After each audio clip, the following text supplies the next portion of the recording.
Chapter 51, Orochimaru, you'll never be Hokage. Mirai didn't choose to kill Orochimaru. Letting a mad scientist like him die here would be such a waste. Besides, with Orochimaru's endless array of survival tricks, there was no way he'd die so easily. Well, Mirai-kun, you really have taken me by surprise, Orochimaru panted, shedding yet another layer of snakeskin as he slithered out from his discarded body. Though he looked a bit worse for wear, there was barely a scratch on him. However, while his snake substitution jutsu could block all damage, it drained his chakra significantly. Even someone like Orochimaru felt a trace of fatigue after using it twice in quick succession. Yet, it wasn't the toll on his body that left him so shaken. It was Mirai's astonishing strength.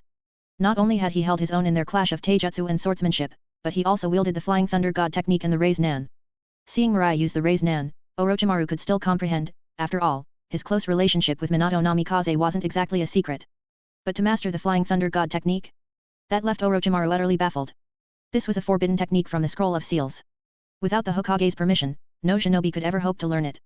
Just what kind of deal did Mirai strike with Minato for him to risk being branded a traitor and teach him that technique? Noticing the confused look on Orochimaru's face, Mirai didn't bother to explain. He sheathed his sword and spoke calmly, Orochimaru, let's make a deal. A deal? Orochimaru raised an eyebrow, intrigued. Once I control Konoha, I'll give you all the resources you could ever want if you work for me. Orochimaru froze, staring at him in disbelief. Mirai-kun, do you realize what you're saying? Mirai chuckled. Don't believe me. Orochimaru fell silent. Yes, Mirai was strong, he admitted that much. But that was all. If he hadn't expected Mirai to possess the Flying Thunder God, today's fight would not have ended like this. And no matter how strong one person might be, when it came to the village a colossal power in itself even the strongest seemed insignificant. Control the village? What a joke. He, with all his years rooted in Konoha and the reputation as a Hokage candidate, wouldn't dare to utter such words. What's more, Orochimaru fixed his gaze on Mirai. Mirai-kun, have you forgotten? I'm going to be the next Hokage. Are you sure you're making this offer to the right person? Orochimaru reminded him. Mirai's ambition to control the village would inevitably put them at odds. How could they possibly work together? Mirai laughed, unable to contain himself. Orochimaru, you'll never be Hokage. Oh. Orochimaru's eyes glinted dangerously. Mirai-kun, what do you mean by that? Who in the village could possibly be a better Hokage than me? He demanded. Mirai's gaze remained calm. You're aware of Danzo Shimura's ambitions, right? During the Hokage election, he'll surely spread rumors about the things you've done. Even just the secret human experiments would be enough to ruin you. Orochimaru's pupils narrowed, and his smile froze. Mirai-kun, I've underestimated you. So, you even know about that. However, with my reputation, Danzo's petty schemes won't change anything. Orochimaru sounded confident. He'd always been cautious, conducting his experiments in the root base, never leaving any evidence.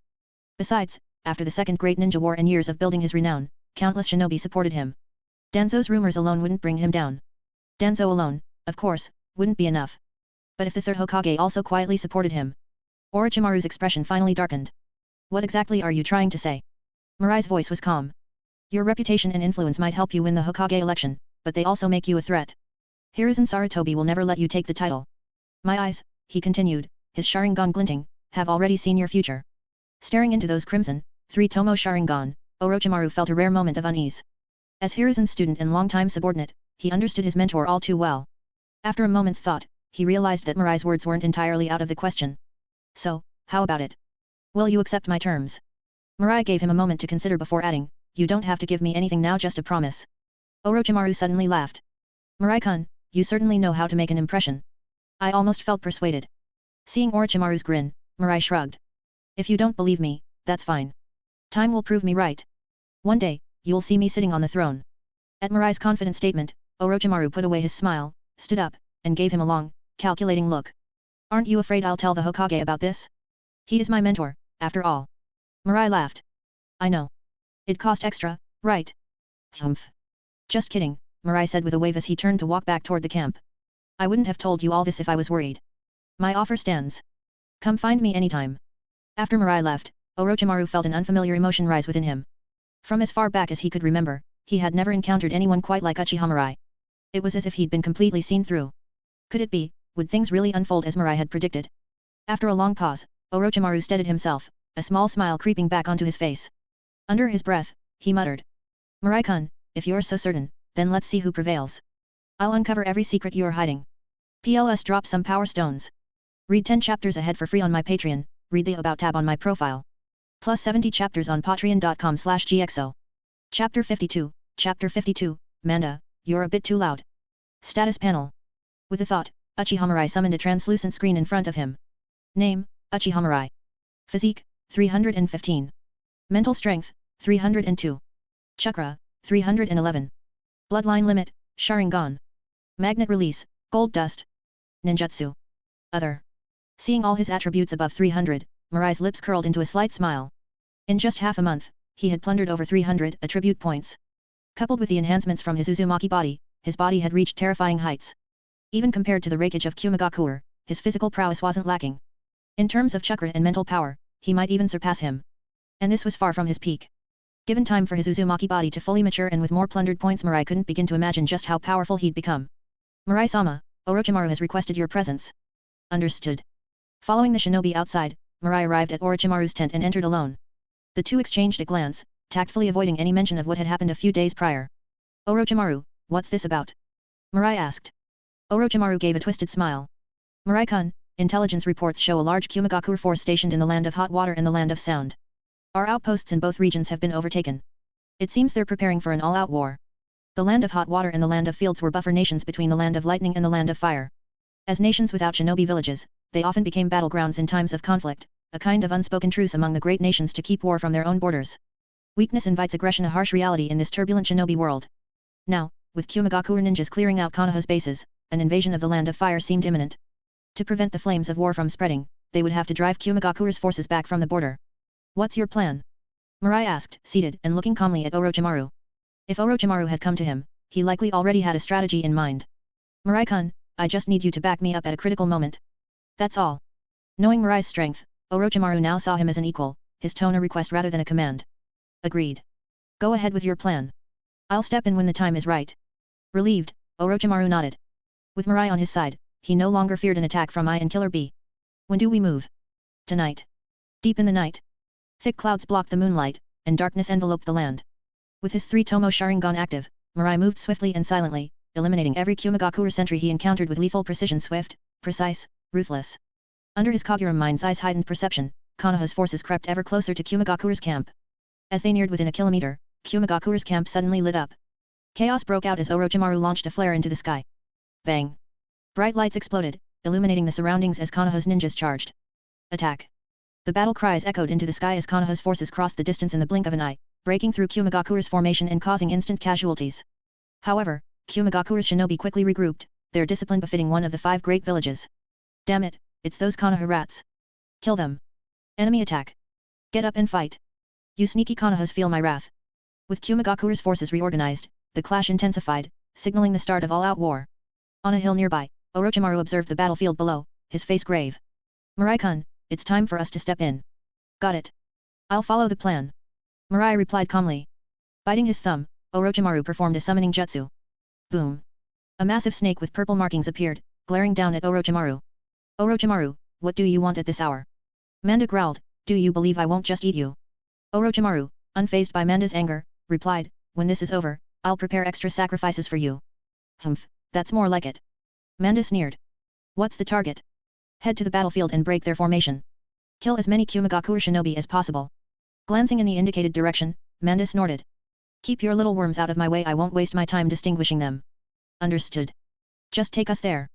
As Orochimaru climbed onto Manda's head, Manda suddenly noticed he wasn't alone. Orochimaru, who's this brat on my head? Manda growled.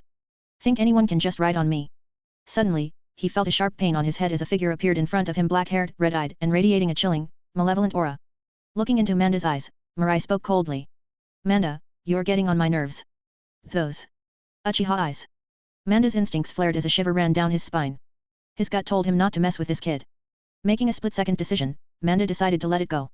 Without a word, he surged forward toward the Kumagakure forces. Orochimaru, seeing Manda's reaction, was stunned. He knew Manda's temper well, he'd challenge anyone, even him, over the smallest slight.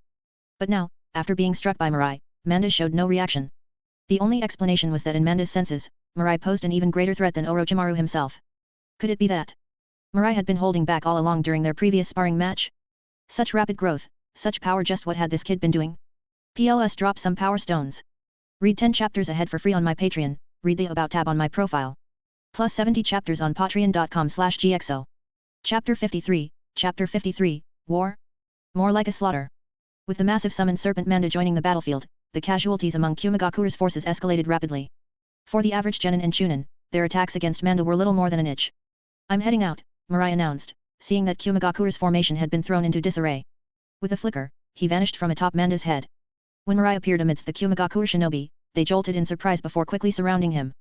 "Cocky Konoha brat! You think you can just walk in here and look down on us? Kill him! Ha! Uchiha, delivered right to us, this'll make for some commendations. Rip out his eyes. Then our village can wield the Sharingan too." Hearing their arrogant taunts, Mirai's face twisted with a slight sneer as he casually broke a Kumagakure shinobi's neck. "Do you all want to dance too?" His Sharingan's three tomo spun rapidly, and Mirai moved gracefully, almost like a dancer, weaving through the ranks of Kumagakure's shinobi. Each strike was precise, every move claiming another life. Ding! Congratulations, host! Reward plundered, chakra +1. Ding! Congratulations, host! Reward plundered, mental strength +1. Ding! Congratulations, host! Reward plundered, physique +1. Too slow, Mirai muttered, unsatisfied, as the system notifications rang in his mind. Such an opportunity, but if he could only plunder rewards at this pace, it felt like a waste. In the next moment, he rapidly weaved hand signs. Multiple shadow clone technique. Poof! A series of clones appeared in a circle around him, each one joining him in weaving hand seals. Fire release, great fire annihilation. Wind release, great breakthrough. The flames, enhanced by the wind jutsu, exploded outward, engulfing everything around them in a sea of fire. Screams erupted as the stench of charred flesh filled the air. Meanwhile, the system's notifications continued to echo in Mirai's mind. "Now that's more like it," Mirai said with a satisfied grin. But to the Kumagakure shinobi, that smile was that of a demon from the depths of hell, brimming with insanity and bloodlust. "Don't be afraid," a Kumagakure commander shouted. "No matter how strong he is, he can't take on all of us forever. So long as we hold out, this brat will run out of chakra eventually." His words barely finished when Mirai's hand pierced his heart. "Nice idea, but too bad, you'll never get to see that moment."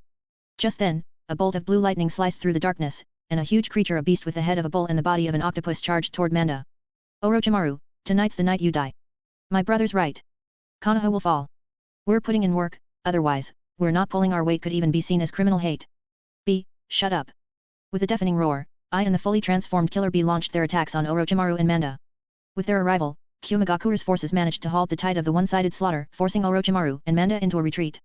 Mirai cast a quick glance in their direction, then dismissed it, focusing entirely on reaping the lives of the shinobi around him. As Orochimaru and Manda were occupied, Kumagakure's elite ninja began to converge on his position. "Ha ha ha! Lord I and Lord B are here. Konoha's defeat is certain. Kill this arrogant Uchiha brat. You've killed so many of us, there's no escape for you today. Die, you bastard!" Though these elite shinobi weren't much of a threat to Mirai, they were starting to slow his progress. Annoyed, he stopped fighting them directly and used the Flying Thunder God technique to teleport to a new location. What the why is he suddenly over there? In a time when the Flying Thunder God technique was still shrouded in mystery, few in the shinobi world understood its true power. To these Kumagakure shinobi, Mirai seemed like a phantom, always managing to reappear in the weakest areas of their formations. Ding! Congratulations, host! Reward plundered. Ordinary Kumagakure ninja fell by the dozens, and the elites grew more and more furious, grinding their teeth in frustration. Every time they neared him, he'd vanish, only to reappear in another vulnerable area, leaving them chasing shadows, worn out and exasperated. As he watched the carnage unfold, Mirai's excitement only grew. This was supposed to be a battle, but he was treating it like a game of mowing down grass. With his attributes rapidly increasing, his body was in peak condition the entire time. If given enough time, Mirai felt he could kill every single Kumagakure ninja on this battlefield alone. With their mounting losses, the Kumagakure shinobi around him finally began to break. After countless attempts and hundreds of deaths, they'd come to a single, grim realization. If they kept fighting, they'd all die by this Uchiha demon's hand. Thus, a strange scene unfolded. Uchiha Mirai, drenched in blood like a demon, escaped from hell, chased after thousands of fleeing Kumagakure shinobi. In his wake, these once fierce warriors abandoned their weapons and fled for their lives. Their only thought now was to run as fast and as far as possible to escape this nightmare. Their panic spread, and soon, other Kumagakure shinobi, seeing their comrades running for their lives, followed suit in confusion, creating a mass retreat. Konoha's ninja stood stunned at the sight. What's going on? The mighty Kumagakure forces, rooted by a single Uchiha. Boom! Manda's massive body was sent flying once again, carving a deep trench into the ground. Orochimaru, I've done my part. Remember our deal. Manda glared before dissolving into a cloud of smoke, vanishing from the battlefield. Orochimaru, bruised and panting, barely restrained his urge to curse. By their original plan, Mirai was supposed to assist him against I and B as soon as they appeared. But after all this time, he hadn't even caught a glimpse of the boy. Now, with Manda gone, he was left facing two of the strongest opponents alone. Do I have to retreat? Orochimaru's face twisted in frustration, but he knew he had no choice. Facing I and Killer B in his current state, he'd likely end up dead. But just as he prepared to signal a retreat, I suddenly transformed into a bolt of lightning and sped off in another direction. Staring after him in disbelief, Orochimaru finally noticed that, somewhere along the way, the entire Kumigakure force had broken ranks. A lone, blood-soaked figure was chasing after them, reaping lives as they fled. Orochimaru's mouth fell open, utterly stunned. In the time he'd been struggling with I and B, Mirai had single-handedly broken the Kumigakure army. PLS drop some power stones. Read 10 chapters ahead for free on my Patreon, read the About tab on my profile. Plus 70 chapters on patreon.com/gxo. Chapter 54, Chapter 54, I. One punch. Puff. With a single stab, a blade pierced through the heart of a cloud ninja, and once again, the voice of the system echoed in Uchiha Mirai's mind. Ding. Congratulations to the host for successfully claiming the reward, Physique +1. With a thought, a translucent, sky blue panel appeared in front of Uchiha Mirai's eyes. Name, Uchiha Mirai. Physique, 515. Mental strength, 462. Chakra, 461. Looking at his stats on the panel, Mirai couldn't help but smile with excitement.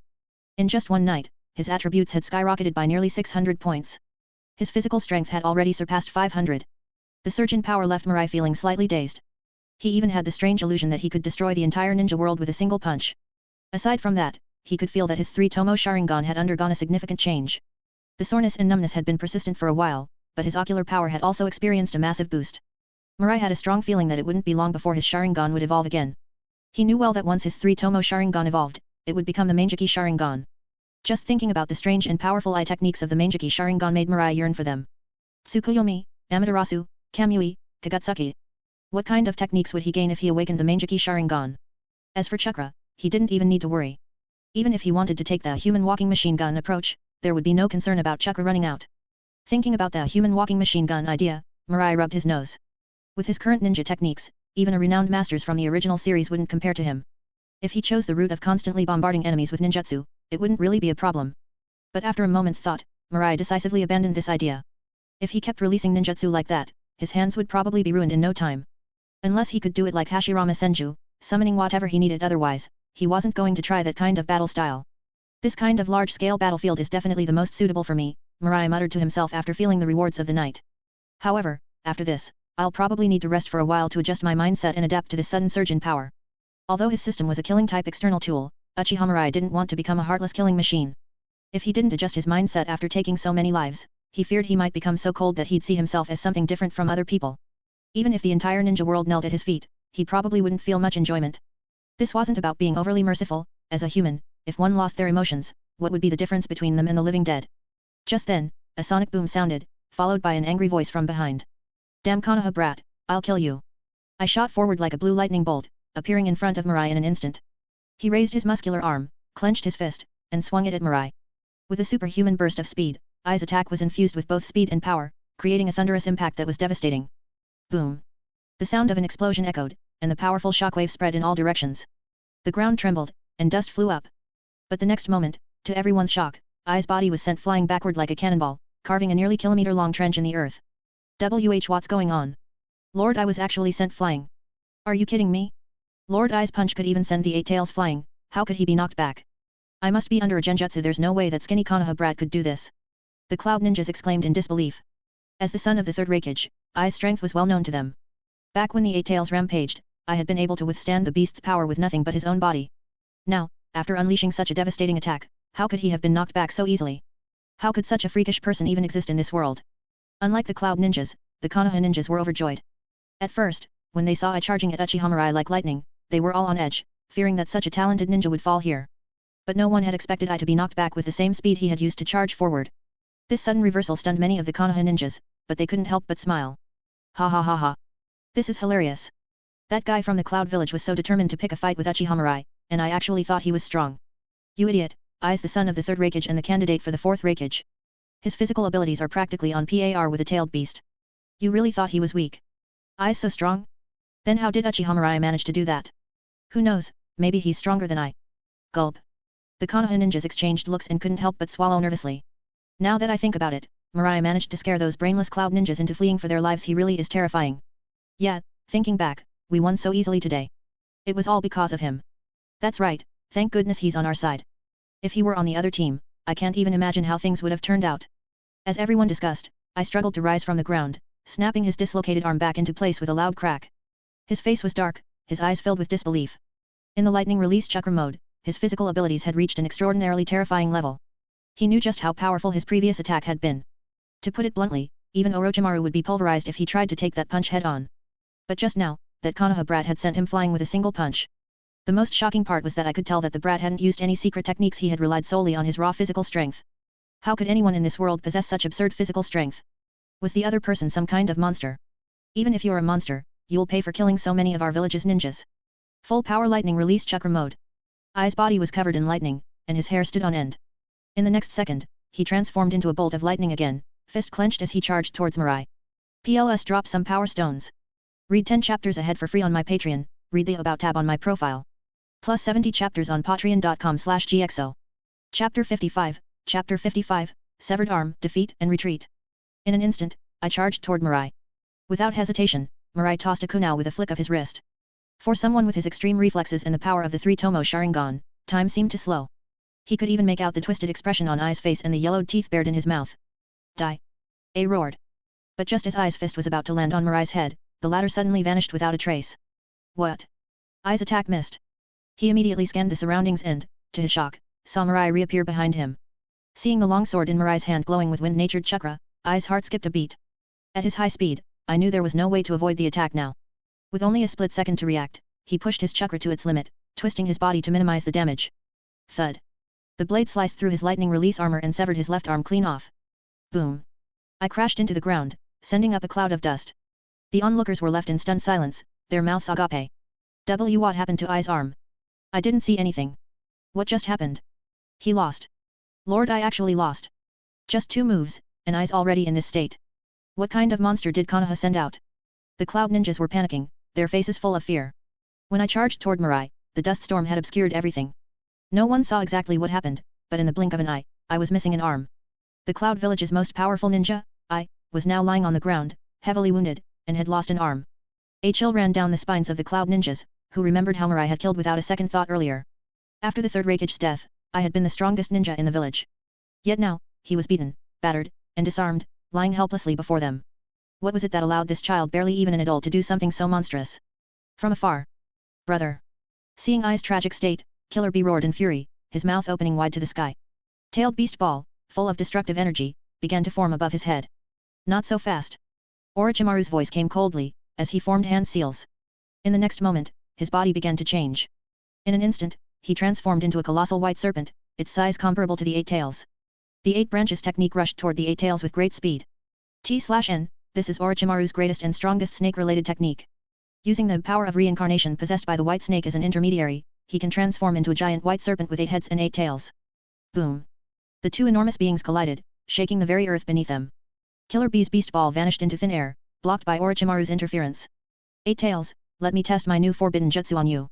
Orochimaru's cold voice echoed, revealing his confidence. While he may not be able to defeat both I and Killer Bee together, he wasn't worried about facing Killer Bee alone. A struggled to his feet, using chakra to stem the bleeding from his severed arm. He glanced around and saw the defeat in the eyes of the remaining Cloud ninjas. With his current injuries, there was no reason to continue this battle. Especially since Konoha now had a powerful, terrifying Uchiha on their side. Suddenly, a kunai shot out of the dust ahead. Mirai's previous disappearance and reappearance flashed in Ai's mind, and an intense feeling of danger surged within him. Without a moment's hesitation, I transformed into a streak of lightning, fleeing toward the land of lightning. Retreat, now! Ai's voice rang out across the battlefield as his figure disappeared. The Cloud ninjas, eager to escape, immediately followed his orders, throwing their shuriken and explosive tags behind them in a frenzy. Boom! Boom! Boom! Explosions erupted, blocking Konoha ninjas from pursuing. The Cloud ninjas successfully withdrew. Killer Bee also managed to break free from Orochimaru's grip by severing his own tail, quickly disappearing from the scene. We won. We actually won. Ha ha ha. Look at those guys from the Cloud Village running away. It's so satisfying to see them flee like that. Humph. Let's see if those idiots dare to provoke us Konoha again. Orochimaru undid the 8 branches technique, returning to his human form. Watching the retreating Cloud ninjas, he waved a hand. Chase them. Take out all their outposts. Understood. Following Orochimaru's command, Konoha ninjas began pursuing the fleeing Cloud forces. Once the last of them were gone, Orochimaru slowly approached Mirai's position. He studied Mirai's figure, his gaze full of complexity. Orochimaru had known for some time that Mirai possessed terrifying power, but tonight's display had far surpassed his expectations. Unlike other Konoha ninjas, Orochimaru had personally faced I. He knew just how powerful A truly was. Speed, strength, defense. I was nearly flawless. He was a true top-tier ninja, whose power could easily be considered the pinnacle of the entire shinobi world. Yet, in just 2 clashes with Uchiha Mirai, A had been utterly crushed. The first time, he had been sent flying 1,000 meters with a single punch. The second time, he had his arm severed in an instant. Even Orochimaru found it hard to process. Mirai was too strong. This strength was beyond anything Orochimaru could have imagined. Suddenly, Orochimaru recalled the conversation he had with Mirai not long ago. As someone who was usually confident in his own abilities, Orochimaru now felt a sense of unease. Could it be that the future Mirai spoke of would really unfold like this? After a long pause, Orochimaru finally collected himself and looked at Mirai. Mirai-kun, aren't you going to follow them? No need. I'm a little tired. Mirai shook his head calmly. He wasn't yet at the level where he could ignore all attacks. If the remaining Cloud Ninjas decided to retaliate, even he would be in trouble. Besides, he had already gained enough from this battle. Orochimaru watched as Mirai walked away, his eyes narrowed. If things truly unfolded the way Mirai had predicted, perhaps he should consider the possibility of joining forces with him. After all, the goals Orochimaru had been pursuing for so long might just be achievable with Mirai's help. Plus drop some power stones. Read 10 chapters ahead for free on my Patreon, read the About tab on my profile. Plus 70 chapters on patreon.com/gxo. Chapter 56, Chapter 56, Effort Trumps Talent. After their crushing defeat, Kumigakure withdrew completely. Officially, the reason given was that I was assuming the role of the 4th Hokage, so all Kumigakure shinobi had to return to attend the ceremony. But everyone knew it was just a convenient excuse to cover their retreat. With Kumigakure's forces pulled back, all outposts and holdings in the Land of Hot Water and Land of Fields naturally fell under Konoha's control. Orochimaru had considered pressing the advantage, but Hiruzen strictly prohibited any further action, and Orochimaru had no choice but to follow his orders and recall the shinobi units. A few days passed, and the front lines finally stabilized. On the borders near the Land of Lightning, most shinobi received orders from the village to return home for rest. In the Konoha encampment, Mirai stepped out of his quarters, heading slowly towards Orochimaru's tent. Every shinobi he passed respectfully bowed to him, acknowledging his presence. Through the last war, Mirai had earned significant respect among the border shinobi. The once talented youth had transformed into a powerful figure capable of standing alone. Orochimaru-sama is inside. Please, go on in, said the guard at the entrance, nodding politely. Mirai returned the nod and entered. Orochimaru looked up, a faint smile crossing his face as he heard Mirai's approach. Mirai-kun, did I disturb your rest? No worries. Why did you call for me? Mirai asked directly, waving off the question. It's nothing urgent. I just wanted to let you know we'll be returning to the village today, Orochimaru said. Mirai raised an eyebrow. Oh? What's that supposed to mean? I've reported your accomplishments here in detail to the village. So when we return, it's likely that sensei will want to talk with you, Orochimaru explained, aware of his teacher's nature. He knew that with the level of power Mirai had displayed, Hiruzen would be wary of him. Of course, Orochimaru hadn't mentioned in his report that Mirai had mastered the Flying Thunder God technique. You actually took the initiative to warn me, Mirai said, smiling. Does that mean you're ready to accept my terms? Orochimaru let out a slight chuckle. If things proceed as you predict, I may consider it. But I just wanted to make sure you're prepared for what's ahead. Orochimaru's suspicions about Hiruzen and Danzo had already been stoked by Mirai's words. Now, at a time when Orochimaru could be gaining prestige, Hiruzen was pulling him back to the village. The decision only deepened Orochimaru's doubts. Perhaps his teacher really did have someone else in mind as a successor. Mirai shrugged nonchalantly. There's nothing to prepare for. At a time like this, your teacher won't allow any internal turmoil in the village. Even if he has his concerns about me, he'll wait until the war is over. Orochimaru gave him a knowing smile. Yes, the once hero of the shinobi, is now showing his age. A week later, Orochimaru led the group of shinobi back to Konoha. The village already knew about Kumigakure's devastating losses, including the fact that the newly appointed 4th Hokage had lost an arm on the battlefield. Villagers lined the streets to welcome the returning shinobi, cheering loudly and viewing them as heroes who had safeguarded the village. Orochimaru received the loudest applause, with villagers chanting his name as he walked by. Mirai-kun, it seems your accomplishments didn't get much recognition, Orochimaru teased, glancing at Mirai. Just petty tactics, Mirai replied calmly. In time, the truth will come out, and the shinobi here will speak up on my behalf. He certainly didn't expect Hiruzen or his allies to openly recognize his achievements. But with so many of the frontline shinobi back in the village, word of his exploits would spread naturally, and he'd earn his due respect among the villagers. After a while, Orochimaru and Mirai arrived at the Hokage's office. They pushed open the door, and Hiruzen greeted them with a warm smile. Orochimaru, Mirai, you're finally back. We apologize for keeping you waiting, sensei. No problem, Hiruzen replied, setting down the scroll he was holding. You both did well. You truly represented the spirit of Konoha. Especially you, Mirai, you've exceeded all my expectations. Mirai gave a slight, amused smile. Oh, I only did some trivial work. It's just that the village didn't exactly publicize any of my contributions. Caught off guard, Hiruzen stammered for a moment before replying. Well, it's wartime, and the village has a lot to handle daily. That was an oversight on my part. Not waiting for Mirai's response, Hiruzen quickly changed the subject. Mirai, can you explain how you became so strong? If I remember correctly, you only graduated from the academy a little over a year ago. Maybe I'm just a genius, Mirai replied with a grin. Hiruzen's face darkened slightly as he fought to keep his composure. A genius? Who was he trying to fool? All present were prodigies in their own right, but none had shown the sheer combat power Mirai had displayed, defeating the fourth Hokage and taking his arm. Hiruzen forced a smile. Mirai, that's quite a bold claim. I believe there must be more to it than just talent. Mirai nodded thoughtfully. You're sharp, Lord Third. That was just a joke. Actually, only 1% of my strength comes from my natural talent. The remaining 99% is from my hard work. He spoke with a serious expression. In comparison, talent is insignificant next to the effort I've put in. That's all there is to it. Both Orochimaru and Hiruzen were momentarily speechless.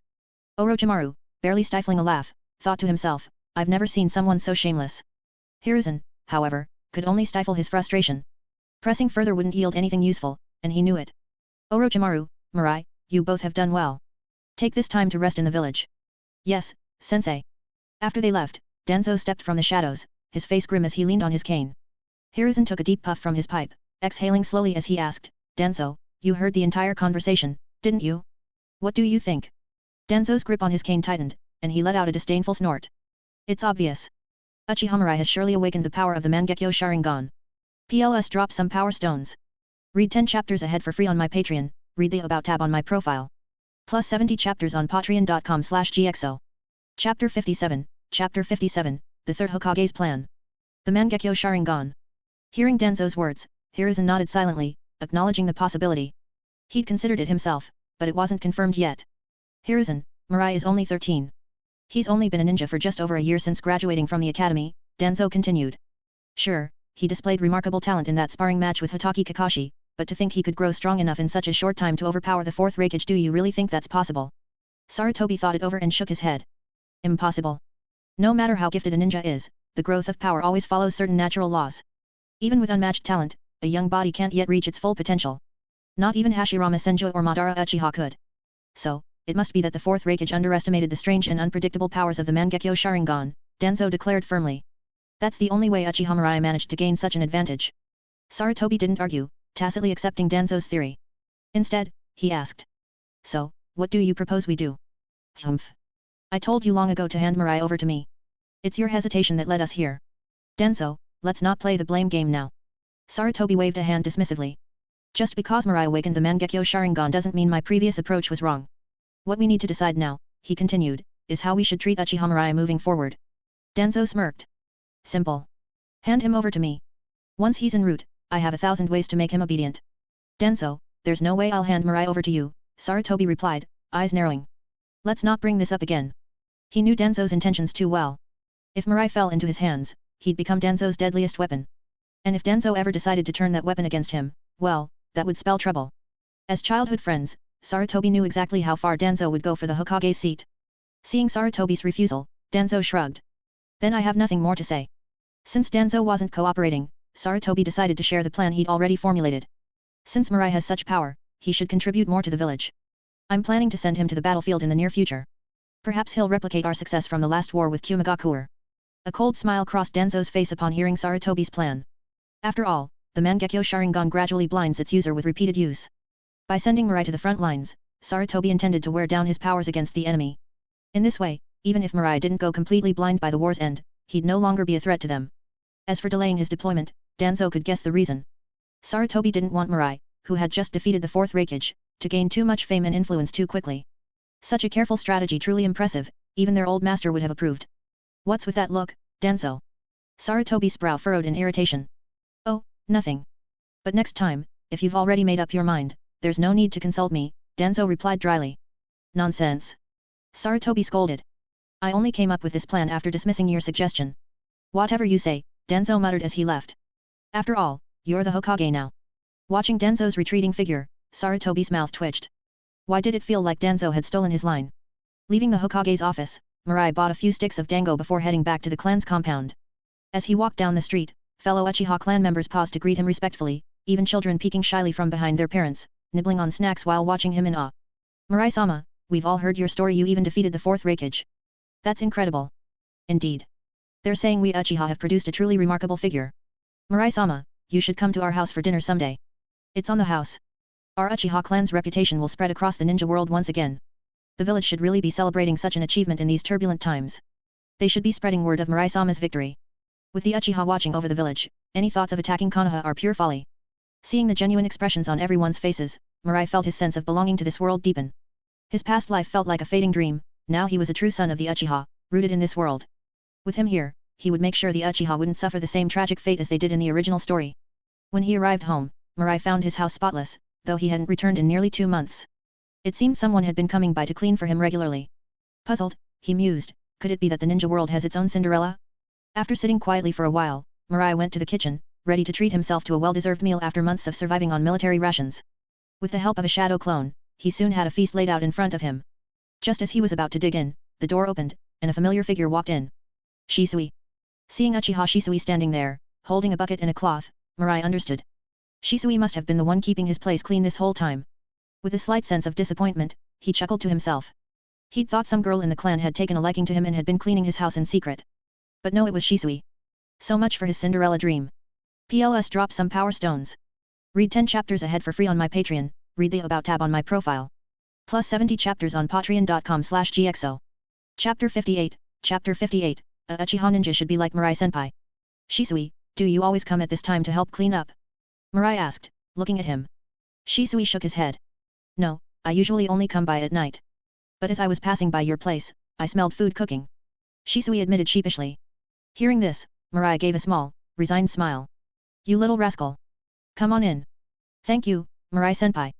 Shisui bowed, then quickly dashed to the kitchen to grab himself some chopsticks and a bowl. Back in the room, Shisui immediately began eating eagerly. This is exactly the taste, he said with a grin. Mirai-senpai, I've missed your cooking for so long. Just eat, and talk less, Mirai chided gently. Yes. The two focused on their meal, quickly clearing every dish on the table. Patting his full stomach, Shisui let out a contented burp. Delicious. Truly incredible. For Shisui, sharing a meal with Mirai-senpai was the happiest moment of his life. Mirai looked at him with amusement. Shisui, did you slack off while I was away? Shisui immediately sat up straight. Absolutely not. At the academy, no one can match me. He paused, as if remembering something, his expression turning conflicted. But Fugaku-sama did pull me aside once. He asked me to keep a lower profile at the academy. Mirai snorted. Fugaku's always been the same. He told me the exact same thing back then. Really?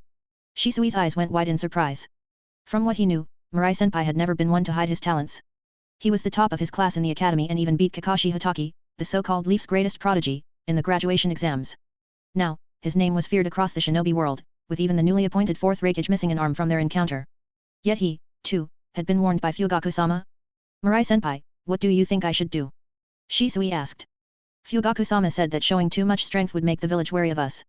I thought about it, and he's not entirely wrong. If we attract too much attention, it could have a negative impact on your plans, right?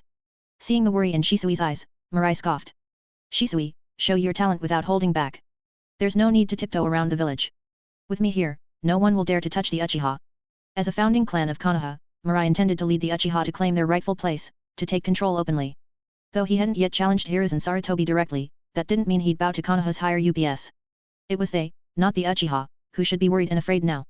Watching Mirai's confident expression, Shisui's eyes gleamed with admiration. Suddenly, a thought became clear in Shisui's mind. Mirai-senpai was exactly how a true Uchiha ninja should be. Could someone like Fugaku-sama really lead the Uchiha clan? Mirai-senpai, Shisui said with a determined look, I understand now. Don't worry, I won't let the Uchiha's legacy that you've built be forgotten. Mirai gave an approving pat on Shisui's shoulder. Bold and unrestrained, that's how youth should be. Mirai-senpai, will you compete for the clan leader's position? If it were you, I'm sure everyone would support you. Compared to Mirai, Fugaku lacked something vital in Shisui's eyes. To him, Mirai-senpai was the perfect leader for the Uchiha. No need. Right now, my focus is on the battlefield. I'll consider those matters after the war is settled. For now, Mirai was focused on gaining strength through combat. Power struggles would only slow down his sword. Here. Mirai pulled a specially marked kunai from his pocket and placed it in Shisui's hand. Shisui, keep this with you. If you're in danger, channel your chakra into it. I'll sense it immediately. Since his arrival, Mirai had noticed the butterfly effect gradually unfolding. He couldn't be sure Sarutobi and the others wouldn't target Shisui. Shisui was a valuable ally, and Mirai didn't want any accidents. With the kunai, he could teleport to Shisui's side in an instant if he was in danger. Mirai-senpai, I won't let you down. After finishing the chores, Shisui quietly left, carrying his cleaning bucket. Once he was gone, Mirai lay back and fell into a deep sleep. After weeks of tension, he could finally relax. A hot breeze brushed his face, carrying the scent of the season. 2 months had passed since Mirai returned to the village. In that time, Hiruzen had kept his distance, and Mirai was fine with that. Apart from occasionally teaming up with Kurane and Asuma on missions, his days were filled with training, eating, and resting, adjusting to his recent surge in power. By now, Mirai had fully adapted to his new strength. His once hardened heart, after so much killing, was beginning to soften again. Strolling down the street with a small box of cakes in hand, Mirai checked his status screen as he ate. Name, Uchiha Mirai. Physique, 521. Mental strength, 498. Chakra, 503. Physical and chakra stats had both crossed the 500 mark, though his mental strength lagged just a bit. Still, his abilities were already terrifying. Mirai estimated that his strength now placed him in the Super Cage class, a level few could match in this era. He could also feel his Sharingan nearing another evolution. Looks like I'm ready for the battlefield again, he murmured to himself. His strength refined, he'd had enough of the quiet life. After tonight's dinner with Kurane and the others, he would head back to the front lines. But first, he touched his chin thoughtfully. Before leaving the village, he should leave a marked kunai with Might Guy. That way, if Guy encountered the 7 ninja swordsmen of the mist, Mirai could teleport to help in an instant. PLS drop some power stones. Read 10 chapters ahead for free on my Patreon, read the About tab on my profile. Plus 70 chapters on patreon.com/gxo. Chapter 59, Unexpected Change. Ding. Congratulations to the host for successfully looting the reward, mental strength +1. Hearing the notification in his mind, Mirai sheathed his blade, withdrawing it from Kakashi's neck. Nearby, someone let out a pained groan. Still not enough, hey. Kakashi, you idiot, you're a Jainin now. Obito was disappointed. He'd thought that with Kakashi's promotion, maybe, just maybe, he could finally beat Mirai. But no, Kakashi was still no match, barely holding up under Mirai's single-handed assault. Obito couldn't hide his frustration. I can't beat him, sure, but how is Kakashi so far behind too? Obito, Mirai's strong enough to take on the Raikage. It's not that surprising Kakashi couldn't handle him, Rin said with a gentle smile. Pfft. Who cares if he beat the Raikage? Once I'm Hokage, I'll be able to beat any of the Cage out there. Obito retorted, still unconvinced.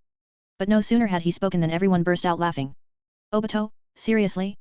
You're the class dunce, where do you get the nerve to say things like that? Right? You couldn't even pass the Chunin exam on your first try. Keep dreaming. Alright, let's go grab some food. I'm starving. The mockery made Obito flare up, and he was ready to snap back, but Rin quickly held him back before he could make a scene. They walked into the Yakiniku restaurant and found a secluded table to sit down. Tonight's gathering was to celebrate Kakashi's promotion to Jainin and Obito's promotion to Chunin. Genma, Ebisu, Kurane, Asuma, Rin, and a few others were all here. Minato Namikaze was on the front lines fighting Tsunagakura's shinobi, so he couldn't make it. Once everyone was seated, plates of grilled meat soon started arriving. At that moment, Kushina pushed open the door and walked in.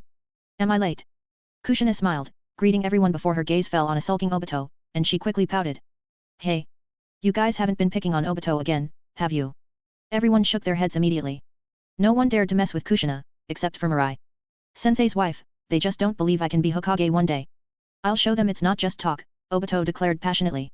Kushina smiled warmly, ruffling Obito's hair. I believe in you, Obito. You can do it one day. But, shouldn't you get your feet off the table first, dummy? Wham! She knocked him on the head, making him yelp in pain, though he didn't mind. Besides Rin, Kushina was the only one who genuinely encouraged and believed in him. On a serious note, you guys need to be extra careful on your missions. The shinobi world's becoming unstable again. I heard there have been sightings of Kirigakure shinobi in the eastern coastal regions of the Land of Fire. Although, Mirai, you're the exception here. Kushina turned her gaze to Mirai, smiling slyly. You've been a bit too relaxed lately. I've never seen a shinobi as laid back as you. Mirai didn't respond to Kushina's teasing and instead looked over at Ebisu and Genma. Where's Guy? Isn't he usually punctual? It was already their agreed meeting time, and it wasn't like Guy to be late. An unsettling feeling rose in Mirai's heart. Oh. He and Dole left on a mission outside the village. What? Mirai slammed a hand on the table, startling everyone.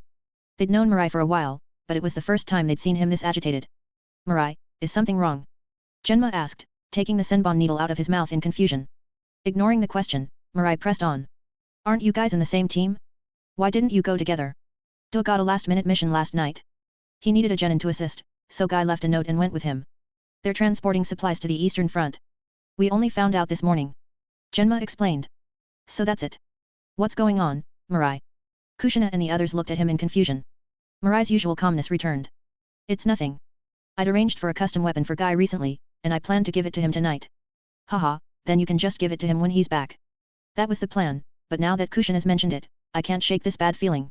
They've only been gone a day and a night. Since they're carrying supplies, they're probably moving slowly. If I leave now, I should be able to catch up. With an apologetic smile, Mirai addressed the group. Sorry, I owe you guys. Next time, it's my treat. As Mirai stood to leave, Kushina's expression turned serious. Mirai, it's late. Without permission from the third Hokage, you're not allowed to leave the village. Don't worry. The guards can't stop me. With that, Mirai activated his body flicker technique and vanished. Kushina sighed, pressing a hand to her forehead in exasperation. Was she worried about the guards stopping him? No, she was worried this might get him labeled as a rogue ninja. Even she wouldn't dare pull a stunt like this. Mirai was truly reckless. Forget it. Let him be. Not a word of this leaves the group. Understood.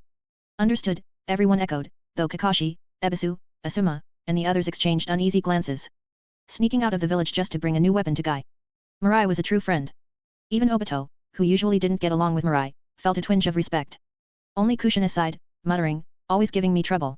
But she figured that, with Mirai's accomplishments and a little convincing of the third, things shouldn't get too serious. Once he returned, she'd make him cook a few meals to pay her back. Unbeknownst to Kushina, the consequences Mirai anticipated were far from her mind. Using his Flying Thunder God technique, Mirai appeared at one of his marked points outside the village, then took off toward the east. The eastern front, the border between the land of fire and the sea, where it faced the land of water across a long coastline. In these turbulent times, the thought of Du and Guy being sent there made Mirai think of a familiar storyline. In the original story, Guy's team, while escorting supplies, was ambushed by the 7 ninja swordsmen of Kirigakure. In a last, heroic stand, Du opened the 8th gate, sacrificing his life to save Guy and the others. After returning to the village, Mirai had warned Guy to inform him whenever he left for a mission. Earlier that day, Mirai had planned to give him a special Flying Thunder God kunao after the gathering. But Guy had left without telling him and was now on a mission with Du. With a full day and night's head start, if they really ran into the 7 ninja swordsmen, it could spell disaster. This is my mistake. From now on, I can't afford to rely on past knowledge. Mirai chided himself. The shinobi world was already changing beyond recognition with his presence, and the events from the original story could no longer be taken for granted. PLS drop some power stones. Read more than plus 70 chapters and support me on Patreon. Patreon.com/Jigsaw. Chapter 60, The Gate of Death, A Blaze of Youth. In the dense forests of the Land of Fire. The ground was strewn with bodies, scattered in a gruesome array. Some were sliced into pieces, some charred black, while others had flesh peeling away or heads severed. A few corpses had even been crudely stitched together with wire. The scene was brutal and bloody. 2 Konoha shinobi, clad in green jumpsuits, stood guard before a supply cart, expressions grim.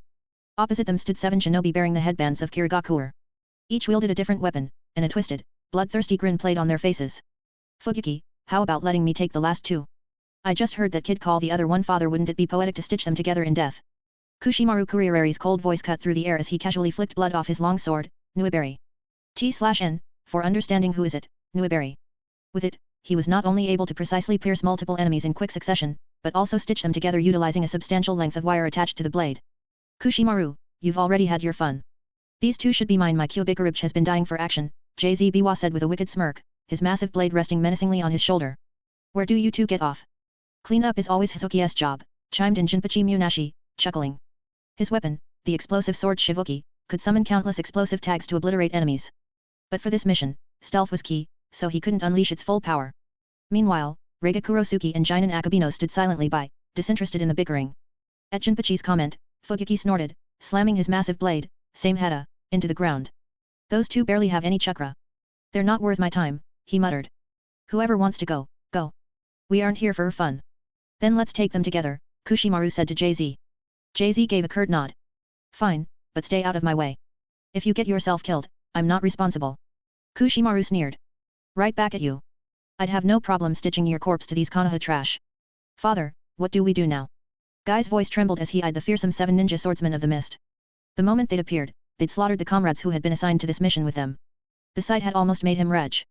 These Kirigakure shinobi were beyond brutal. Might Dole looked grim, positioning himself in front of his son. Guy, stay back. No, father. You can't take them alone. I won't run, I'll fight beside you to the end, no matter what. Dole gave Guy a warm smile. Guy, I won't lose. You've forgotten my ace in the hole. At his words, tears streamed down Guy's face.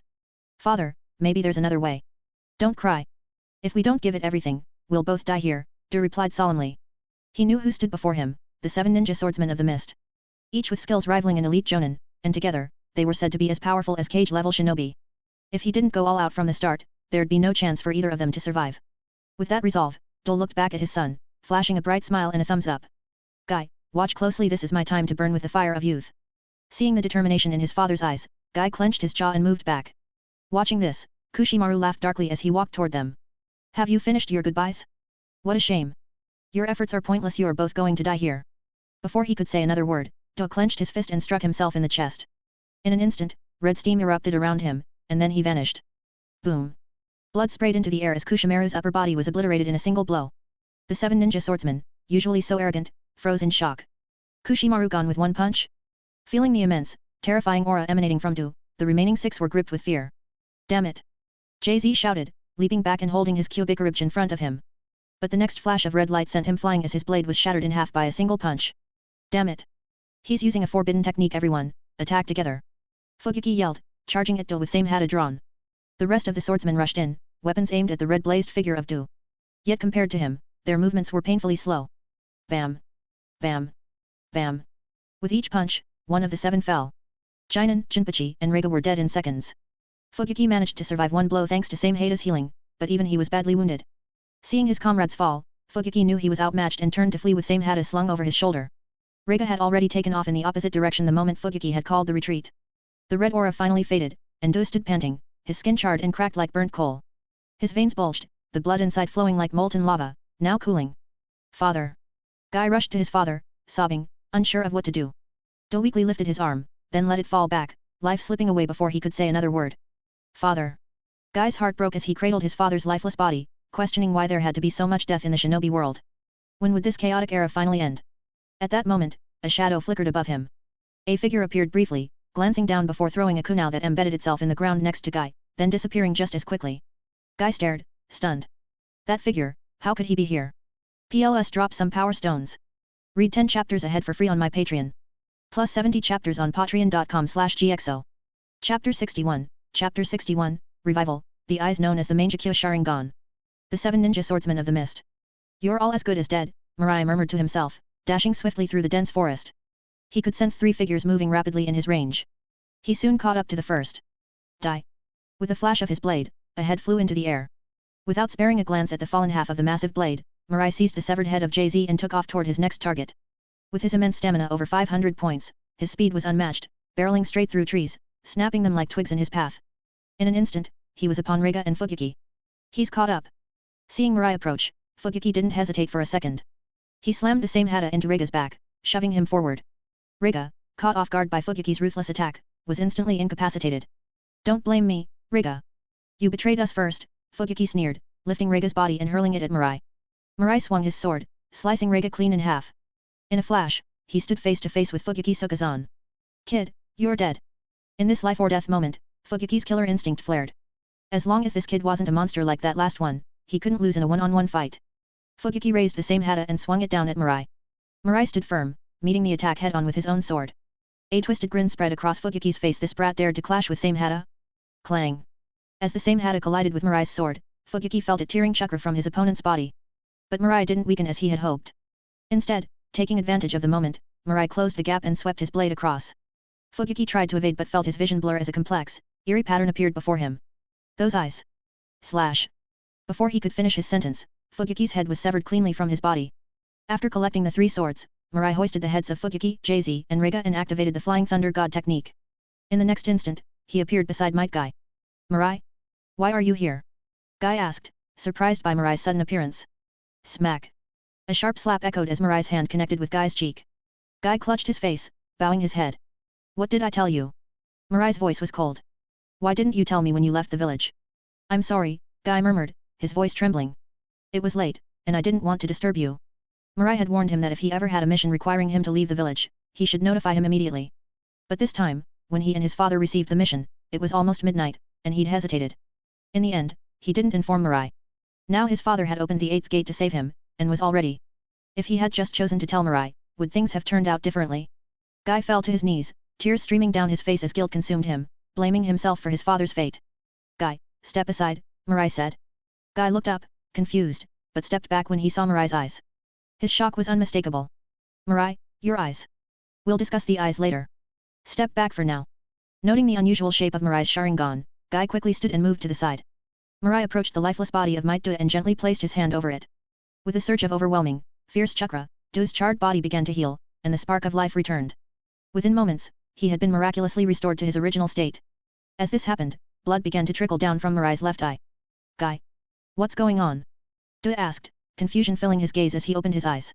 Father. Guy leaped into Du's arms, sobbing openly. He'd thought he'd never see his father again. But here he was, miraculously revived. Guy, calm down and tell me what happened. And Mirai, why are you here too? Du asked, turning to Mirai with confusion. He then noticed something strange in Mirai's eyes, a mysterious design in place of the usual 3 tomo. Father, it was Mirai who saved you, Guy explained, his voice brimming with emotion. He brought you back to life. Hey. Du gaped at Mirai, unable to process what he was hearing. Could Mirai actually have the power to bring someone back from the dead? Guy, suddenly aware, sneaked a wary glance at Mirai, taking in the calm expression on his face. Only then did he dare to hide behind Du and ask in a small voice. Mirai, what's going on? And your eyes, they've changed. Mirai glanced around to ensure they were alone, using his sensory abilities to confirm. Then he explained calmly. These eyes are called the Mangekyo Sharingan. They surpass the 3 tomo Sharingan. Du and Guy were both puzzled at first, but as Mirai continued, their eyes widened in disbelief. When I say Mangekyo, I mean the same eyes Uchiha Madara had in his time. Hearing this, Du and Guy were dumbfounded, mouths agape. As Konoha shinobi, they were well aware of the legend of Uchiha Madara and Senju Hashirama. Together, these two pushed the Warring States period to its end. No one could stand against them. And now, did Mirai truly possess the same eyes as Madara? PLS drop some power stones. Read 10 chapters ahead for free on my Patreon. Plus 70 chapters on patreon.com/gxo. Chapter 62, Awakening the Eye. Mirai had long expected that he might awaken the Mangekyo Sharingan someday. As his mental strength attribute neared 500, his ocular power had also begun to stabilize. Yet, his eyes started to feel strange at times, numb, swollen, a constant reminder of the change approaching. Today, after he defeated Rega and absorbed a point of mental strength, his Sharingan finally evolved from the 3 tomo stage to the Mangekyo Sharingan. Name, Uchiha Mirai. Physique, 522. Mental strength, 500. Chakra, 503. Kekkei Genkai. Ninjutsu, Hidden Mist Jutsu. Other. Studying his attribute panel, a flicker of excitement crossed Mirai's face. Reaching 500 mental strength had unlocked the Mangekyo, but he couldn't help but wonder how much more would he need to reach the Rinnegan? Mirai? Are you alright? Might Du's voice brought him back to reality. He looked at the two, who were both watching him with concern, and spoke in a firm tone. Uncle Du, Guy, what happened here today, especially about my eyes, must stay between us. Understood. Both Du and Guy, realizing the gravity of the situation, nodded seriously. Don't worry, Mirai, Might Du said, his hand over his heart. Even if it costs us our lives, we'll never speak of it. Good. Mirai trusted Du and Guy, otherwise, he wouldn't have risked his life to save them. Still, it was best to clarify a few things. When we return to the village, people will definitely ask what happened. Just say I rescued you two from the 7 ninja swordsmen of the mist. Uncle Du, leave out the part about opening the 8th gate. He wasn't trying to steal credit but simply wanted to avoid unnecessary complications. After all, a Taijutsu-only special Jainin single-handedly killing 4 of the 7 ninja swordsmen would be hard for anyone to believe. You've got it, Mirai, Du said, pounding his chest with a grin. We're not exactly sharp, so we'll follow your lead. Guy nodded in agreement. Not long ago, Mirai had passed overhead, and moments later, he returned carrying the heads of Fukiki, JZ, and Rega. Even if the remaining mist shinobi had survived, they would be no match for him. Mirai, you still haven't told us how you brought father back, Guy asked, his curiosity clear. Is it because of your special eyes? Guy. Don't pry into sensitive matters, Du chided, recognizing that ninja secrets, especially those that bordered on resurrection, were closely guarded for a reason. Ah, sorry.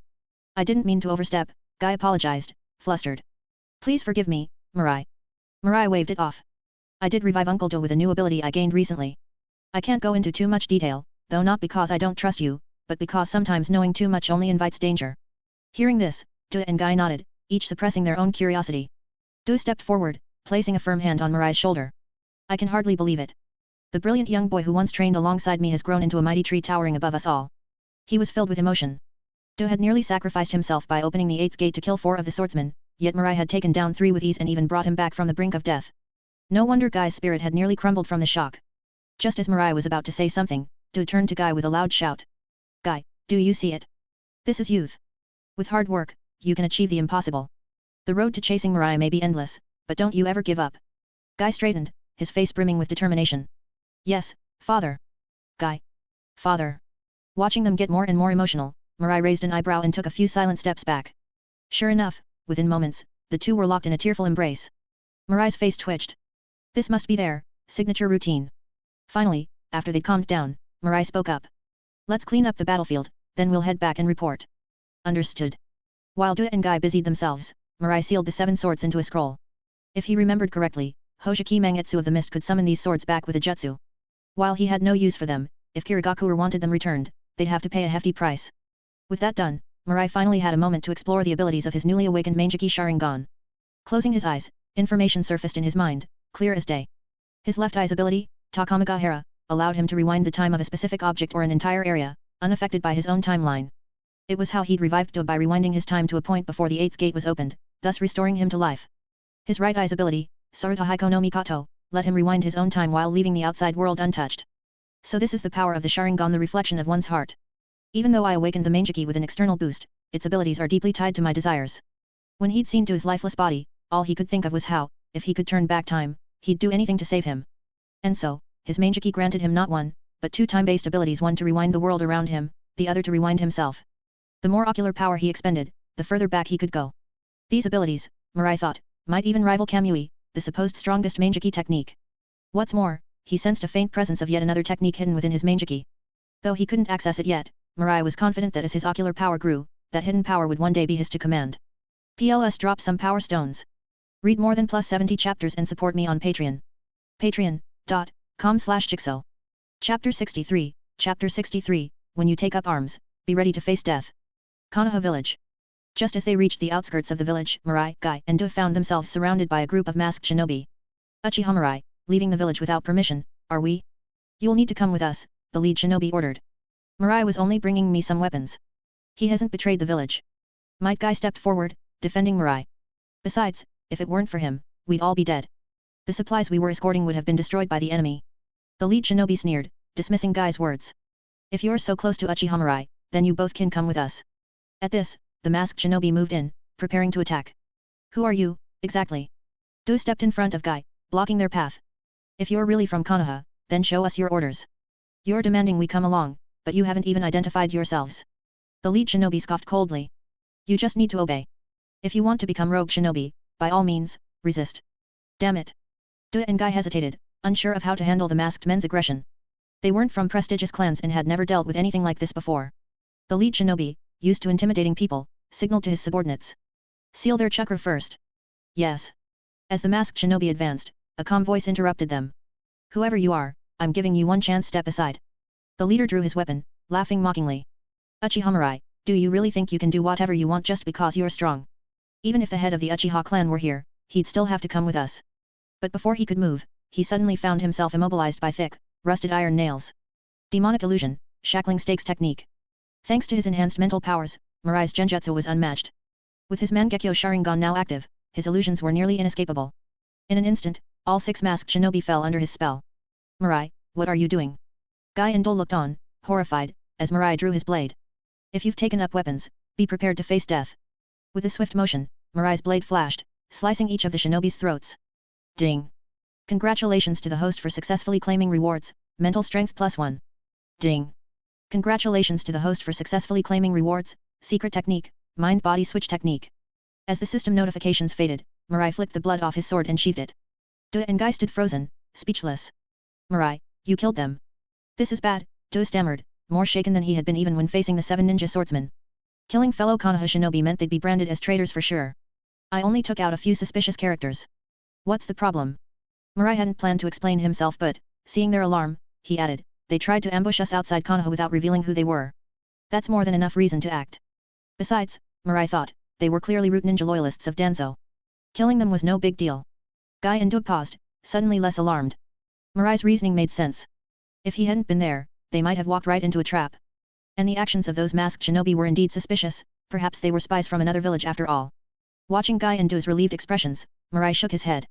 Sometimes, it wasn't so bad to be a bit naive. Hokage's office. After hearing the full account, Hiruzen Sarutobi waved Du and Guy off. Kushina had already mentioned Mirai's trip to bring Guy his weapons, so Hiruzen wasn't planning on reprimanding him. His main priority was to keep Mirai happy and willing to fight on Konoha's behalf. But Uchiha Mirai had done something unprecedented, he'd eliminated the entire 7 ninja swordsmen. The 7 swordsmen were legends in the shinobi world, the pride of Kirigakure. Now, they were all gone, wiped out in a single confrontation. Hiruzen wouldn't have been surprised if Mirai had merely defeated them. But killing them all? That was extraordinary. Defeating a powerful ninja was one thing, killing one was an entirely different challenge, especially elite veterans like the 7 swordsmen. And Mirai had done it effortlessly. Mirai, I must admit, I'm curious. How exactly did you manage to kill all of the 7 ninja swordsmen? Hiruzen asked with a wry smile. They were weak. Killing them wasn't difficult. Mirai's tone was matter of fact. Hiruzen's eyebrow twitched. Weak? The 7 swordsmen?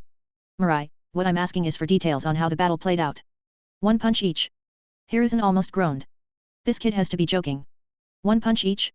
Why not just claim he's invincible? Seeing Mirai's dead serious expression, Hiruzen decided to end this line of questioning before his temper flared. Alright, Mirai, enough of that. Now, where are their swords? I've heard each of the 7 swords has unique powers, and together they make a formidable arsenal. These weapons would be valuable assets for the village. Mirai took out a scroll, his expression sincere. Of course. I've sealed them in here.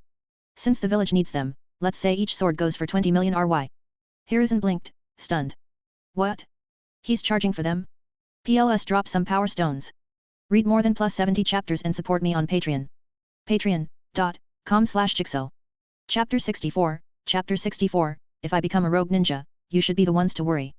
Seeing the shock in Hiruzen's eyes, a hint of amusement appeared on Mirai's face. Hokage-sama, you're not planning to just freeload, are you? These are spoils I risked my life to acquire. And they're some of the finest ninja tools in the world.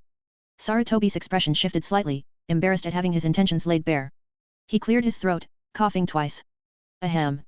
We can discuss the matter of the swords later. Mirai, the 7 ninja swordsmen were formidable shinobi with considerable standing in Kirigakure. Their bodies alone have research value. Mirai's smile widened. All the better. Then let's price the corpses according to the black market rate 10 million ryo per body. What? That costs money, too? Sarutobi Hiruzen's irritation simmered. Since becoming Hokage, few had dared speak to him this way. But he couldn't outright refuse Mirai. First, Mirai had a point. Even as Hokage, he had no right to force a shinobi to hand over their battle spoils. Second, Hiruzen didn't want to sour his relationship with Mirai. If he sent him to the battlefield and Mirai decided not to give his all, the Hokage's carefully crafted plans could easily fall apart. This feeling of being outmaneuvered left Hiruzen deeply frustrated. Mirai, you know that the shinobi world is quite unsettled at the moment, and the village's funds aren't exactly plentiful. How about this, you hand over the swords and bodies now, and once we have funds, we'll compensate you. How does that sound? Mirai shook his head without hesitation. No deal. Cash for goods. The 7 ninja swordsmen were killed by me. I'd rather not risk their corpses revealing my techniques. Hiruzen's initial reluctance turned into a flash of realization. Of course. If he obtained the corpses of the 7 ninja swordsmen, he might deduce Mirai's Mangeki Sharingan abilities from their wounds. Even if he didn't learn much, he could always sell them on the black market for a profit, though it might require a bit of extra effort. Fine, Mirai. We'll proceed as you suggested, Hiruzen replied. 210 million ryo. I'll send someone to finalize the transaction soon. After saying this, Hiruzen gave Mirai a level look. I'll honor your terms, but you'd better be prepared to do your part on the battlefield. Mirai's smile grew. You have my word. Once Mirai had left the Hokage's office, Hiruzen couldn't help but smirk to himself. It was finally clear he had misjudged Mirai all along. The young Uchiha was no obedient pawn, he was a cunning, calculating brat. But still, a bit naive. Did he really think that having a Mangeki Sharingan alone would make him untouchable? Once on the battlefield, he'd exhaust the power of those eyes, and then Mirai would see who truly held the upper hand. As he exited the Hokage residence, Mirai felt quite pleased. Not only had he successfully saved Might Guy and his father, but he'd also awakened powerful Mangeki Sharingan. On top of that, he'd managed to sell the bodies of the 7 ninja swordsmen for a massive 210 million ryo. For context, an S-rank mission paid around 1 million ryo minimum. This deal had effectively made him financially independent. As for Hiruzen's hope of gathering intel from the corpses, wishful thinking. Mirai had long since taken measures to render them useless in that regard. And as for the 7 swords, Hiruzen had no clue that Kirigakure had ways to summon them back. The thought of Hiruzen's reaction once he realized he'd gained nothing made Mirai chuckle to himself. Walking through Konoha's bustling streets, Mirai turned down a quiet alley where a figure stood blocking his path, a shinobi with narrowed eyes and a cane. Uchiha Mirai, said the man, voice cold. You dared to attack a member of Root. I'll be taking you into custody right now. Seeing Danzo standing before him, Mirai stopped in his tracks, his smile fading. You'd better back off, Danzo, before I slap you out of my good mood. A couple of Root members, standing behind Danzo, tensed up, clearly ready to fight. Danzo raised a hand, stopping them, and his gaze hardened. Uchiha Mirai, I don't think you fully understand who I am. Allow me to introduce myself. My name is Shimura Danzo. I serve as a counsel to the Hokage. I founded Root, an organization with the same authority in the village as the Anbu. Ever since he and Hiruzen took power, even the strongest shinobi clans had bowed to their authority. Who wouldn't show him respect? Yet this insolent brat had refused him time and again. Danzo's voice grew icier. You've repeatedly defied me, Mirai. Aren't you worried I'll brand you a rogue ninja? Danzo's authoritative presence was imposing, but Mirai remained unfazed. He looked at Danzo, a smirk tugging at his lips. If I become a rogue ninja, it's not me who should be worried, it's you, the third Hokage, and all of Konoha. Just as I thought, an insolent brat with no cure, Danzo sneered, finally losing patience. With a wave of his hand, the two root shinobi rushed at Mirai, aiming their blades for his heart. In an instant, the two shinobi had crossed the distance to Mirai. Squelch! The blades plunged into Mirai's chest. Under their masks, the root shinobi exchanged smug glances. This so-called genius? The prodigy who defeated the Hokage? What a joke! Suddenly, the two felt searing pain in their own chests. The scene around them shifted. The Mirai they'd impaled had transformed into each other. The two root shinobi stared in shock, looking at the blades embedded in each other's hearts. Genjutsu. When? Thud. They fell to the ground, their final thoughts interrupted by darkness. Mirai turned his gaze to Danzo, his Mangekyo Sharingan eyes gleaming ominously. Danzo, now it's your turn. PLS drop some power stones. Read more than +70 chapters and support me on Patreon. Patreon.com/Jigsaw. Chapter 65, Chapter 65, The Unexpected Power of the Tenkyu no Kami. Mangekyo Sharingan. So you really awakened the Mangekyo Sharingan. Danzo's heart pounded as he stared into the mysterious patterns in Mirai's eyes. It had been so many years since someone wielded this level of ocular power. No wonder Mirai could defeat the fourth Hokage and eliminate the seven swordsmen of the mist. With these eyes, anything seemed possible. Danzo, you seem to have known all along, Mirai said, raising an eyebrow, suddenly grasping what was going on. Back in the Hokage's office, he'd found it odd that Hiruzen's condition was for him to contribute on the battlefield. But now, it was clear, Hiruzen likely wanted to force him into intense battles, hoping the repeated use of his Mangekyo would eventually render him blind. That sly old fox. Mirai scoffed. If it were an unsuspecting Uchiha activating the Mangekyo for the first time, they might have fallen for Hiruzen's scheme. In fact, even knowing that prolonged fighting could gradually blind them, most people wouldn't be able to avoid it. But he wasn't like others. He possessed the Uzumaki's body, capable of replenishing the Mangekyo's ocular energy. Additionally, with his system's ability to plunder mental strength points, he could keep his eye power constantly growing. In a way, he already had an eternal Mangekyo Sharingan. Hiruzen's plan was bound to fail. Understanding this, Mirai refocused his gaze on Danzo. Uchiha Mirai, what do you intend to do? Danzo, who feared nothing, involuntarily stepped back. If he'd known Mirai had this much audacity to openly attack him in the village, he would have come better prepared. At the very least, he wouldn't have brought only 2 guards. After all, an Uchiha with the Mangekyo Sharingan was a far greater threat. Danzo, you've crossed the line one too many times. It's time I taught you a lesson. Mirai's face was expressionless as he drew his sword and charged without hesitation. You brat, don't think I'm afraid of you. Danzo growled, forming hand signs at lightning speed. Wind release, vacuum bullets. A barrage of wind bullets shot toward Mirai, silent and invisible. To an ordinary shinobi, they would be imperceptible, but Mirai could track each bullet's trajectory effortlessly, evading them with ease. Within seconds, he was in front of Danzo, swinging his blade. Danzo leapt backward, but... Slash! Blood spurted, and an arm hit the ground. Danzo's eyes widened in horror. He'd already created distance, how had he ended up right in front of Mirai again? It's his Mangekyo ability. In the split-second exchange, Danzo had already lost an arm. Gritting his teeth, he threw down smoke bombs, disappearing in a body flicker technique. Watching Danzo retreat in disarray, Mirai allowed himself a small smile of satisfaction. Just as Danzo had stepped back, he'd activated his left eye's ability, Takamagahara, reversing time around Danzo back to the moment before his retreat. The slash that should have missed instead severed Danzo's arm. Amazing. Mirai thought, pleased. His eye power in battle was even more formidable than he'd anticipated. Though Danzo's character was questionable, his strength was undoubtedly cage level, yet Mirai had felt no pressure fighting him. He had to revise his previous assessment, even Kamui couldn't compare to his ocular power. However, using this area-wide time reversal strained his eyes severely. Wiping away a line of blood that had trickled from his left eye, Mirai gave a wry smile. If not for his body and plundering system, he wouldn't dare use his eye powers so freely. A few more times like this, and he'd be as blind as a bat. In a dark, damp cave beneath Konoha, Danzo clutched his shoulder, glaring at the smooth, severed edge where his arm had been. The recent fight with Mirai replayed in his mind, but he still couldn't figure out how Mirai had managed to cut off his arm. The fourth Hokage's arm, that brat probably used the same method to sever it, he muttered. As expected of the Mangekyo Sharingan, its power is strange and unfathomable. Danzo's eyes burned with desire. If he could obtain a pair of Mangekyo Sharingan, the Hokage's seat would be as good as his. But Mirai's power had already surpassed his imagination. Until he understood Mirai's Mangekyo abilities, he wouldn't dare face that boy again. Humph. Let him bask in his power for now. When he finally loses his sight, I'll make him understand the meaning of true suffering. Danzo sneered, deciding to bide his time. This battle had cost him 2 elite subordinates and an arm. For now, it was better to follow Hiruzen's plan, let Mirai exhaust his eyes, rendering him a toothless tiger.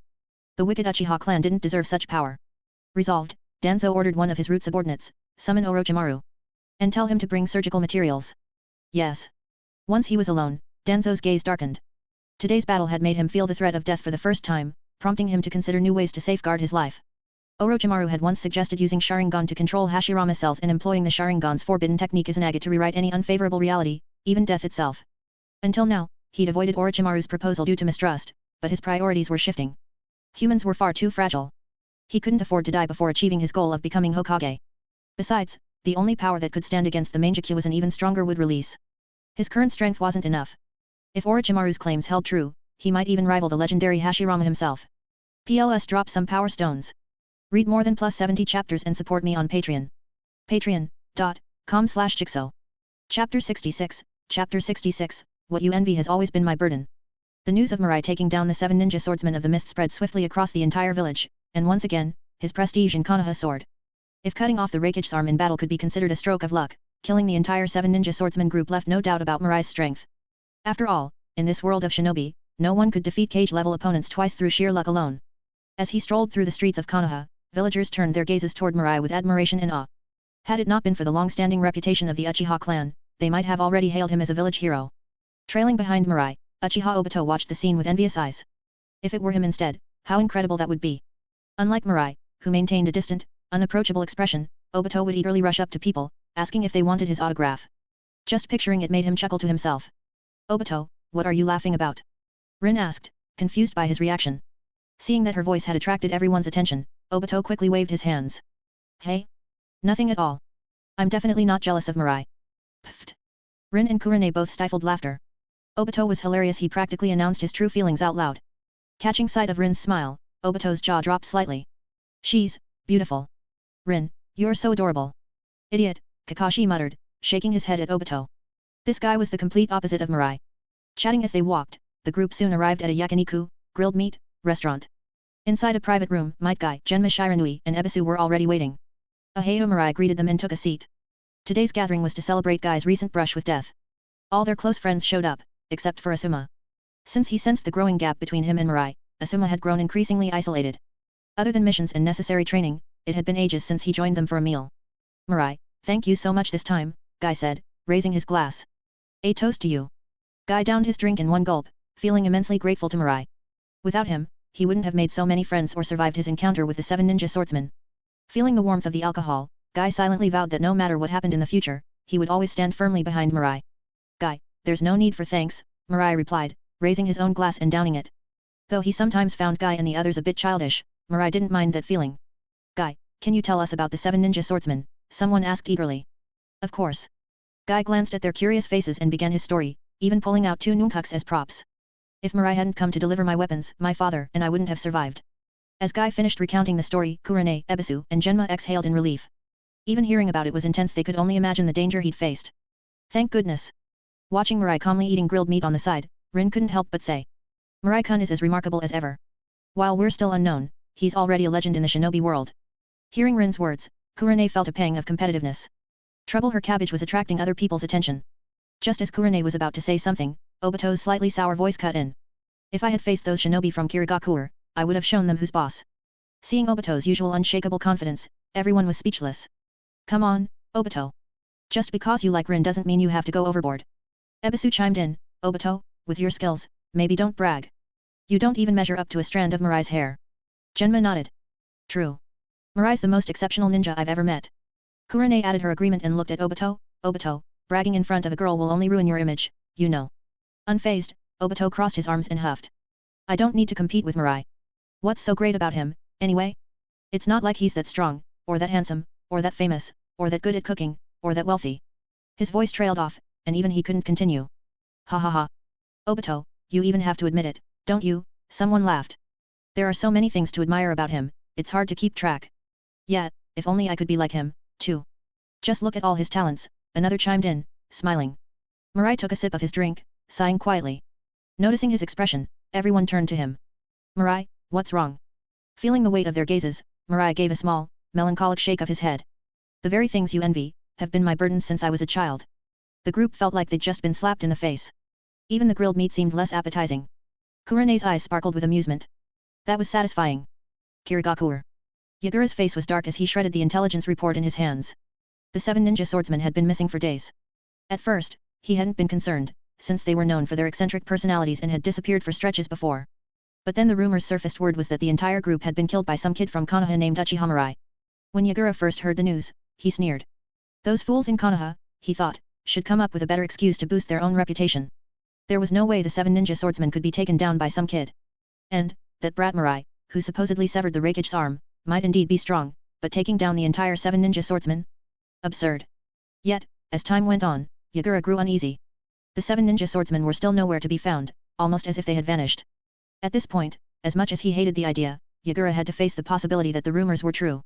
The 7 ninja swordsmen might actually be dead. Gritting his teeth, Yagura roared, "Send out the order. Tonight, we attack Konoha." It was one thing for the 7 ninja swordsmen to die, but he could not let those 7 legendary blades fall into Konoha's hands. PLS drop some power stones.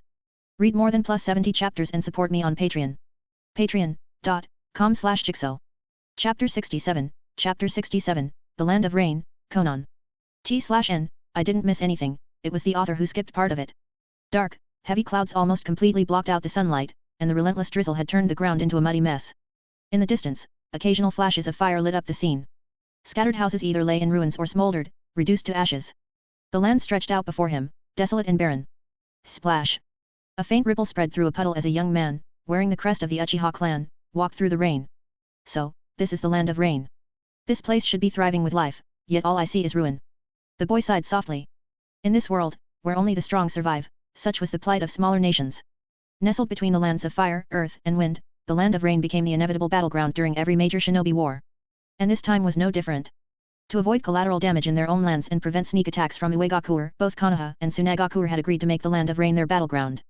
Helpless and weak, the land of rain naturally became the sacrificial pawn in the struggles between greater powers.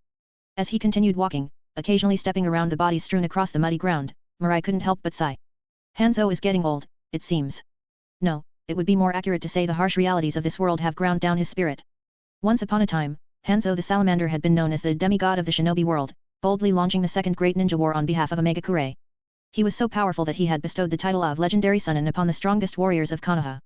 But now, as his homeland faced invasion, the once fearsome demigod cowered with his forces, too weary to fight back. Perhaps Orochimaru was right. People change. If someone never changes, it's only because they died before they had the chance to. Suddenly, a piercing cry of a newborn echoed through the desolation. Mirai turned his head to see a woman clutching a baby, cowering in terror in a corner of the rubble. Mirai stepped closer, reaching into his pouch. Please, don't kill me, please, if you must, spare my child, she's just a baby, she doesn't even know how to speak. The woman's voice trailed off when she saw that Mirai, the man wearing a Konoha headband, wasn't holding a kunao, but rather a small grey pouch. These are ration pills. They don't taste great, but they'll help keep up your strength, Mirai said, opening the pouch and placing it on the ground in front of her. Wait. The woman grabbed the pouch, kneeling before Mirai. Can you take my daughter with you? She won't survive if she stays with me. Mirai pointed at his headband. I'm a shinobi from Konoha. You should hate me. The woman shook her head. I don't understand any of that. All I know is you've given me hope to survive. My daughter knows nothing of these things. If you take her back to Konoha, I'm sure she'll repay you someday. Glancing up at the sky, Mirai stepped around the woman, his voice calm. If I were you, I'd take these pills, find a safe place to hide, and avoid letting others see you have them. Otherwise, you might be killed for it. With that, Mirai turned and walked away without a backward glance. He had killed many before, and he would kill many more in the future. But helping this woman, if only in a small way, did not trouble him. Beyond this, though, their survival was up to luck and fate. As she watched his figure disappear, the woman traced the symbol on his clothing onto the ground. After staring for a while, she popped a ration pill into her mouth and felt a bit of strength return. Gently, she touched her infant's sparse violet hair. Hana, one day, you too must become a ninja. In this world, only with power can you live freely and openly, like that kind soul who just saved us. Murmuring to herself, the woman wiped away the symbol she'd drawn, cradled her child, and disappeared into the rainy shadows. In the heart of a ruined village, Mirai stopped and leaned against an intact wall. How long do you plan on following me? His words echoed through the empty streets, but there was no answer. Mirai chuckled coldly before vanishing in a blur. The next moment, he reappeared around a corner, his fist slamming toward a hidden shinobi. Poof! His fist struck nothing but air as the ninja dissolved into a flock of paper birds, which then reformed midair. Standing there, with long blue-violet hair and clad in a black cloak, was a woman. Mirai raised an eyebrow. Konan. What do you want? His killing intent faded as he recognized her. He hadn't expected to encounter Konan here. You're Uchiha Mirai of Konoha. Konan's cool voice cut through the air, her eyes filled with curiosity. Seeing the spirited glint in her eyes, Mirai found himself surprised. Compared to what he knew of her, this Konan had a vibrant quality. Hey, I asked you a question. Konan frowned, irritated at Mirai's silence. Mirai regained his composure, a dangerous look crossing his face. If you know who I am, you should realize that stalking me is unwise. Konan, however, covered her mouth with a small laugh. My intuition tells me you won't harm me. After all, didn't you spare that woman and her child? That's because they're mere civilians. And I'm a shinobi of Omegakure, Konan replied, not an enemy of Konoha. Mirai shrugged indifferently. So why have you been following me? Konan's expression grew serious. Uchiha Mirai, I'd like to ask for your help. Mirai's voice was nonchalant. Go on. Could you help me arrange a meeting with Konoha's leaders? I have something important to discuss. Mirai looked skeptical. You. Sensing his doubt, Konan quickly explained. I speak on behalf of the organization behind me, Akatsuki. Akatsuki is a group of ninjas who desire peace. War has brought nothing but suffering and scars to everyone. We hope to help Konoha and Tsunagakure end this conflict through negotiation. Oh, right, she added, as if remembering. I'm Konan, a shinobi from Omegakure. Akatsuki is my organization, and our aim is true peace for the world. Mirai shook his head, smiling. Don't be naive, Konan. Peace isn't achieved through talks, it's won through battles. PLS drop some power stones. Read more than +70 chapters and support me on Patreon. Patreon.com/Jigsaw. Chapter 68, Chapter 68, My eyes have already seen your fate. Hearing Mirai's resolute tone, Konan furrowed her brows slightly. And what makes you so certain? How can you know without even trying? Maybe you don't understand, but there are countless shinobi who yearn for peace. We firmly believe that one day, as long as people open their hearts, there will be a time when trust can flourish between everyone. Violence isn't the only way to solve problems. Uchiha Mirai shook his head at her idealism. There will always be walls between people. This so-called trust is nothing but a self-deceptive lie. Konan wasn't convinced and pushed back. Then what would you do if you were in my place? Mirai replied calmly, it's simple. Just gain enough power. That's absurd. Konan retorted, her frustration mounting. It's because everyone's trying to use their power to achieve their own goals that we have so many wars. Initially, seeing Mirai help an ordinary citizen from the land of rain, Konan had thought she'd found a kindred spirit. But now, it was clear he was the kind of person who only believed in strength. That's only because their power isn't strong enough, Mirai continued. If one had the power to conquer everything, then every decision they made would be the right one. Peace would be just a word away. Konan found herself momentarily dazed by his confidence. She wanted to argue but couldn't find the words. Seeing her hesitation, Mirai waved dismissively. Enough of this. I'll tell you now, the higher UPS in Konoha won't meet with you, nor will they agree with your ideas. As Mirai turned to leave, Konan called out, refusing to give up. Even if you don't believe in our ideals, can't you at least introduce us? Mirai glanced back over his shoulder. If you insist, try Tsunagakure. They started this war. If they're willing to negotiate, Konoha might have no objections. Konan could only watch as Mirai dismissed her pleas, a sense of helplessness creeping in. She had thought reaching out to Konoha's leadership through him might be possible, but his response dashed her hopes entirely. Frustrated, she demanded, Uchiha Mirai, why won't you even consider talking to us, talking to the Akatsuki? Mirai stopped in his tracks. Since you're so insistent, fine. Let's talk. The Akatsuki you speak of, is it an official organization within Omegakure? He continued, in other words, has Hanzo, the leader of Omegakure, acknowledged Akatsuki? Konan's confidence faltered as she answered, Lord Hanzo is our idol. We believe he'll recognize our efforts one day. So, you've created an organization on your own, bypassing Hanzo and or representing Omegakure in dealings with other villages. And what of it? Konan asked, confused by his criticism. Mirai shook his head in mild exasperation. Naive. A group of kids raised in war, yet still so innocent in some ways. No village leader would hand over diplomatic rights so easily. If Konoha or Tsunagakure were to negotiate with Akatsuki, how would Hanzo react? Wouldn't that create two competing leaders within Omegakure? Even without someone like Danzo meddling, Hanzo would never allow such recklessness. Mirai's eyes shifted, his gaze sharpening into the eerie form of the Mangekyo Sharingan. Mark my words, one day, your naivety will cost you dearly. With that, he tossed a flying thunder god kunao to Konan. If you ever come to understand reality, you can find me in Konoha. Making a mistake once is forgivable. But don't make it again. He turned and left without looking back.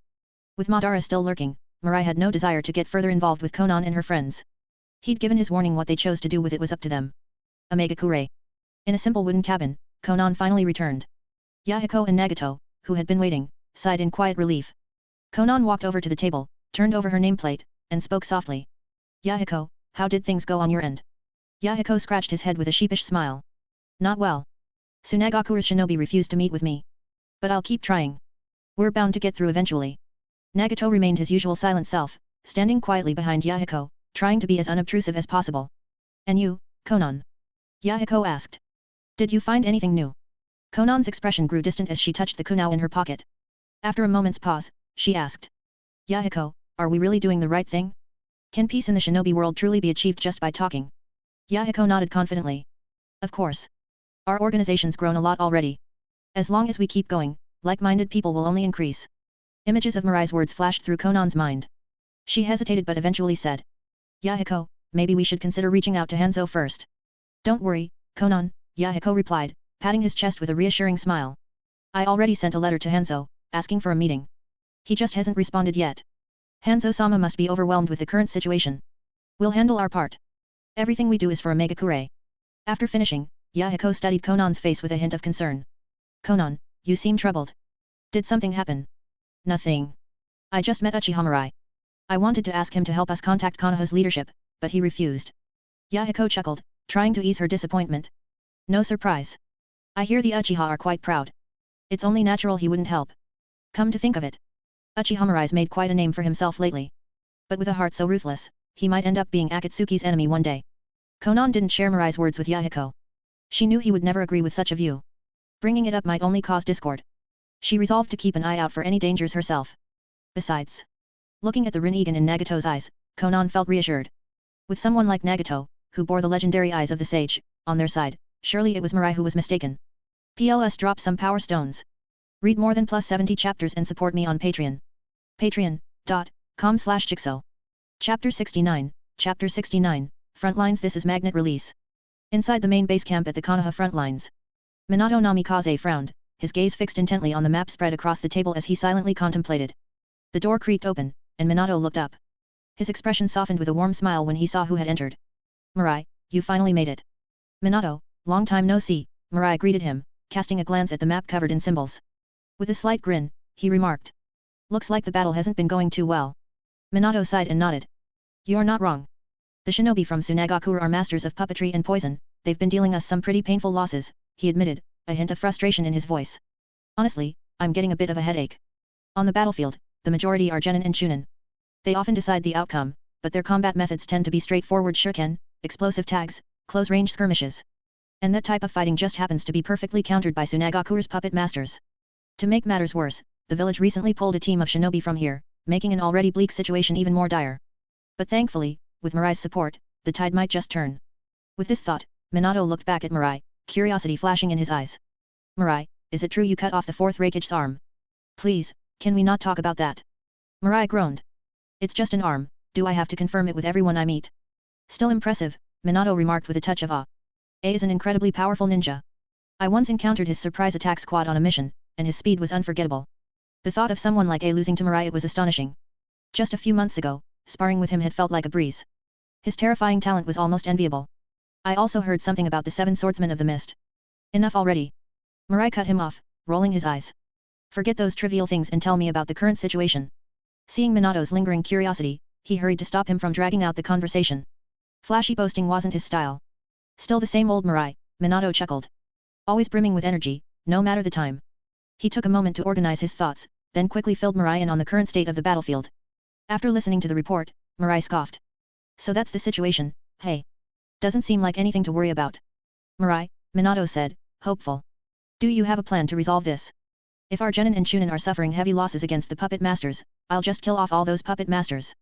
Minato blinked, taken aback. Mirai, Tsunagakure's poisons were created by Cho herself, and to this day, we haven't found a cure. If you get poisoned, it's certain death.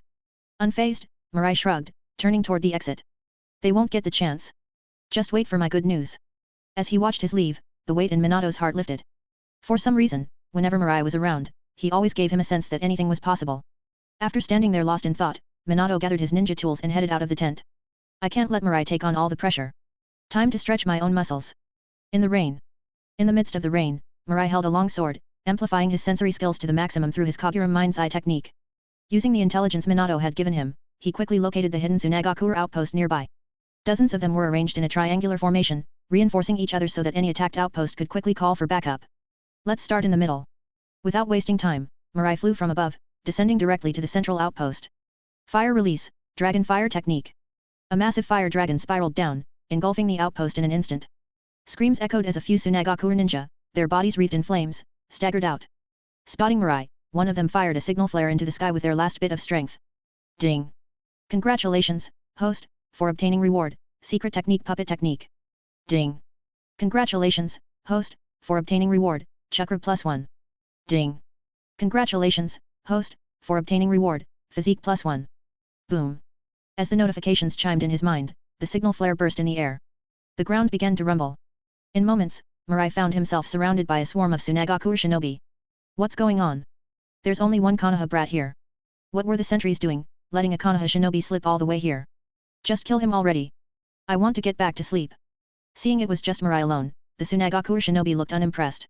No matter how he got there, he wouldn't stand a chance against their sheer numbers. Is this all you've got? Mirai said, his disappointment clear as he looked at the 200 Tsunagaku shinobi around him.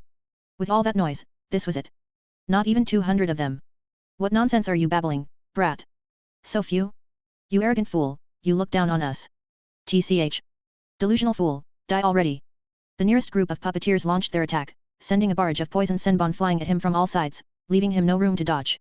The senbon gleamed a dark purple, clearly laced with deadly poison. Grins of anticipation spread across the Tsunagaku shinobi's faces as they waited to see the kid skewered like a pincushion. Clang! Clang! Clang! A large mass of golden sand surged up from beneath Mirai's feet, forming a protective wall that blocked every attack. The Tsunagaku shinobi froze in shock, disbelief etched on their faces. Golden sand. This was magnet release. PLS drop some power stones. Read more than +70 chapters and support me on Patreon. Patreon.com/Jigsaw. Chapter 70, Tsunagaku retreats. How is this possible? How can this brat use Raza's ability? Damn it, is this some kind of genjutsu? When did it happen? Idiot. Do you really think all of us fell into a genjutsu at the same time? This is clearly magnet release. What's going on? Could this brat in front of us actually be Raza in disguise? Are you kidding me? Someone, explain what the hell is happening. The Tsunagaku shinobi were utterly baffled as they watched Mirai wield magnet release. In the entire shinobi world, magnet release was a Kekii Genkai exclusive to Tsunagaku shinobi. Yet, here stood a Konoha ninja wielding their sacred technique. Some of the Tsunagaku shinobi even began suspecting that this was all part of a secret exercise staged by their own village. Facing the bewildered crowd, Uchiha Mirai clapped his hands together. Magnet release, gold dust. In an instant, countless grains of gold sand surged forward, engulfing 200 Tsunagaku shinobi. Moments later, a muffled sound echoed, and everything fell silent. As the notifications in his mind chimed repeatedly, a wave of satisfaction surged within Uchiha Mirai. Aside from some minor jutsu rewards, the battle had granted him a significant boost 147 points to his 3 main stats. Name, Uchiha Mirai. Physique, 571. Mental strength, 562. Chakra, 574. Kekii Genkai, Mangeki Sharingan. Magnet release, gold dust. Jutsu. Other, secret technique, puppet technique. Examining his significantly bolstered stats, Uchiha Mirai touched his nose with a smirk. This rapid growth felt exhilarating. Without sparing a thought for the fallen Tsunagaku shinobi, he set his sights on the next Tsunagaku outpost. Land of Wind. Border region. At Tsunagaku's main camp, the air was tense. Groups of Tsunagaku shinobi gathered, their faces grim. In the central wooden cabin, the village's upper echelon sat in deep frustration. Among them, Chiyo's expression was particularly severe. Her sharp gaze swept over every shinobi present, her lips pressed tightly together. In recent days, their outposts within the Land of Rain had been repeatedly attacked. In less than a week, nearly 1,000 shinobi had been killed or injured. For a force of just over 30,000 shinobi, such losses were catastrophic. Bang! Cho slammed her palm onto the table, her glare sweeping across the room. How did this happen? Why have we suffered such devastating losses in such a short time? The question left the room in a heavy silence. Not a single shinobi dared to meet her eyes. The oppressive atmosphere forced Ebis to step forward. Sister, based on the traces left on some of the corpses, one of the attackers is definitely Namikaze Minato. The wounds caused by his raised nan are unmistakable. Chiyo's expression turned even colder. Go on. Ebis hesitated briefly before continuing, his lips trembling. At the other sites, however, it was a completely different scene, no intact corpses were left behind. Having inspected one of the devastated outposts himself, he vividly recalled the horrific aftermath. The ground had been littered with shredded flesh. Even with his vast experience in gruesome missions and wars, the sight had made his skin crawl. Hell itself couldn't have been worse.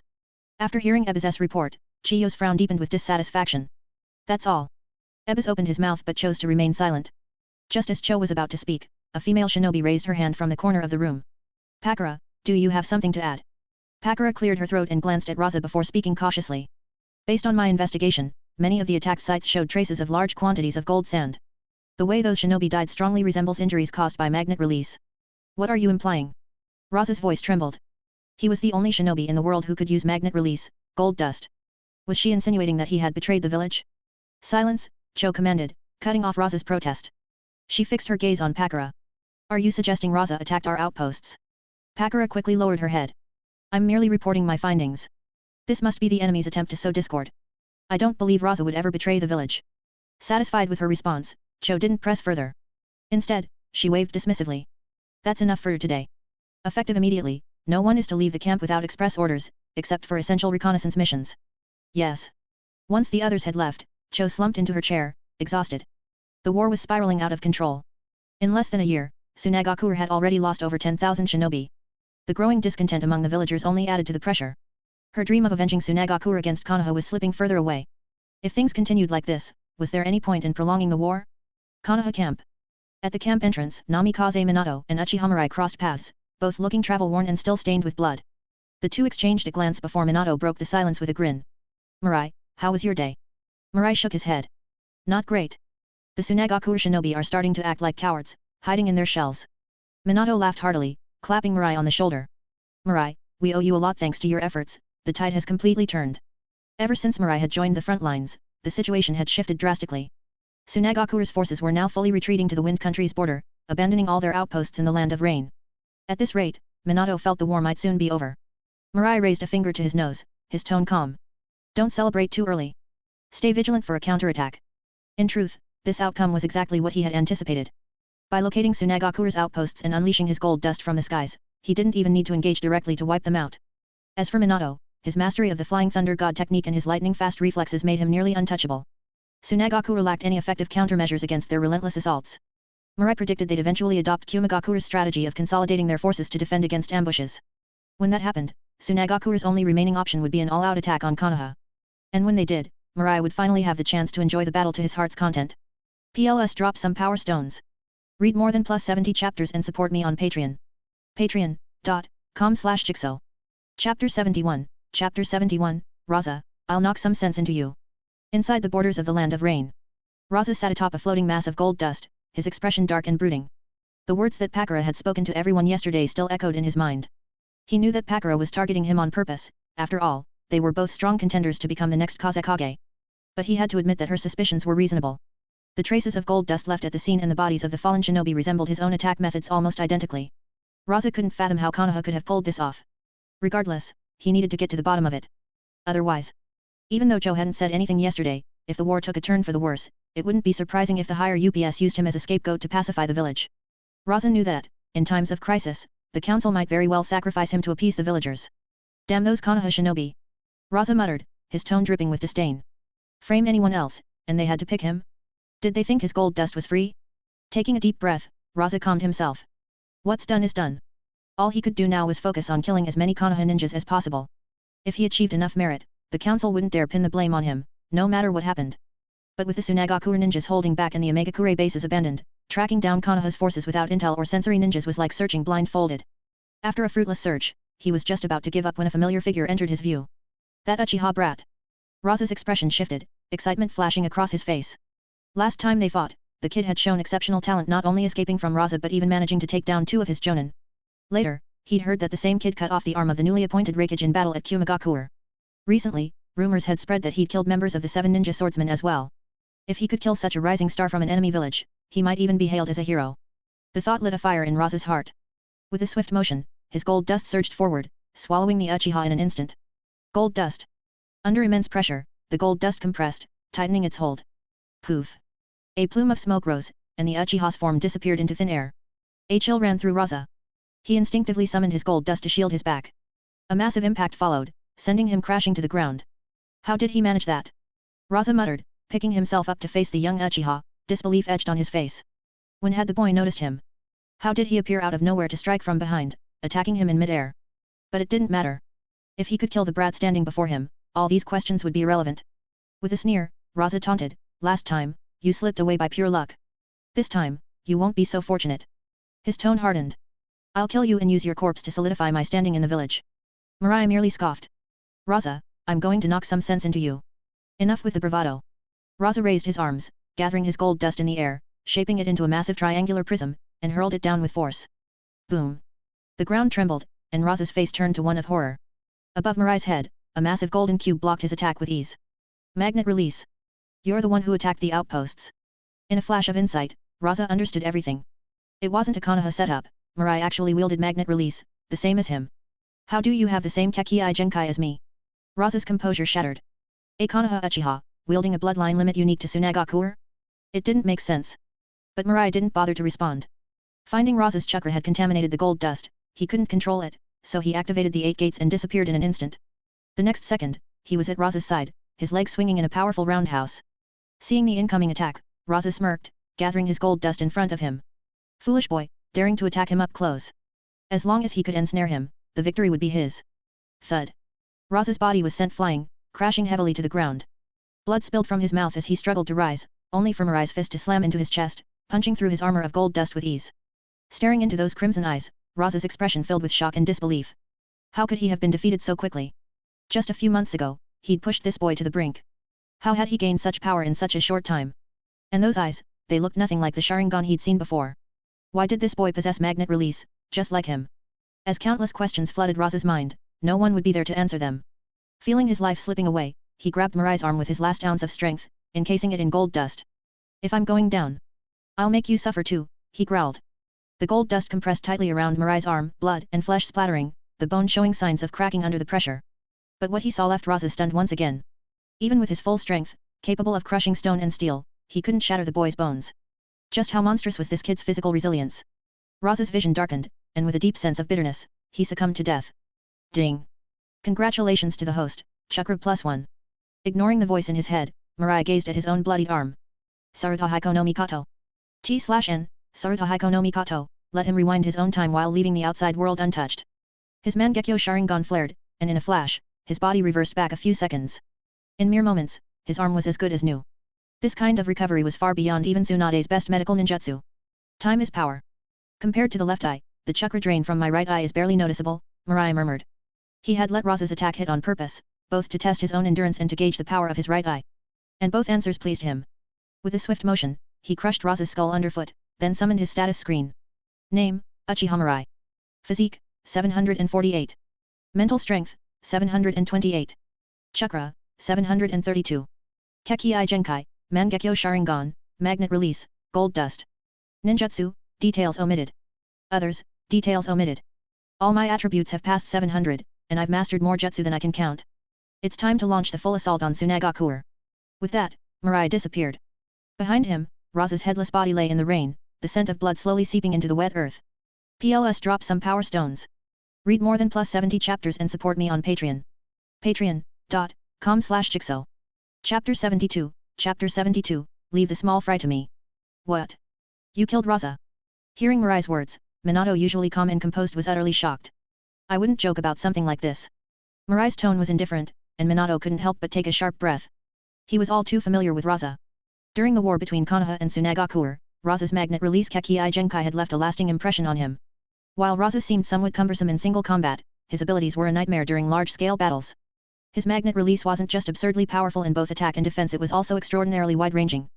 Minato prided himself on his speed in killing enemies, but even he had to admit that, on the battlefield, he couldn't quite match Raza's efficiency. This was why he had always avoided large-scale conflicts with Tsunagakuer whenever possible. But now, that formidable enemy who had given him so many headaches was dead, killed by Mirai. The news felt like a dream to Minato. Seeing Minato in a daze, Mirai calmly reminded him, Tsunagakuer will soon realize Raza is dead. I think we should launch a full-scale attack before they can react and crush them completely. Minato immediately nodded in agreement. Mirai, you've given me quite a surprise. As the commanding officer of this battlefield, a decisive victory over Tsunagakuer would greatly enhance Minato's reputation. It would bring him one step closer to realizing his dream of becoming Hokage. Although it felt selfish to think about such things during a war, Minato couldn't deny this was his genuine desire. Mirai, we'll launch the assault tonight. You should rest for now. I'll wait for your signal. With that, Mirai turned and left. Watching him go, Minato exhaled a long sigh of relief. He remembered the first time he met Mirai back then. Mirai's strength was only at the level of a Chunin. But now, in just over a year, he had grown powerful enough to kill a Kage-level shinobi. And Minato had noticed Mirai's condition just now. Apart from a few bloodstains on his clothes, he showed no signs of injury or exhaustion. It was as if Raza hadn't posed any challenge to him at all. Such strength was terrifying. Even Minato, confident as he was, couldn't help but feel a faint sense of pressure in Mirai's presence. Defeating A and forcing Kumagaku to retreat, killing the 7 ninja swordsmen of the mist, and now slaying Raza, the magnet release user. Good thing Mirai was born a few years after me. Otherwise, there'd be no room for me to shine. Minato chuckled wryly, shaking his head. Even his self-confidence wavered when compared to Mirai. Tsunagaku's camp. The night had fully fallen, and Chiyo's impatience was starting to show. She had been thinking about this war for a long time. Continuing the fight would only lead to pointless casualties, but retreating would be unacceptable to both the shinobi and the villagers. Her plan was to discuss a strategy with Raza, perhaps creating some trouble for Konoha before their withdrawal while also boosting Raza's reputation.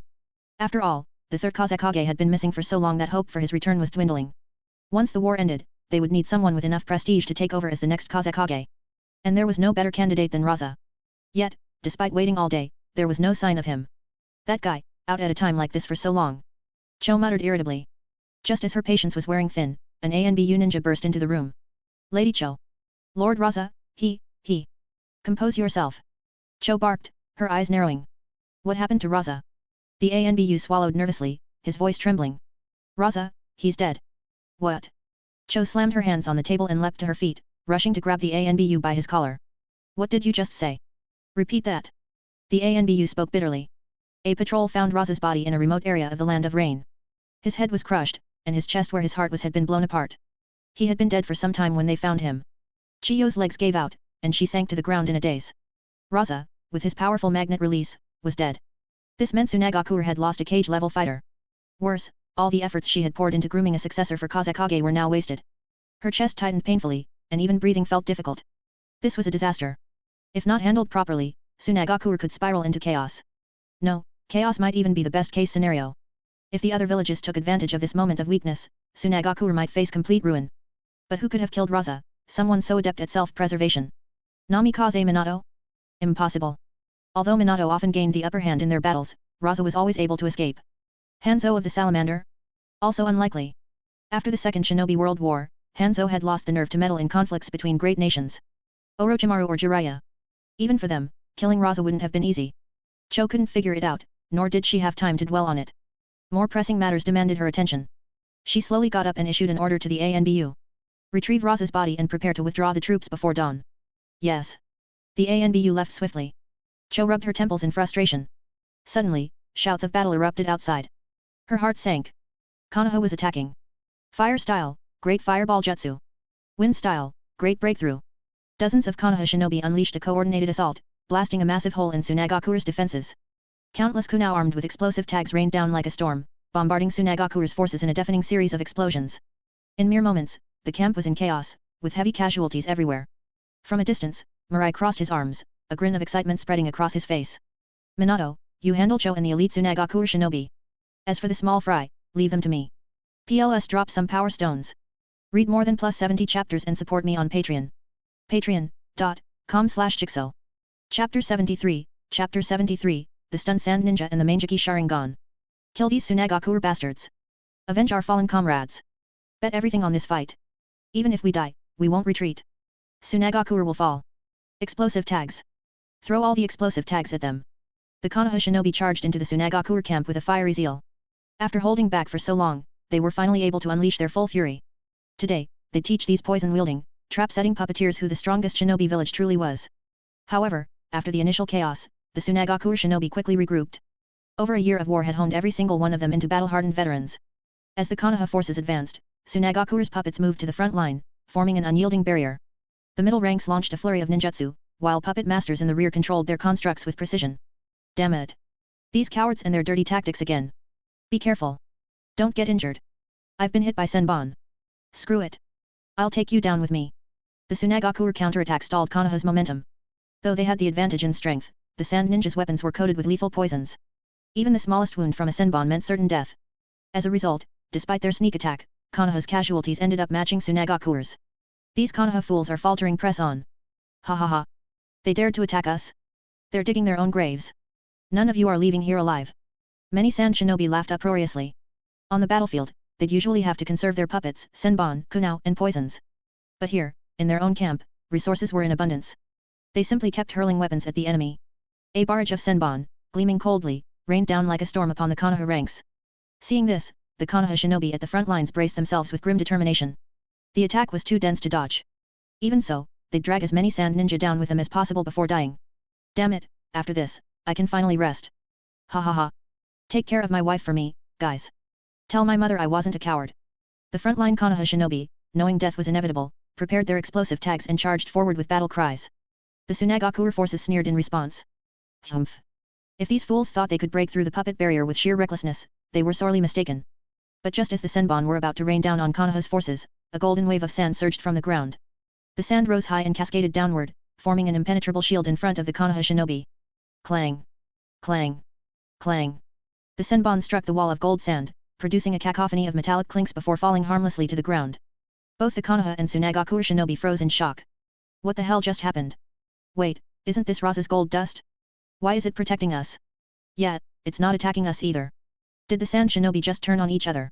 Konoha's shinobi were utterly confused. Moments ago, they'd been resigned to death, only to be saved by what appeared to be the enemy's jutsu. The sand shinobi were equally baffled. Why did Raza-sama block our attack? Was it a mistake? That wasted so many senbon. No way. Look closer if it was a mistake, why isn't the gold dust attacking the Konoha shinobi now? Good point. Where's Raza-sama? Can someone explain what's going on? As the Tsunagakuer forces scrambled for answers, the golden sand surged like a tidal wave, crashing into their ranks. Gold dust burial. Boom. The puppets on the front lines were instantly crushed to powder, leaving a massive gap in the sand shinobi's defenses. The sand then rose into the air, looming like a dark cloud over the battlefield. Magnet release, gold dust imperial funeral. The golden sand formed a massive barrier, and countless spears of sand emerged from every direction, piercing through the Tsunagakuer forces. Agonized screams filled the air. Within moments, the ground was drenched in blood. The sand shinobi trapped inside the golden barrier were turned into lifeless husks, riddled with holes. Sitting cross-legged atop the floating gold dust, Mirai hovered closer to the battlefield. She gazed at the stunned Konoha shinobi below and said softly. Fall back. Leave the rest to me. It wasn't until they saw Mirai that the Konoha forces realized what was happening. So, it's Mirai-sama who's controlling the gold dust. That explains why it protected us earlier. It's Mirai-sama's doing. Magnet release.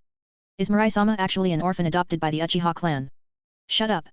Haven't you seen his Sharingan before? Speaking of which, his eyes look different from normal Sharingan, don't they? Whatever the case, Mirai-sama saved our lives. Let's follow his orders and retreat. As the Konoha shinobi pulled back, the Tsunagakuer forces were thrown into complete disarray. At first, they'd thought Raza was controlling the gold dust. But now, they realized it was an Uchiha. What in the world was going on? Why is the gold dust attacking us?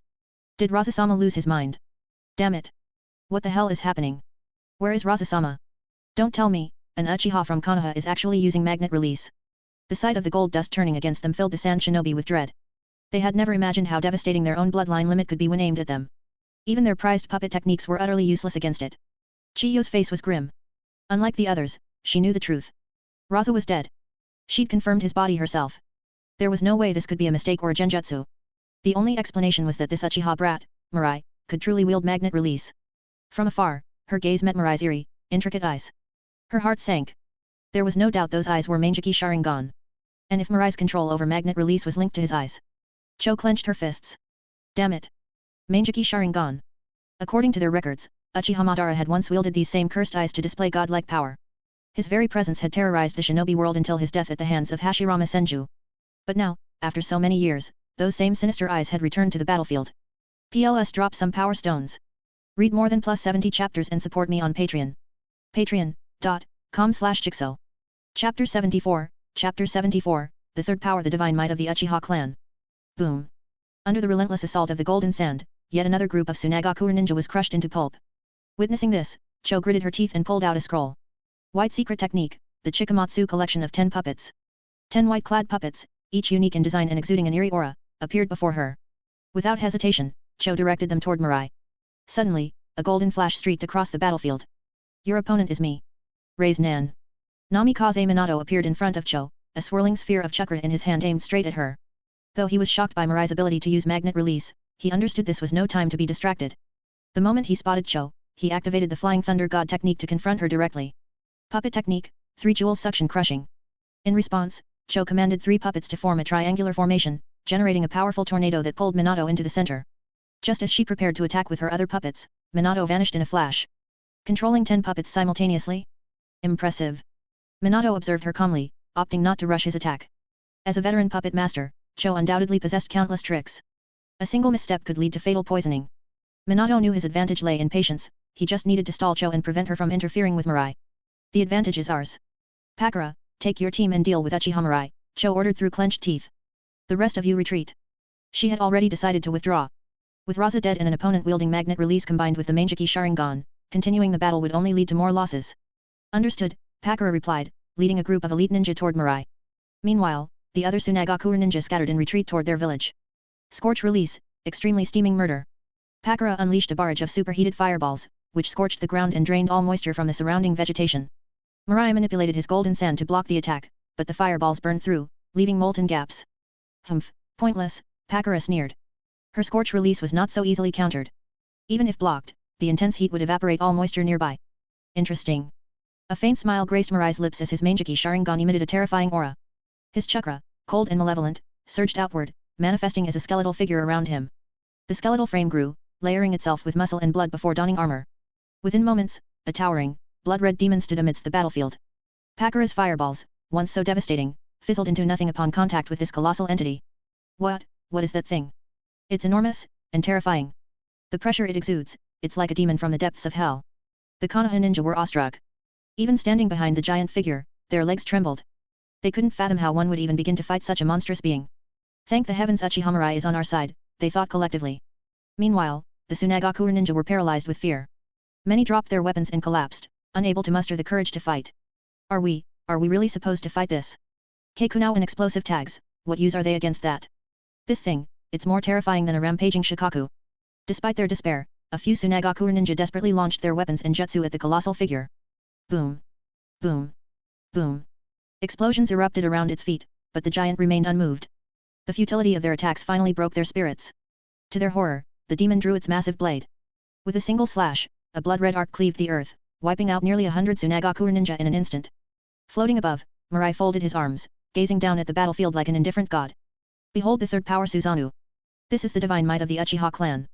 With that declaration, Susanoo surged forward, tearing through the Tsunagaku ranks. Its every step caused the earth to quake, and its blade reduced the enemy to dust. 2 swings. That was all it took. 500 Tsunagaku ninja, tasked with covering their comrades' retreat, were annihilated. The monstrous figure showcased a brutality far exceeding anyone's expectations. Die. Consumed by rage, a group of elite Tsunagaku ninja leapt toward Susanoo. But with a casual punch, Susanoo obliterated them midair, scattering their remains. Pakura, witnessing the carnage, was gripped by terror. She glanced at Mirai's calm expression high above and felt her last shred of reason give way to fear. All thoughts of revenge or duty vanished as she turned and fled for her life. A mere speck of sand dares to challenge me. Mirai sneered, dismissing Susanoo. As he descended, the battlefield fell silent. Konoha's forces stared at him with a mix of awe and reverence. Even among allies, the power he had displayed was overwhelming. For the first time, these post-Madara-era shinobi understood why the Uchiha were regarded as the most powerful clan in the ninja world and why the Sharingan was hailed as the ultimate Kekkei Genkai. In this age, where the Senju had faded into history, no force could rival the divine power of the Uchiha.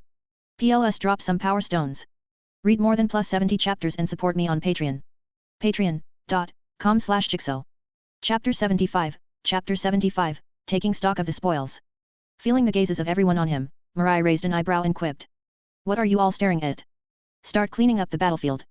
Yes, Mirai-sama. At his words, all the Konoha shinobi immediately sprang into action, feigning diligence as they began tidying up the battlefield. Though, to be fair, there wasn't much left to clean after the devastation wrought by Susanoo. Strictly speaking, Minato Namikaze was the commander of this war. Whether to pursue the enemy or to clean up should have been his call.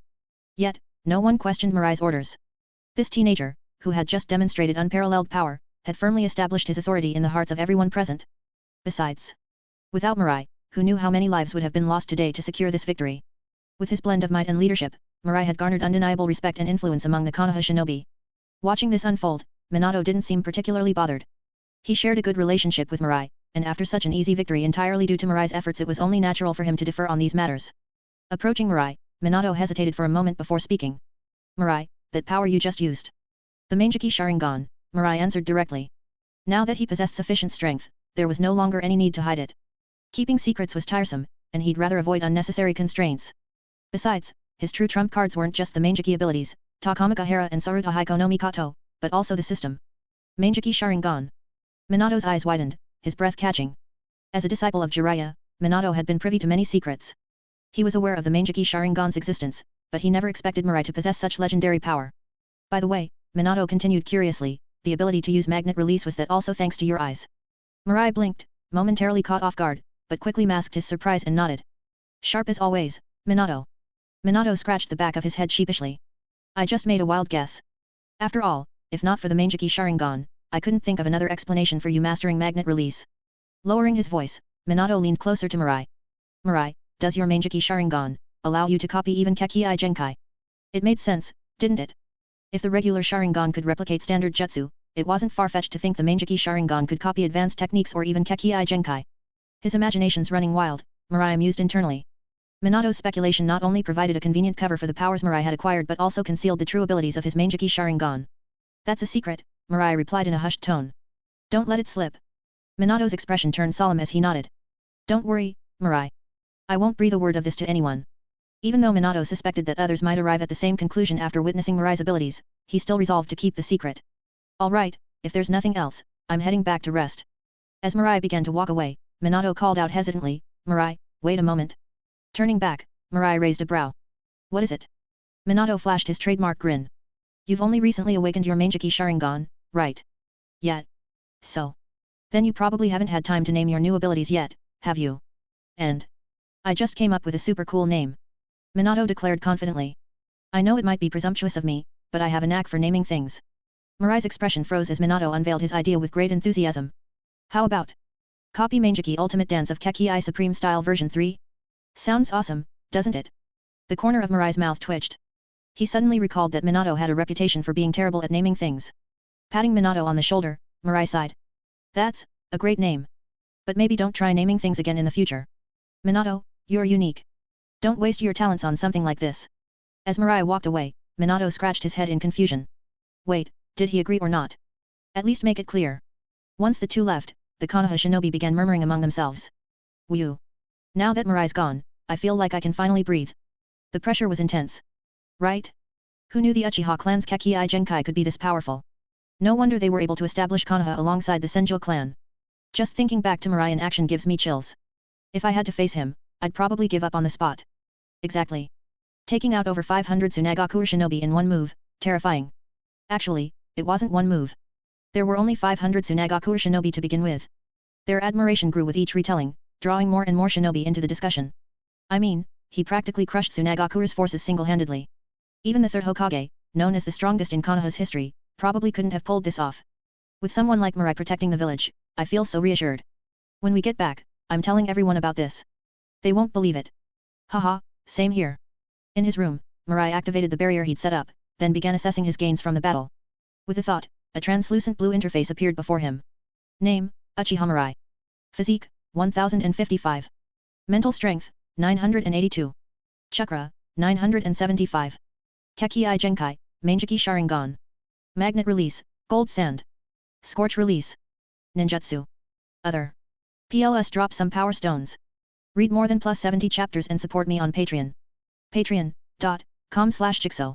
Chapter 76, Chapter 76, Forbidden Jutsu, One's Own Life Reincarnation.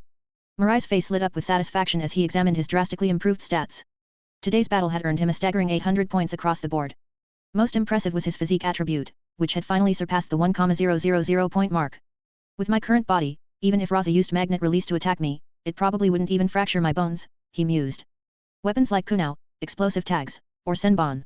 Those likely wouldn't even scratch him now. Moreover, his chakra and mental energy were both approaching 1,000 points as well. As for his mental energy, he could feel it. His eyes were on the verge of evolving once more. It wouldn't be long before his Mangeki Sharingan advanced further. The myriad of jutsu and secret techniques he'd acquired. They were little more than a collection hobby for him now. None of them provided any real help at his level. The only worthwhile gain was the Scorch release Kekii Genkai he had seized from Pakura. Being able to unleash superheated fireballs that could instantly evaporate an enemy's blood, not bad, he thought. After taking stock of his spoils, Mirai closed his eyes to meditate, intent on mastering his newly enhanced attributes and making them second nature. Tsunagakuer. The wind howled, stirring up clouds of sand that blanketed the village. On the streets, passers-by dressed in black moved silently, their faces heavy with grief. Even the children, who usually played noisily, hung their heads with tear-streaked cheeks. Occasionally, the quiet was broken by the sound of sobbing, adding to the oppressive atmosphere. In the ninja cemetery, mourners placed flowers before gravestones etched with names, silently praying for the departed. Why start a war? So many have died. Was this what the village wanted? Councillor Cho couldn't let go of her grudge over her son and daughter-in-law, so now our sons and daughters have to die for her vengeance. The dead are gone, and the village has lost. Life's only going to get harder from here. We had some of the finest shinobi in the entire ninja world, yet this is how it ends. Cho has brought nothing but ruin to our village. SHH. Do you want to get yourself killed talking like that? My whole family is gone. Let them come for me if they dare. Same here. We've lost the third Kazekage, and now even Raza is dead. This is all because of Cho. The murmurs of discontent among the villagers cast a heavy shadow over the ninja returning from the front lines. For those who had survived, the bitterness in their expressions said it all. They understood better than anyone that the blame couldn't rest solely on Cho. In truth, her poison research and puppetry had dealt significant blows to Konoha's forces during the war. But the image of Uchiha summoning a towering, godlike entity to decimate their forces haunted them. Such overwhelming power it had torn through their ranks effortlessly. Every rearguard who stayed to hold the line had been slaughtered. Their finest techniques hadn't even scratched him. Even during Shikaku's rampages, they had never felt such despair. In one battle, Mirai had shattered a front line they'd held for over a year. Their dreams of conquest, fueled by their victory over Kumagakuer, were crushed in an instant. In a quiet corner of the cemetery, Ebis turned away and made his way toward the Kazekage's office. Inside, Cho sat in the chair reserved for the Kazekage, her cloudy eyes betraying her weariness. When Ebis entered, she spoke without looking up. Ebis, the village will be unstable for some time. Keep a close watch to prevent anyone from exploiting the situation. Also, ensure that security around the village is tight. We can't let enemy shinobi take advantage of this. Ebis gave a faint, bitter smile. Sister, the villagers' opinion of you is less than favorable. Perhaps you should lay low for a while. Cho waved a hand dismissively. I have my own plans. You may leave. Yes. Once Ebis left, Cho stared out the window. From a revered hero of the village to someone everyone scorned, it was a bitter pill to swallow. Perhaps it was my selfishness that led to this outcome. Her murmured words gave way to silence, her eyes growing resolute. A sharp knock interrupted her thoughts. Who is it? Cho-sama, it's me. The door creaked open, and Pakura stepped in hurriedly. You survived. Chiyo's tone was flat, but Pakura knelt down, her expression tinged with shame. Yes, Cho-sama. She had lived, not because of her strength, but because she'd chosen to flee at the last moment. To have escaped Uchiha alive is no small feat. Chiyo's words startled Pakura. Her earlier resentment toward being ordered to stay behind melted away, replaced with a glimmer of hope. With the third Kazekage missing and the war over, Tsunagakuer needed to elect a new Kazekage. Now, with Raza dead, Pakura's potential rivals were few. If Chiyo's endorsement meant anything, her chances of becoming the next Kazekage were nearly certain. Pakura's heart raced. This way, Cho said, standing abruptly. Pakura quickly followed as Cho led her to a secret chamber beneath the Kazekage's building. Inside, Raza's decapitated body lay on a table, his shattered head nearby. Cho-sama. Pakura asked, confused. Why wasn't Raza's body in the cemetery with the others? Why hide it here? Pakura, the village cannot be without a Kazekage. I have made my decision. Guard the door. Let no one enter without my command. Pakura's heart soared. Is this her official endorsement for me as the next Kazekage? Though Chiyo's reputation was tarnished, her influence over the village was still immense. If she supported Pakura, her ascension was almost guaranteed. Yes, Cho-sama. Pakura replied eagerly, shutting the chamber door and taking her post. Inside, Cho stood over Raza's lifeless body. Her gnarled hands rested on his chest. Forbidden Jutsu, one's own life reincarnation. PLS drop some power stones. Read more than +70 chapters and support me on Patreon. Patreon.com/Jigsaw. Chapter 77, Chapter 77, Hope's Shattered Mirai's Plan. A green glow shimmered, and Chiyo's pure life force surged into Raza's lifeless body. Moments later, Raza's broken body began to regenerate. His cracked skull mended itself, and his complexion slowly regained vitality. After a brief silence, Raza opened his eyes. Staring at Cho, now lifeless on the ground, he was overwhelmed with shock. Cho-sama, what happened? Confused, Raza's voice trembled. Hadn't he already been killed by Uchiha Mirai? How could he be alive again? Raza, you are the one I've chosen as the fourth Kazekage, Cho stated calmly, her voice weak but resolute. The war is lost. I used a forbidden jutsu to bring you back. Protect the village. With those last words, Chiyo's body fell motionless. Raza knelt, closing Chiyo's eyes gently. His heart churned with conflicting emotions. He could never fully understand Cho.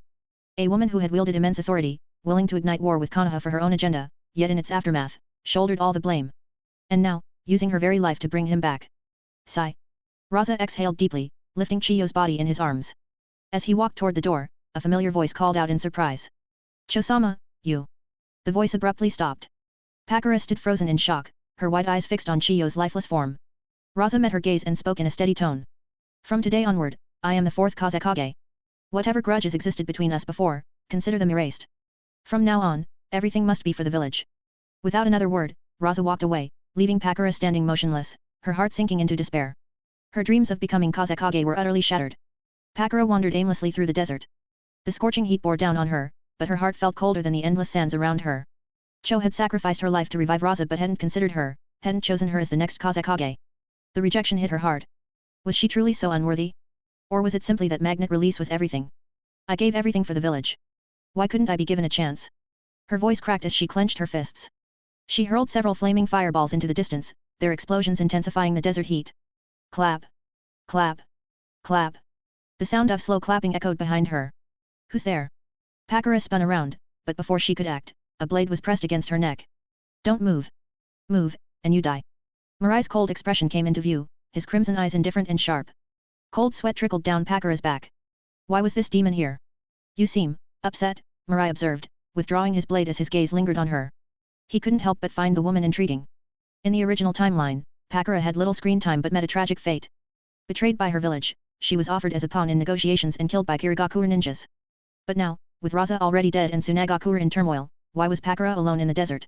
Why are you here? Pakura asked cautiously. Even without his weapon drawn, she didn't dare lower her guard.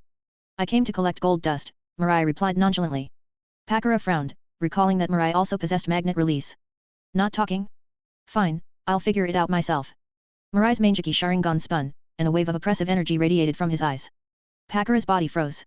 Her blood felt like it had turned to ice. Those eyes. Symbols of death and destruction.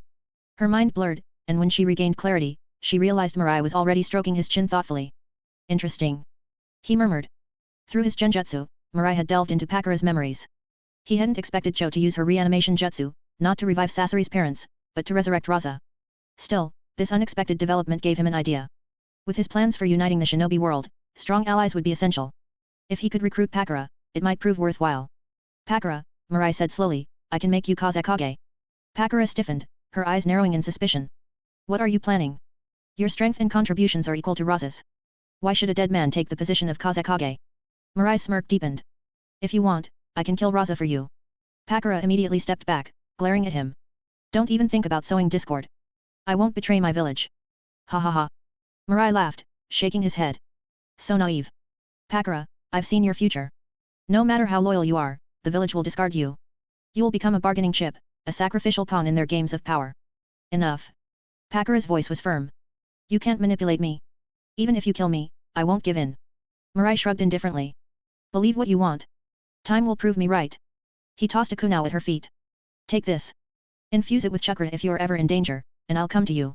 Carry it with you, don't make me hear about your death next time. Pakura hesitated but eventually picked up the kunai. What's your real goal? Mirai smirked. If you must know, I intend to bring true peace to the shinobi world. This decaying system needs to be rebuilt, and I'll establish a new order. His words stunned Pakura. A new order? True peace? From anyone else, she would have laughed. But with Mirai's overwhelming strength, she felt a strange sense of conviction. Remember what I said. Mirai turned to leave. Good luck, Pakura. As his figure vanished, Pakura collapsed onto the sand. Her clothes clung to her, soaked with cold sweat. After a long moment, she placed the kunai into her ninja pouch. Curiosity tugged at her thoughts. What was Mirai truly after? For now, she'd keep the kunai close. If nothing else, she wanted to see if his predictions would come true. PLS drop some power stones. Read more than +70 chapters and support me on Patreon. Patreon.com/Jigsaw. Chapter 78, Dust Settles, Return to the Village. Cho passed away with the burden of infamy, while Raza, as in the original story, became the fourth Kazekage. The war between Konohagakure and Tsunagakure officially came to an end. Uchiha Mirai and Namikaze Minato led the frontline shinobi back to Konohagakure. Upon their return, they were once again greeted with cheers and celebration from the villagers. Unlike the previous victory against Kumagakure, this time, Mirai was undeniably the center of attention. His performance on the Tsunagakure battlefield had become widely known. Winning 2 consecutive wars and securing decisive victories for the village elevated him to the status of a hero in the eyes of the people. Is that Mirai-sama? Truly a young hero. To have such strength at his age is incredible. He's so handsome. I'd love to marry someone like him. As expected of the Uchiha clan, what a noble shinobi family. The power of the Sharingan is simply amazing. Thanks to Mirai-sama, the war ended much sooner than it would have otherwise. Exactly. Seeing the new generation of shinobi stepping up to protect the village is so reassuring. The villagers spared no praise, and as a result, their perception of the Uchiha clan had also improved significantly. Among the shinobi, Mirai's reputation reached new heights as well. After all, they had witnessed firsthand the terrifying power he wielded. Watching the jubilant crowd, Minato couldn't help but remark, "Mirai, your popularity is off the charts." Mirai shrugged, a bit helpless. "I've tried to keep a low profile, but somehow, I still end up standing out." Minato gave him a long look, momentarily at a loss for words. After a pause, he finally said, "Mirai, I'll go report to Hokage first. Let's grab a meal together sometime soon." Mirai waved casually. "If you're treating, I'm in." Hokage's office. After hearing Minato's report, Hiruzen Sarutobi frowned deeply, a wave of indescribable frustration washing over him. In his calculations, Mirai's constant battles should have drastically reduced the power of his Manjiki Sharingan. Yet, contrary to expectations, Mirai had even used Susanoo during the war and seemed none the worse for wear. Was the intensity too low? "Looks like I'll need to send him to another battlefield," Hiruzen muttered to himself. He now regretted letting Mirai grow unchecked. But who could have predicted that a mere genin fresh out of the academy would rise to such heights in just over a year? At that moment, the office door was slammed open. Danzo stormed in, seething with rage. "Hiruzen, you've heard about Uchiha Mirai's Manjiki Sharingan abilities, haven't you?" Hiruzen glanced at the furious Danzo and replied curtly, "I've got a rough idea." "What of it? What of it?" Danzo laughed angrily. "He can use Raza's magnet release Kekkei Genkai. This means his Manjiki Sharingan can replicate Kekkei Genkai." Hiruzen, growing impatient, asked, "And your point is?" Danzo sneered coldly. "If he can replicate Kekkei Genkai, copying clan secrets is probably no problem for him either." Pausing for effect, Danzo continued, "The rogue who attacked my root base before used the techniques of the Nara and Akimichi clans. Now that I think about it, it must have been that bastard Uchiha Mirai." The revelation only stoked Danzo's fury. He had been forced into conflicts with the Nara and Akimichi clans over the incident, and now it turned out Mirai was the culprit all along. That bastard is too dangerous.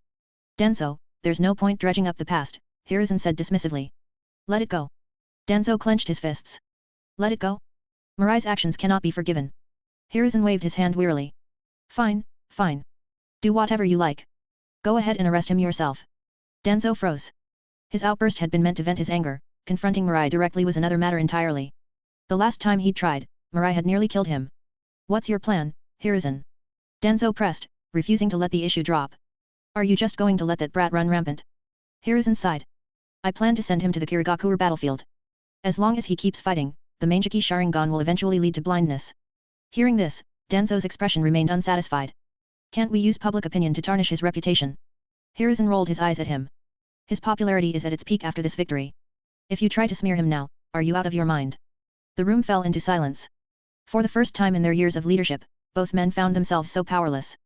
They had weathered countless storms together, but now, a single young shinobi had pushed them to their limits. Back at the Uchiha compound, Mirai found the area eerily quiet. After asking around, he learned that following his deployment to the Tsunagakure battlefield, Kirigakure had declared war on Konohagakure. Most of the Uchiha clan's shinobi, including Fugaku, had been sent to the front lines. The situation on the Kirigakure battlefield was reportedly grim, with many Uchiha losing their lives. Mirai wasn't surprised. Such an opportunity to weaken the Uchiha wouldn't be wasted by Hiruzen and Danzo. Returning to his house, he glanced at the white snake coiled in the corner and snorted. Sitting cross-legged in the living room, he called out, "Orochimaru, showing up uninvited isn't exactly polite." As his words fell, Orochimaru appeared across from him. "Mirai-kun, congratulations on another impressive achievement. You've truly become a hero in the village now." Ignoring the compliment, Mirai got straight to the point. "Did you come to accept my proposal?" Orochimaru paused, then nodded slowly. "If you can deliver as promised, I'll agree to your terms. I came to warn you, Danzo recently had me perform a surgery. He now possesses both Hashirama's cells and Uchiha Sharingan. PLS drop some power stones. Read more than +70 chapters and support me on Patreon. Patreon.com/Jigsaw. Chapter 79, Chapter 79, Snake Soup and the Gold Sand Gourd. Hearing Orochimaru's information, Mirai's face revealed a hint of surprise. "Who would have thought, Orochimaru, that you'd go out of your way to share this with me?" In response, Orochimaru let out a faint smile. "I'm merely carving out an escape route for myself." He had long since lost trust in Hiruzen and Danzo. Now that Konoha was besieged on all sides, it was the perfect opportunity to make a name for himself. Yet, after returning from the Kumigakure battlefield, Sarutobi had gone to great lengths to keep him in the village. The intent was clear. If Sarutobi truly intended to groom him as his successor, then commanding the front lines should have been his responsibility. Since the rift between them was already growing, Orochimaru figured he might as well invest in Uchiha Mirai. Otherwise, if things truly developed as Mirai predicted, he would likely end up branded a rogue ninja by Konoha anyway. "Mirai-kun, both my teacher and Danzo inherited the second Hokage's ideology. They've always been wary of the Uchiha. You'd best tread carefully." Lately, Mirai had been drawing too much attention. Defeating the Raikage, taking down the 7 ninja swordsmen of the mist, and even killing Raza. Not to mention, he'd awakened the fabled Manjiki Sharingan. Given his understanding of Hiruzen and Danzo, Orochimaru was certain they wouldn't sit idly by. Don't worry, Mirai replied coolly. In the face of absolute power, schemes and plots are nothing but futile struggles. Orochimaru blinked at Mirai's confident demeanor. For a moment, he was transported back to his own youthful self, full of ambition and untamed confidence. But those days were long gone. Reality had stripped him of that idealism. Mirai-kun, Orochimaru advised with a trace of bitterness, sometimes, power isn't the only weapon in a confrontation. Your enemies might strike from the moral high ground, dealing a devastating blow to your reputation. Like what happened to Hotaki Sakumo. Mirai's response came with a casual smile. Then I'll just lower my moral standards. If I don't care, they can't hurt me. Orochimaru froze, then laughed softly. Mirai-kun, you truly never cease to surprise me. Well, if there's nothing else, let's end this conversation here, Mirai said, waving dismissively. Anything else, Orochimaru? Feigning ignorance of the dismissal, Orochimaru's slitted eyes gleamed with curiosity. I've heard that your cooking is exceptional, Mirai-kun. I'd like to try it for myself. Before Mirai could refuse, Orochimaru added slyly, consider it a reward for the information I've shared. Seeing the smug look in Orochimaru's eyes, Mirai chuckled. Fine, wait here. I was getting hungry anyway. A short while later, Mirai returned with a steaming bowl of soup. The enticing aroma caught Orochimaru's attention immediately. It smells amazing, he remarked. What kind of soup is this? Snake soup, Mirai replied casually. Orochimaru's pupils narrowed. I don't eat snake meat. Then you're missing out, Mirai quipped as he began eating. Unable to resist, Orochimaru eventually took a bite. Delicious, he muttered, savoring the rich flavors. After sending Orochimaru on his way, Mirai returned to his room and took out a small gourd he had purchased earlier. On the Tsunagakure battlefield, he had always needed to summon gold sand from a scroll before using it, a cumbersome and inelegant process. To address this, he had bought a waist-sized gourd to inscribe with a sealing jutsu. This would allow him to store vast amounts of gold sand in the gourd, making it more convenient and, importantly, far more stylish. Though engraving the sealing formula was tedious, Mirai was determined. Style is eternal. By nightfall, the task was complete, thanks to the guidance he'd received from Minato and Kushina. Strapping the gourd to his waist, Mirai willed it open. Immediately, gold sand poured out in a shimmering stream. With a thought, he directed the sand back into the gourd. The process was smooth and seamless. Mirai nodded in satisfaction. Perfect. Just then, a knock came at the door, followed by a familiar voice. Mirai, are you home? Coming. Opening the door, Mirai found Kurane standing there. She threw herself into his arms. Mirai, you've grown taller again, she said, looking up at him. Back at the academy, they had been about the same height. Now, Mirai was a full head taller. He patted her on the head, smiling. What brings you to the Uchiha compound? You never come to see me, so I had to come find you, she replied, pouting. Mirai couldn't help but feel a pang of nostalgia. The once tsundere little girl was now blossoming into a graceful young woman. Well, aren't you going to invite me in? At her words, Mirai's lips curled into a faint smile. Sure, come in. I've got time today. I'll even help you with your training. The next morning, Mirai escorted a blushing Kurane out of his home. Outside the Uchiha compound, he stopped and turned to her. Kurane, your taijutsu still needs a lot of improvement. Next time, I'll train you properly again. Kurane glanced at him, cheeks flushed, and huffed, you big bully. Don't count on it. Watching her retreating figure, Mirai chuckled softly. Just as he was about to head back, an ANBU operative appeared before him. Uchiha Mirai, the Hokage has ordered you to immediately reinforce the Kirigakure battlefield. The ANBU handed over a scroll, which Mirai opened. A smirk spread across his face. They don't let me rest, do they? Fresh from the Tsunagakure battlefield, now he was being sent to Kirigakure. A lesser Manjiki user would have burned out by now, likely teetering on the edge of blindness. But Sarutobi and Danzo clearly underestimated him. Their constant pressure would only make him stronger. I'll leave tomorrow, Mirai said, folding the scroll. The ANBU stiffened. Uchiha Mirai, the Hokage's orders were to depart immediately. Mirai raised an eyebrow and stepped closer, his presence overwhelming. Are you threatening me? The ANBU instinctively stepped back, realizing he'd overstepped. And no. I'm just emphasizing the urgency of the Hokage's orders. Mirai's gaze bore into him. Report back to Sarutobi. If he has any objections, he can come discuss them with me personally. After Mirai left, the ANBU let out a shaky breath. That Uchiha. They're all terrifying. I'd better tread carefully next time. With that, he vanished into the night. This was a matter best left for the Hokage to deal with. PLS drop some power stones. Read more than +70 chapters and support me on Patreon. Patreon.com/Jigsaw. Chapter 80, Kushina's Request and the Silent Killing Technique. Damn that brat. Sarutobi Hiruzen slammed his hand on the desk after hearing the report from the ANBU operative. Having ruled for many years, it was rare for anyone to outright challenge his authority. Yet, this Uchiha brat had the audacity to defy his orders publicly and even taunt him with. If you're not happy with it, come tell me yourself. Mirai, this insolent little punk. Did he even acknowledge the Hokage's authority anymore? Shall I lead a team to apprehend Uchiha Mirai? The ANBU operative asked cautiously, noting the third Hokage's evident fury. Sarutobi Hiruzen froze for a moment, his teeth gritting audibly before he sighed. No. Leave him be. Let him do as he pleases. The ANBU operative was stunned. He could imagine countless possible responses from the third Hokage, but never this backing down. Even in the face of such blatant insubordination, Sarutobi Hiruzen was letting it slide. Was Uchiha Mirai truly so powerful that even the Hokage had no choice but to relent? Understood. I will take my leave, Lord Hokage. I assume this matter remains confidential. Yes. Do not speak of this to anyone. Understood. Once the ANBU operative left, Hiruzen took a long drag on his pipe. The kind and grandfatherly facade that usually adorned his face was nowhere to be seen. Instead, his expression was dark and calculating. Uchiha Mirai, keep being arrogant while you can. Once your eyes fail you, I'll make you pay for your defiance. Inside an apartment building, Mirai studied the scroll Minato had placed in his hands, his brow furrowing in confusion. Minato, what's this? Minato smiled warmly. It's a collection of sealing techniques recorded on that scroll. I thought they might be useful to you. Sealing techniques? Why give me something like this? Before Minato could answer, Uzumaki Kushina emerged from the kitchen, wiping her hands on a cloth. You've helped us so much already. We don't have much to offer in return, so we thought this might be a small token of gratitude. As the undisputed genius of the Uchiha clan, Mirai likely had no shortage of jutsu at his disposal. After much deliberation, Kushina and Minato decided that offering him these long-lost Uzumaki sealing techniques would be most appropriate. These are techniques from my clan that have been lost to time, Kushina explained. I doubt you'd have access to these otherwise. Minato placed a reassuring hand on Mirai's shoulder. You've already done so much for the village. Without you, the war with Tsunagakure wouldn't have ended so quickly. Who knows how many more Konoha shinobi would have perished if not for your actions. Consider this a thank you from us. Mirai chuckled wryly. If only they knew most of the techniques on this scroll had already been added to his repertoire through the system's plundering capabilities. Still, he couldn't bring himself to refuse their heartfelt gesture. I appreciate it, he said, tucking the scroll away. Great. Now, let's eat. Kushina said with a bright smile. Over dinner, Kushina looked at Mirai thoughtfully.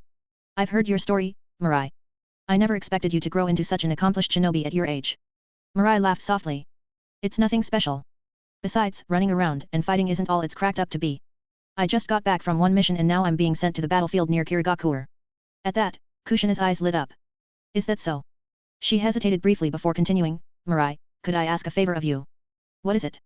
Last night, Obito, Kakashi, and Rin were assigned a mission to transport supplies to the Kirigakure front lines. If you happen to cross paths with them, could you look after those kids for me? Kushina sighed, rubbing her temple. Especially Obito. That boy's heart is in the right place, but his recklessness always has me worried. Honestly, how can two Uchiha be so completely opposite? After a moment of thought, Mirai nodded. If I encounter them, I'll do my best to ensure their safety.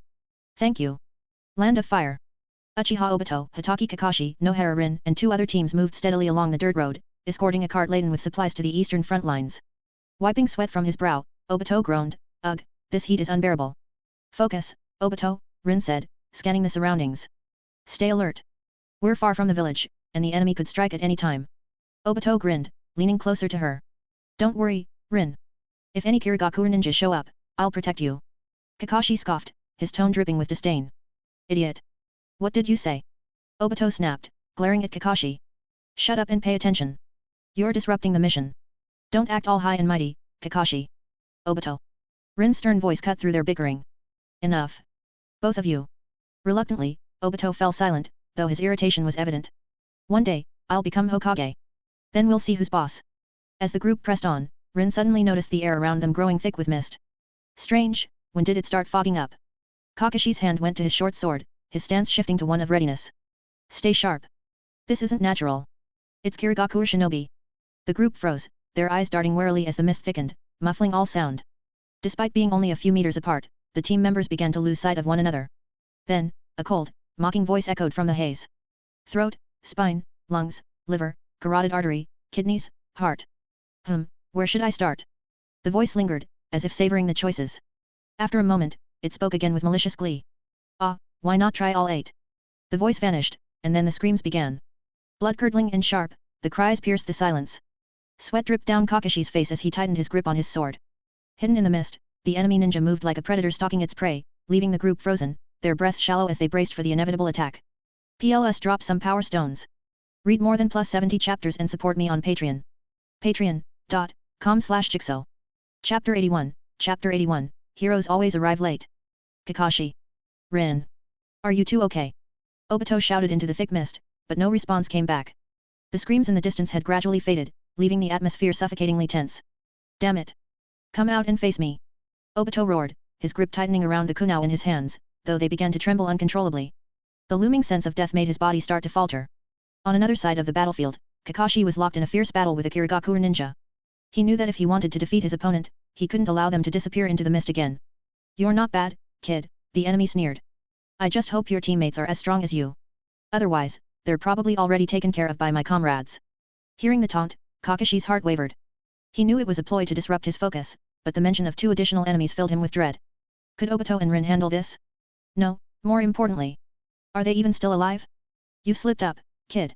The flash of a blade cut into Kakashi's arm, leaving a deep gash. Seizing the opportunity, the Kirigakure ninja vanished into the mist again.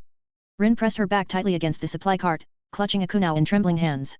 Her heartbeat thundered in her ears, and the oppressive atmosphere made her feel as if her chest might burst. Combat had never been her strength, and now, she couldn't even pinpoint the enemy's location. A single thought consumed her mind. I'm going to die. Just then, a dozen shuriken emerged from the mist. Rin tried to evade, but she wasn't fast enough. A few struck her leg, abdomen, and arm. Damn it! Rin struggled to her feet, despair filling her gaze. The shuriken had been cloaked by the mist, making them nearly impossible to detect until it was too late. Blood flowed freely from her wounds, but as a medic nin, she knew using the mystical palm technique now would only make her a sitting target. As her strength faded and her vision dimmed, her knees wobbled. That's when the Kirigakure ninja, hidden all this time, launched his attack. His blade gleamed coldly as it arced toward Rin's neck. Is this the end? Rin whispered, her voice trembling. She didn't even have the energy to dodge. The blade drew closer, and Rin could see the twisted smile on the enemy's face. But before it could reach her, Chidori! A sound like 1,000 chirping birds shattered the silence, and a figure appeared in front of Rin, moving faster than her eyes could track. Lightning illuminated the boy's sharp features. Her mouth fell open in shock. Mirai! Before she could finish her sentence, the boy was gone, and the Kirigakure ninja collapsed to the ground, clutching his slashed throat, spasming briefly before going still. Rin sank to her knees, her breath quick and uneven. She was safe, but her heartbeat pounded even harder than before. Seconds later, a powerful gale swept through the battlefield. Wind release. The mist was blown away in an instant, revealing the carnage around them. Sunlight poured in, illuminating the gruesome scene. Rin's eyes widened in horror. Bodies lay scattered across the ground, eyes open in terror, as if still cursing their fate. Shaking off her shock, she crawled to check the corpses for signs of life but sighed in resignation. Nothing. I can't save them. Not far away, Mirai twisted the neck of the last Kirigakure ninja with practiced ease. A faint smile tugged at his lips. Sorry I'm late, he said, turning to the others. But hey, heroes always arrive a bit late. Kakashi walked over, his gaze filled with gratitude. Mirai, you've saved us again. He glanced at the elite Kirigakure Jonin on the ground, the one who had nearly overpowered him earlier. That enemy hadn't lasted even a second against Mirai. Just how strong has he become? Kakashi wondered. Rin. Obito scrambled to his feet, rushing to her side the moment he spotted her. Seeing her injuries, his fists clenched in fury. Those damn Kirigakure bastards. I'm fine, Obito, Rin reassured him softly before limping toward Mirai. Thank you, Mirai. If it weren't for you. Her voice trailed off, and a shudder ran through her body. Had Mirai been even a second later, she wouldn't have survived. It's nothing, Mirai replied with a casual smile. Let me take care of your injuries. He placed a hand on her leg, and a soothing green light enveloped her wounds. Whoa! You can use medical ninjutsu too! Rin exclaimed, amazed. Mirai's technique was leagues ahead of hers. It never hurts to pick up a few extra skills, Mirai replied lightly, earning a confused glance from Kakashi. Hold on. That's not what you told me when I asked you to teach me. Meanwhile, Obito gritted his teeth so hard it was a wonder they didn't crack. Damn it! If only I'd learned medical ninjutsu too. Hey, Obito, your eyes. Rin's surprised voice broke through his thoughts. Hey. Obito rubbed his eyes in confusion. What's wrong with them? Rin pulled out a small mirror from her pouch and handed it to him. See for yourself. His eyes widened as he looked at his reflection.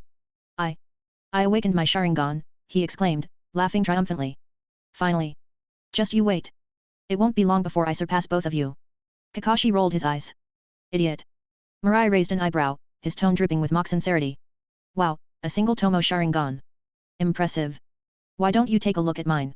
Mirai's eyes transformed into a pair of Mangeki Sharingan, brimming with a terrifying intensity. Obito's laughter froze. Why you bastard? Are you showing off? Absolutely, Mirai replied with a smirk.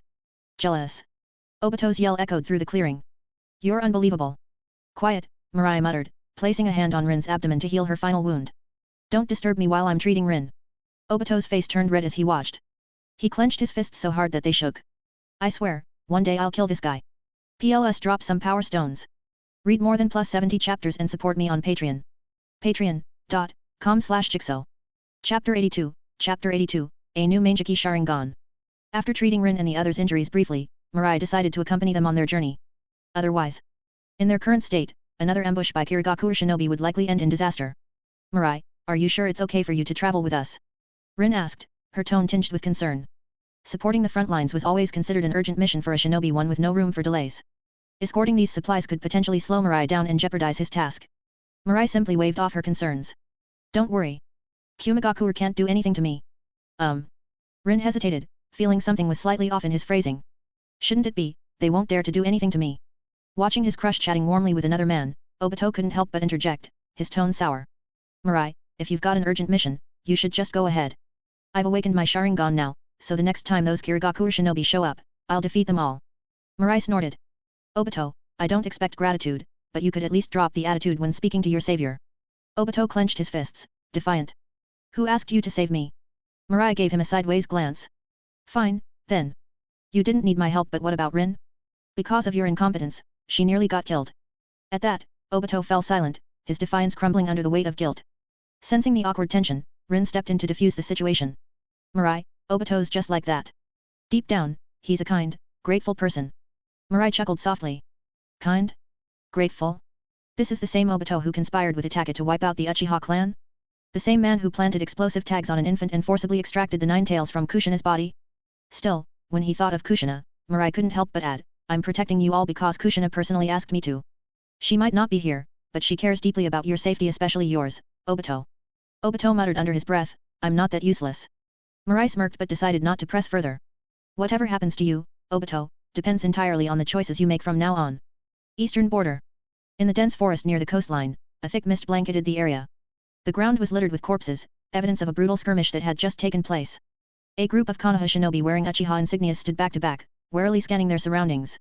Fire style, Great Fireball Jutsu. Flames erupted in unison, clearing the surrounding mist for a brief moment. Seizing the opportunity, the remaining Uchiha warriors began their retreat. But their reprieve was short-lived. The mist quickly swallowed the forest again, shrouding everything in an oppressive haze. Gritting his teeth, one of the Uchiha shinobi turned to his leader. Fugaku-sama, you need to get out of here. We'll hold them off. Fugaku shook his head resolutely. No, we escape together, or not at all. Fugaku-sama, you're the next head of the Uchiha clan. You can't die here. That's right. If you stay, none of us will make it out alive. Fugaku-sama, now's not the time to hesitate. We'll sacrifice ourselves to stop the Kirigaku or shinobi. Fugaku hesitated, torn by their determination. An older Uchiha stepped forward, his voice calm but commanding. Ineo, Tetsuka, Hakata, you three are responsible for ensuring Fugaku makes it back alive. Understood, the 3 younger shinobi replied, positioning themselves protectively around Fugaku. The rest of you, form a line. No one gets through. Yes. As the mist thinned again, Fugaku could no longer remember the exact sequence of events that led to their escape. The only thing that lingered in his mind was the sound of his clansmen's dying screams. Nearly 30 elite Uchiha had joined the mission. Only 4 survived. Regret and guilt gnawed at Fugaku's soul. His overconfidence had led them into a trap, and now the clan had paid a devastating price. A powerful surge of emotion coursed through him, and his Sharingan began to spin wildly. The 3 Tomo merged, forming a complex and mysterious new pattern. The Mangeki Sharingan. The immense strain of awakening this new power overwhelmed him, and Fugaku collapsed into unconsciousness. When he opened his eyes again, Fugaku found himself back at the Konoha camp. My eyes. Recalling the events before he fainted, Fugaku grabbed a nearby mirror. Sure enough, his Sharingan had transformed, now bearing the distinct design of the Mangeki. So this is the true power of the Uchiha clan. Feeling the immense strength within his eyes, Fugaku murmured to himself. He finally understood why the Hokage and others feared the Uchiha so deeply. But he also knew that this power would make them even more of a target. I have to keep this a secret, Fugaku resolved. If the 3rd Hokage finds out, it'll only make things worse. A knock at the door interrupted his thoughts. Fugaku-sama, are you awake? Come in, he called. Hakata entered, bowing respectfully. Fugaku-sama, the others are fine. Ineo and Tetsuka only suffered minor injuries. Hakata's expression darkened. But, those who stayed behind to hold the line, none of them made it back. Fugaku clenched his fists tightly. The Kirigaku or shinobi will pay for this. Hakata hesitated before speaking again. Fugaku-sama, there's one more thing. What is it? Fugaku asked, his tone sharp. While you were unconscious, Uchiha Mirai arrived at the camp. Fugaku's eyes narrowed. Uchiha Mirai. If it weren't for him, the Uchiha clan wouldn't be in this state. PLS drop some power stones. Read more than plus 70 chapters and support me on Patreon. Patreon.com/Jigsaw. Chapter 83, Chapter 83, Cicadas cannot speak of winter's chill. In the camp, a group of Uchiha clansmen gathered, their eyes fixed reverently on Mirai. Smiles of genuine admiration lit up their faces as whispers filled the air. Mirai, I never expected the reinforcements to include you. This is such a surprise. Indeed. With Mirai here, there's no doubt we can defeat those Kirigakure scoundrels. I heard Mirai has awakened the legendary Mangeki Sharingan. Truly, you are the pride of the Uchiha. The feats of Uchiha Mirai on the Tsunagakure battlefield had already spread among the clan. Everyone knew that this young shinobi before them had unlocked the fabled Mangeki Sharingan. But that wasn't all. Using the power of his Mangeki Sharingan, Mirai had displayed near godlike strength in Tsunagakure, rooting their forces and bringing glory to the Uchiha name. His accomplishments defeating the Raikage, taking down the 7 swordsmen of the mist, killing Raza and awakening the Mangeki Sharingan filled the Uchiha with renewed hope. Perhaps, the time had come for the Uchiha clan to reclaim their former glory. After greeting his clansmen, Mirai headed into the meeting hall. Despite their usual stoicism, he was struck by their rare enthusiasm. Just as he took his seat, the doors burst open. A tall figure strode in, his expression stormy. Mirai. Mirai looked up, his tone calm. Fugaku, you don't seem very happy to see me. Fugaku's scowl deepened as he crossed his arms. You are nothing but a disgrace to the Uchiha clan. Do you honestly expect me to welcome you? Oh. Mirai raised an eyebrow, genuinely curious. And how exactly have I become a disgrace to our clan? Fugaku's voice rose in anger. If you hadn't killed the 7 swordsmen of the mist, would Kirigakure have declared war on Konoha? And if not for that war, would the 3rd Hokage have used it as an excuse to send us to the front lines? His frustration boiled over as he continued. Your reckless actions have made the village more wary of us. You've endangered the Uchiha. Mirai studied Fugaku for a moment before letting out a sigh. Fugaku, you really are pathetic. What did you just say? Fugaku froze, disbelief flashing across his face. I said, Mirai's tone turned icy, you're pathetic. You bastard. Fugaku roared, launching a punch at Mirai. Before the blow could connect, Fugaku's stomach clenched painfully, forcing him to double over. In the next instant, Mirai grabbed him and slammed him to the ground with a resounding thud. The noise drew several guards to the room, but they hesitated at the sight of Fugaku sprawled on the floor and Mirai sitting calmly nearby. What's going on? Leave, Mirai ordered, his Mangeki Sharingan flaring ominously. Unless you want to disobey me. The guards exchanged uneasy glances before bowing and retreating. Once they were alone, Mirai turned back to Fugaku, his gaze sharp. You've awakened the Mangeki Sharingan, haven't you? Fugaku's eyes widened. How do you know? It's obvious. Mirai's voice was flat. After awakening, the Sharingan can't be deactivated for a time. It wasn't hard to figure out. Fugaku stiffened, realizing his secret was exposed. Mirai softened his tone slightly. Fugaku, showing weakness to Konoha's leadership will only lead the Uchiha to ruin. They've always feared our power and sought to suppress us. Do you think groveling before Sarutobi Hiruzen will change that? Only by showing our strength can we make them think twice about acting against us. Fugaku rose slowly, his expression grim. You're wrong. If the Uchiha act too independently, we'll provoke a crackdown. Our clan doesn't have the strength to oppose the entire village. My eyes, he continued, allow me to see the future. And that future is bleak if we don't tread carefully. Mirai shook his head. Most of the village's clans are opportunistic cowards. They'll side with whoever holds the advantage. The power of my Mangeki Sharingan is enough to make them hesitate, and I know how to bring them to our side. Fugaku let out a bitter laugh. You're naive. Using the Mangeki Sharingan carelessly will cost you your sight. Accept reality before you drag the Uchiha down further. Mirai's patience snapped. He looked at Fugaku with disappointment before turning toward the door. Cicadas that live only in summer will never understand the harsh chill of winter, he said, his voice cutting. Under my leadership, the Uchiha will crush anyone in our way. Play your role as a mascot, Fugaku. And don't get in my way. Mirai paused, his tone dropping to a deadly whisper. Defy the heavens, and there's a slim chance of survival. Defy me, and death is certain. He slammed the door behind him. Outside, the gathered shinobi looked at him expectantly. Mirai raised a hand, his gaze resolute. You've all worked hard. From this day forward, the tide turns. Cheers erupted from the crowd. After enduring Kirigakure's aggression for so long, the idea of striking back ignited a spark of hope in their hearts. As the system's notification echoed in his mind, Mirai smirked. Ding! Congratulations, host. Reward acquired, Amaterasu. Amaterasu, hey? Mirai thought. Not a bad addition to my arsenal. Even Fugaku had his uses after all. PLS drop some power stones. Read more than plus 70 chapters and support me on Patreon. Patreon.com/Jigsaw. Chapter 84, Chapter 84, S-Rank Classified Mission. At dawn the next day, Kakashi, Obito, and Rin came to find Mirai. Mirai, we're heading back to the village today. Rin's voice carried a hint of sadness, her usual energy subdued. Mirai frowned slightly, puzzled. Did you get assigned a new mission already? Kakashi nodded. That's right. But we can't disclose the details. Obito stepped forward with a smug grin, his tone carrying a touch of pride. It's an S-rank classified mission this time. Just wait. It won't be long before we're hailed as heroes of the village. Hearing this, Mirai immediately recalled something. An S-rank mission for Kakashi's team at this point in time could only mean one thing: the mission to destroy the Konobe Bridge. Thinking about it, Mirai couldn't help but issue a warning. S-rank missions are always perilous, especially during these times. Be extra careful, all of you. In the original timeline, Kakashi lost his left eye to an Uegakure ninja during this mission. Rin almost didn't make it back alive, and Obito, this was the beginning of his tragic descent into darkness. And now, with all the changes Mirai had introduced into this world, the butterfly effect could lead to unforeseen consequences. Don't worry, Mirai. Kakashi's gaze was resolute as he spoke. I'll take care of both of them. The lessons and wisdom Mirai had imparted to Kakashi had given him clarity. No matter what happened, he would never abandon his comrades. Hearing this, Obito smirked, though his words came as a retort. Ha! Kakashi, don't get too full of yourself. Ever since I awakened my Sharingan, I'm not the same person I was before. If you hold me back, don't expect me to go easy on you. Kakashi offered his straightforward response, idiot. What did you just say, Kakashi? What are you going to do about it? You. That's it. Today, I'm taking you down. Bold words coming from someone who refuses to ditch those ridiculous goggles. At least take them off if you want to look less childish. Ah. Rin, unusually silent amidst their bickering, gave Mirai a complex look. Finally, as if summoning all her courage, she stepped forward. Mirai, we're leaving soon. I don't even know if we'll survive this mission. CC, can I hug you? Mirai blinked, caught completely off guard. Of all things, this was not what he'd expected from Rin, especially since they hadn't interacted much. But he wasn't one to refuse such a request. Opening his arms, he gave Rin a gentle hug. With a soft chuckle, he said. You'll come back alive. I believe in you. As he spoke, he took out a sealing scroll from his pouch. This contains Amaterasu's black flames.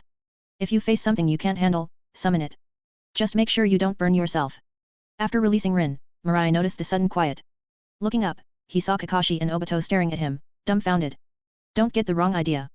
I was just respecting her wishes, Mirai said, his tone matter of fact. I'm just that considerate. Boys like me are rare, you know. Oh, and keep this between us. Not because I'm afraid of Kurone getting jealous or anything. It's just that if word gets out, every girl in the village might want a hug too, and that'd be exhausting. Kakashi stared at him, and for a moment, an epiphany crossed his face. So this is how you master the art of smooth talking. Mirai, your way with words. Teach me, Kakashi asked earnestly. Mirai smirked. That kind of charm can't be taught. You're either born with it or you're not. Kakashi quietly pulled out a small book. How about a trade? Mirai glanced at the cover. A risque illustration stared back at him. His expression shifted instantly. Bribing me with this? You insult my integrity. In one swift motion, he snatched the book and tucked it into his pouch. All right, farewell for now. Let's meet again next time. Without another glance, Mirai strode off, leaving a dismayed Kakashi behind. Obito, meanwhile, remained silent, stealing a glance at Rin, who wore a dreamy smile. His Sharingan, gleaming with a single tomo, spun faintly as if mirroring his complicated feelings. Land of Fire frontline battlefield. In the midst of battle, a group of Konoha ninja crouched behind a dirt mound, despair written across their faces. Where's the reinforcements? We can't hold on much longer. Damn it, is this really the end? I can't accept this. We're out of chakra and tools. Prepare for an all-out final stand. As they gazed at the army of Kirigakure shinobi gathering ahead, the group braced for the worst. Then, their hearts sank further as dozens of Kirigakure ninja began weaving signs. Water style, Great Waterfall Jutsu. The combined attack surged forward, a tidal wave large enough to blot out the sky. Despair clutched at the Konoha shinobi's throats. There would be no chance for a final stand. This was annihilation. Just as the colossal wave was about to crash down, a shimmering wave of golden sand surged forward, shielding the Konoha group from above. Boom. The impact shook the earth, but the sand barrier held firm. When the chaos settled, a figure descended from the air, perched atop the shifting sands. A boy with a cold, unreadable expression landed gracefully, the sands retreating into the gourd at his waist as if commanded. The Konoha ninja stared in awe. He had blocked that devastating attack, alone. And that entrance, wasn't it too cool to be fair? PLS, drop some power stones. Read more than +70 chapters and support me on Patreon. Patreon.com/Jigsaw. Chapter 85, Chapter 85, just keep watching, the battle will end soon. Wow, that was incredible. He even blocked that kind of attack. How come we didn't know there was a shinobi in the village capable of something like this? You've been stationed on the front lines all this time, so it's normal not to know. This is Uchiha Mirai, the rising star of the village this past year. An Uchiha? He doesn't look that old, though. Doesn't matter. With Mirai here, we're safe. The gathered Konoha shinobi looked relieved, as if they had just been spared from the jaws of death. Uchiha Mirai's exploits were no secret. He was the hero who had led the village to victory against both Kumagakure and Tsunagakure. Now, even surrounded by Kirigakure ninja, the Konoha shinobi believed the tide of battle would inevitably turn. After all, a mere 100 or so missed shinobi couldn't possibly stand a chance against Mirai. Still, a few of the less informed shinobi glanced at their comrades' excited faces with confusion. What's with the overconfidence? It's just one guy. How is everyone acting like we've already won? Landing lightly atop a dirt mound, Mirai turned to the group behind him. His voice was calm but commanding. Leave them to me. Don't move from here. I'll make sure you all get back alive. That unwavering confidence sparked a fervent cheer among the Konoha shinobi. Yes. As they watched him stride alone toward the mass of Kirigakure ninja, a few couldn't help but voice their concerns.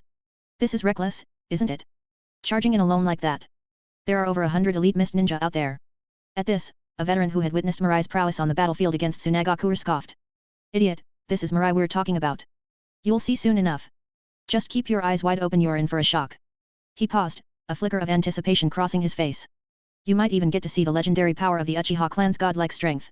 Godlike strength? Is that even real? Can he really win? Of course. The Kirigakure shinobi, initially startled when their attack was blocked, now stared nervously at the lone figure approaching them. Wait. What's going on? It's just one kid. Is this some kind of bluff? Trying to scare us off? Don't be ridiculous. If they wanted a rearguard, they wouldn't send just one brat. They're underestimating us. Take him out. Don't let the others escape. Kill. With that, the mist ninja surged forward. As the wave of attackers closed in, Mirai's dark eyes spun into the blood-red brilliance of the Mangeki Sharingan. His steps quickened, and he charged directly into the fray. Boom. A single kick sent the lead mist ninja flying, his chest caving, and instantly there was no chance of survival. The remaining Kirigakure shinobi swarmed him, their weapons flashing as they closed the distance. Mirai snorted softly. With the clarity of his Mangeki Sharingan, he effortlessly evaded their attacks, disarming one ninja in the process and slitting his throat with his own kunao. The hiss of ignited paper bombs caught their ears just before Mirai flung the kunao into the thick of the group. Boom. The explosion ripped through several mist shinobi, turning them into clouds of blood and ash. Thud. Thud. Thud. Mirai carved through the enemy ranks, each strike lethal and precise. Within minutes, dozens of mist ninja lay dead at his feet. I'll kill you. The commanding elite Jainin of the mist dashed toward him, kunao poised for a strike only to freeze as Mirai's Mangeki Sharingan locked onto his gaze. In an instant, Mirai gripped the Jainin's throat, hoisting him into the air effortlessly. You want to dance as well? Mirai asked, his voice cold. Crack. With a sharp twist, the Jainin's neck snapped, and another life was extinguished. The remaining mist shinobi, once so bloodthirsty, now trembled with fear. He's not human. Retreat. We'll all die if we stay here. Damn it. Someone has to report this to Mizukage-sama. As panic consumed the enemy, Mirai smirked. The massive figure of his Susanoo erupted into existence, towering over the battlefield. With a single swing of its blade, a shockwave of energy obliterated the retreating shinobi, leaving none alive. Ding. Congratulations, host. You have successfully plundered rewards, Chakra +1. Congratulations, host. You have successfully plundered rewards, Physique +1. Congratulations, host. You have successfully plundered rewards, Shikatsumayaku. Hearing the system notifications in his mind, Mirai raised an eyebrow in mild surprise. Shikatsumayaku? One of the slain was from the Kagaya clan. Dismissing his Susanoo, Mirai made his way back to the hiding Konoha shinobi. Clean up the battlefield quickly. I'm heading off. The Konoha shinobi, awestruck, bowed deeply. Understood, Mirai-sama. As Mirai disappeared into the distance, the remaining shinobi exchanged stunned looks. It's over. Just like that. All the mist ninja are dead. That monstrous figure, that must be the Uchiha clan's power. Incredible. It was like watching a tail beast rampage. I can't believe it, those mist ninja were crushed like insects. One shinobi, already familiar with Susanoo, chuckled at their astonishment. Now you understand, right? With Mirai-sama here, victory was only a matter of time. Be grateful it's thanks to him that we're alive to see another day. Meanwhile, Mirai had no intention of returning to the camp. Instead, he arrived at a secluded clearing, far from prying eyes. The rewards from the battle filled him with satisfaction, and he didn't want anything interrupting his favorite post-battle ritual, savoring the spoils of war. PLS, drop some power stones. Read more than +70 chapters and support me on Patreon. Patreon.com/Jigsaw. Chapter 86, Chapter 86, The Dawn of a New Era. Status panel. With a thought, Mirai summoned the translucent, sky-blue interface before his eyes. Name, Uchiha Mirai. Physique, 1087. Mental strength, 1023. Chakra, 1028. Kekki Genkai, Mangeki Sharingan. Magnet release gold dust. Scorch release. Shikatsumayaku. Ninjutsu. Other. Looking at the statistics displayed, a deep sense of satisfaction welled up within Mirai. He could still recall when he had started, with most of his attributes barely reaching double digits, except for mental energy. Now, in less than 2 years, all his stats had surpassed the 1000 mark. The Manjiki Sharingan he had long coveted was now his, complete with 2 incredibly powerful abilities. As for ninjutsu, Kekkai Genkai, and secret techniques, there were so many that he had lost count. This overwhelming strength provided a sense of security that was indescribable. After glancing through his status, Mirai shifted his focus entirely to his eyes. Upon reaching a mental strength level of 1000, he could distinctly feel a qualitative transformation in his vision. It was as if his eyes had evolved again, with his ocular power surging dramatically. Have my eyes advanced to the eternal Manjiki Sharingan? Mirai murmured to himself. But then, he shook his head. No, it's more than that. The line between the Manjiki Sharingan and its eternal version wasn't so clear-cut. Based on ocular power and immunity to blindness, his Manjiki Sharingan should have already crossed into the realm of the eternal Manjiki. Even the complete body Susanoo, something he had mastered shortly after unlocking his Manjiki, had been an easy feat. This new evolution had to be something beyond that. Closing his eyes, Mirai focused inwardly, sensing the change. When he opened them again, a sharp clarity filled his gaze. The power surpassing the Manjiki Sharingan. He whispered after a long pause. Rinnegan. Upon reaching a mental energy level of 1000, it seemed his eyes were ready to evolve into the Rinnegan. However, the Rinnegan required the power of the 6 paths of force he had yet to obtain. Until he acquired that energy, his eyes would remain in their current eternal Manjiki form, albeit with greatly enhanced power. It seems I'll need to seek out the power of the 6 paths after the Third Shinobi World War, he mused, his thoughts quickly settling. For Mirai, obtaining such power wasn't an insurmountable challenge. With that resolved, he turned his attention to a newly acquired ability, the Shikatsumayaku. As the Kekkai Genkai of Kimimaro in the original story, the Shikatsumayaku had always left a strong impression on Mirai. Kimimoro's fight against Gaara, second only to Rock Lee's battle with Gaara, was one of the most memorable early moments in Naruto. It was just, undeniably cool. Focusing on his new power, Mirai concentrated, and a pure white bone blade emerged from the palm of his hand. Gripping the blade, he casually struck it against his chakra-forged katana. Clang! With a crisp sound, his katana snapped cleanly in half. Impressive strength, Mirai remarked with satisfaction, nodding. This katana, a gift from Uchiha Fugaku, was a chakra blade that had accompanied him through countless battles without so much as a dent. And yet, it had been shattered effortlessly by the bone blade he created. With his current physical prowess, such a result wasn't surprising. Retracting the bone blade, Mirai turned toward the direction of the Konohagakure camp. Today's progress was good, but there was still a long way to go. Kirigakure. On an island near the Land of Fire, Yagura Karitachi stared grimly at the intelligence report in his hands. The front lines, which had been progressing smoothly, were now crumbling rapidly. In just a few days, nearly 1,000 Kirigakure shinobi had been lost in battle, a devastating number for a village like Kirigakure. Clan leaders were already voicing their dissatisfaction, and if this continued, internal strife might erupt before the war could be resolved. It seems I'll have to handle this personally, Yagura muttered, a cruel smirk crossing his baby-faced features as he gazed at Mirai's portrait on the scroll. Manjiki Sharingan. He scoffed. Let's see how powerful a mere child can really be. Ding. Congratulations, host, on successfully acquiring a reward, mental strength +1. As the system's notification rang in his mind, Mirai paused his slaughter. Surveying the battlefield, countless Kirigakure shinobi lay lifeless around him. In the distance, Konoha shinobi looked on, their faces filled with awe and admiration. Since Mirai had arrived on the front lines, their tasks had shifted from fighting the enemy to locating them. Once they identified Kirigakure forces, their only job was to report back and let Mirai handle the rest. Mirai-sama is incredible. No matter how many enemies there are, they all fall before him, one shinobi said in awe. Yeah, and he always fights alone. It's humbling. Don't say that. The best thing we can do for him is stay alive. Mirai-sama is so kind. No one has ever fought for us like this before. Exactly. Without him, who knows how many of us would have died in this war. To the Konoha shinobi, Mirai's lone battles against hundreds of Kirigakure ninja were a testament to his selflessness. Despite being a prodigy from the illustrious Uchiha clan, he put himself on the line to protect ordinary shinobi. Among the Uchiha, Mirai was becoming a legend, a beacon of hope and the symbol of a brighter future for the clan. Unbeknownst to Mirai, his efforts to grind for system rewards had made him a hero in the eyes of those around him. PLS drop some power stones. Read more than +70 chapters and support me on Patreon. Patreon.com/Jigsaw. Chapter 87, Chapter 87, Only the Weak Fear Traps. Inside the war tent, the atmosphere was tense. Fugaku stood stoically before a large, unfolded map, his expression unreadable as he mulled over their next steps. On the other hand, Uchiha Inao was visibly thrilled.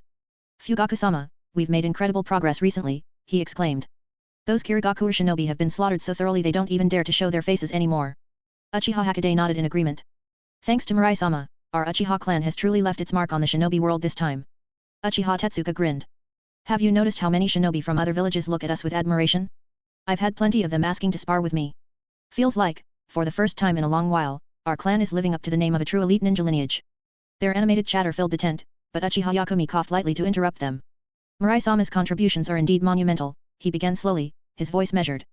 But victory in war is never the result of one person's efforts alone. It's because of everyone's dedication. For instance, he continued, gesturing toward Fugaku, Fugaku-sama, as the commander, has been working tirelessly, burning the midnight oil daily. Without his leadership, we wouldn't have survived under such overwhelming odds. The room quieted. Fugaku's face softened ever so slightly, and Ineo, Tetsuka, and Hokage fell silent, their earlier excitement dampened. Sitting quietly in the corner, Mirai opened his eyes briefly to glance at Yakumi before closing them again, returning to his meditative state. Moments later, a Konoha shinobi entered the tent, breaking the stillness. Fugaku-sama, Mirai-sama, we've discovered Kirigaku shinobi activity on a coastal island. Our scouts report it appears to be an important stronghold. Fugaku nodded, dismissing the messenger with a wave of his hand. Understood. You are dismissed. Yes. The shinobi bowed and left. Fugaku frowned deeply as he addressed the room. Kirigaku has been lying low for some time now. Why would such a critical location suddenly reveal itself? The number of shinobi stationed there suggests a possible ambush. His cautious nature stemmed from experience he'd narrowly survived a Kirigaku ambush not long ago. But before he could finish his analysis, Mirai rose to his feet and began heading out of the tent. Mirai-sama, where are you going? Yakumi called after him. Didn't you hear? Mirai replied indifferently, his voice calm but commanding. If there's a Kirigaku stronghold, we must eliminate it immediately. Feeling a subtle yet undeniable pressure from Mirai's words, Yakumi hesitated before speaking again. But Fugaku-sama just said it could be a trap. Mirai paused in his stride, then suddenly burst into laughter, his voice ringing out boldly. A trap? Ha ha ha. He shook his head, his tone dripping with disdain. Only the weak worry about traps. With that, Mirai left the tent without a backward glance. Ineo, Hokage, and Tetsuka exchanged glances, their eyes shining with excitement. Compared to Fugaku's caution, they found themselves far more inspired by Mirai's unshakable confidence and strength. Fugaku-sama, we'll go and ensure Mirai-sama's safety, Ineo said, the three of them rushing out after Mirai. Left alone with Yakumi, Fugaku clenched his fists, struggling to suppress his frustration. Yakumi, he said through gritted teeth, relay my orders. Prepare to attack the Kirigaku stronghold. Understood. Yakumi saluted and quickly exited. As the tent fell silent again, Fugaku's crimson Mangeki Sharingan spun slowly. Despite Mirai's blatant disregard for him, Fugaku had no choice but to follow the man's lead. With Mirai's growing influence, Fugaku knew that opposing him outright even if it was the right tactical choice would only alienate the troops. For now, Fugaku resolved to bide his time. Let him enjoy the spotlight while he can, he muttered coldly. Even if you gain all the glory now, without your eyes, you'll eventually be swallowed by darkness. He took a deep breath, forcing himself to remain calm. Time, he told himself, would prove that his path was the only way forward for the Uchiha. On the island, thousands of Kirigaku shinobi stood at attention, prepared for battle. Yagura, the fourth Mizukage, stood at the highest vantage point, his robes billowing in the salty sea breeze. Beside him was a woman with flowing auburn hair. After a long wait, the woman's patience wore thin. Mizukage-sama, standing here so openly. Do you really think those Konoha shinobi will take the bait? She asked softly. The island, surrounded on all sides by water, was a natural fortress for the Kirigaku shinobi. Their preparations ensured any attempt to land would result in heavy casualties for the enemy. Yes, they will, Yagura said confidently, a faint smile on his face. That man's arrogance won't allow him to ignore this opportunity. Over the past weeks, Yagura had thoroughly studied Uchiha Mirai's personality and tactics. He was certain the man was the type to charge headlong into battle the moment he sniffed a challenge, even if it meant walking into a trap. Suddenly, Yagura's smile widened. Look. They're here. In the distance, Mirai sat cross-legged on a platform of golden sand, flying slowly toward the island. Below him, a fleet of Konoha ships stretched across the waves, carrying nearly 3,000 shinobi. The two forces soon came into view of each other, separated by the narrow expanse of ocean. On the Konoha side, the sight of the heavily fortified island caused many shinobi to hesitate. Storming such a well-prepared position would inevitably result in high casualties. Fugaku snorted, his gaze fixed on Mirai, who hovered in the air. He was curious how would Mirai handle this seemingly impossible situation? Feeling the weight of countless eyes on him, Mirai reached out, summoning a bone blade as long as a kunao into his hand. After etching a flying thunder god mark onto the weapon, he hurled it with incredible speed toward the sandy shore of the island. In the blink of an eye, Mirai vanished. Kirigaku's forces erupted into chaos as flames engulfed the shoreline. Fire release, great fire annihilation. The blazing inferno swept through their ranks, followed by Mirai slamming his palms together. Shikatsumayaku, dance of the seedling fern. A forest of sharp white bone spikes erupted from the ground, piercing everything in their path and creating an eerie landscape of death. Within moments, Mirai had torn a massive hole in the enemy's defenses. Charge! Take down the Kirigaku shinobi! Inspired, the Konoha forces leapt from their ships, racing across the water toward the island. Watching this unfold, Fugaku clenched his fists tightly. Shikatsumayaku! Flying Thunder God! Just how many more secrets is this bastard hiding? PLS drop some power stones. Read more than +70 chapters and support me on Patreon. Patreon.com/Jigsaw. Chapter 88, Chapter 88, Boil Release. Ding. Congratulations to the host for successfully plundering the reward, Chakra +1. Ding. Congratulations to the host for successfully plundering the reward, Physique +1. Ding. Congratulations to the host for successfully plundering the reward, Mental Strength +1. Amidst the chaos, Mirai moved through the ranks of Kirigakuer shinobi like a harvester in a field, reaping lives as the system's notifications echoed in his mind. Watching his stats steadily increase, Mirai couldn't help but feel a deep sense of satisfaction like a farmer basking in the bounty of an autumn harvest. As for the Kirigakuer shinobi's attacks, most were easily evaded. The occasional strike that he couldn't avoid, he simply tanked with indifference. With his sand armor, Shikatsumayaku, and an already formidable physique, Mirai had little to fear. If not for his concern about his clothes being destroyed, revealing something that would terrify his enemies even more, he wouldn't have bothered dodging at all. Just as he was relishing the carnage, the sound of war cries rang out behind him. Mirai-sama. We're here to help. Mirai frowned as he looked up. A group of Konoha shinobi had charged into the fray, engaging the Kirigakuer forces in a chaotic melee. Who told you to come here? Mirai barked, his voice sharp. Hearing his reprimand, the Konoha shinobi looked moved, mistaking his words for concern. Mirai-sama, there's no need to worry about us. From the moment we became shinobi, we were prepared to sacrifice ourselves. That's right. At least let us fight alongside you this once. We understand your intentions, but that's exactly why we can't stand idly by. This is the will of fire. Mirai watched as the Konoha shinobi's morale surged, their faces flushed with determination as though fueled by some grand purpose. He sighed inwardly. All I wanted was to maximize the system rewards, but these guys have clearly been overthinking things. Now that they had joined the battle, it was too late to send them back. Mirai turned his focus back to collecting as many rewards as possible. Suddenly, the Kirigakuer shinobi retreated, creating a gap in the battlefield. A dense mist enveloped Mirai in an instant. Boil Release, Skilled Mist Technique. The acrid stench of acid filled the air, and a second voice followed. Lava Release, Dissolving Exploding Acid. A torrent of sticky, corrosive acid spread through the mist, accompanied by the sound of sizzling and melting as it devoured everything in its path. It's over, Mayterum murmured as she watched her attacks engulf the target. Her Kekii Genkai could corrode anything it touched. Once caught by her Boil Release and Lava Release techniques, nothing could survive. Yet, as she recalled Mirai's rampage through her forces, she felt a pang of regret. Such power, such skill, and he was devastatingly handsome. If only someone like him belonged to my village. Just as May was about to turn her attention to other foes, a massive, blood-red fist burst from the acid. Look out!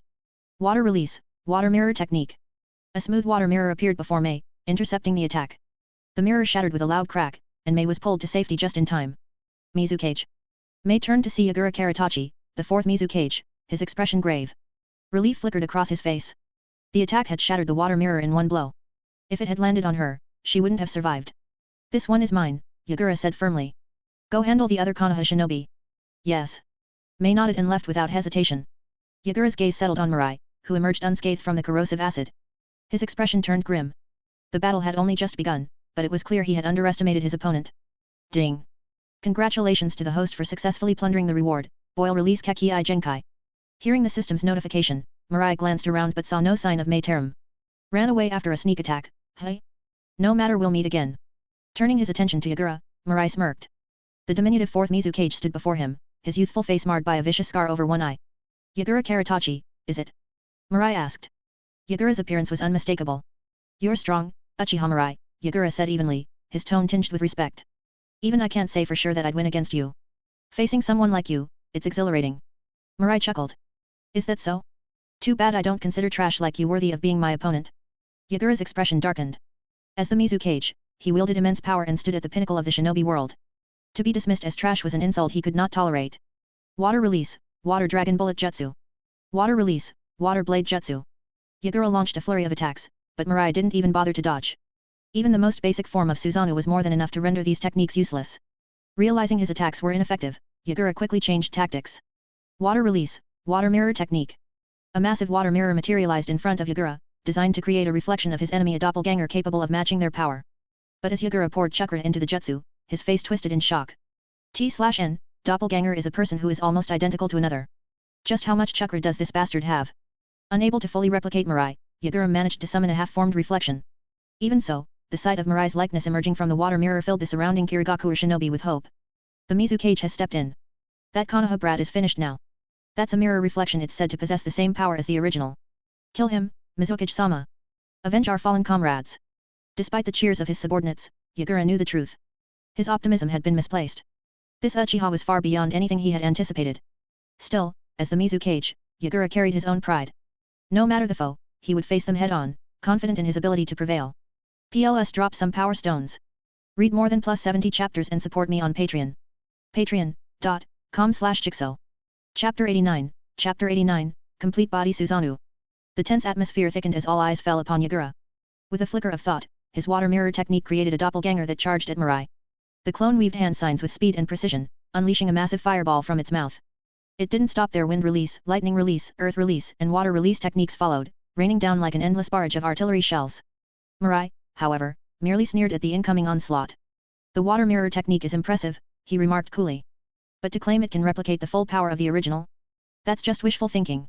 As the clone continued its relentless assault, Mirai's Sharingan flared with an intense light. His skeletal Susanoo, which had only its exoskeleton, suddenly began to take on form. Tendons, muscles, and flesh rapidly materialized. Within moments, it stood towering over the battlefield, a demonic entity over 10 meters tall. Perish! With a single swing of Susanoo's blade, the clone shattered into mist, vanishing without a trace. The mist ninja stood frozen in disbelief. Fourth Sama's secret technique, defeated so easily. Damn it! Yagura grit his teeth and wove more hand signs, unleashing an array of powerful water release techniques at Susanoo. Each attack struck the massive figure, yet none left even the faintest mark. Mirai, undeterred, directed Susanoo to strike again, forcing Yagura to dodge frantically as explosions reverberated across the battlefield. The mist's fourth Mizukage found himself cornered, his options dwindling. Susanoo's strikes grew faster and more relentless, and soon, a powerful shockwave from a blade swing sent him tumbling to the ground, coughing up blood. This is it for you, Mirai declared, his tone icy. Susanoo's blade descended in a final, devastating arc. Clang! A resounding clash rang out. A massive shell shielded Yagura, halting the blade's advance. Taking advantage of the opening, he retreated back to the safety of the mist ninja's ranks, his expression grim. Had it not been for the protective intervention of Isabu, the Three Tails, he would have been finished. The confidence he initially held had all but vanished. Meanwhile, the mist ninja erupted in elation. The Three Tails has appeared. Konoha's doomed now. Exactly. Not even Uchiha Mirai can defeat a tailed beast. Mizukage-sama was brilliant to bring the Three Tails along. What foresight! On the Konoha side, however, faces were pale with concern. The sight of the colossal tailed beast filled them with a sense of foreboding. Those mist bastards actually brought a tailed beast to the battlefield. Have they no shame? This is bad. Next time, we should bring the 9 tails. Do you think Mirai has enough chakra left to fight the 3 tails after everything so far? No matter what, protect Mirai-sama. Even if it costs us our lives. With the 3 tails looming, the Konoha ninja pulled back, giving Mirai space to engage. Though they trusted his strength, his prolonged combat worried them. Mirai, unfazed, arched a brow as the enormous 3 tails came into view. They really brought a tailed beast to me, he mused. Desperate times, desperate measures, hey! Roar! The 3 tails let out a thunderous bellow, its massive tails whipping through the air as they smashed into Susanoo. Boom! The force of the blow caused Mirai to take a step back, his expression darkening. Beast, he hissed, Sharingan glowing as his chakra surged. In mere moments, his Susanoo began to grow, its form expanding and evolving into a towering colossus hundreds of meters high. Twin wings spread out from its back, and the massive demonic figure now loomed over the battlefield, dwarfing even the colossal 3 tails. The sight left both the Mist and Konoha shinobi utterly stunned. This has to be an illusion. No human could wield such power. Damn it! How are we supposed to fight something like this? This isn't a ninja. This is a god of war. Even Konoha's ninja were struck speechless by the sight of the fully realized Susanoo. This is Mirai's true power? Is he really human? The Sharingan can reach such heights. It's incredible. So cool. Uchiha power is something else entirely. With Mirai on our side, no village can stand against us. Among the Mist Ninja, however, despair took hold. The sheer scale of Mirai's Susanoo crushed their morale. Even Yagura's face was pale as he issued the inevitable order. Retreat, he barked. We can't win this fight. Unlike the others, Yagura understood what this power represented. The legendary strength of Uchiha Madara, which had once quelled entire wars, had been reborn in Mirai. Numbers meant nothing against such overwhelming might. As the Mist Ninja retreated under the cover of their hidden mist technique, Mirai gave a dismissive snort. Susanoo kicked the 3 tails aside, sending the massive beast flying hundreds of meters. I'll deal with you later, he muttered. Susanoo strode forward, its colossal blade slicing through the mist. Each swing left devastation in its wake. Cries of terror and pain echoed as the Mist Ninja fell one after another. When the mist finally cleared, the battlefield was unrecognizable. The island was scarred with massive craters and deep fissures, entire hills cleaved in half. The earth was broken, and seawater rushed into the wounds left by Susanoo's rampage. Standing amidst the chaos, Mirai's voice rang out like a death knell. This tiny land isn't even worth my full effort. Dear readers, thank you for all your support and love for my stories this year. It means so much to me. As we step into the new year, I want to wish you all happiness, health, and success in 2025. To celebrate, I've made a 20% discount on my Patreon for the new year. Happy New Year! Party Popper. PLS drop some power stones. Read more than plus 70 chapters and support me on Patreon. Patreon.com/Jigsaw. Chapter 90, Chapter 90, even a tailed beast can change its face? Mirai surveyed the wreckage of the once pristine island and dismissed his Susanoo with a casual wave of his hand. As far as islands went, this one was already large enough. At least, it could easily sustain a battle between thousands of shinobi without issue. But even such a place felt fragile before the might of a fully manifested Susanoo. He hadn't even exerted himself, and the island was already on the verge of sinking. Descending slowly from the sky, Mirai landed gracefully atop the head of the Isabu, Three Tails. Isabu, he said, his voice calm but commanding. It's your turn now. The Three Tails flicked its tails in surprise. You brat. You actually know my name. Not just yours, Mirai replied with a faint smile. I know the names of all the tailed beasts. But that's not the point. The point is you just made the mistake of provoking me. The Three Tails let out a low growl. So, what do you intend to do about it? Hearing that, Mirai chuckled softly. Simple. You're going to join me. Become part of my strength. And if I refuse? That's not an option, Mirai said flatly. I wasn't asking for your permission. Then why waste time with all this talk? The Three Tails shifted its massive body in annoyance. This brat's eyes, they were just like that man's from the past, Uchiha Madara. Eyes brimming with malice and dominance. The Three Tails knew all too well that resisting those eyes was futile. It had learned the hard way. From the moment it saw the complete Susanoo, the Three Tails resigned itself. Resistance would only invite further suffering. Humans lived for just a few fleeting decades, barely a blink of an eye to a tailed beast. It could simply bide its time until this brat was gone, then wreak havoc on his village. To Mirai's surprise, the Three Tails showed no resistance. Even so, he laid out his terms.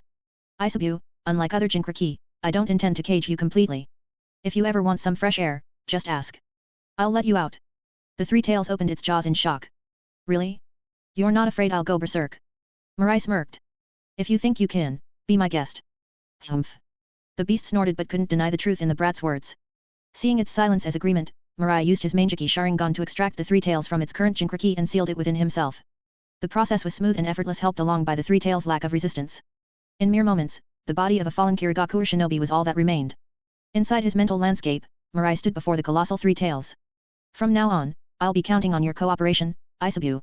Enough with the pleasantries, brat, the beast scoffed, closing its eyes dismissively. Don't think your little tricks will win me over. Mirai's lips curled into a dangerous smile. My name is Uchiha Mirai. Brat. Brat. Brat. All right, Mirai said with a hint of menace. If you insist on being difficult, I'll make sure not to spare you when I resurrect the 10 tails. What did you just say? The Three Tails' eyes shot open in shock. Resurrect the 10 tails. Mirai nodded. Exactly. You know the truth, don't you? When the Sage of Six Paths split the 10 tails, you 9-tailed beasts were born. While you can revive after death, being reabsorbed by the 10 tails will mean true oblivion. Am I wrong? The Three Tails' expression darkened. How do you know about this? Only the sage and the tailed beasts should have known this secret. How did this brat know it in such detail? The how doesn't matter, Mirai said coldly. All you need to know is that your fate is in my hands.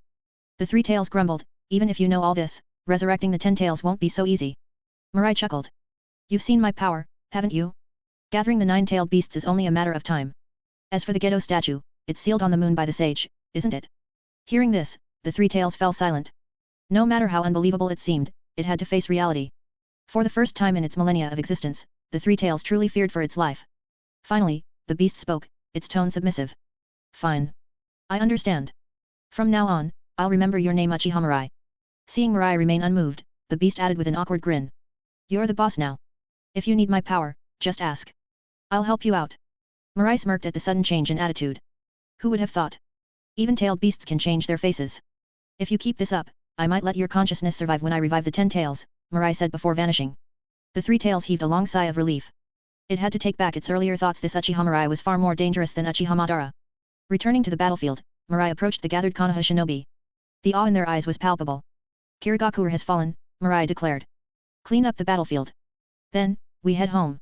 Yes, the shinobi chorused, their faces alight with excitement and reverence. None doubted Mirai's words.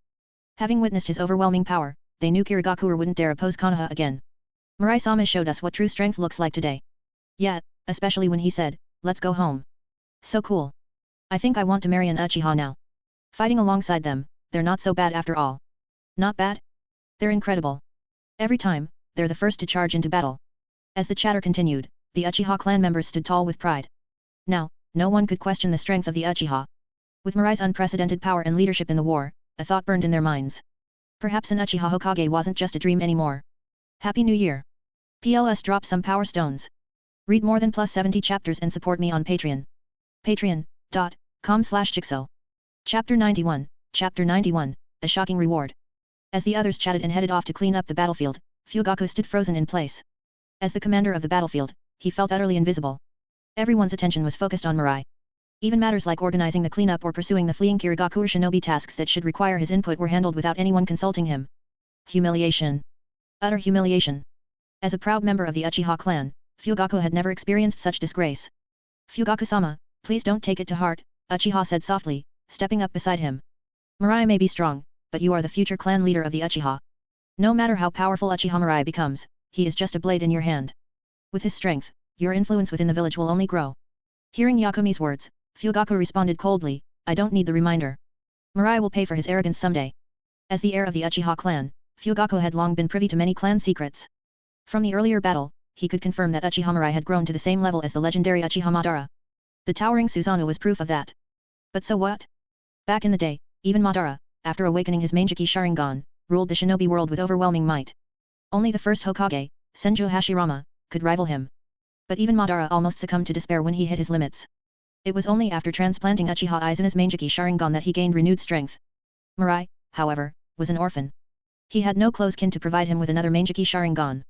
For someone like him, no matter how much strength he displayed, it would all eventually fade away. Furthermore, Fugaku snorted coldly. He, too, had secretly experimented after awakening his Mangeki Sharingan. While Susanoo granted godlike power, its toll on the eyes was immense. Even using the first stage of Susanoo caused a rapid drain on his ocular power. Let alone the massive, 100-meter-tall Susanoo that Mirai wielded. By Fugaku's estimation, Mirai was already nearing blindness. When that time came and Mirai lost his usefulness, those who followed him for his power would surely abandon him. On that day, Fugaku vowed to repay today's humiliation 100-fold. At the Konoha camp. Inside a private room, Mirai tossed a kunao made of refined steel onto the ground. With a soft blow, he exhaled a white mist. The kunao was quickly engulfed in the smoke, accompanied by a sizzling sound. Moments later, the acidic mist dissipated, leaving the kunao completely dissolved. Even the surrounding floor bore a newly corroded pit. Impressive power, Mirai murmured, nodding in satisfaction. He opened his status panel. Name, Uchiha Mirai. Physique, 2004. Mental strength, 1950. Chakra, 1961. Kekkei Genkai, Mangeki Sharingan Magnet Release, Gold Dust Scorch Release Shikatsumayaku Boil Release. Ninjutsu. Water Release, Water Gunshot Water Formation Pillar Water Fang Bullet. Others. Secret Technique, Hydrification. Mirai's lips curved into a slight smile as he scanned his stats. This time's harvest was astonishing, even to him. The attribute points he'd gained alone were nearly 3,000. Before joining this campaign, only his physical strength exceeded 1,000. Now, after just over a month, his stats had skyrocketed.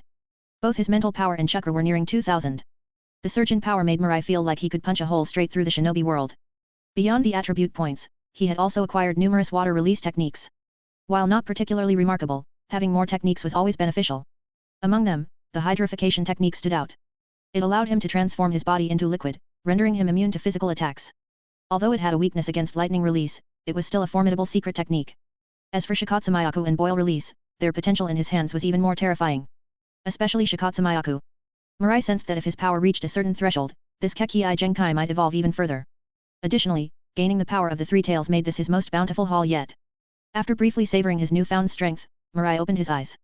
With the battle against Kirigaku over, it was time to return to the village. At the Hokage's office, Konoha. Danzo stormed into the room, his face dark. Bang! His cane struck the floor with a heavy thud as he approached Sarutobi Hiruzen. Hiruzen, you've heard about the situation on the Kirigaku front, haven't you? Uchiha Mirai is becoming increasingly defiant. Sarutobi exhaled a puff of smoke, speaking calmly, what has he done now? That brat sealed the Three Tails into his own body, turning himself into its Jinchuriki. Danzo exclaimed, his anger palpable. The power of a tailed beast, capable of destroying entire villages, was now in the hands of a dangerous Uchiha. And worse, he hadn't even reported it to the village. This was blatant insubordination. Hiruzen sighed heavily. Danzo, there's nothing we can do now. Mirai has grown beyond our control. Danzo pointed an accusing finger at Hiruzen. This mess is your fault for being too soft. You need to take responsibility. Also, someone has to answer for the fallout of this war. Hiruzen, it's time for you to step down. Hiruzen raised an eyebrow. Even now, all you can think about is my resignation. You've said before that you were considering stepping down. Danzo retorted. That was before, Hiruzen countered. If I step down now, do you intend for Uchiha Mirai to become the next Hokage? Danzo froze, confused. What does this have to do with Mirai? Hiruzen stared at him, exasperated. In the current generation, who is stronger or more respected than Uchiha Mirai? Danzo scoffed. Why must the next Hokage come from the younger generation? Hiruzen's gaze sharpened. Then what are you suggesting? Danzo straightened, adjusting his robes. Hiruzen, how about me? Hiruzen rolled his eyes. Danzo, a Hokage needs the trust and respect of the entire village. Danzo snorted. Nonsense. All it takes is the approval of the Jainin Council. And the Jainin will trust you. Hiruzen gestured toward Danzo's heavily bandaged arm. Don't think your secrets are safe. I've made my decision. Until Uchiha Mirai is dealt with, I'm not stepping down. Danzo's face twisted in fury. Fine. Keep your seat, Hiruzen. But don't expect me to help you hold onto it. Bang. The door slammed shut as Danzo stormed out. Hiruzen rubbed his temples, a growing sense of unease settling over him. Things were spiraling out of control. And if not for the inevitable blindness of the Mangeki Sharingan, he would genuinely fear defeat this time. PLS drop some power stones. Read more than +70 chapters and support me on Patreon. Patreon.com/Jigsaw. Chapter 92, The Police Force Captain. Half a month later. Mirai led the Fire Country's Eastern Front shinobi back to Konohagakure. Unlike previous returns, this time Mirai was undoubtedly the main focus of attention. Cheers erupted throughout the village as his name was shouted with unbridled enthusiasm. Every gaze followed him, filled with admiration and gratitude. Having fought relentlessly on the front lines, saving countless Konoha shinobi, Mirai had become a hero in the eyes of every villager. Though Mirai himself seemed unaffected by the attention, the Uchiha clan members walking beside him were visibly elated, their chests puffed out with pride. That pride surged through every clan member's heart. This was the respect the founding clan of Konoha deserved. As they walked through the village gate, Fugaku stepped forward, holding out a scroll with the Hokage seal. The third Hokage's direct order. Come with me to report to Lord Hokage, Fugaku said. Mirai shook his head. I'm exhausted. I'm going to rest. Fugaku's expression darkened as Mirai turned to leave. He gritted his teeth and called out. Do you really intend to push the Uchiha clan into the flames? The Hokage's orders aren't something you can just disobey. Mirai scoffed, turning back with an icy glare. Fugaku, the one pushing the Uchiha into the fire is you. What I intend to do, not even the Hokage can interfere with. Don't show yourself in front of me again. Otherwise, I'll kill you. The sheer force of Mirai's Sharingan made Fugaku instinctively step back, cold sweat dripping down his back. He had no doubt that Mirai meant every word. This man played by no one's rules but his own. Continuing to push the issue would likely cost him his life. Oh, and remember to tell Hiruzen Sarutobi everything I just said.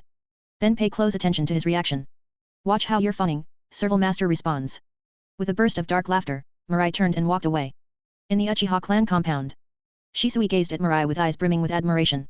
Mirai, it must have been exhausting these past weeks, Shisui said earnestly. Mirai smiled. Shisui, tell me, what have you learned from all this? Without hesitation, Shisui replied, strength is the foundation of everything. Oh. Mirai's expression grew intrigued. Explain.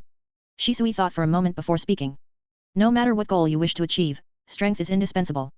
I used to believe that expressing goodwill was enough to bridge misunderstandings between people, but now I see how naive that was.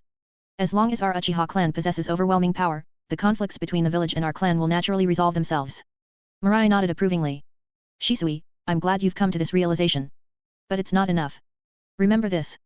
Strength brings war, but it also brings peace. The goodwill of the weak is ignored, while the charity of the strong is met with gratitude. The same applies to the village's issues with the Uchiha. If we can transform Konoha's Uchiha into Uchiha's Konoha, no villager will dare to oppose us anymore. Shisui's eyes lit up as he finished the thought aloud. And at that point, anyone who opposes us will be the enemy of the village itself. Mirai smiled faintly. Enemies should be dealt with mercilessly. Remember that. As Mirai observed Shisui's growing resolve, he couldn't help but feel a touch of sentimentality. Shisui, you've changed a lot in such a short time. For the clan and the village, everything must change, Shisui replied firmly. Shisui admired Mirai deeply. He had found a new path, one he'd never considered before. Previously, he had believed that if the village couldn't accept the Uchiha, then no amount of effort would matter. But now, he saw a different possibility. If the Uchiha could take control of the village, the conflicts would vanish. After all, every Uchiha loved the village they had built. Even under Uchiha leadership, Konoha would thrive. But to make that dream a reality, they needed power. And Mirai had that power. The conversation stretched late into the night. Not long after Shisui left, the sound of knocking came from outside. Mirai-sama, the clan leader requests your presence, Uchiha called. Mirai stepped out of his room. Did he say what it's about? Tetsuka hesitated before lowering his voice. It seems, the clan leader's health is failing. Mirai's expression hardened. I see. Lead the way. In the Uchiha clan head's room. The space was filled with prominent members of the Uchiha clan. Fugaku, Hakata, Inao, Yakumi, and even several elderly veterans stood solemnly by the bed. Uchiha Tajima sat weakly on the edge of his bed, his once imposing frame now gaunt and frail. Mirai, I'm sorry to disturb your rest at this late hour, Tajima said, forcing a faint smile. Clan leader. You. Mirai frowned. Tajima's condition had worsened considerably since their last meeting. His vitality was all but gone. Tajima let out a sigh. I had hoped to wait until tomorrow to say my final words, but it seems my body won't allow it. Mirai, you are the hope of the Uchiha. You've mended relations with the village, and at such a young age, you've awakened the Mangeki Sharingan. Your potential is limitless. But remember, the Mangeki exacts a heavy price. Use it wisely. With my final breath, I appoint Fugaku as the clan leader and you, Mirai, as the leader of the Konoha police force. Who objects? Tajima's voice, though faint, carried authority. No one spoke. Then it's decided. Tajima coughed violently, his gaze falling on Fugaku. Fugaku. Don't be too stubborn. That is my final advice. And with that, Tajima's head fell back onto his pillow. PLS drop some power stones. Read more than +70 chapters and support me on Patreon. Patreon.com/Jigsaw. Chapter 93, You're too conservative. By the time Mirai left Tajima's room, it was already late into the night. The head, who had led the Uchiha clan for decades, passed away quietly on an ordinary evening. Mirai felt a twinge of emotion. Human life was so brief and fragile, it was no wonder Orochimaru was so obsessed with immortality. Though Tajima was Fugaku's father, Mirai didn't hold any resentment toward him. In fact, Tajima's approach was entirely different from Fugaku's. Back when Mirai was still growing into his own, Tajima had been particularly supportive. Much of the Uchiha clan's resilience under the suppression of Hiruzen Sarutobi and Danzo Shimura could be credited to Tajima's leadership. Yet, Mirai couldn't agree with Tajima's parting words. No matter what, Mirai would never assist Fugaku. He understood Fugaku well after spending so much time around him. While Fugaku seemed indecisive and soft-hearted, he was also deeply stubborn. Mirai doubted Fugaku would ever compromise or accept his vision. That had been clear to him ever since his deployment to the battlefield in Kirigakure. Tajima still didn't get it. When it came to the future of the Uchiha clan, compromise and concessions weren't viable options. It was a battle of life and death. If Fugaku remained on the opposing side, Mirai would deal with him personally. As these thoughts ran through his mind, several Uchiha clan members exited the room. Uchiha Inao hurried over, a grin on his face. Mirai-sama, congratulations. From now on, you're officially our leader. Uchiha Hokage joined in, it's an honor to serve under you, Mirai-sama. With your leadership, the Uchiha clan will undoubtedly regain its former glory. Uchiha Tech was equally enthusiastic. Mirai-sama, let's celebrate soon. Dinner's on us. Mirai nodded with a faint smile. Sounds good. But let me treat you instead. During their time on the battlefield in Kirigakure, Tech, Hokage and Inao had shown unwavering loyalty to Mirai. He didn't mind fostering a closer relationship with subordinates like them. After the group dispersed, an old man with a hunched back stepped in front of Mirai. Mirai-kun, the elder said, his voice gravelly but steady, care to come by my place for a chat? Mirai recognized him immediately. Uchiha Renji, one of the clan's most prominent hawkish elders. Aside from his hardline stance, Renji was memorable for another reason, he was Uchiha Izumi's grandfather. The room was dimly lit by the faint glow of an oil lamp. Renji set a teacup in front of Mirai before sitting across from him. When you're my age, the warmth of an oil lamp feels far more comforting than a fluorescent one, he remarked with a faint smile. Then he sighed. Looking back, I regret letting Hajiki marry an outsider. Now I barely see her all year. Old age is lonely when you're on your own. Mirai remained silent. He knew that Renji's daughter, Uchiha Hajiki, had married a civilian ninja from the village and moved outside the Uchiha district. Although their home wasn't far, Hajiki rarely returned to the clan. Family disputes like this weren't something Mirai cared to dwell on. He sipped his tea and said. Elder Renji, you didn't call me here just to complain, did you? Renji chuckled sheepishly. Sometimes an old man just needs to vent a little. Then his tone grew serious. But you're right. I wanted to remind you of something. What is it? Mirai asked casually. Renji leaned in, his sharp gaze fixed on Mirai. It's about the Mangeki Sharingan. You should avoid using it too often. Mirai's expression didn't change. He took another sip of tea. And why is that? To conserve your strength, Renji replied. You know the risks. The more you rely on the Mangeki Sharingan, the faster you'll lose your sight. But if you can prevent blindness. He paused for emphasis, his voice lowering. With your reputation, once the third Hokage steps down, you'll have a real shot at becoming the next Hokage. If that time comes, I'll rally the clan elders to support you, even if it means using force. With the power of the Uchiha, we can. Bang. The sound of a teacup slamming against the table cut him off. Mirai tapped his fingers against the tabletop, the rhythm slow but deliberate. Is that the extent of your ambition, Elder Renji? Renji froze, startled by Mirai's words and tone. What do you mean? Why are we pinning our hopes on something so uncertain? Mirai's voice was cold. Wait for Hiruzen Sarutobi to retire? Who knows how much longer he'll cling to the position of Hokage. If you want the Hokage seat, then overthrow him. That's the only way to seize it. Renji's mouth went dry. Oh, overthrow the third Hokage? But, that hesitation, Mirai interrupted impatiently, rising from his seat, is exactly why the Uchiha are in the state they are now.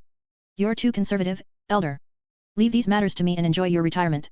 Mirai turned to leave, his demeanor cold and resolute. Behind him, Renji called out desperately, you'll need support. Money, manpower, resources for training. I can at least provide advice. Mirai didn't even glance back. I don't need anyone's advice. All I require is obedience. As the door closed behind him, Renji sat in stunned silence, his heart pounding. For years, he had believed himself to be the most radical voice among the Uchiha.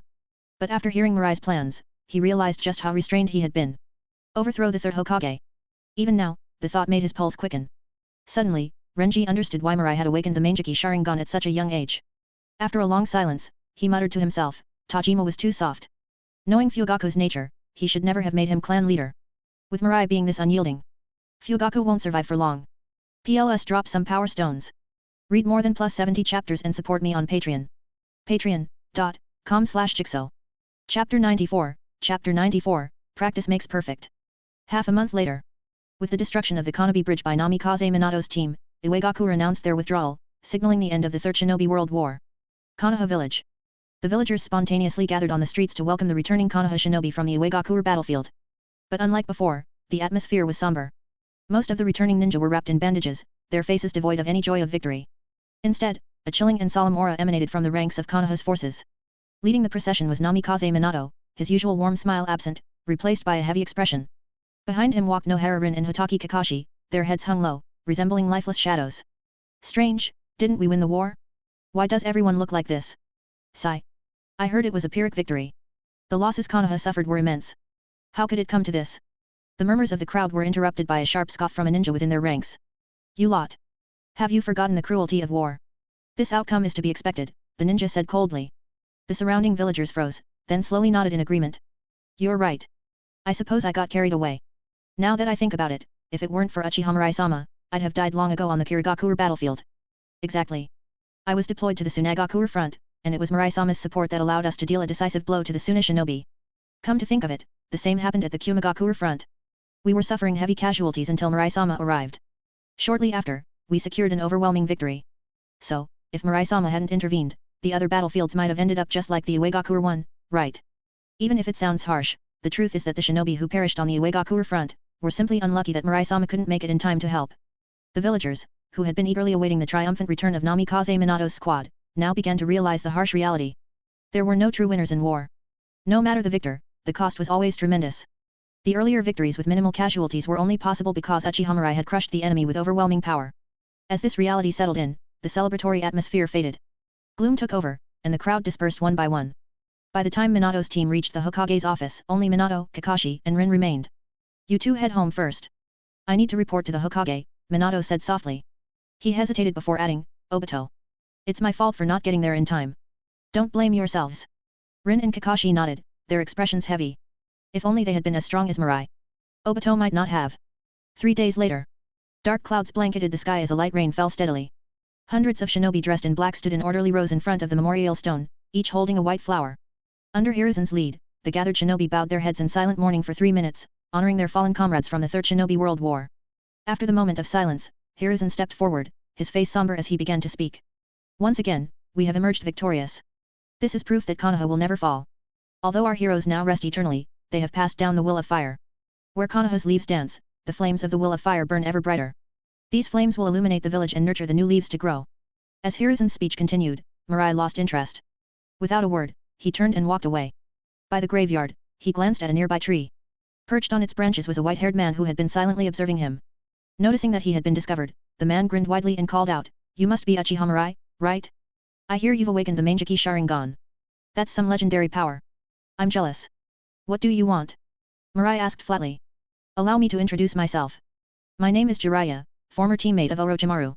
Mirai tilted his head, his expression unreadable. Jiraiya. Orochimaru mentioned you before. Said he doesn't know you well. Hey. That snake. How dare he insult our bond like that? Absolutely unforgivable. Hey, wait. Don't just walk away. As Mirai ignored Jiraiya and left, the grin faded from the older man's face. Just as the rumors said, this Uchiha Mirai was formidable. Even with his aura concealed, Mirai had discovered him with ease. A Mangeki Sharingan user, with power to match. Could he be the one the variable foretold by the great Toad Sage's dream? Mirai. Wait for us. Hearing the shouts, Mirai turned to see Rin and Kakashi running toward him, panting heavily. You've got some nerve. Kakashi scolded. Walking out on the Hokage's speech like that. Mirai shrugged. Correction, I left openly. Exactly. That's what makes it so bold. Kakashi retorted. Noticing Mirai staring at him intently, Kakashi grew uneasy. He averted his gaze, muttering, "Why are you looking at me like that?" Nothing, Mirai said calmly. Just curious about your experience on the Uegakure battlefield. Although Obito had still died, this time Kakashi hadn't lost an eye, and Obito hadn't given him his Sharingan. Mirai was intrigued by how events had played out differently. Seeing Kakashi remain silent, Rin took the initiative to explain. Mirai, let me tell you what happened. Our team was ordered to destroy the Konobe Bridge. Sensei left to support the front lines, so we were on our own for a while. Later, I was captured by Uegakure shinobi and taken to a cave. When I woke up, I was tied up. Kakashi and Obito came to rescue me but ended up surrounded. In a moment of desperation, I activated the scroll you gave me. Black flames engulfed the IWA shinobi, just as you described. No matter what they did, the flames wouldn't extinguish. In the end, the IWA shinobi used earth release to collapse the cave. We were almost out, but Obito, he tripped on a root and was crushed by a falling boulder. Hearing Rin's explanation, Mirai pieced together the events. Aside from a few details, the outcome wasn't too far from the original story. If only I'd been stronger. Kakashi muttered, his voice full of guilt. Mirai stopped walking and turned to him. What? Kakashi asked, noticing Mirai's piercing gaze. If you're planning to comfort me, don't bother. Kakashi. Yet. If you're weak. Mirai's tone was calm yet sharp. Then train harder. PLS drop some power stones. Read more than +70 chapters and support me on Patreon. Patreon.com/Jigsaw. Chapter 95, Golden Sand Kunao. Practice more if you're weak. Kakashi nearly choked on his own breath when he heard Mirai's casual remark. Of all things, this was the last response he'd expected. Shouldn't this be the moment for encouragement, motivation, and rekindling his fighting spirit? Rin stifled a giggle at Kakashi's bewildered expression. For some reason, being around Mirai always seemed to make her momentarily forget her troubles. Rin, that goes for you too, Mirai added. Rin's smile froze. He's really got a knack for being equally brutal to everyone. Mirai, Rin said hesitantly, I never got the chance to thank you. If it weren't for that scroll you gave me, Kakashi and I might not have made it out of Uegakure's ambush alive. And... She paused, her voice softening. What you said to me back at the Kirigakure battlefield, it really gave me strength. Mirai waved dismissively. Don't mention it. I've already forgotten. Rin's expression faltered, but she managed a small smile. That's okay. It's enough that I'll always remember. The atmosphere grew a touch awkward. Mirai shot a glare at Kakashi, who stood rooted to the spot, staring blankly at them. Hey, can you move? Mirai snapped. Why should I? Kakashi replied, unfazed. Mirai cracked his knuckles. If you think you can handle this punch, by all means, stay. Humph. Kakashi scoffed and strode away, his pride intact. Once Kakashi was gone, Mirai turned his attention back to Rin, who was trying to blink away the moisture in her eyes. He reached into his ninja pouch and pulled out a kunao, its golden hue catching the sunlight. The intricate black markings etched into the handle gave it an air of mystery. Here. This is for you. Rin blinked in surprise. Hey? What is this? She hesitantly took the kunao, her fingers trembling slightly. Upon closer inspection, she realized the entire weapon was forged from shimmering gold sand. Her face flushed with alarm. Mirai, I can't accept this. It's too valuable. It's nothing to me. Mirai gestured to the gourd strapped to his waist. I've got more gold sand than you can imagine. Rin had almost forgotten Mirai wielded the power of magnet release, capable of controlling gold sand at will. Carefully cradling the kunao in her hands, Rin's eyes sparkled with awe. There was something irresistible about the craftsmanship, its gleaming surface, and the weight of it in her palm. It's beautiful. She murmured. But what's this pattern on it? That's the Flying Thunder God Seal, Mirai explained. If you're ever in danger, I can teleport to your side instantly. Just like Minato-sensei's technique. Rin exclaimed. Exactly. Rin's cheeks turned pink as she lowered her head. You're giving me something so special. Won't Kurane be mad? Mirai's eye twitched.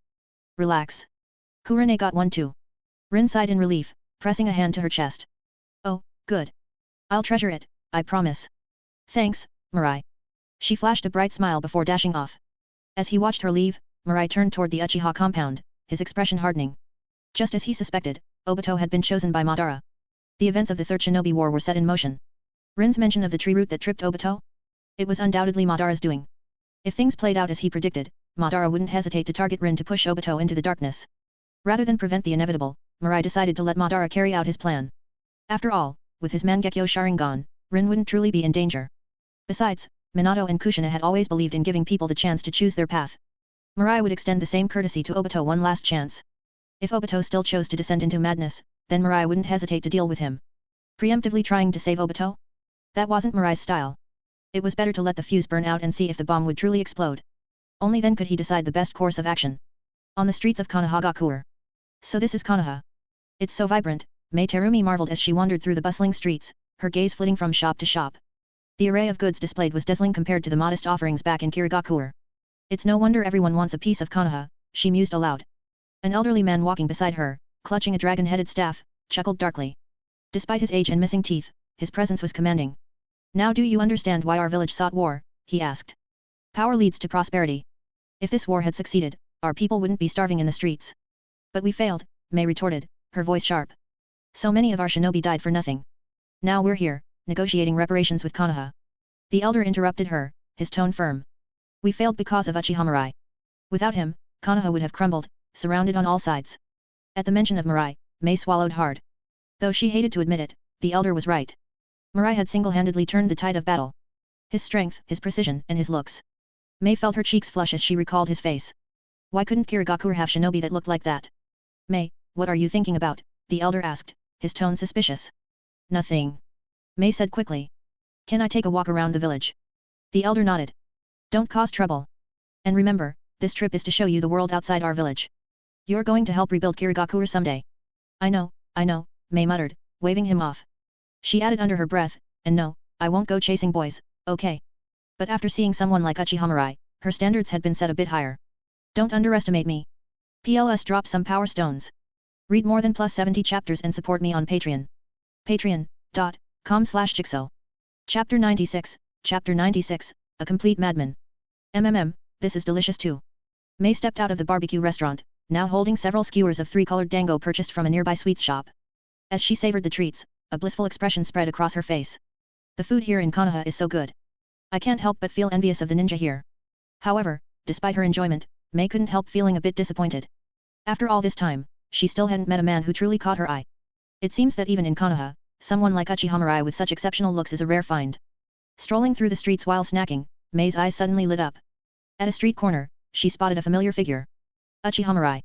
At the sound of her voice, Mirai turned around, his gaze meeting a woman in a flowing blue dress, her auburn hair styled in elegant waves. She was rushing toward him with an excited expression. Noticing the ninja headband around her neck, Mirai's brows furrowed slightly. A ninja from Kirigakure. Catching the confusion in his eyes, Mei smiled warmly. Ah, I almost forgot to introduce myself. I'm Mei Terumi, a kunoichi from Kirigakure. I'm here in Konoha with the elders of my village to negotiate terms regarding war reparations and the 7 ninja swordsmen. Mirai's eyes widened slightly in recognition. So that's why she looked familiar. Mei Terumi. At this stage, Mei radiated youthful energy, completely different from the mature and commanding aura she would have in the future. Still. If fate brings us together, she might be a useful pawn. Having her manage Kirigakure on my behalf in the future isn't a bad idea. Hey, do you always stare at women like that? Mei teased, snapping him out of his thoughts. Mirai shook his head. I was just thinking. Thinking about what? How you ambushed me on the battlefield. Mei chuckled and waved dismissively. Oh, don't worry about that. On the battlefield, it's kill or be killed. Besides, you're fine, aren't you? Mirai snorted lightly before turning toward the direction of the Uchiha compound. Follow me. And why should I? Mei muttered under her breath as she reluctantly followed. What a cold man. Still, curiosity got the better of her. As they walked side by side, she glanced at him. By the way, why didn't you participate in the negotiations with my village? With someone as strong as you involved, it would be easy to secure better terms for Konoha. Negotiations don't interest me, Mirai replied nonchalantly. Even if Konoha received no reparations, it wouldn't matter to me. Mei stared at him, dumbfounded. What's with this sudden magnanimity? On the battlefield, he wasn't exactly merciful. You almost killed me with one punch, and now you're saying you don't care about reparations. Mei asked incredulously. Mirai glanced at her briefly. Villages, whether Konoha, Kirigakure, or any other, don't mean much to me. That response left Mei utterly speechless. She had met many ninja with perspectives beyond their clan, but someone who disregarded the significance of villages entirely? This was a first. No wonder someone with such power has such an alluring presence. Mei said with admiration before rolling her eyes. But that's just nonsense you can tell to gullible people. Mirai turned to her, his gaze sharp. What do you mean? Mei smirked. Don't play dumb. Everyone knows the Uchiha clan isn't exactly popular in Konoha. The Hokage probably barred you from participating in the negotiations, right? Of course not, Mirai replied calmly. Yeah, right. You can't seriously believe all villages are the same, can you? Mirai chuckled. Why not? It's absurd. Mei exclaimed. Fine, enlighten me. Why would you think that? Stopping in his tracks, Mirai looked her in the eye. Because in the future, I will unify the entire shinobi world. It doesn't matter which village someone belongs to, they'll all fall under my rule. Mei was stunned into silence. Unify the entire shinobi world? What kind of delusion is this? Even Hashirama Senju and Madara Uchiha couldn't achieve that. No matter how strong Mirai was, could he truly surpass those legends? Still processing his declaration, Mei narrowed her eyes and said coldly, you'd better give up on that dangerous idea. If you don't, I'll stop you no matter the cost. Mirai shrugged, unfazed. What do you think of Konoha? He asked, abruptly changing the topic. Caught off guard, Mei hesitated before replying, it's prosperous. The quality of life here is enviable. Mirai smiled faintly. If the shinobi world were unified, prosperity like this could be shared. Villages wouldn't need to fight over resources, and every place could thrive. And no more wars. Mei muttered, momentarily lost in thought. Yes, Mirai said. A unified world means peace. The conflicts we've endured would become a thing of the past. Mei frowned. Your vision is admirable, but achieving it would cost countless lives. Do you even realize how much blood would be spilled? Mirai's expression darkened slightly. Far fewer than the lives lost in the 3 great shinobi wars combined. Sometimes, death is the price of change. Destruction precedes rebirth. Those words struck a chord, shaking Mei's worldview. She had never considered such a perspective. Seeing her conflicted expression, Mirai gave her time to process before speaking again. Current systems will always breed darkness. Even Kirigakure isn't immune. When your village succumbs to that darkness, come find me. I'll reshape it into something better. And if I don't? Mei challenged. Then my offer expires before I attack Kirigakure, Mirai replied casually, walking away without another word. Mei stood rooted in place, grappling with the words of a man she now saw as both terrifying and intriguing. A complete madman, but perhaps the most dangerous one the world has ever seen. PLS drop some power stones. Read more than +70 chapters and support me on Patreon. Patreon.com/Jigsaw. Chapter 97, Chapter 97, Hiruzen's Dignity. After Mirai finished speaking, he turned and left. Terumi Mei remained in place, pouting. After a long pause, she let out a soft humph. Che. Arrogant man. If you weren't so good looking, I'd show you what's what with my acid mist. Muttering to herself for a bit, Mei eventually decided not to follow him. She had long heard about the Uchiha clan's stubbornness, and today confirmed it. A man talking about unifying the ninja world? Madman. And what was that about coming to him when her village succumbed to darkness? Ha! Even if she died in Kirigakure, or jumped into the sea to drown, she would never betray her village to join Uchiha Mirai. Uchiha clan compound. Walking along the streets of the Uchiha clan's district, Mirai was greeted warmly by his clansmen, who stopped what they were doing to acknowledge him.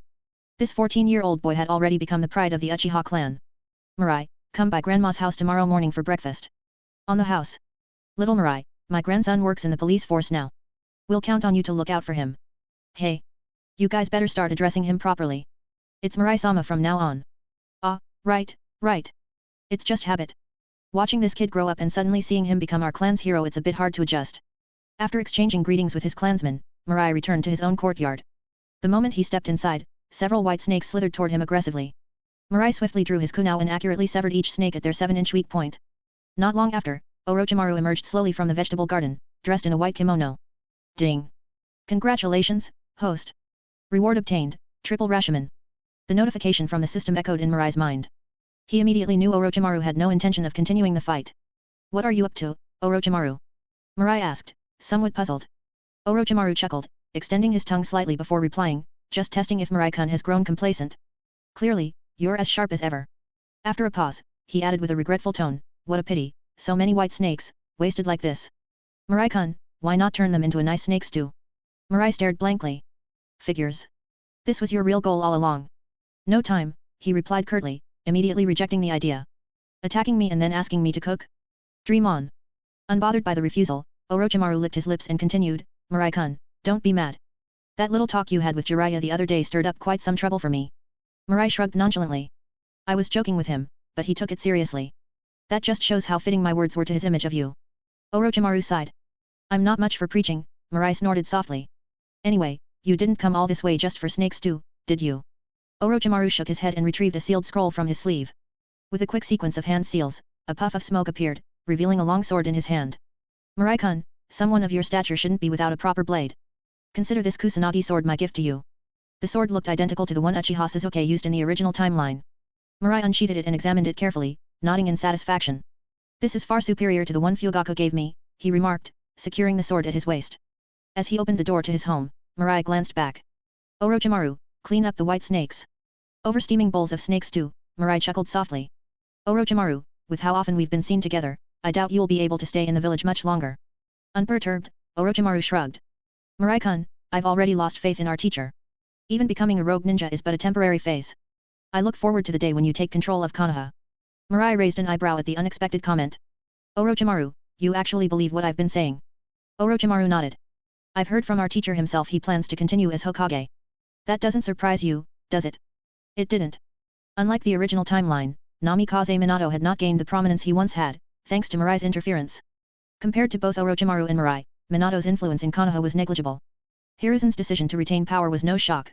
Orochimaru continued, there's a growing faction within the village pushing for me to become the next Hokage. That runs counter to our teacher's plans, so I'm certain he won't stand idly by. It aligns perfectly with your earlier predictions. Pausing, he studied Mirai with a curious glint in his eyes. Mirai-kun, sometimes I wonder how do you know so many secrets. Mirai shot him a warning glance. Orochimaru, too much curiosity can be dangerous.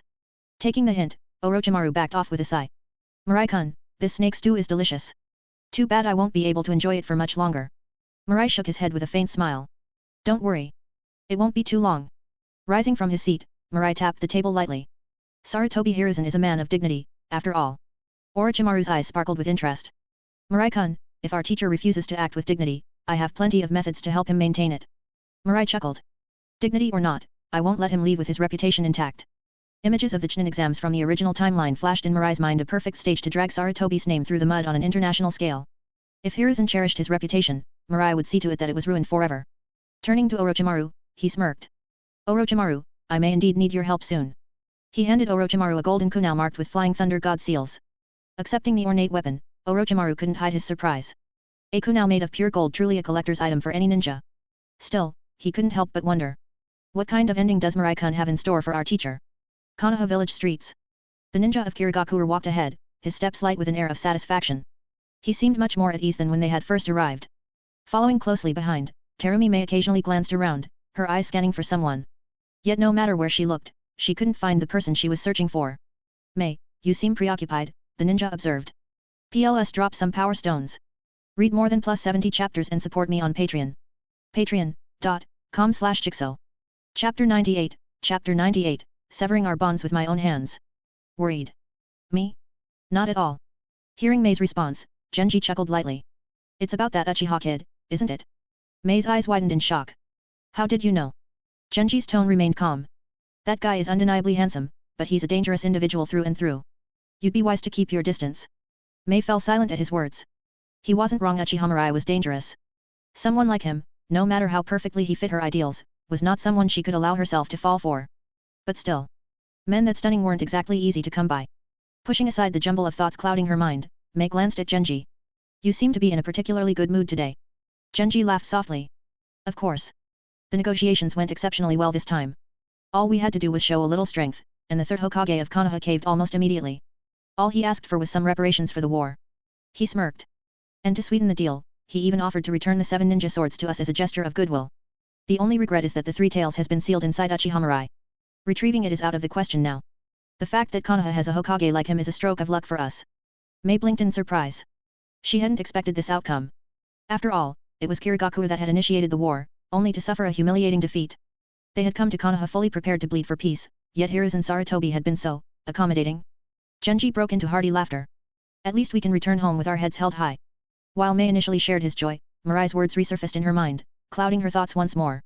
It was true Hiruzen Sarutobi was weak. But he was also old. When the next Hokage takes over, will Konoha remain the same? Especially with someone like Uchiha Mirai, who dreams of uniting the ninja world, at the helm? If Konoha shifts from a defensive stance to an offensive one, what kind of chaos would ensue in the ninja world? May, you're distracted again. Snapping out of her reverie at Genji's voice, May replied solemnly, Genji-sama, we cannot afford to let our guard down. Kirigakure must grow stronger constantly. Genji regarded her with a hint of surprise. May, you've changed a lot these days. He smiled faintly. But don't worry. No matter how the ninja world shifts, Kirigakure will always stand as one of the strongest villages. May sighed softly. I hope so. The Kirigakure delegation departed soon after. The details of the negotiations remained confidential, and few in Konoha were even aware of their visit. Instead, the villagers' attention was focused on a different matter entirely. Have you heard the rumors about Orochimaru lately? People are saying he's involved in some unspeakable things. Keep it down. I heard he's conducting human experiments in secret. That's ridiculous. Orochimaru-sama is one of the third Hokage's disciples. If anyone's likely to become the fourth Hokage, it's him. Still, rumors don't spread without cause. They say he's using criminals and orphans for his experiments. Can that all be baseless? I refuse to believe it. Without Orochimaru-sama, I would have died on the battlefield. This has to be slander. At first, most dismissed the rumors. But as time went on, doubt began to creep into the villagers' hearts. If it wasn't true, why hadn't the third Hokage or Orochimaru himself come forward to deny it? Hokage office. The door creaked open as Danzo Shimura entered, leaning on his cane. Hiruzen, you summoned me. Hiruzen's voice was heavy. Danzo, are you the one spreading these rumors about Orochimaru? Danzo's reply was calm. And if I am?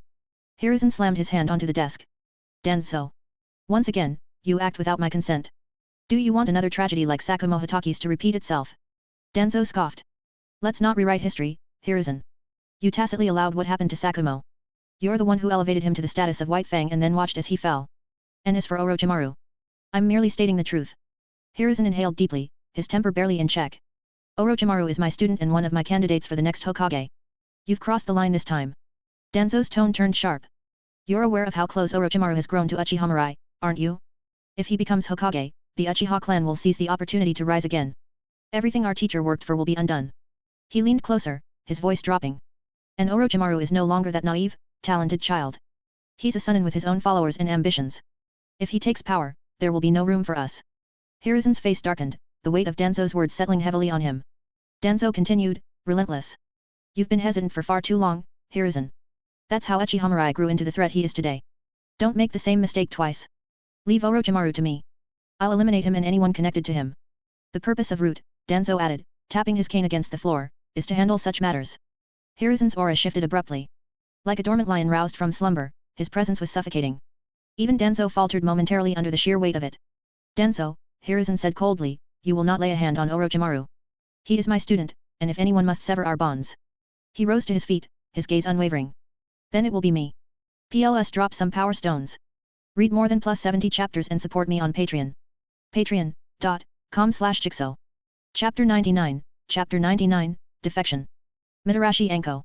In the damp, dark underground laboratory, Hiruzen stood firm, wielding the golden staff transformed from Inma. He led a group of ANBU, cornering Orochimaru in the cavernous hideout.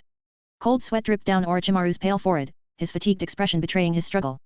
Sensei, I must admit, your prowess hasn't dulled over the years, he said, his lips curling into a sardonic smile. Hiruzen snorted coldly. Orochimaru, you've strayed too far from the path. As your teacher, it's my duty to set things right. Orochimaru licked his lips with his unnaturally long tongue and chuckled. Sensei, are you really prepared to kill me? Hiruzen's expression wavered for a brief moment at Orochimaru's words. However, thoughts of Mirai and Danzo firmed his resolve. His eyes steeled as he declared, this was never my wish, but, everything I do is for Konoha. With that, Hiruzen charged forward, his staff raised. For the sake of the village. Orochimaru swiftly leaped back, slamming his hands together in a seal. Boom. Explosions from countless paper bombs reverberated throughout the cavern. Debris rained down as chunks of the cave collapsed, burying the space in an instant. Much later, as the dust settled, Hiruzen stared coldly at the empty space where Orochimaru once stood. Find Orochimaru.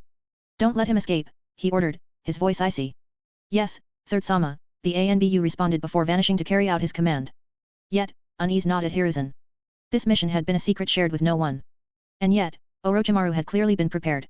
Not only had he evacuated his experimental materials, but he'd also rigged the entire base with explosive tags. The more Hiruzen pondered, the more his suspicions turned to a familiar source. Danzo, that fool. If it weren't for his meddling, how could Orochimaru have anticipated this? Hiruzen clenched his fists. When I return, I must teach that idiot a lesson. Following Hiruzen's declaration, the crimes of Orochimaru secretly conducting human experiments were brought to light and cemented. Overnight, one of Konoha's most revered shinobi, the leader of the legendary Sunin, became a notorious S-rank missing nin. The revelation sent shockwaves through the village. I can't believe it. Orochimaru-sama, why would he do something like this?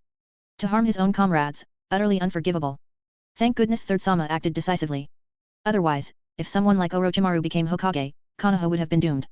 Rumors ran rampant, but most praised Hiruzen's actions. The third Hokage is truly noble.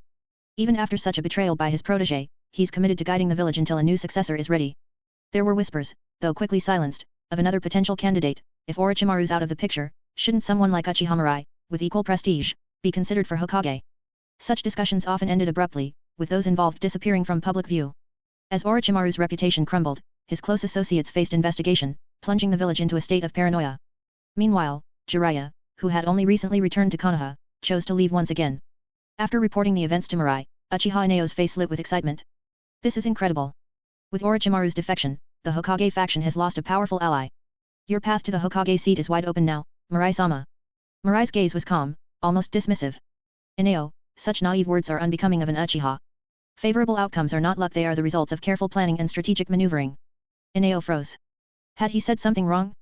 Surely, Orochimaru's defection, which significantly weakened the Thirds faction, was a stroke of fortune, wasn't it? Before he could dwell further, Uchiha Hokage entered the room, leading a young girl with short, sea-green hair and a yellow jacket. Mirai-sama, this is Mitarashi Anko, Hokage explained, lowering his voice. Before his departure, Orochimaru requested we look after this child. Mirai regarded Anko curiously. The girl stood defiant, her chin raised despite the sadness flickering in her eyes. She forced a smile, trying to mask her emotions. A spirited one, Mirai thought, assessing her silently. Orochimaru had taken most of his research, scrolls, and loyal subordinates with him when he fled. Yet, he'd left behind his student, Mitarashi Anko, to fend for herself in Konoha. Her feigned indifference only reinforced Mirai's impression of her resilience. If you encounter trouble or need guidance with your training, you may come to me, Mirai offered. For now, let's introduce you to some companions. Anko scoffed. I don't need companions. A kunao by my side is all I need. To emphasize her point, she stuck out her tongue and licked the edge of her kunao. Thwack. Ow. That hurt. Mirai had flicked her forehead with enough force to make her wince. Don't do that again. Humph. Why not? Mirai ruffled her hair roughly, smirking. It's bad enough Orochimaru does things like that. You'll look even more ridiculous than he does. Don't mention that guy in front of me. Anko snapped. You should be grateful he left you behind. Without him, you can enjoy a peaceful life. Who cares? As Mirai and Anko left together, Inao's shock finally subsided. Turning to Hokage, he asked, wait, are you saying Mirai-sama and Orochimaru have been in contact? Hokage shrugged impatiently. Obviously. Why else do you think people were debating Orochimaru's suitability as Hokage not long ago? Inao's mind reeled as realization struck like a thunderclap. Everything was Mirai-sama's design. PLS drop some power stones. Read more than plus 70 chapters and support me on Patreon. Patreon.com/Jigsaw. Chapter 100, Chapter 100, Future Senpai's personality is so awful. The streets of Konohagakure were bustling as Anko walked behind Mirai. Despite her best efforts to stay silent, she couldn't hold it in anymore. Hey! Where are you taking me? Without turning around, Mirai replied, first, my name is not Hey. Second, I already told you we're going to find some allies for you. Anko frowned. Why do I need allies? I don't need any of those fake bonds. Hearing this, Mirai stopped abruptly, his voice calm but firm. Because I don't have the time to babysit a little brat like you. He paused, glancing over his shoulder. Besides, these people have decent personalities. You should at least try to get along with them. Anko bristled. Can you stop calling me a brat? You're not that much older than me, she muttered, then hesitated before asking, did Orochimaru really ask you to look after me? Mirai's tone was indifferent. Do you think you have any other reason to meet someone like me? Anko froze in place, realizing the truth in his words. Mirai was a hero of the Third Shinobi World War and now the leader of the Konoha police force. She, on the other hand, was just a fresh gen and her only claim to fame being that her teacher was Orochimaru, one of Konoha's most infamous rogue shinobi. If not for Orochimaru's personal request, there was no way someone of Mirai's stature would even acknowledge her. But, if you and Orochimaru had a good relationship, why didn't the ANBU arrest you for questioning? Anko asked.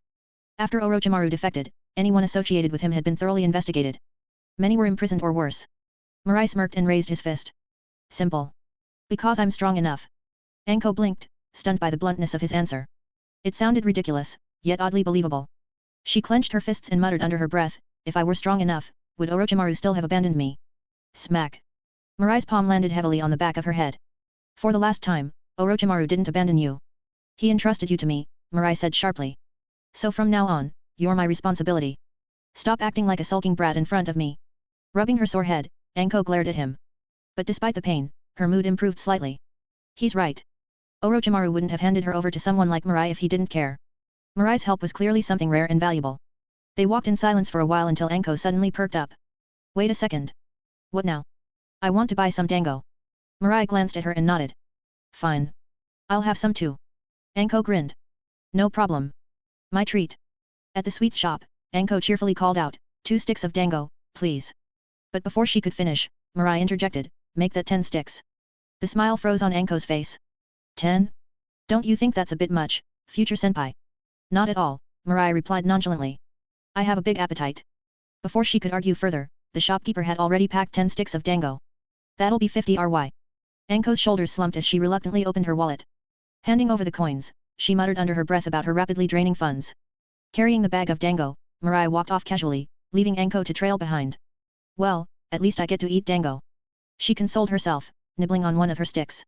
Mirai, meanwhile, seemed entirely satisfied as he polished off his share. Still as good as ever.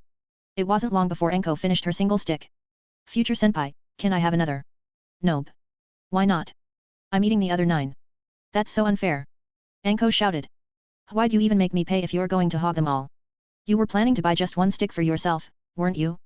Think of this as a life lesson, be more generous next time you treat someone. Mirai added with a smirk, besides, eating too many sweets isn't good for a girl.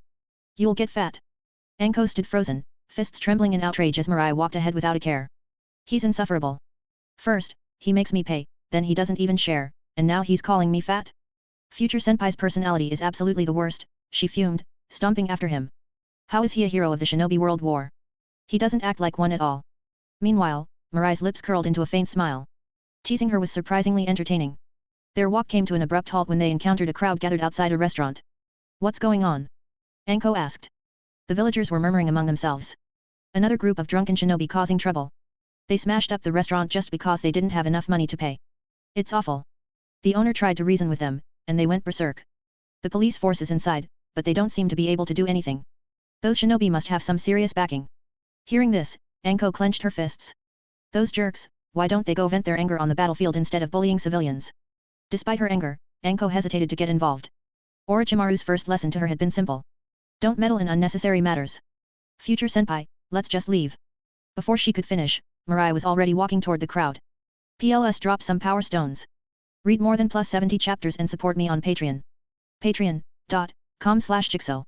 Chapter 101, Chapter 101, Do They Dare to Ask If I Dare? Hey, watch it, you jerk. A burly man felt a commotion behind him and turned around, glaring furiously. The next moment, cold sweat dripped down his forehead, and his eyes filled with fear. Me Mirai-sama. I'm sorry. I didn't realize it was you. Mirai waved dismissively, his tone calm. It's fine. Let me check what's going on inside. Ah, of course. Right this way, Mirai-sama. The crowd immediately parted, creating a clear path. No one dared provoke the newly appointed leader of the Uchiha police force, a figure notorious for his exploits during the Third Shinobi War. As Mirai entered the restaurant, he left the door wide open, allowing the crowd to witness everything. Inside was chaos, shattered plates and broken furniture littered the floor. 2 men with Konoha forward protectors lounged arrogantly in their chairs, while 3 Uchiha shinobi stood opposite them. Nearby, a middle-aged man with a swollen, bruised face cowered in the corner. Hey!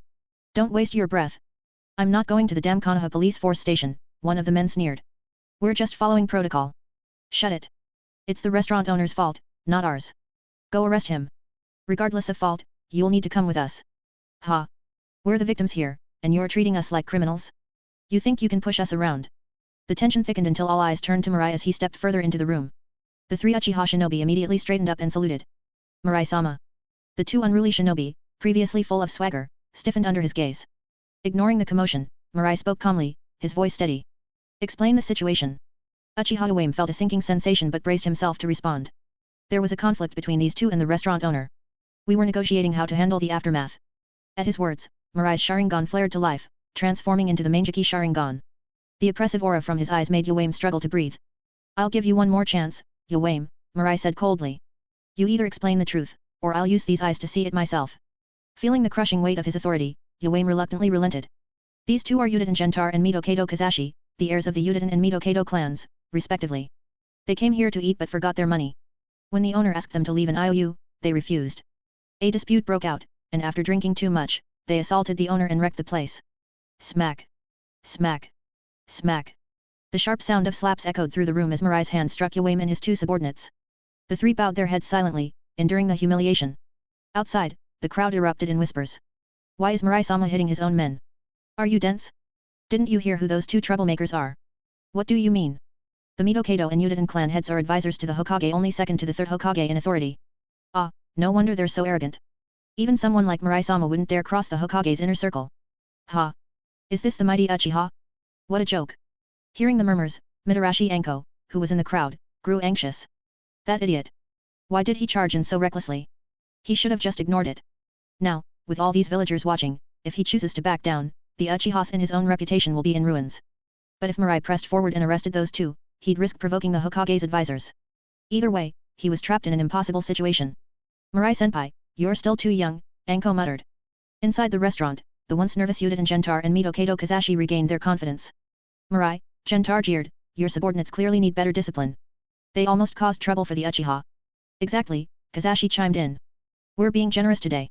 Just make the owner apologize, and we'll forget about this. Mirai's gaze remained fixed on Yawame. Unlike the others, Yawame knew Mirai's true nature. He was a hawk through and through, unyielding, even toward the third Hokage. These two fools had no idea who they were dealing with. After a moment of silence, Mirai spoke again. From what I've gathered, the facts are clear. Arrest these two troublemakers and take them to the Konoha police force station. Yamame's heart sank as he tried to reason. Mirai-sama, offending the Hokage's faction over something so trivial isn't wise. Even Fugaku-sama wouldn't. Smack. Another slap silenced him.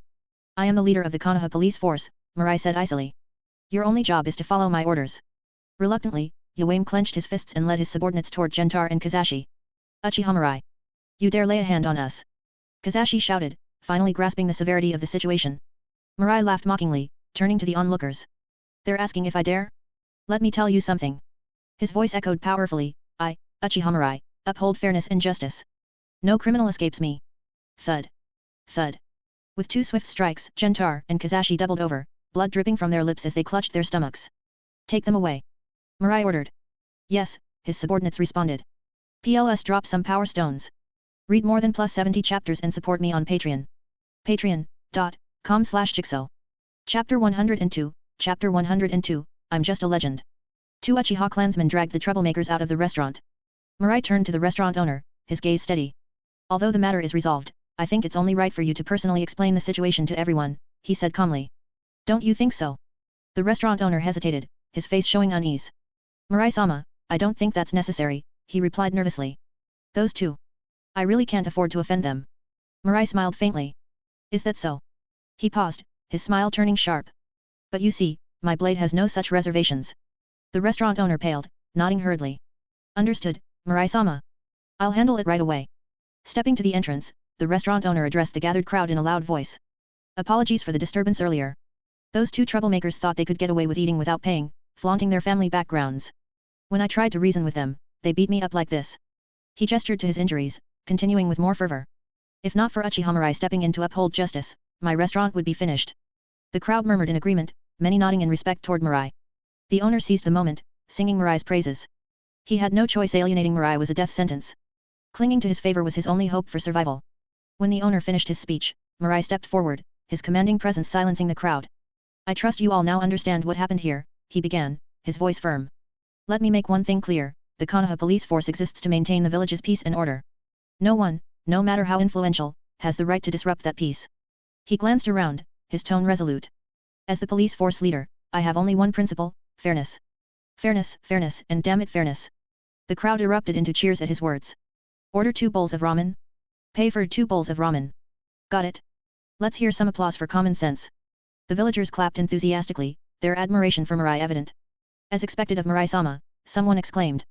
Even the offspring of the Hokage's advisors aren't above the law in his eyes. He's amazing, another chimed in. The Konoha police force is finally standing up for the common folk. Exactly. Those elites won't dare to throw their weight around anymore. Amid the praise, a skeptical voice muttered, what if it's just for show? They could release those guys once they're back at headquarters. The remark was met with immediate disdain. Idiot. Would they go so far as to beat them until they're coughing blood just to put on a show? Someone finally stands up for justice, and you spout nonsense? Are you a spy sent to disrupt Konoha's harmony? Keep it up, and I'll personally deal with you. The doubters quickly fell silent under the fierce glares of the crowd. You know, someone remarked thoughtfully, the Uchiha may be proud, but they've never been corrupt in their work. Yeah, I used to think they were too rigid, but now I see that's exactly why they protect our interests. I heard they were at the front lines during the Third Great Ninja War. The Uchiha aren't as bad as we thought. Mirai-senpai, wait up. A familiar voice called out, prompting Mirai to pause. He turned to see Anko running toward him, slightly out of breath. Why'd you leave me behind? She pouted. I forgot you existed, Mirai replied bluntly. Wow, rude. Anko rolled her eyes at him, but her opinion of him had subtly shifted. Anko wasn't just anyone she'd been chosen as Orochimaru's disciple, proof of her intelligence. Watching Mirai today, she realized he wasn't just restoring the police force's image or protecting its dignity. He'd also elevated the Uchiha clan's standing in the village through a seemingly simple act of justice. Of course, this could invite retaliation from the advisors behind the two offenders. But as Mirai had said, his strength was sufficient to handle it. He hadn't cared about her tainted reputation, so why would he fear the advisors? For someone only a little older than her, Mirai had achieved things even Orochimaru couldn't. Don't idolize me, Mirai said, breaking her train of thought. I'm just a legend. Anko flushed, caught off guard. Stop being so full of yourself, senpai. At the village's training grounds, Kakashi was locked in a fierce taijutsu match with Guy. Nearby, Kurane and Rin chatted under a tree while Genma and Ebisu huddled suspiciously, a book with a covered title in their hands. Oi, you brats look fired up. Mirai called out as he approached. Everyone looked up, and Kurane and Rin immediately ran toward him. Their movements, Mirai noted wryly, were at that age where their charm became hard to ignore. Mirai, you're finally here. Kurane greeted. We've been waiting forever. Her gaze shifted to Anko. And who's this? Anko Mitarashi, Mirai introduced. Orochimaru's former student. Former, Anko emphasized, bowing politely. Nice to meet you, Kurane-senpai, Rin-senpai. The three girls quickly hit it off, leaving Mirai momentarily baffled at how fast their bond formed. Meanwhile, Kakashi and Guy approached, flanked by Genma and Ebisu. Mirai, Genma said enviously, you've really made it big as police leader. Isn't that right, Ebisu? Ebisu hit his book and nodded, though his focus seemed more on the scene of Mirai surrounded by girls. Guy, ever enthusiastic, declared, Mirai, youth waits for no one. Are you ready for my challenge? Mirai waved him off. Why not stick with Kakashi? He's better suited for you. Guy grinned. Then this time, Kakashi and I will take you on together. Mirai glanced at Kakashi, who merely scoffed but didn't object. Fine, Mirai said, shrugging. Time to teach you both a little humility. PLS drop some power stones. Read more than plus 70 chapters and support me on Patreon. Patreon.com/Jigsaw. Chapter 103, Chapter 103, Konoha's White Fang and the Thousand Years of Death. Great, Mirai. I've been training hard with Kakashi recently, so don't underestimate us. Guy grinned brightly, giving a thumbs up as his signature teeth gleamed in the sunlight. The flash of light caught Mirai's eye, prompting him to mentally quip. Guy, my friend, you're the real White Fang of Konoha. Before Mirai could dwell on the thought, Kakashi launched an unexpected attack. A dozen shuriken flew from multiple directions, aimed straight at Mirai. Kakashi, resorting to sneak attacks? That's unlike you, Mirai said as he easily deflected the shuriken and darted toward Kakashi at blinding speed. If we don't use some tricks, we'd have no chance of beating you, Kakashi replied, unsheathing his short blade and engaging Mirai in close combat. This is youth. Guy roared with enthusiasm, his fists clenched tightly as veins bulged from his neck. 8 gates, gate of joy, open. In an instant, green energy surged around Guy, his chakra becoming wild and unrestrained. A moment later, his figure vanished. Leaf strong whirlwind. Bam. Mirai blocked the strike, forcing Guy to twist midair to redirect his momentum. Leaf strong whirlwind. Guy unleashed a flurry of relentless attacks, his strikes hammering into Mirai, who parried each blow with ease. Kakashi joined the fray, supporting Guy's barrage with precise strikes. The clash became a chaotic spectacle of skill and speed. Such intense chakra, Guy's strength is overwhelming. And the Hokage clan's kenjutsu is razor sharp. Just watching Kakashi is enough to make it hard to breathe. Kakashi's already passed the Jonin exam, and Guy's performance isn't far behind. Does that mean they both have Jonin level strength now? Even so, Mirai's clearly stronger. He's handling both of them without breaking a sweat. Hearing Ebisu and Genma's commentary, Kurane smirked confidently. I told you. If you think two Jonin can give Mirai any trouble, you're underestimating him. Rin chimed in with a playful smile, exactly. Mirai hasn't even activated his Sharingan yet. He's just toying with them. Genma muttered in disbelief, the way you two talk, someone might think you're just as strong as Mirai. Kurane calmly replied, my strength doesn't matter. Mirai gave me this.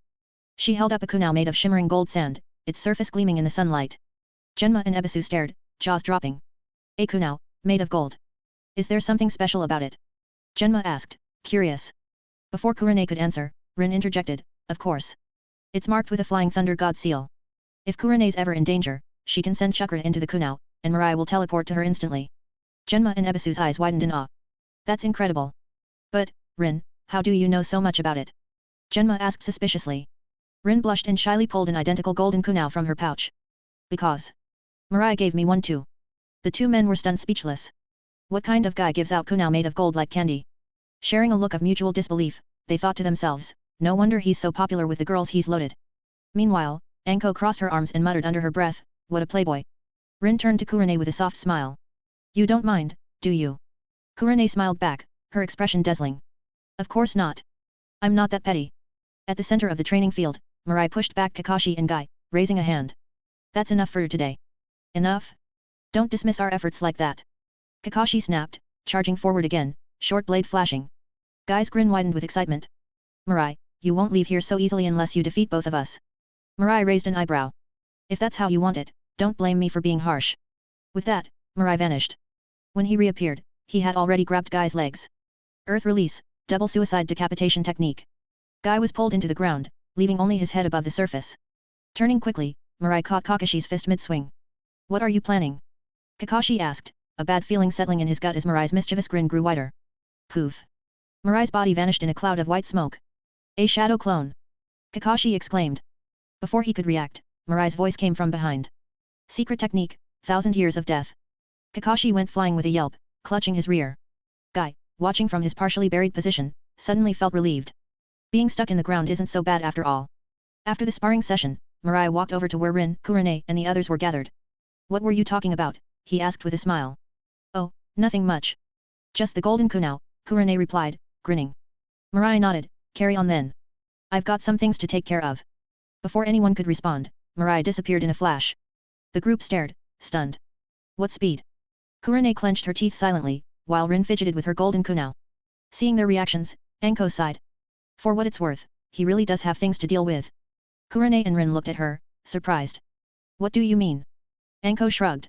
Earlier today, he captured 2 relatives of the village advisors. What? Kurane and Rin exclaimed simultaneously. Anko proceeded to explain the events of the day, and as the 2 women listened intently, she silently cursed Mirai in her heart. Playboy. This is the last time I'm covering for you. PLS drop some power stones. Read more than +70 chapters and support me on Patreon. Patreon.com/Jigsaw. Chapter 104, Chapter 104, Fugaku, you're not thinking of prison break, are you? Walking through the streets of the village, Mirai exhaled deeply. As long as I run fast enough, the fallout won't catch up to me. Seriously, this is supposed to be a light-hearted harem story. The damn author needs to stop writing all these love triangle drama arcs. Would it kill them to just let things stay peaceful? After muttering to himself, Mirai headed straight for the Konoha police force headquarters. Leader Mirai. Where are those 2 troublemakers from earlier locked up? In the underground prison. Lead the way. The oppressive atmosphere of the underground prison, a dark, damp space set the mood as they arrived. Mirai stopped in front of the cell where Koharu's and Homura's grandsons, Gentaro Koharu and Kazashi Mito Kato, were being held. Without hesitation, he pushed open the iron door and stepped inside. Uchiha Mirai, you'll pay for this. The moment they saw him, Gentaro shouted at the top of his lungs. Kazashi joined in, equally indignant. You've dragged the entire Uchiha clan into this mess. You'll regret it. Mirai frowned, glancing over his shoulder at Inao and Tek, who stood behind him. Leave them breathing. Inao and Tek grinned, their excitement palpable. Dealing with this lot from the Hokage's camp had been a long time coming, and they weren't about to waste the opportunity. Before long, the dungeon echoed with cries of agony. Leader Mirai, we were wrong. Please, give us another chance. Yes, we'll compensate you, name any price. Kneeling before him, tears streaming down their faces, Gentaro and Kazashi begged for mercy. But Mirai's expression betrayed nothing but disdain. Sarutobi Hiruzen and Shimura Danzo might have ruthlessly eliminated opposition for the sake of their power, but at least they had backbone. Koharu and Homura, on the other hand, let their clans run amok, turning Konoha into a cesspool. And these 2? They couldn't even handle a little street justice. Mirai scoffed inwardly. If Fugaku had half the spine to stand firm, the Uchiha wouldn't have fallen to the brink of extinction. Leader, what's the plan? Inao asked, his voice tinged with eagerness. Mirai snorted. Lock them up for 2 weeks. Make sure my conditions are met. Inao's grin widened. Understood. The sound of rushed footsteps interrupted them as Hokage entered the dungeon, his face tense. Mirai-sama, Fugaku-sama is here. He hesitated, glancing at the disheveled state of the prisoners. He says he's here to take them with him. Hearing this, Gentaro and Kazashi's faces lit up with hope. In the police force's main hall, the atmosphere was heavy with tension. Every officer present held their breath as Fugaku sat stiffly, his face stormy. Clapping his hands together, Mirai broke the silence. Fugaku, what brings you to the police force today? Fugaku's eyes narrowed the moment he saw him. Mirai, you've gone too far this time. Mirai casually took a seat, sipping his tea. Oh? What have I done now? You've locked up Koharu and Mitokadu's grandsons in the dungeon. Do you not realize the audacity of your actions? Fugaku bellowed. Mirai chuckled. They broke the law. I simply followed procedure. Procedure. Fugaku sneered as if he'd just heard the most absurd thing. You think a trivial ordinance is enough to justify arresting the Hokage's advisor's kin? Mirai waved dismissively. Let's skip the lecture, Fugaku. Why are you really here? Fugaku's tone turned icy. Hand them over and come with me to personally apologize to the advisors. Mirai raised an eyebrow. Fugaku. What? I sometimes wonder if you are even part of the Uchiha clan. Fugaku's face darkened. What are you implying? Exactly what it sounds like. Mirai's voice carried an edge of mockery. If you've fallen this low, you might as well bash your head against a wall and be done with it. Standing, Mirai's expression turned serious. I'm not releasing Gentaro and Kazashi. Stop wasting everyone's time. Fugaku's fists clenched as his anger flared. I'm the Uchiha clan leader. I will take them, whether you allow it or not. Mirai's eyes sharpened. The police force is under my command.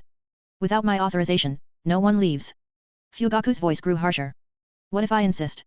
A cold, dangerous glint appeared in Mirai's eyes. Fugaku, you wouldn't be thinking of breaking them out, would you? If you're prepared to face the consequences, by all means, try. For a moment, Fugaku stood frozen, caught between his pride and the reality of his powerlessness. After a deep breath, he spoke more measuredly.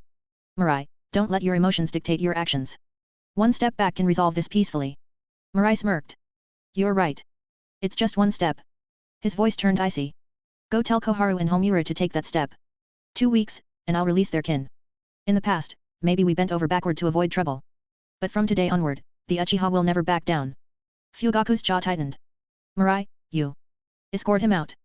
Mirai waved a hand. Inao and Tek stepped forward. Fugaku-sama, this way, please. Fugaku's eyes flicked around the room, noting the resolute faces of those present. Realizing he was outnumbered and outmaneuvered, he let out a long, frustrated sigh before storming off. This isn't over, Fugaku swore silently. If he didn't restore his authority, his position as clan leader would be as good as gone. PLS drop some power stones. Read more than +70 chapters and support me on Patreon. Patreon.com/Jigsaw. Chapter 105, Chapter 105, The Secret of the Mangeki Sharingan. After Fugaku left, the members of the Uchiha in the Konoha police force were visibly excited, their faces alight with exhilaration. So cool. This is how the Uchiha should carry themselves. From today onward, the Uchiha will never back down again. The words struck a chord deep in their hearts. Since the second Hokage's reign, the Uchiha had been forced to retreat again and again on nearly every matter. While these concessions bought fleeting moments of peace, they begged the question, how long could this cycle of retreat continue? If stepping back solved the problem, why couldn't it be the Hokage's faction that gave way for once? Uchiha Inao stepped forward, laughing heartily. Leader of the future, I'm in awe of you. Compared to you, Fugaku's way of handling things is downright pathetic. Uchiha Hakata chimed in. Exactly. Always so hesitant and indecisive. That's never been our Uchiha way. However, Uchiha Tetsuka expressed concern. Leader, is it really wise to fall out with Fugaku? Noticing everyone's gazes, Tetsuka quickly clarified, I'm not saying you're wrong.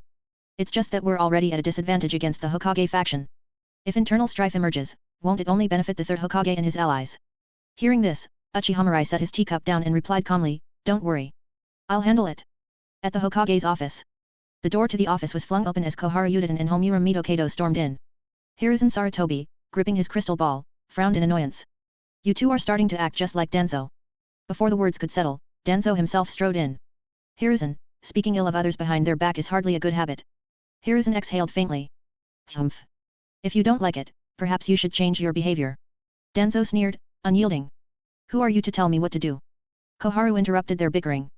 Hiruzen, this is serious. Uchiha Mirai detained Gentaro and Kazashi in the police force.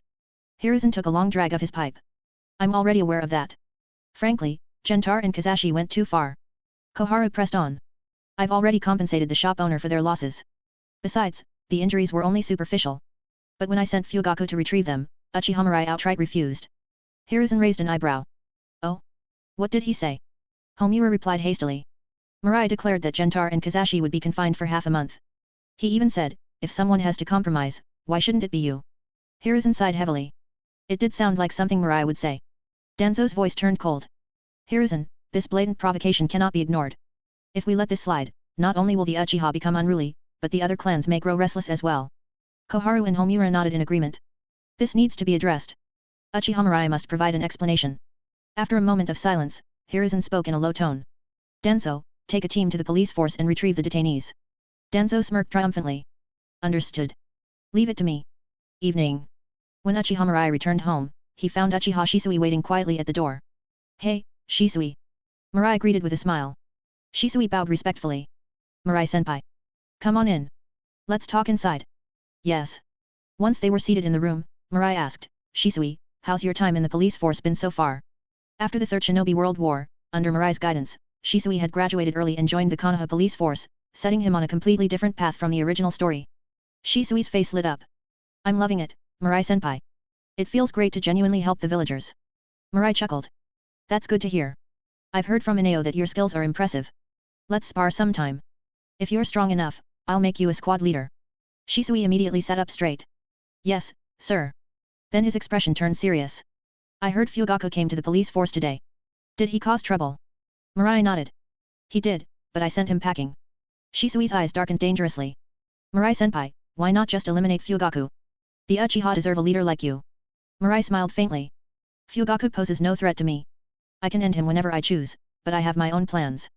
Killing Fugaku was easy. What Mirai wanted was for Fugaku to witness the Hokage faction crushed beneath his feet. Only then would he see the look on Fugaku's face. Shisui quickly apologized. I'm sorry, Mirai-senpai. That was out of line. Mirai shook his head. Don't worry about it. On that note, there's something I need to tell you. Shisui tilted his head in curiosity. What is it? The secret of the Mangeki Sharingan. What? Shisui froze, then his eyes gleamed with excitement. Thank you, Mirai-senpai. The Mangeki Sharingan was every Uchiha's ultimate aspiration. None could resist its allure. Mirai's tone grew solemn. The evolution of the Sharingan is closely tied to spiritual energy. With strong enough spiritual energy, the Sharingan can continue to evolve. But increasing one's spiritual energy is incredibly difficult, nearly impossible in practical terms. Apart from that, there's another method to evolve a Sharingan into a Mangeki Sharingan: severe emotional trauma. The pain of losing someone you hold most dear is the fastest path to awakening it. These secrets were known only to the clan's leaders to maintain internal stability. For Shisui, hearing this was a revelation. Mirai gave Shisui a moment to process before continuing. The Uchiha are a clan of love. Their understanding of love is deeper than anyone else's. That's why, when an Uchiha loses love, they become more extreme than most. Shisui, if you choose the second path, be prepared to face the consequences. Shisui nodded firmly. I understand. Mirai-sama, you must have endured unimaginable pain to achieve your current power. Mirai smiled. No, I took the first path. PLS drop some power stones. Read more than +70 chapters and support me on Patreon. Patreon.com/Jigsaw. Chapter 106, Chapter 106, Toss the bodies at the Hokage building. Mirai-sensei, you awakened your Mangeki Sharingan purely through your mental strength. Shisui asked in shock.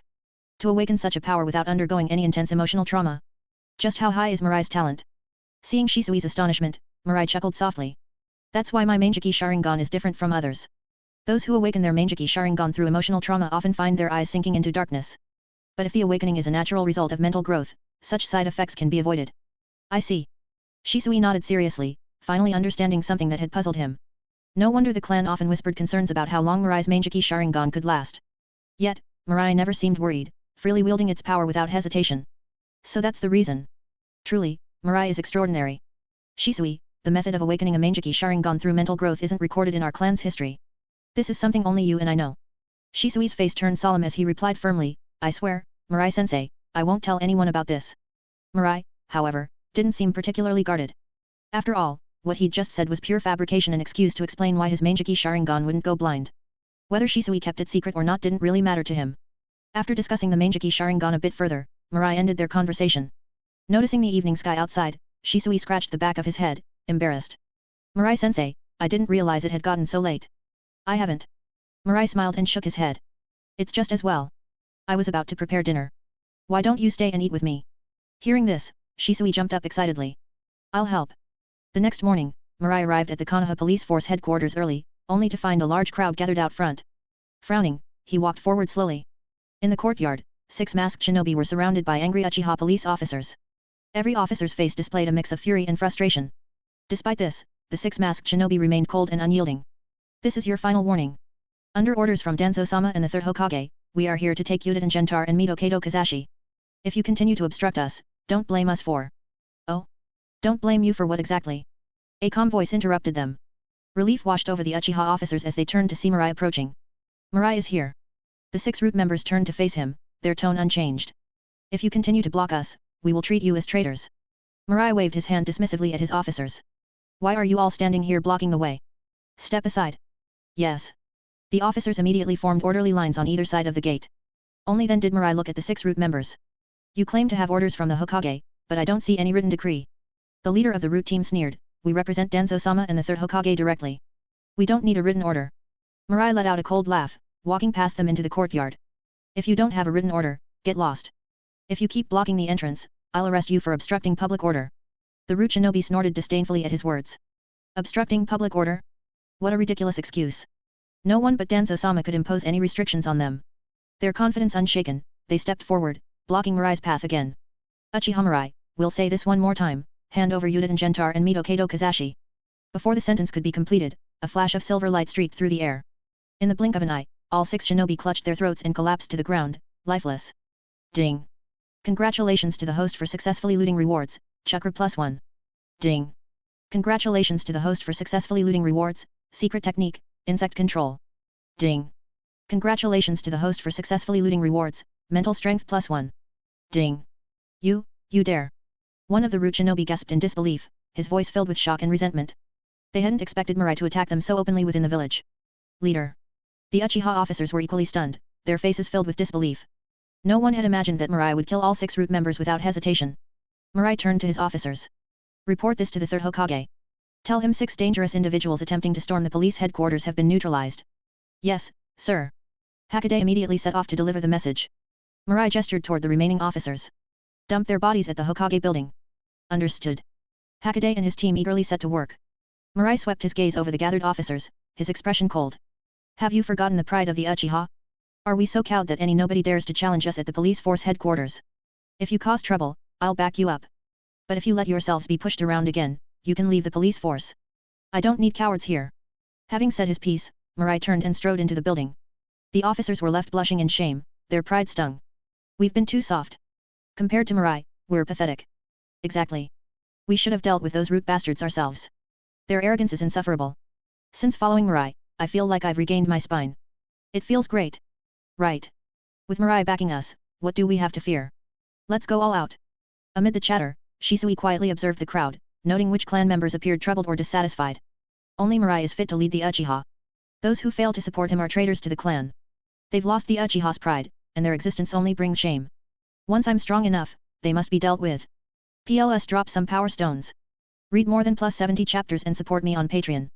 Patreon.com/Jigsaw. Chapter 107, Chapter 107, Dozuki Yujeo. Damn it, you bastard!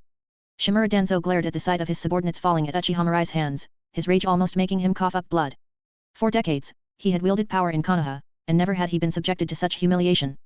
Uchiha Mirai was insufferably arrogant, completely disregarding Danzo's authority. Danzo-sama, should we charge in and take him out? One of his subordinates suggested from behind. Danzo's response was a resounding slap across the man's face.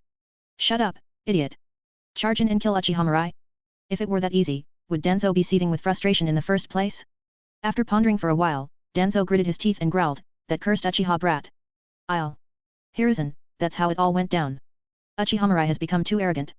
If this continues, the authority we worked so hard to build will crumble entirely, Danzo lamented bitterly to Sarutobi Hiruzen, his face a mask of grievance. Seeing his usually domineering old friend reduced to this state, Hiruzen's own anger began to simmer. Danzo, I'll personally draft an order. You will deliver it to Uchiha Fugaku, stripping Uchiha Mirai of his position as the Konoha police force leader, Hiruzen declared. It was clear to him now if Uchiha Mirai remained in that position, he would only continue to cause chaos.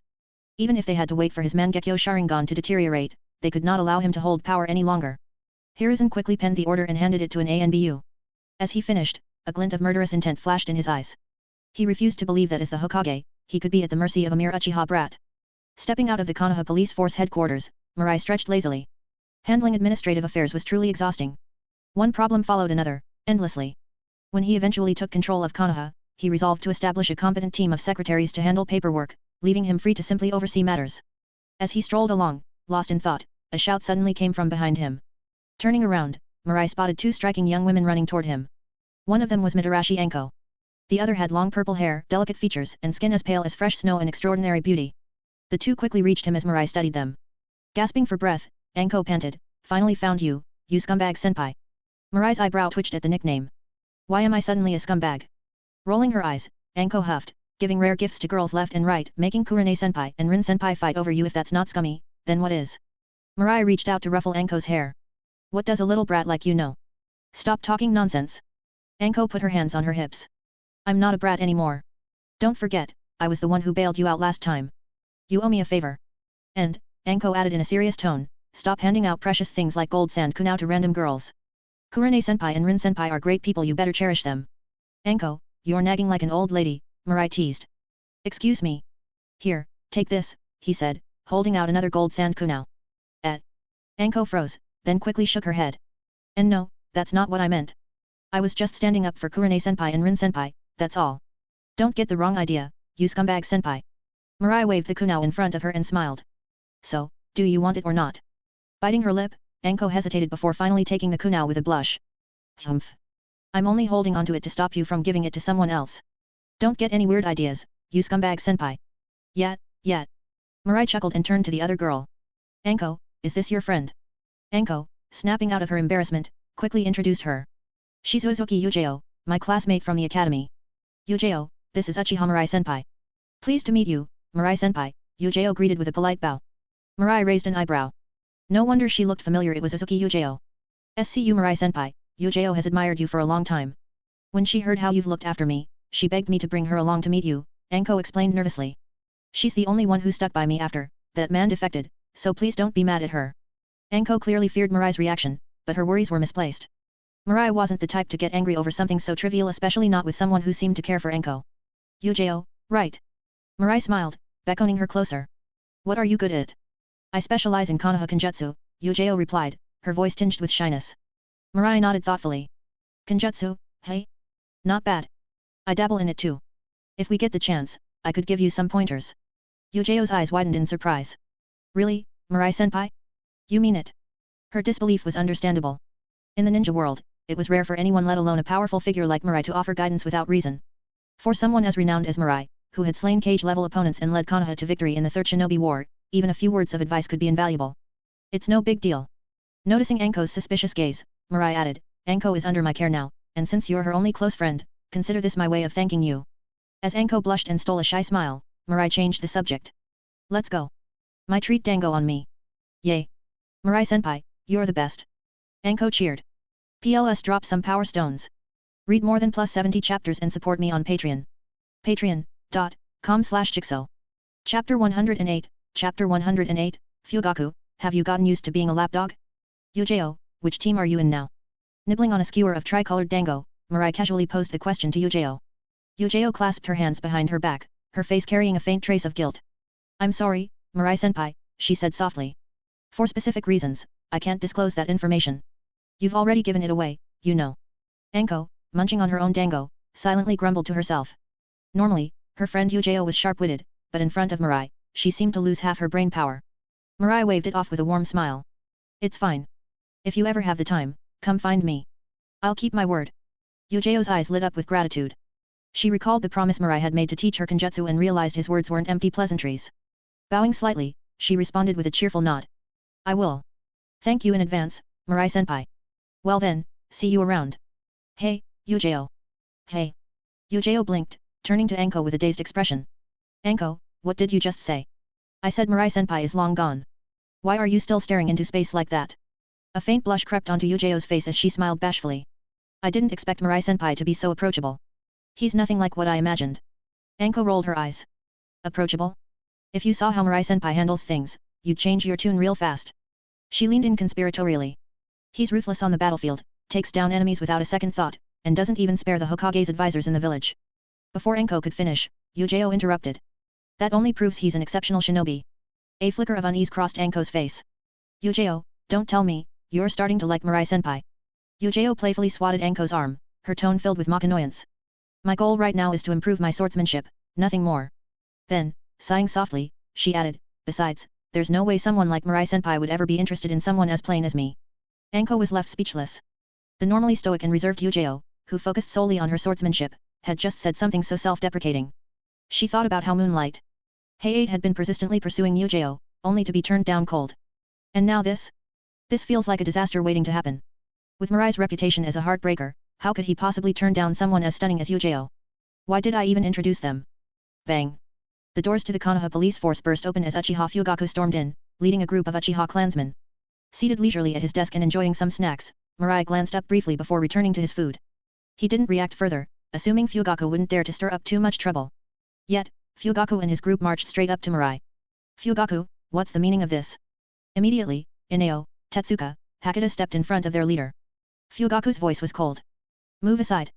I have business with Mirai. Unfazed, Ineo replied firmly, there's no need to bring so many people if it's just a conversation. The audacity of the retort deepened the scowl on Fugaku's face. Are you all defying the orders of your clan head? Ineo snorted. We are part of the police force. Only our leader gives us orders. Good. Very good. Fugaku's entire body trembled with anger. The authority of the Uchiha clan head was absolute, yet here stood subordinates openly defying him. Just you wait, Mirai. Once you're removed from this position, I'll make sure these fools regret their defiance. Stand down, came Mirai's calm voice from behind them. Ineo and the others reluctantly stepped aside. Mirai fixed Fugaku with an impassive gaze.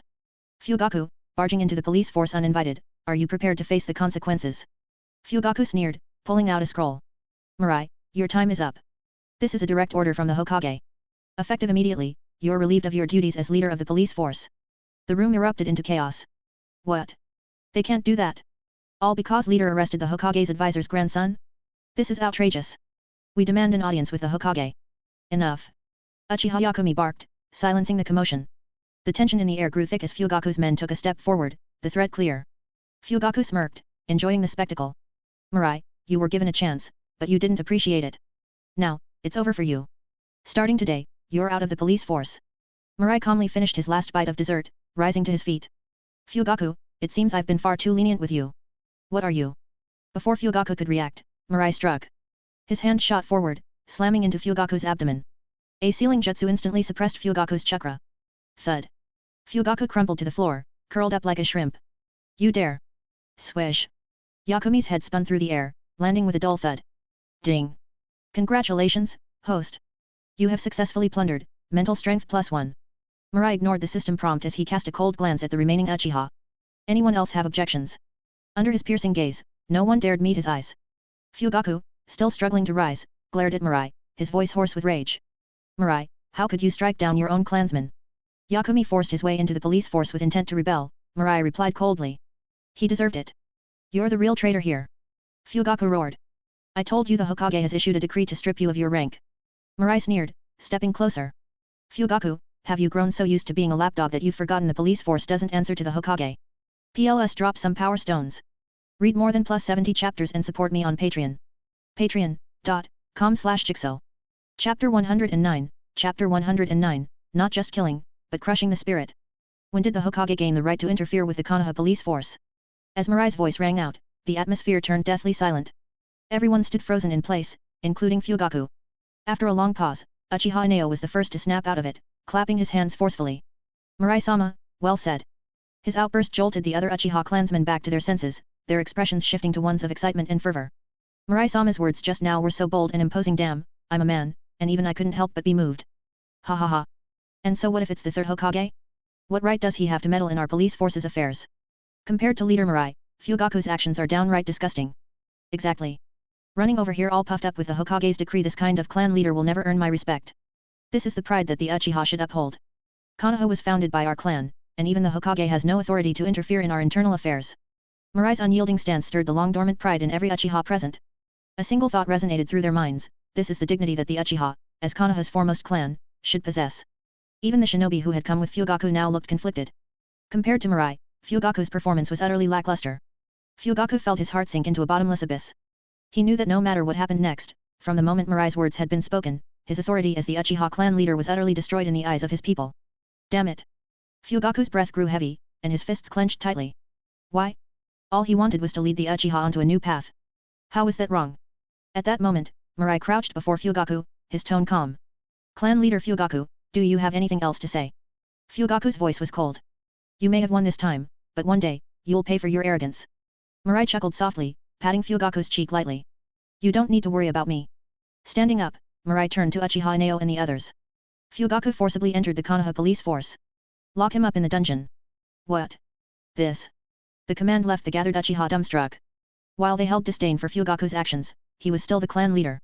Imprisoning him in the police force's dungeon. Could they really go that far? As they hesitated, Shisui stepped forward swiftly, locking iron chains around Fugaku's limbs in a few deft motions. Leader Mirai, I'll take Fugaku down now. Mirai shot Shisui an approving look. Good. From now on, you're the captain of Konoha's first division. Thank you for the promotion, Mirai-sama. With Fugaku's chakra sealed by Mirai, Shisui easily subdued him. Mirai, if you've got the guts, kill me. Fugaku's bloodshot eyes widened as he struggled, his expression growing more frenzied by the moment. He never expected Mirai to actually imprison him. For a clan leader to be thrown into the dungeon by his own people if word got out, how could he continue living in this world? Humiliation worse than death. If that was the case, he might as well die now.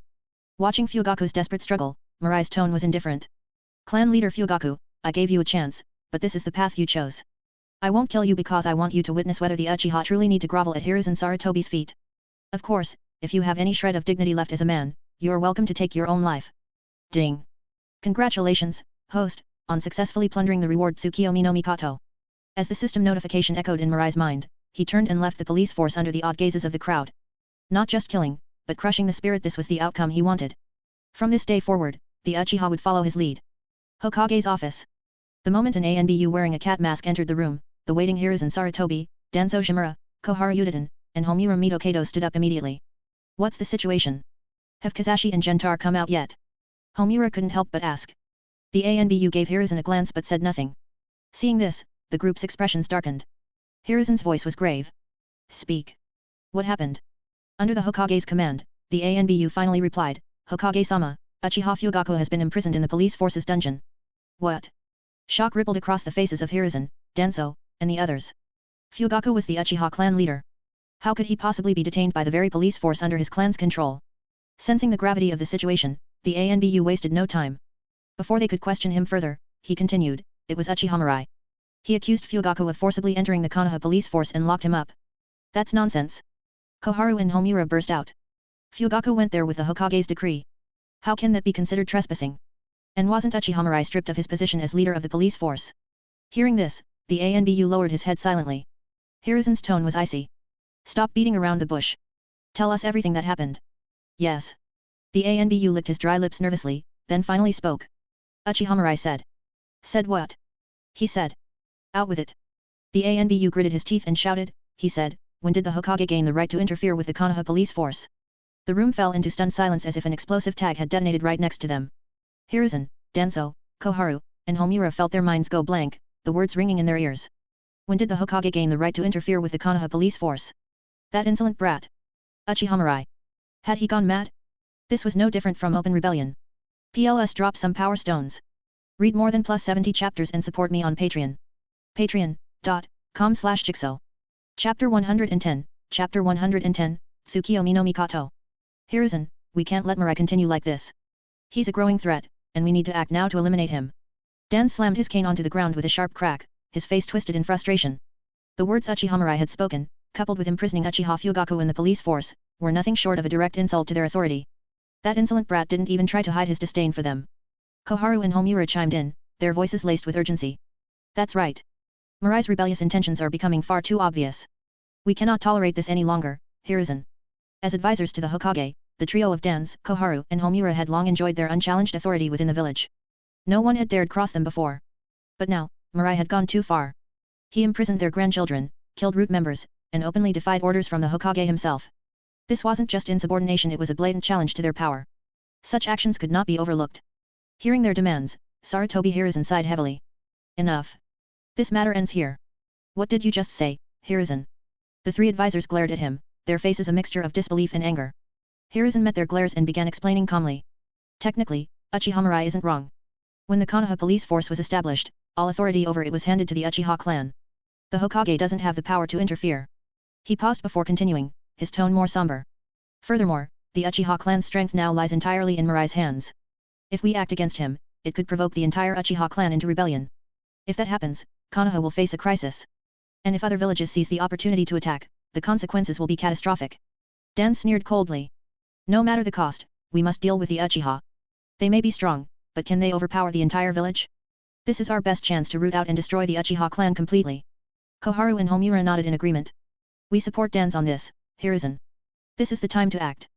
Hiruzen's gaze hardened as he looked at his old teammates. With a wry smile, he said.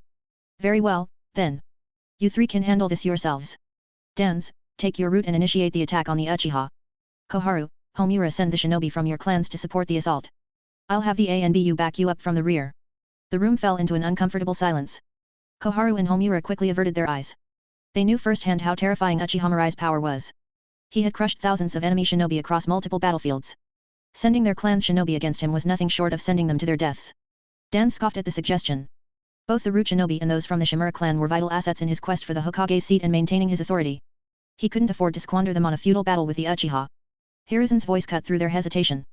You're unwilling to risk your own people, yet you expect other clans in the village to fight the Uchiha? Have you even considered the consequences if the attack fails? Hiruzen let out a weary sigh, his mind wandering to better days. If only Hotaki Sakumo, Orochimaru, Tsunade, or Jiraiya were still here in the village. If only the Senjo clan were still active. He wouldn't be in this position, torn apart by the Uchiha problem. Danzo opened his mouth to argue but found himself at a loss for words. After a moment, he muttered, are we just going to let Uchiha Mirai keep acting so arrogantly? Hiruzen exhaled a puff of smoke from his pipe, his voice low but firm. The Mangekyou Sharingan inevitably leads to blindness. That is an undeniable fact. All we need to do is be patient, and we'll achieve our goals eventually. He paused before adding, in the meantime. Danz, perhaps you should focus on bolstering your own strength. Danz's eyes lit up. The recent losses of his Root Shinobi to Mirai had been frustrating, but if he could rebuild, it would be a step forward. And since Hiruzen had given his approval, he'd encounter fewer obstacles in replenishing Root's ranks. System. Name, Uchiha Mirai. Physique, 2021. Mental Strength, 1979. Chakra, 1984. Kekkei Genkai, Mangekyou Sharingan. Magnet Release, Gold Dust. Scorch Release. Shikatsumayaku. Boil Release. Ninjutsu. Triple Rashman. Others. Puppet Technique. Hydrification.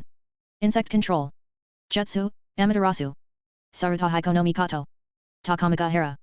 Suzanu. Tsukiyomi no Mikato. Looking at the translucent panel before him, Uchiha Mirai slowly closed his eyes, his mind focusing on the reward he had recently gained from Fugaku, Tsukiyomi no Mikato. After some time, he opened his eyes again, a faint glimmer of surprise dancing across his face. Tsukiyomi no Mikato, like Tsukuyomi, was a genjutsu targeting the mind. Both techniques dragged their victims into a mental space created by the user. However, while Tsukuyomi specialized in absolute control over the mental space-time, location, and even physical sensations being dictated entirely by the caster, Tsukiyomi no Mikato had a different purpose. This genjutsu created an illusionary world almost indistinguishable from reality, one that would evolve based on the victim's decisions and actions. It was eerily similar to the infinite Tsukuyomi, albeit limited to affecting a single target. Moreover, the caster could willingly enter the illusionary world themselves. A realization dawned on Mirai's face, a sly grin spreading. This was practically a personal life simulator.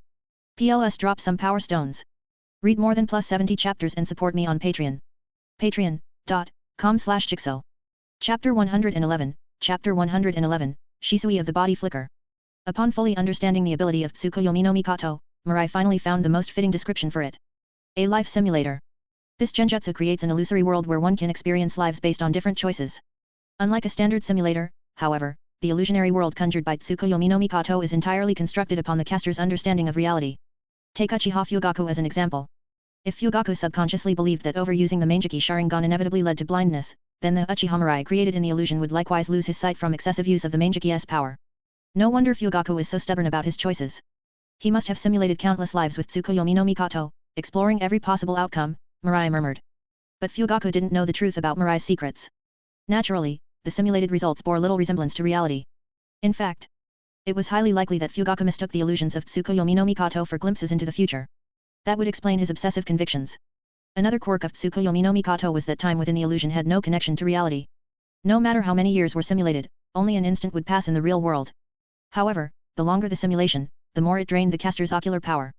Having pieced together the intricacies of the ability, Mirai nodded in satisfaction.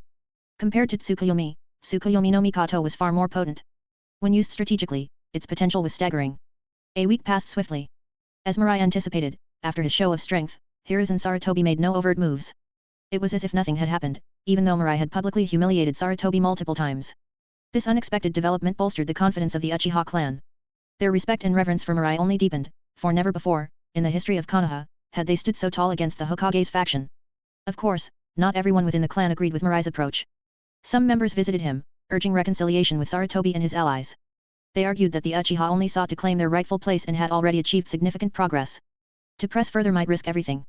These individuals even suggested releasing Fugaku from captivity to stabilize the clan and prevent internal strife. Some went as far as secretly accusing Mirai of going too far. Mirai listened silently, making no comments.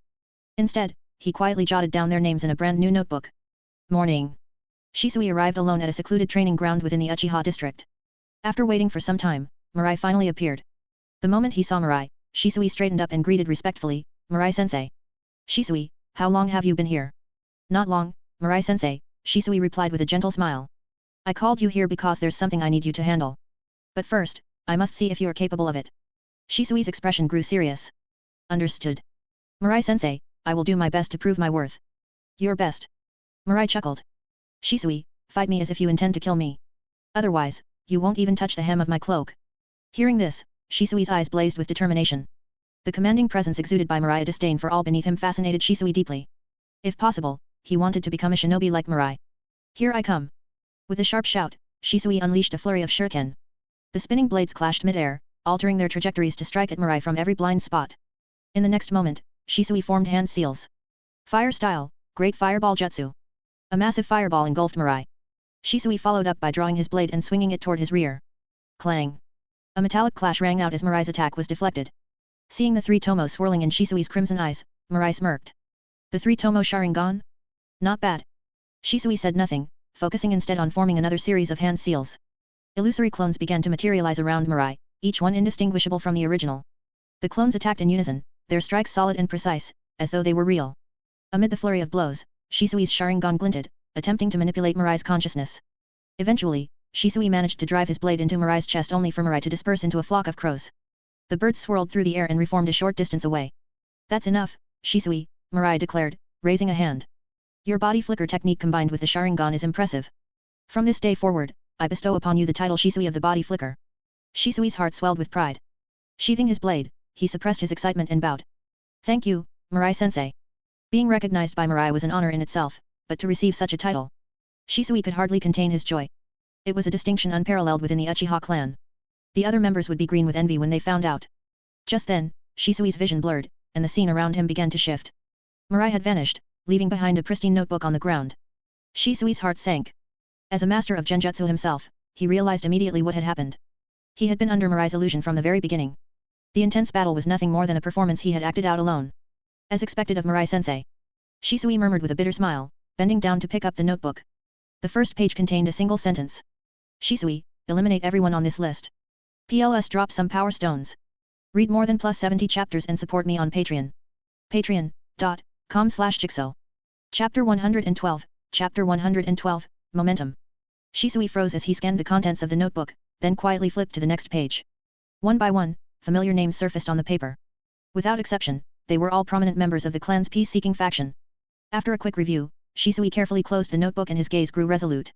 We're all members of the same clan, yet in the end, we're doomed to tear each other apart. This is all because of your narrow-mindedness. You're blind to the future efforts of our leader. Your deaths will not be in vain. Don't blame me, everything I do is for the sake of the Uchiha. Shisui muttered softly to himself. If it were possible, he would have used genjutsu to alter the mindset of the doves. That way, even if they couldn't fully understand the leader's vision, at least they wouldn't oppose him. But such a genjutsu didn't exist. All he could do now was eliminate the conservatives entirely. Ding! Congratulations to the host for successfully plundering a reward, Phantom Body Flicker Technique. The system prompt echoed in Uchiha Mirai's mind, bringing a satisfied smile to his lips. The Phantom Body Flicker Technique, Shisui's signature jutsu, and the origin of the moniker Shisui of the Body Flicker. By combining the Sharingan with the Body Flicker technique, it created tangible phantoms capable of launching real attacks. The downside? The phantoms wouldn't dissipate even if attacked. A solidly practical technique.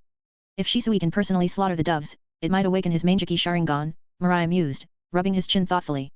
Under his manipulation, Shisui had already become a full-fledged radical. Yet, deep down, Shisui remained an emotional and dedicated child, willing to sacrifice everything for the village and the clan.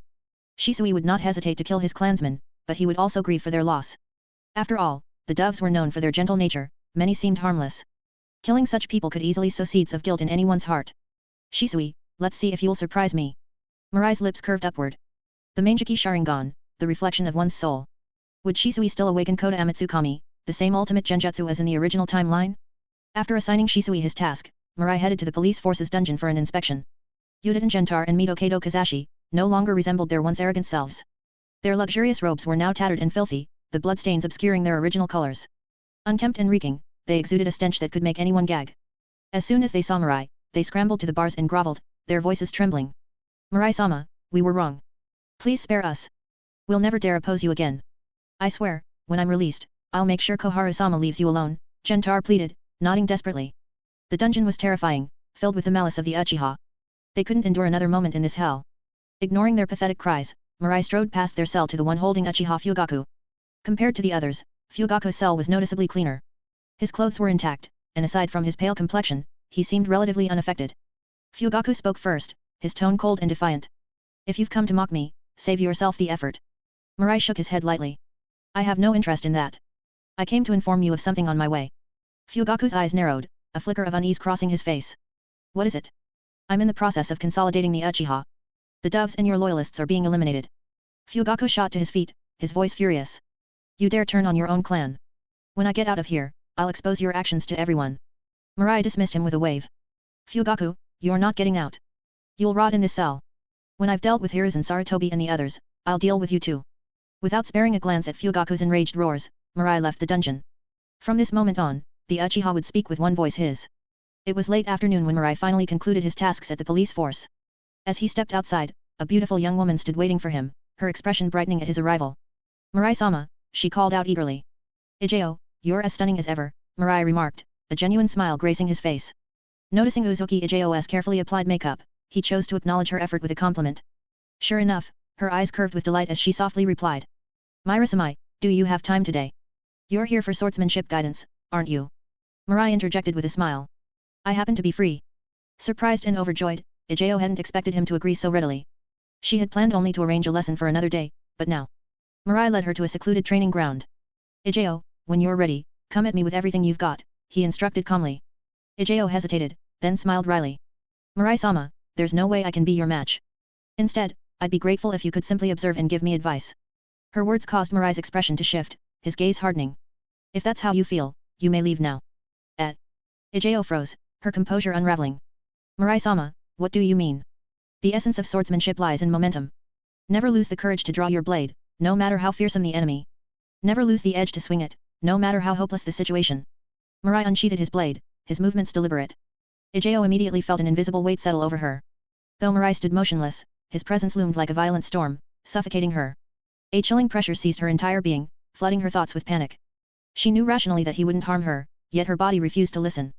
Just as her mental defenses began to crumble, Mirai's voice cut through the tension. Feel it, the courage, the sharpness, the pride, the anger, and the killing intent. These will carry you through even the direst of battles, shattering despair. When you draw your blade, don't waste a thought on how strong your opponent is. Instead, embody an unstoppable force, ready to break through anything in your path. With his words, the oppressive atmosphere vanished. Ijao collapsed to her knees, trembling. So this is momentum. Terrifying. Absolutely terrifying. PLS drop some power stones. Read more than +70 chapters and support me on Patreon. Patreon.com/Jigsaw. Chapter 113, Chapter 113, Uchiha Mikoto. After a long pause, Ujao finally regained control of her body. She struggled to her feet, her face still pale with lingering fear. What Uchiha Mirai had just demonstrated completely overturned her previous understanding of combat. Ujao had always focused on perfecting her techniques, never considering other aspects of swordsmanship. Yet, after experiencing that overwhelming display, she felt as though her mind had been opened to new possibilities. Much like how every ninja has their own path of ninjutsu, a swordsman, too, must hold steadfast to their beliefs. With this realization, Ujao couldn't help but admire Uchiha Mirai even more. As expected of Mirai-senpai. Just a few words from him, and my mindset has advanced to a whole new level. It needs to be cultivated continuously through real combat, Mirai said, gesturing for her to approach. Never lose your fearless and progressive heart. Now, let me ask you again, are you ready to attack me? At his words, Ujao tightened her grip on her long blade and said resolutely, Mirai-senpai, I'll fight you with everything I have. Be careful. The moment the words left her lips, Ujao disappeared from where she stood. Clang. A sharp strike was easily deflected by Mirai. Undeterred, Ujao unleashed a flurry of attacks, her blade moving in intricate arcs, pouring all her skills into every swing. Clang. Clang. Clang. The sound of clashing steel echoed relentlessly, each impact sparking briefly before extinguishing. Realizing her strikes had no effect, Ujao quickly retreated. She formed a series of hand seals with practiced speed. Shadow Clone Jutsu. 3 identical clones appeared beside her, and with a determined shout, Ujao launched her next attack. Dance of the Crescent Moon. The clones surged toward Mirai from different angles at blinding speed. Yet, in mere moments, all 3 were effortlessly dispelled. Ujao wasn't surprised. She had anticipated this outcome and had already leaped high into the air. Descending from above, Ujao unleashed a torrent of blade after images, enveloping Mirai in a storm of strikes. Ching! A sharp metallic resonance rang out, and the illusions vanished as swiftly as they had appeared. Ujao's blade had been caught pinched tightly between Mirai's index and middle fingers, rendering it immovable. Snap! A crisp sound broke the silence. Her sword fractured cleanly in two. I lost. Ujao murmured, her voice tinged with disbelief. She had given her all, yet her defeat was absolute. However, instead of the reprimand she had braced for, Mirai gently helped her to her feet. Uchiha, your techniques are impressive, but your fundamentals need work. His tone was calm but firm. Even the tallest mountains require solid foundations to rise skyward. Focus on strengthening your basics. I'll personally guide you. Hearing this, Uchiha nodded vigorously. I understand, Mirai-senpai. From today onward, I'll dedicate myself to perfecting my fundamentals. Mirai smiled faintly, patting her head. It's good that you've realized this. At least my effort in teaching wasn't wasted. But insight alone isn't enough, he added. A good blade can enhance its wielder's strength exponentially. As he spoke, Mirai channeled his chakra, and a sharp, gleaming bone blade materialized from his palm. Take this blade, he said, handing it to her. Consider it my apology for breaking your sword. Uchiha stared at the pale white weapon in awe, her mouth agape. Mirai-senpai, are you, really giving this to me? Of course. Though it's made of bone, it's tougher and sharper than most ninja tools you'll find. With trembling hands, Uchiha accepted the blade, immediately noticing the unique marking etched onto it. As a close friend of Anko, she instantly recognized it was Mirai's Flying Thunder God seal. By injecting chakra into the mark, Mirai could sense her location instantly. It was essentially a life-saving charm. Mirai-senpai, thank you, she said, her voice brimming with gratitude. This blade, created from Mirai-senpai's own bone, is far more valuable than Anko's golden sand coup now. Now, she wouldn't have to endure Anko's endless bragging anymore. Who would be envious of whom was about to change? All right, Mirai said, stepping back. Let's start refining your basic movements. Understood. Uchiha immediately began practicing with her new blade, moving through her stances one by one. Mirai stood beside her, adjusting her posture whenever needed. Straighten your arms. Yes. Tighten your core. Yes. Flatten your thighs. Hey. Don't stick out your rear. Open your chest. Mirai-senpai. By the time Mirai returned home, the sky was already dark. Young girls are full of energy, he mused with a wry smile, but they're not ripe yet. At least another year or two is needed before they're ready. Suppressing his restless thoughts, Mirai shook his head and headed into his home. As usual, he cooked himself a simple meal and meditated after eating. It wasn't until late at night that he finished his routine and prepared for bed. Just as he slipped on his sleeping robe, a faint knock echoed from his front door. Frowning slightly, Mirai's mind stirred, and he appeared instantly in the courtyard.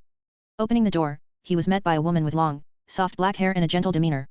In her arms, she cradled a sleeping infant. The woman's pale face forced a weak smile as she spoke. Mirai, may I come in for a moment? Mirai stepped aside to let her in. He recognized her immediately. Uchiha Mikoto, wife of Uchiha Fugaku, the clan leader. The child in her arms must be their newborn son, Uchiha Sasuke. But why had she come to him at this hour? Although he couldn't fathom her reason, he didn't press her. If she intended to plead for Fugaku, however, she was wasting her time. Back in the room, Mikoto carefully set Sasuke down before kneeling on the floor and bowing deeply. Mirai, she said, her voice trembling, no matter what grievances exist between you and Fugaku, I beg you please spare him. PLS drop some power stones. Read more than +70 chapters and support me on Patreon. Patreon.com/Jigsaw. Chapter 114, Chapter 114, experience it for yourself. Mirai, please, let Fugaku go. Mikoto's plea was met with a cold snort from Mirai. He chose this path himself. He must face the consequences of his own decisions. Hearing this, Mikoto lifted her head. Her usually gentle face carried a rare trace of anger, her expression tinged with bitterness. Then why don't you just kill him? Fugaku is the clan leader of the Uchiha. Locking him up like this is a humiliation. She could accept Fugaku's death, but she could never accept such disgrace brought upon the leader of the clan. Mirai's response was calm, almost indifferent. I haven't restricted his actions. He's free to take his own life if he chooses. It's just, he doesn't have the courage. Mikoto fell silent, unable to refute the truth in Mirai's words. She knew Fugaku's personality well enough to understand that Mirai wasn't lying. When Fugaku was first detained, Mikoto had been shocked, but not overly worried. After all, he was the head of the Uchiha clan, and it was under the third Hokage's orders that he had sought out Mirai. Even if Mirai detained him temporarily, there would surely be a way for him to regain his standing later. What she hadn't anticipated was the third Hokage's complete silence following Fugaku's imprisonment. Not a single word or action. It was clear that he had abandoned Fugaku entirely. Over time, the clan members who once came to Mikoto's home to discuss ways to rescue Fugaku had dwindled in number. Some had vanished without a trace, never to be heard from again. The voices within the clan had grown unified, fully supporting Uchiha Mirai. With no other recourse, Mikoto had come to Mirai in person, hoping to negotiate. No matter what, she couldn't allow Fugaku to die in prison, disgraced. Mirai, Mikoto said, her voice firm, the Uchiha clan already regards you as its leader. Even if Fugaku were released, he would pose no threat to you. I promise, we won't interfere in the clan's affairs again. She hesitated, then added tentatively, or, do you want money? Access to ninjutsu scrolls or other resources? Whatever we have, it's yours. Are you done? Mirai's voice dripped with disdain. Power? Wealth? Mikoto, if you think my ambitions are so petty, you've gravely underestimated me. The derision in Mirai's tone made Mikoto force herself to remain composed. She took a deep breath and asked, then, Mirai, what is your goal? For the future of the Uchiha clan. What do you mean? Mikoto hadn't expected such an answer. Confused, she stared at Mirai, who stepped closer, gripping her chin gently but firmly. Words won't do it justice. You'll have to see that despairing future for yourself.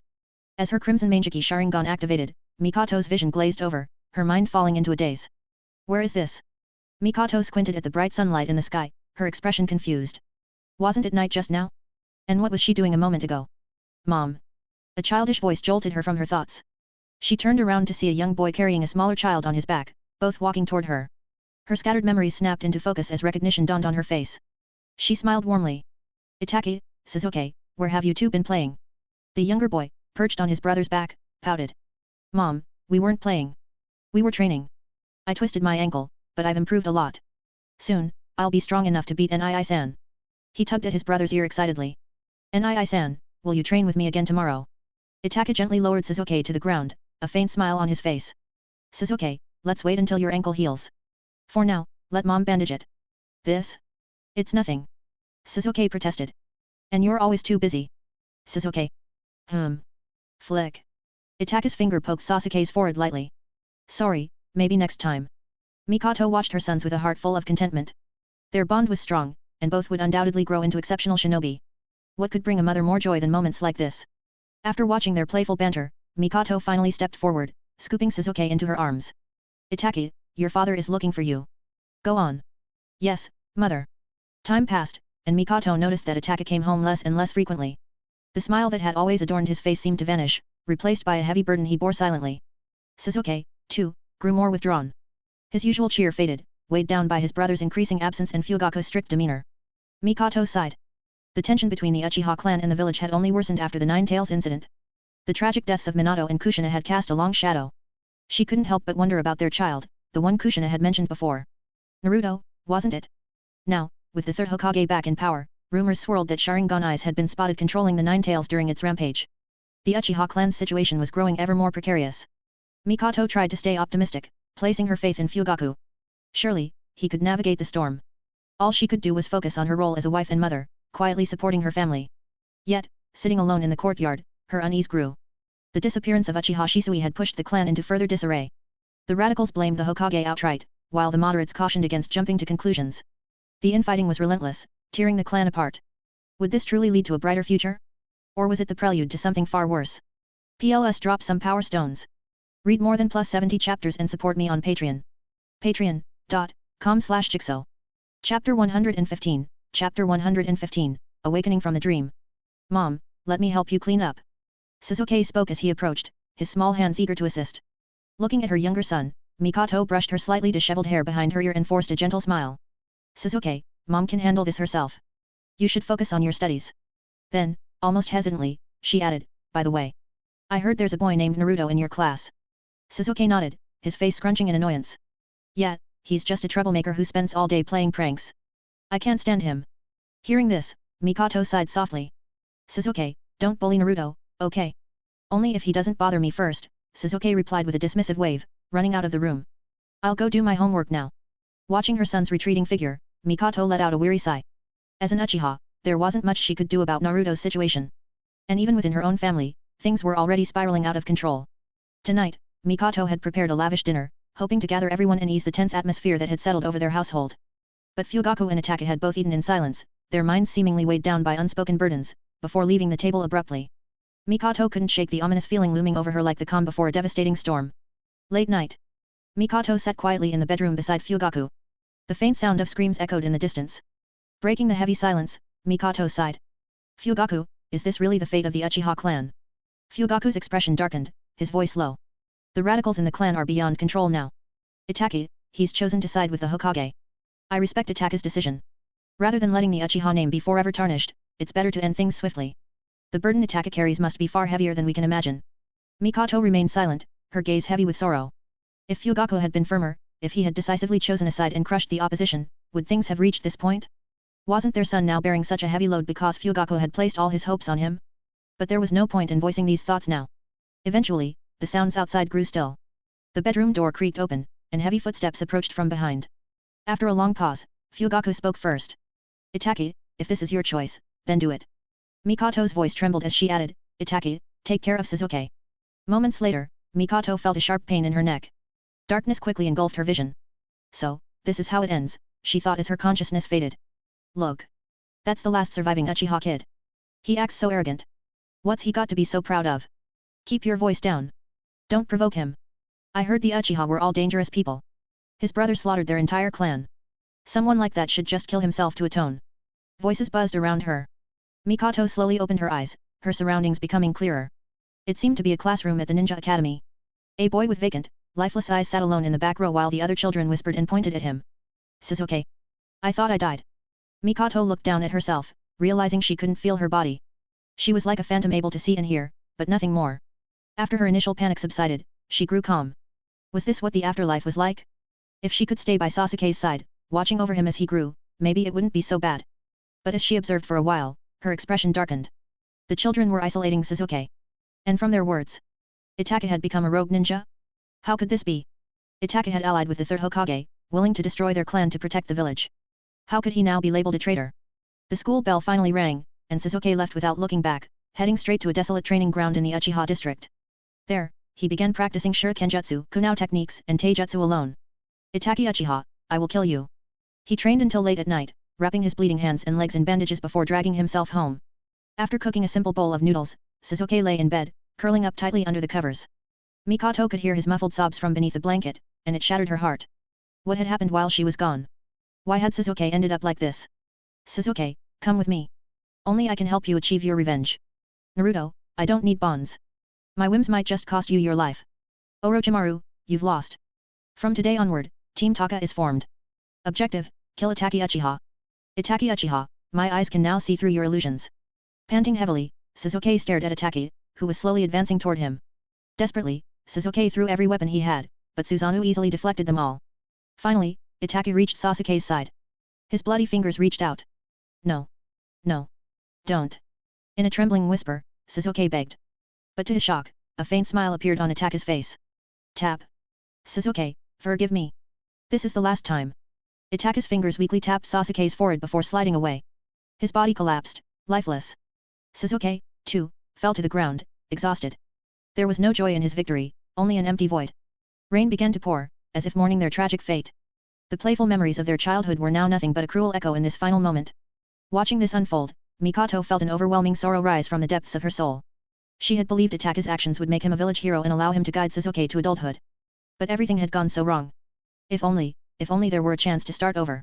Under dim light, a familiar yet unfamiliar face appeared before her. A hand gripped her chin, and a man's lips curved into a faint smile. Lady Mikato, how was your experience? The voice seemed to come from a faraway place. Mikato blinked in confusion, her scattered memories flooding back. Suddenly, she snapped to attention. This was reality? Staring at the man before her, Mikato gasped in shock. You're Mirai. PLS drop some power stones. Read more than +70 chapters and support me on Patreon. Patreon.com/Jigsaw. Chapter 116, Chapter 116, Seizing the Future with Her Own Hands.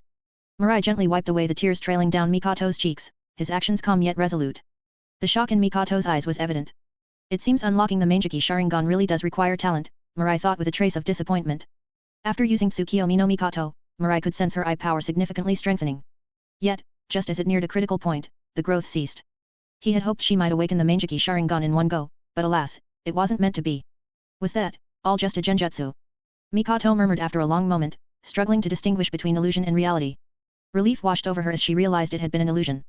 If what she had experienced were real, she doubted she could have stayed sane. Mirai chuckled softly, shaking his head. Mikato, that wasn't a mere illusion, he said, his voice calm yet ominous. It was a possible future. A future where Fugaku leads the Uchiha clan. Everything you saw would come to pass. Mikato shook her head vehemently, disbelief coloring her features. Impossible. You're lying. Mirai pointed to his Mangekyou Sharingan, the tomo spinning ominously. The technique is called Tsukiyomi no Mikato. It's one of my Mangekyou's abilities. You felt it yourself, didn't you? No ordinary genjutsu could create such a vivid and detailed world. His voice was a mix of truth and deceit. Mikato had no way of knowing that what she experienced was merely a well-crafted simulation. And yet, it wasn't entirely false without his intervention. events would likely unfold exactly as she had seen.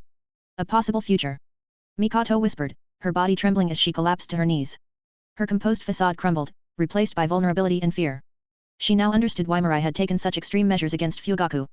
In the vision, Fugaku's leadership pushed the Uchiha closer and closer to destruction. The clan was annihilated. Itaki and Suzuki brothers turned against each other in tragedy. That future. It couldn't be allowed to happen. Seeing Mikoto's frail state, Mirai felt a dark flame stir within him. He knelt, pulling her into a gentle embrace and patting her back softly. Like a startled rabbit, Mikoto quickly pulled away. Mirai, what are you doing? She asked, her voice tense with alarm. Mirai smiled. Nothing much. I just think it's a shame that someone as remarkable as you ended up with someone like Fugaku. He paused, letting the words sink in before continuing. What if you chose me instead? A faint blush spread across Mikoto's cheeks. Don't even think about it, she snapped, her voice quivering. Unfazed, Mirai's tone turned serious. Without my power, what you saw will become reality. Mikoto-san, would you really let your children suffer like that? Watch them destroy each other. His words carried the weight of inevitability, causing Mikoto's face to turn deathly pale. Among all the horrors she had witnessed, none hurt more than seeing Itaki and Sasuke's fates. One burdened with infamy and illness, the other consumed by revenge, only to uncover the bitter truth too late. Finally, with no strength to argue, Mikoto sat still as Mirai reached out, gently running his hand through her hair. Use your own hands, Mikoto-san, he whispered. Seize the future you desire. The next morning. Warm sunlight filtered into the room as Mirai opened his eyes. The room was empty. If not for the faint scent and the sweat-stained sheets, it might have seemed like nothing had happened at all. Smiling faintly, he dressed and headed out. Women are like water, soft but unstoppable, he mused, his smile deepening. At the Konoha Police Force headquarters, Mirai schemed through the documents on his desk. The once vocal opposition within the Uchiha clan had fallen silent. With the pacifists disappearing one by one, those remaining had no choice but to submit. It didn't matter. Mirai had already written down all their names. At this rate, Shisui will finish the cleanup soon, he thought. Just then, Uchiha Hakata rushed into the room. Mirai-sama, Danzo Shimura has been visiting other clans frequently, often taking their children with him. Mirai sneered. Just as I expected. Hiruzen Sarutobi and Danzo would never sit idly by. They'll do whatever it takes to strengthen their position. Danzo's actions didn't surprise him in the least. After all, many of Root's members had fallen to Mirai in the past 2.5 years. Danzo wouldn't hesitate to replenish his ranks by preying on Konoha's clans. Which clans has he targeted recently? Mirai asked. The Aberame and Inyazuka clans, Hakata replied. Good. Keep monitoring the situation, Mirai instructed, his tone sharp. Understood. Late that night. Mirai opened his eyes, his manjiki glowing faintly in the darkness. A moment later, he vanished, reappearing in the heart of the Aberame compound. The air was thick with the hum of insects. As Mirai stepped onto the grass, the sound of rustling leaves filled the air. Who's there? A voice called out, and a swarm of insects surged toward Mirai, engulfing him in an instant. But a thick, white mist began rising from within the swarm. As the mist spread, the insects dissolved into nothingness. Within moments, the swarm had vanished entirely. Calmly, Mirai approached the room's entrance and pushed open the door. Relax, he said, his voice steady but firm. I'm only here to talk. PLS drop some power stones. Read more than +70 chapters and support me on Patreon. Patreon.com/Jigsaw. Chapter 117, Chapter 117, a once-in-a-lifetime opportunity. As Mirai entered the room, Aberame Shibi felt cold sweat breaking out across his forehead. A person's reputation precedes them. For Uchiha Mirai to visit him so late at night, it could hardly mean anything good. Clan head Shibi, you seem rather tense, Mirai teased, a faint smile tugging at the corner of his lips. Shibi forced out a stiff smile in response. Given the power you displayed earlier, who wouldn't be on edge? Mirai chuckled lightly. That was my boil release Kekii Genkai. You've heard about it, haven't you? Mirai casually settled into the seat across from Shibi. My eyes can copy Kekii Genkai. Shibi's heart skipped a beat under the pressure of Mirai's intense gaze. The overwhelming presence emanating from those eyes was unlike anything he had ever experienced. As the new head of the Aberame clan, Shibi had always been confident in his abilities. He'd harbored quiet skepticism toward the legends surrounding Uchiha Mirai, even feeling a twinge of competitiveness. But now, face to face with him, Shibi realized how insignificant he was. It felt as though those piercing eyes could see through every thought, and their owner could claim his life at any moment. Struggling to maintain his composure, Shibi spoke cautiously. Mirai, perhaps it's best if you state your purpose directly. Mirai smiled and got straight to the point. I've heard that Danzo Shimura recently took a promising young talent from the Aberame clan. Is that true? Shibi hesitated, unsure of Mirai's intentions, before nodding. That's correct. What's the child's name? Mirai asked. Torun, Shibi replied, his tone tinged with frustration. Aberame Torun. Torun, the son of Shibi Aberame, had demonstrated astonishing talent, mastering the control of nano-sized venomous insects at a very young age. Shibi had envisioned Torun as the future cornerstone of their clan. But just a few days ago, Danzo Shimura had shown up unannounced and forcibly taken Torun away in the name of the third Hokage. As Shibi's hands unconsciously clenched into fists, Mirai tapped the table lightly. A clan prodigy condemned to fall into darkness. And you, as the clan head, bury your resentment and dare not show it. Do you think that's acceptable? You're well aware of what Danzo's root organization entails, aren't you? This isn't the first time, and it won't be the last. Are you really willing to let the hopes of the Aberme clan be extinguished, one by one, at the hands of people like Danzo Shimura? Though Aberme Torun had little presence in the original storyline, his strength left a lasting impression. His nano-venomous insects were incredibly dangerous, and he possessed the power of an elite Genin. During the battle against Obito Uchiha, Torun had even deduced the nature of Obito's Kamui in just a single exchange, a level of battle intellect rivaling Namikaze Minato. To have such a talent taken by Danzo was an injustice that Mirai couldn't imagine Shibi would accept without protest. Mirai, I understand your point, Shibi said after a long pause. But I can't lead the Aberme clan to openly oppose the Hokage. You should leave. Mirai chuckled softly at his response. Clan head Shibi, you overestimate your importance. All I need is for your clan to stand with the Uchiha when the time comes. That's your only value to me, Mirai continued with a sharp edge in his tone. After all, your power is insignificant to me. Konohagakure was founded by the Uchiha clan. I'm simply reclaiming what rightfully belongs to us. That's all. Shibi found himself speechless at Mirai's audacious words. His ambition seemed far greater than Shibi had anticipated. After a moment of silence, Shibi asked cautiously, even if I were to agree, what about the other clans? The Aberme alone wouldn't be enough to achieve what you're proposing. What about the likes of the Inoshika CH trio? They're staunch supporters of the Hokage. How do you intend to sway them? Mirai's lips curled into a confident smirk, as though he had anticipated the question. Orochimaru's human experiments are secretly supported by Danzo Shimura. The public believes the test subjects are death row criminals and orphans, but the truth is far darker. Shibi's expression shifted sharply, and he slammed his hand on the table. Are you saying? Mirai's voice remained calm, even as the implications of his words grew more chilling. Exactly. Your clan's shinobi have also been used as test subjects. I'll ask you again. What will you choose? After a long silence, Shibi replied solemnly, if you can provide proof, the Aberme clan will stand with you. That's a promise. No shinobi clan would tolerate its members being used as experimental fodder, especially clans with unique Kekkei Genkai or secret techniques. If Danzo had truly committed such atrocities, the other clans wouldn't continue supporting him, either. Good. Mirai stood and walked toward the door. When the time comes, I'll present the evidence to everyone. And when that day arrives, clan head Shibi, I hope you won't forget today's promise. As Mirai's figure disappeared into the shadows, Shibi called out, Mirai, aren't you worried I might report this to the Hokage? Without turning back, Mirai waved dismissively. Do as you like, but let me remind you of one thing. One wrong step could spell the end for your entire clan. The choice is yours, clan head Shibi. Think carefully. This might be your only chance in this lifetime. Watching Mirai vanish, Shibi let out a bitter laugh. In just a few moments of conversation, he had already gotten a sense of Mirai's personality. Dominant, forceful, and proud. Every move he made carried an air of control, as if he already had everything in his grasp. Though Mirai's plans were still in their early stages, Shibi had a strange intuition that Mirai would ultimately emerge victorious in this power struggle. After quietly reflecting for some time, Shibi lay down fully clothed and drifted to sleep. As for reporting this to the Hokage? It was nothing more than an idle question. He would never do something so foolish. The recent scandal involving Mirai's capture of Koharu Yudin and Homura Mitokadu's grandchildren had stirred quite a commotion, yet the Hokage's camp had made no moves against him. This could mean only one thing, in the face of Uchiha Mirai, the third Hokage and his allies were already the weaker party. Besides, swearing loyalty to Hiruzen Sarutobi and Danzo Shimura wouldn't bring any real benefits. In fact, it might even backfire.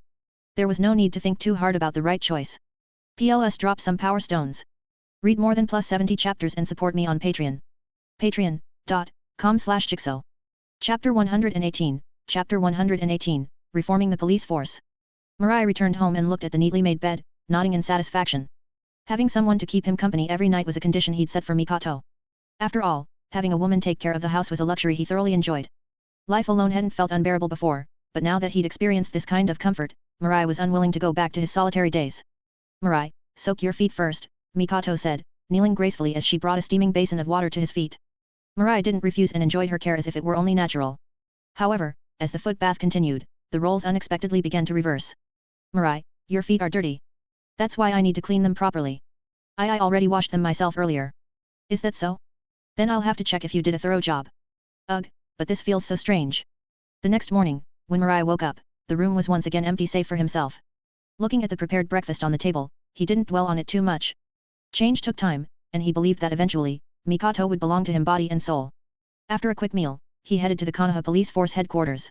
Summoning Ineo, Tetsuka, Hakata Mirai got straight to the point. Starting today, we're reforming the Konoha Police Force. Reform. The three Uchihas exchanged confused looks. Leader Mirai, the police force's reputation has already improved significantly. Our clan members are gradually gaining the villagers' acceptance, Inao said. Why the sudden need for reform? Meeting their puzzled gazes, Mirai explained calmly, the current situation is only temporary. Recently, we won the goodwill of many civilians by arresting the Hokage advisor's grandson. Plus, it's been less than a year since the Third Shinobi War ended, so the villagers are still grateful to us. But wars don't last forever, and the elite's children won't cause trouble every day. Over time, the main conflicts will be among ordinary villagers. Kindness and gratitude are the easiest emotions to forget. Meanwhile, petty grievances accumulate over time, leaving lasting impressions. In the end, the villagers' perception of the Uchiha will revert to what it once was. Mirai's expression turned colder. The police force itself is a trap laid by the second Hokage. There's no need to cling to the current system. Hearing this, the others exchanged understanding glances. After a moment, Hakata asked, Mirai-sama, what kind of reform do you have in mind? We'll support you fully. Starting today, we'll recruit members from outside the clan. All lower-level officers will be replaced by ninja from the village, Mirai said, placing a scroll on the table. I've drafted an initial plan here, review it and make any necessary adjustments. Yes. After the meeting, Mirai left the police force building and headed directly to the Inyazuka clan grounds. There, he met Inyazuka-tsum, the current head of the clan. With her short, spiky brown hair, wild eyes and red facial markings, Tsum had a fierce, imposing presence. As Mirai studied her, Tsum was doing the same to him. Though slender, Mirai's frame exuded strength. His deep black eyes were unreadable, and the pressure radiating from him was palpable. After a moment of silence, Tsum broke the ice. Mirai, to what do I owe the pleasure of this visit? I'm here to discuss a potential partnership, Mirai replied bluntly. Partnership? Tsum raised an eyebrow in confusion. Mirai smiled faintly. The era of Sarutobi Hiruzen and Shimura Danzo is over. The future belongs to the Uchiha. Tsum's eyes narrowed, her voice cautious. Mirai, are you planning a coup? She'd heard rumors about Mirai's recent actions arresting the Hokage advisor's grandsons, executing 6 root members, and imprisoning Uchiha Fugaku. Coupled with the sudden disappearance of several Uchiha shinobi, it wasn't hard to piece together his intentions. Mirai chuckled. Tsum, coup is the wrong word. If that were my goal, I wouldn't waste time seeking alliances with clans like yours. What do you mean? Patiently, Mirai repeated what he had shared with Abare Meishibi the night before. When he finished, Tsum's jaw dropped. Are you saying all of that is true? Mirai nodded. Of course. And I'll ensure you see the truth for yourself. Tsum took a deep breath, her expression resolute. If what you say proves true, the Inyazuka clan will stand behind you, just like Shibi said. Satisfied, Mirai nodded. In that case, I'll take my leave. Mom. A lively voice called from outside, and a cheerful, energetic girl burst into the room. When her eyes landed on Mirai, she froze, staring at him in awe. You are Uchiha Mirai, leader of the Konoha police force, he introduced himself, extending a hand. The girl stammered, I Inyazuka Hana. I'm my mom's daughter. Hana felt her heart racing. The man she'd idolized for so long was standing right in front of her, in her own home, on such an ordinary morning. Damn it, Mom. Why didn't you warn me in advance? Hana, Tsum teased, you've always admired Mirai. Why so quiet now that he's here? Mom. Hana stomped her foot in embarrassment, her face turning red. PLS drop some power stones. Read more than +70 chapters and support me on Patreon. Patreon.com/Jigsaw. Chapter 119, Chapter 119, Finally Taking Action. Ha ha ha. Inyazuka-tsum laughed heartily, her bold voice echoing. After a moment, she glanced at her daughter. Hana, shouldn't you be in the ninja academy right now? Hearing this, Inyazuka Hana huffed dismissively. I don't like the boring lessons at the academy. Even Himura doesn't enjoy them. Woof. Woof. From behind Hana came a deep growl as a massive grey wolf dog dashed into the room. Upon seeing the fluffy dog, Mirai couldn't help but step forward, eager to pet it. Be careful. Hana warned loudly. Himuru is wait, what? Her words were abruptly cut off. The usually aggressive Himuru, who never tolerated strangers, let out a soft whine, lowered his head submissively, and wagged his thick tail energetically. Moments later, he flopped onto the ground, exposing his snow-white belly to Mirai. Hana was dumbfounded as she stared at her dog's uncharacteristic behavior. What's going on? Himuru hates being touched by anyone other than me. Even I can only pet his back. Mirai turned back with a smile. Hana, what were you saying? And nothing. Standing up, Mirai looked at Tsum and spoke confidently. If Hana doesn't like the academy, let's have her graduate early. There's an upcoming reform in the police force.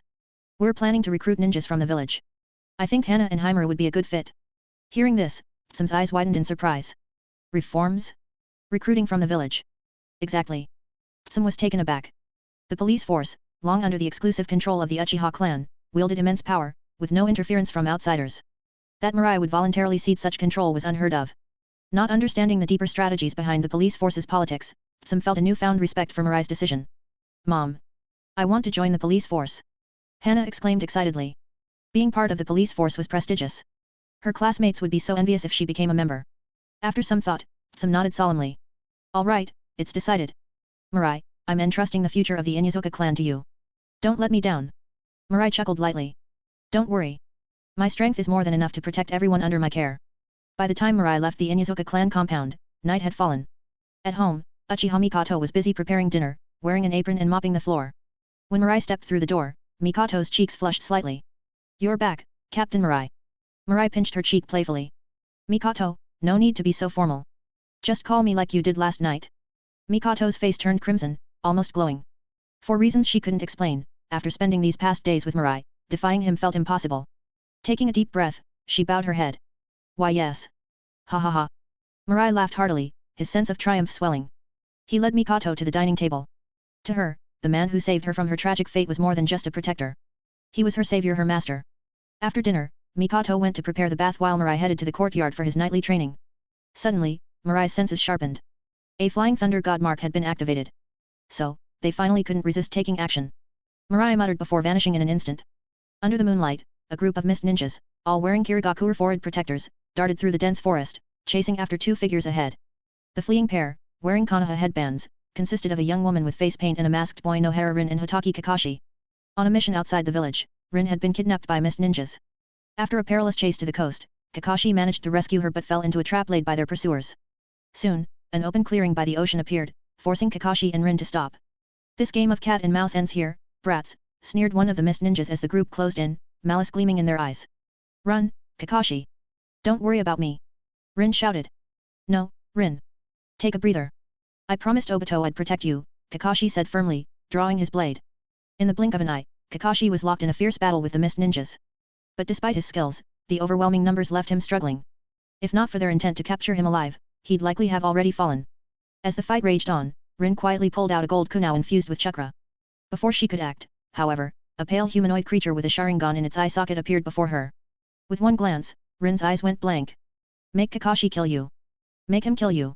The creature disappeared, and Rin began to mutter mindlessly as she staggered toward Kakashi. In the heat of battle, Kakashi's chakra reserves dwindled. Gritting his teeth, he formed a hand sign. Chidori. Sparks crackled as Kakashi charged forward, piercing a mist ninja with his lightning blade. But the next moment, an unexpected figure dashed in front of him. Thud. Chidori struck Rin squarely. Kakashi froze, wide-eyed, his mind blank with shock. In her dying moments, Rin broke free from the genjutsu. With trembling hands, she pressed the gold kunai into Kakashi's grip. Kakashi, pour your chakra into it. Before she could finish, her body went limp and fell lifeless to the ground. With no time to hesitate, Kakashi infused his remaining chakra into the kunai, having learned of its properties from Rin before. To his dismay, the kunai drained his chakra entirely, leaving him unconscious as he collapsed. The moment Kakashi hit the ground, Mirai materialized from thin air. Amaterasu. PLS drop some power stones. Read more than +70 chapters and support me on Patreon. Patreon.com/Jigsaw.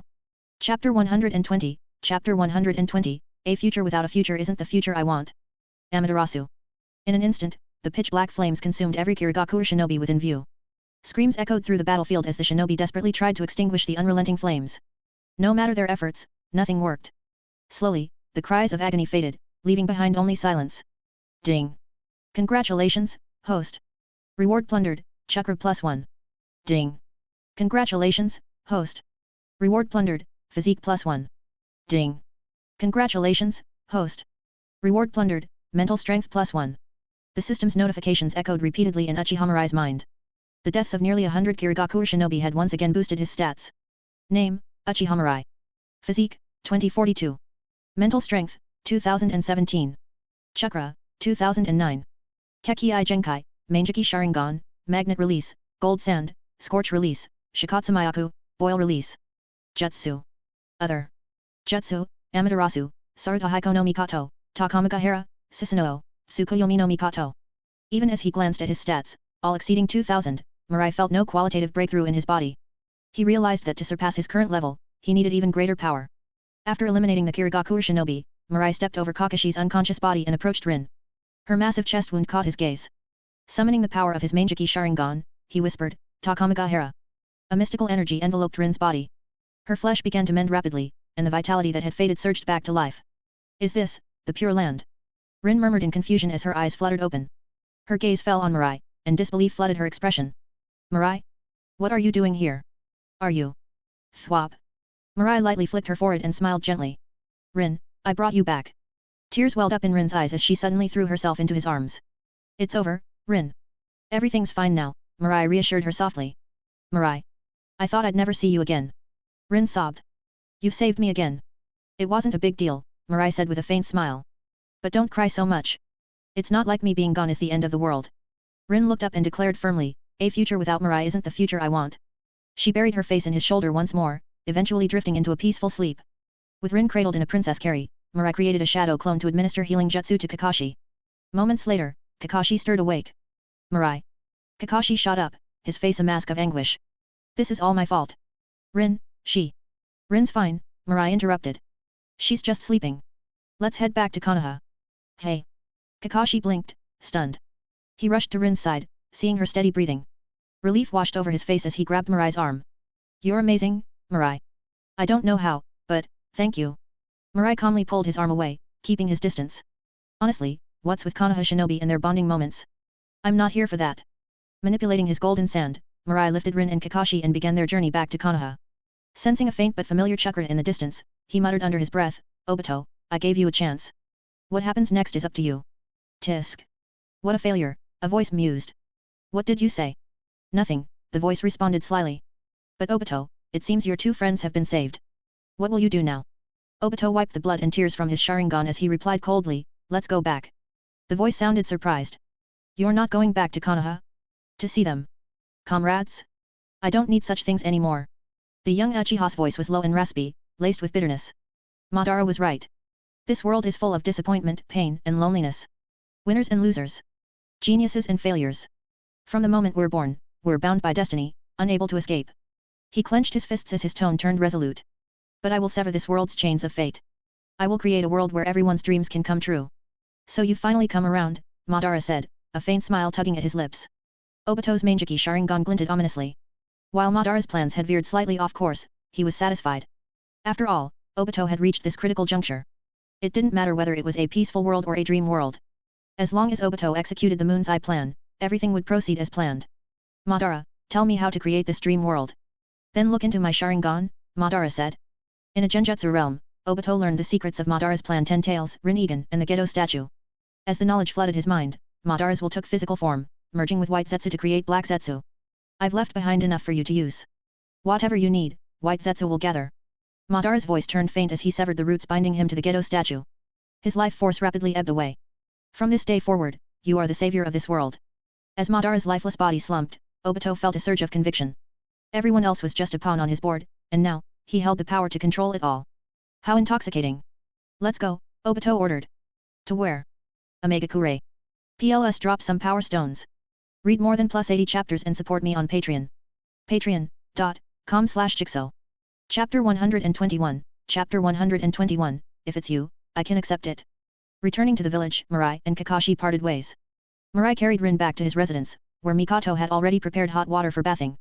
As she approached to greet him, her eyes fell on the unconscious Rin in Mirai's arms. Rin encountered some danger, Mirai explained, his tone calm but with a trace of weariness. The shock was too much for her, and she fainted. Mikoto gave a gentle smile, her demeanor warm and understanding. You don't need to explain yourself to me. Do you need me to step out for a while? She offered, her perceptiveness on full display. Mirai nodded appreciatively. Compared to the naivety of young girls, a mature and intelligent woman like Mikoto always seemed to intuitively understand the desires buried in a man's heart. But instead of letting her leave, Mirai handed Rin to Mikoto. Mikoto, please help Rin clean up first. Understood, she replied softly. The next morning, Mirai opened his eyes to find breakfast already set on the table. Despite his insistence, Mikoto had quietly left after tending to Rin the night before, leaving Mirai with little choice but to sigh in resignation. As Mirai brooded, soft murmurs reached his ears. Turning toward the sound, he saw Rin slowly waking up. Her eyes flicked around the unfamiliar room before settling on Mirai in his casual sleepwear. Finally, her gaze drifted downward to her own clothing or lack thereof. Ah, she exclaimed, clutching the loose neckline of her robe with both hands. The realization that she was wearing nothing underneath caused her cheeks to flush a deep crimson. Rin, about last night you fainted, and I had Mikoto. Mirai began, only to be cut off. It's fine, Mirai.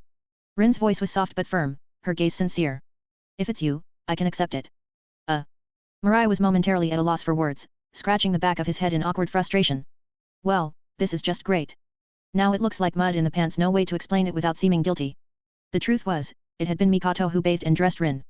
Mirai had only glanced her way maybe more than once, he admitted to himself, but he certainly hadn't crossed any lines. Sensing Rin's subtle but hopeful gaze, Mirai decided against further explanation. He pulled her into a light embrace. Let's eat first, Rin. Rin nodded, her expression softening as she settled into the moment. After breakfast, Rin excused herself, citing the need to report last night's attack to the village authorities. Arriving at the Konoha Police Force headquarters, Mirai was greeted by the sight of Inuzuka Hana waiting impatiently near the entrance. Mirai-sama, you're so late, she pouted, crossing her arms. I've been here since early morning, and it's been 2 hours. Mirai waved her complaints aside nonchalantly. That's a captain's privilege. Let's go. As they entered the headquarters, Hana's eyes widened in amazement. So grand, she exclaimed, gawking at the polished halls. It's as impressive as the Hokage's office. The Uchiha really know how to live. The bustling reception area was filled with ninja queuing to apply for positions. Since news of the police force's recruitment drive had spread, it had drawn considerable interest. For many, joining the police force offered not only stable pay and benefits but also a level of protection akin to a get-out-of-jail-free card. Why risk life-threatening missions when you could deal with minor disputes among villagers instead? As Mirai entered, every officer in sight immediately straightened and saluted. Mirai-sama. He nodded in acknowledgement and continued toward his office, where Uchiha Tech awaited him with excitement. Tech, look at the turnout. I didn't expect so many applicants. Mirai's lips curved into a faint smirk. People often disdain the privileges of the elite, yet when offered the chance to join those ranks, they flock to it. It's human nature. Mirai-sama, your insights are always so profound, Tech said with a touch of admiration. Don't overdo it, Tech, Mirai said, raising a brow. Tech scratched his head sheepishly, unbothered by being called out. He gestured toward Hana. This little one is Inuzuka Hana. She's part of us now. Hey? Isn't she a bit young? Tech remarked, eyeing Hana skeptically. Hana puffed out her chest. Don't underestimate me. I'm a genius at tracking and reconnaissance. Isn't it more that your dog's the genius? Tech teased. Whatever, Hana huffed. Turning back to Mirai, she gave a confident wave. Just you wait. One day, I'll show you what I'm capable of. Work hard, then, Mirai said with a quiet chuckle as she walked away. Once Hana left, Uchiha entered the room. Taek, Ui Shinko has requested an audience. Send him in, Mirai said, standing to greet his old teacher. Mirai. Shinko beamed as he walked in. I hope I'm not intruding. Not at all, sensei. It's been too long. Shinku studied him with a nostalgic smile. In just 3 years, you've accomplished so much. I couldn't be prouder. Much of the credit goes to your guidance, sensei, Mirai replied with genuine warmth. Their exchange left others gaping in surprise. It was rare to see Mirai so openly respectful. After some pleasantries, Shinku got to the point. Mirai, I need your help with a matter involving the Kurama clan. PLS drop some power stones. Read more than +80 chapters and support me on Patreon. Patreon.com/Jigsaw.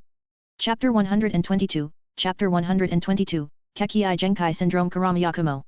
After hearing Shinku's words, Mirai raised an eyebrow. Understood. It's said that their Kekii Genkai can manipulate the 5 senses, and any injuries suffered in the genjutsu manifest in reality. When Mirai responded, Shinku nodded approvingly. Correct. Seems like you're well informed. Hokage scratched his head, puzzled. That sounds amazing. How come I've never heard of such a Kekii Genkai before? Noticing Hokage's confusion, Shinku explained patiently. The Kurama clan was once a noble shinobi family that rivaled even the Uchiha during the founding of Konohagakure. During the First and Second Shinobi Wars, they provided many powerful ninja to Konoha. However, their Kekii Genkai is notoriously difficult to awaken, which led to the clan's decline over the years. By now, the Kurama clan's former prestige has completely faded into obscurity. Hokage nodded thoughtfully. Since Konoha's founding, countless clans had vanished into the annals of history. Even the once mighty Senju clan had dwindled to a single survivor Tsunade. Thinking of this, Hokage stole a glance at Mirai. If not for Mirai's efforts to restore their honor, the Uchiha clan surely wouldn't have regained its former glory. Mirai turned back to Shinku, cutting to the point. Shinku-sensei, did you call me here because of the Kurama clan? Shinku nodded. Yes. I'm close friends with Kurama Murakumo, the clan leader. We often study genjutsu together. Recently, he told me that his daughter's health has been deteriorating. She gets winded just from walking a short distance. Hearing Shinku's description, Mirai immediately thought of someone from the original timeline. Kurama Yakumo, the Kurama clan's prodigy and sole wielder of their Kekii Genkai, was once the clan's greatest hope. Unfortunately, strong Kekii Genkai often drain their users' life force. The more talented the shinobi, the more they suffer from what could be termed Kekii Genkai syndrome. Figures like Kimimaro and Uchiha Take were prime examples, tormented by their own bodies. Yakumo's worsening condition was likely a result of this syndrome. Mirai. Shinku's voice snapped him out of his thoughts. Mirai smiled confidently. Shinku-sensei, you've come to the right person. Let's go. Take me to see her. Shinku's face lit up with surprise and relief. He had approached Mirai with little hope, but Mirai's confident response gave him a glimmer of hope. Wonderful. Shinku stood up quickly. Let's head out immediately. At the Kurama clan's residence. The sprawling Kurama estate seemed forlorn despite its grandeur. Kurama Murakumo greeted them with evident anticipation as Shinku and Mirai arrived. Murakumo-sama, it's a pleasure to meet you, Mirai greeted politely. Murakumo, caught off guard by Mirai's courteous demeanor, smiled warmly. It's an honor, Captain Mirai. He turned and gently urged the girl behind him to step forward. Yakumo, greet Shinku-sama and Captain Mirai. The timid girl peeked out from behind her father, bowing slightly. Good day, Shinku-sama. Good day, Captain Mirai. Shinku laughed heartily. No need to be so formal. We're all friends here. Turning to Mirai, he gestured toward Yakumo. Why don't you examine her first? Shinku couldn't help feeling proud. With a disciple like Mirai, he felt more reassured than if he handled the matter himself. Mirai nodded with a small smile. Yakumo, come here. Let me check your condition. As Yakumo approached, Mirai observed her closely. Her delicate features and pale complexion gave her an air of frailty that evoked both admiration and pity. Despite her youth, her natural beauty was already apparent. Mirai gently held her wrist, carefully assessing her physical state. Besides a slightly low body temperature, nothing immediately seemed amiss. After a moment, he looked up at Murakumo. Clan leader Murakumo, I believe Yakumo is suffering from Kekii Genkai syndrome. Kekii Genkai syndrome. Murakumo repeated, confused. Mirai wasn't surprised by the unfamiliarity. Few knew about this condition, and even fewer had studied it extensively.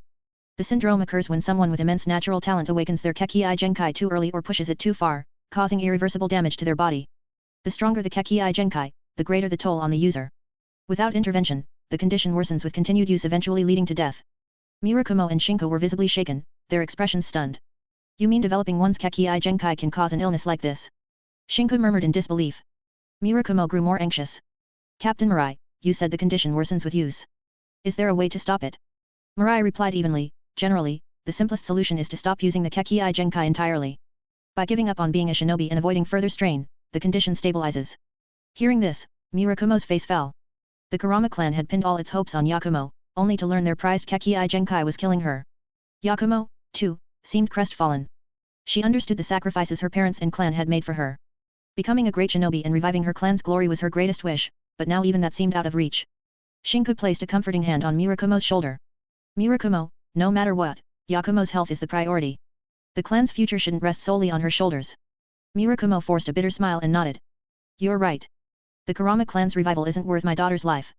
We'll do whatever it takes to keep her safe. He turned to Mirai, bowing slightly. Thank you, Captain Mirai. Without your diagnosis, we might have pushed her too far. Mirai raised an eyebrow. Hold on. I never said she had to give up being a shinobi. Everyone stared at him in confusion. I came here because I have a way to help, Mirai continued. If I can't treat her, then my trip would have been pointless. A flicker of hope reignited in their eyes as they hung on his next words. PLS drop some power stones. Read more than +80 chapters and support me on Patreon. Patreon.com/Jigsaw. Chapter 123, Chapter 123, Sealing Jutsu and Orochimaru's Ambitions. Does this mean you have a solution, Captain Mirai? Of course. That's fantastic. Murakumo's expression shifted from despair to joy as he eagerly grasped Mirai's hands. Captain, as long as you can cure Yakumo, the Kurama clan will owe you an eternal debt. We'll follow your lead, no matter what. Hearing this pledge, Mirai nodded in satisfaction. He had deliberately emphasized the severity of Yakumo's bloodline illness to ensure such an outcome. First, instill despair, then offer hope. That was the best way to edge gratitude and loyalty into someone's heart. Even Yakumo, who had been sitting silently, now wore a hopeful smile. For her, the chance to become a shinobi was worth any cost. Clan head Murakumo, Mirai began, to treat Yakumo, I'll need time to prepare specific items. Until then, I must use a sealing jutsu to suppress the powers within her. But the sealing formula has to be inscribed directly onto her body. Murakumo didn't hesitate after hearing Mirai's explanation. He nodded firmly. Desperate times call for desperate measures. We'll leave everything to you, Captain Mirai. There's a villa nearby where Yakumo resides. Let me take you there. As Murakumo led the group away, Shinku folded his arms and snorted. Go on, kid. This is your show. I'm staying out of it. But don't worry, Shinku added with a sly grin, I won't mention any of this to Kurane. Grateful for the elder's understanding, Mirai mentally gave Shinku a silent thumbs up. He couldn't help but smirk. Winning over a potential father-in-law was no small achievement. Under Murakumo's guidance, the group soon arrived at a lavish, spacious room. Despite the Kurama clan's decline, their wealth and heritage were leagues ahead of smaller shinobi clans. After ensuring everything was in order, Murakumo left with the others, leaving only Mirai and Yakumo in the room. Yakumo, shall we begin? Yakumo shyly nodded, closing her eyes to prepare herself for the sealing process. Ready when you are. All right. Mirai carefully inscribed the sealing formula onto Yakumo's skin, sealing away her uncontrollable powers with precision. The process was seamless, with no complications. When it was over, Yakumo lowered her head, her cheeks flushed with embarrassment. Her pale skin now carried a subtle crimson hue. Yakumo, Mirai said softly, patting her on the head, take this time to rest and recover. Don't dwell on unnecessary thoughts. I promise I'll start the treatment as soon as I'm ready. His tone turned firm yet reassuring. Trust me. I'll make sure you become a splendid shinobi. That's my ninja way. T/N, nined, literally meaning, ninja way, is a personal rule that each shinobi lives by. Hearing this, Yakumo's eyes brightened. For someone who had grown up under immense pressure, Mirai's words felt like a warm beacon of safety. For the first time, she felt something stir in her heart, a seed taking root, ready to grow. She found herself yearning to understand the man before her, to uncover everything about him. Watching Yakumo's hopeful expression, Mirai couldn't help but muse. The power of the right words talk no jutsu, as some might call it, was as potent as ever. With Yakumo's newfound resolve, her heart wouldn't be consumed by darkness, and she wouldn't repeat the tragic mistakes of the original timeline. Leaving the Kurama clan compound, Mirai teleported to a secluded forest far from Konohagakure using the Flying Thunder God technique. Pulling out a scroll, he bit his thumb and smeared blood across its surface. Summoning Jutsu. Boom. A massive cloud of smoke erupted, revealing Manda's towering form. Damn brat! Manda roared, its tail slamming the ground in irritation. Do you have any idea how inconvenient this is? I was in the middle of a nap. Orochimaru better have a good reason for wait. Manda's eyes narrowed upon noticing Mirai's Mangeki Sharingan. I need you to deliver this intel scroll to Orochimaru, Mirai said calmly. What? Manda growled. You dare treat me, the great Manda, like some courier. Suppressing a snarl, Manda lowered its head, grumbling, fine. Put it in my mouth. I'll get it to him, quickly. The Sharingan's pressure faded as Mirai chuckled, scratching Manda's chin. Thanks for the help. The moment the scroll was secured, Manda vanished in a puff of smoke. Left alone, Mirai brushed off his hands. Curing Yakumo's bloodline illness wasn't straightforward. For now, the only viable solution lay in transplanting Hashirama's cells into Yakumo's body, an inherently dangerous procedure. With his Mangeki Sharingan, Mirai could suppress any rejection or instability through regular chakra infusion. However, a permanent solution would require mastery of the six paths yin-yang release, something he hadn't yet achieved. Land of Fields. Deep within a hidden cave, Orochimaru suddenly felt a shift in the air. Hastening to an open space, he clapped his hands together. Summoning Jutsu. Boom. Manda's immense form materialized before him. What is it, Manda? Orochimaru asked, curiosity flickering in his golden eyes. Manda slammed its tail down, annoyed. That brat, Uchiha Mirai, had me deliver this. Manda lowered its head to drop the scroll. He says to bring the required materials and meet him in Konoha. Orochimaru picked up the scroll and chuckled, his voice raspy. How amusing. You actually agreed to such a task.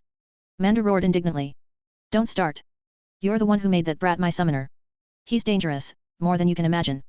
Mark my words, stay away from him, or it'll end badly. Orochimaru's smile didn't waver. We're merely using each other for now. Besides, his Mangeki Sharingan is truly captivating. You'd dare cross him? Manda rumbled, its tone dark. That's a death wish if I've ever seen one.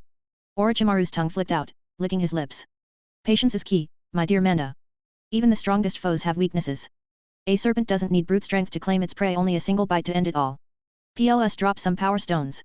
Read more than +80 chapters and support me on Patreon. Patreon.com/Jigsaw. Chapter 124, Chapter 124, Captain Mirai, have you lost your mind? Upon hearing Orochimaru's words, Manda rumbled in a low voice, let's get one thing straight. If you're planning to go after Mirai, don't count on me. Orochimaru raised an eyebrow, clearly intrigued. Manda, you're full of surprises. I would have thought you'd despise Mirai-kun. Manda snorted. Despise him? Sure. But I'd rather live. From the moment I was born in Rika Cave, my instincts have never been wrong. That brat, Uchiha Mirai, is not someone to mess with. Orochimaru gave a casual wave of his hand, as if losing interest. Suit yourself. But hear me, Orochimaru, Manda hissed. The sacrifices you provide me had better be fresh. Try to fob me off with some half-rotted corpse again, and you'll regret it. With that, Manda's massive form vanished into the shadows. Orochimaru, clutching a scroll, began heading toward his base. He knew full well that Mirai was dangerous. But so what? If he backed down every time something seemed dangerous, he wouldn't be Orochimaru. Those who dared to exploit him would pay the price someday. That evening, Mirai returned home early. Mikoto wasn't here yet, so he decided to prepare dinner himself. Although Mikoto's cooking was good, Mirai had always found his own creations more to his liking. Perhaps it was time to teach Mikoto a few recipes.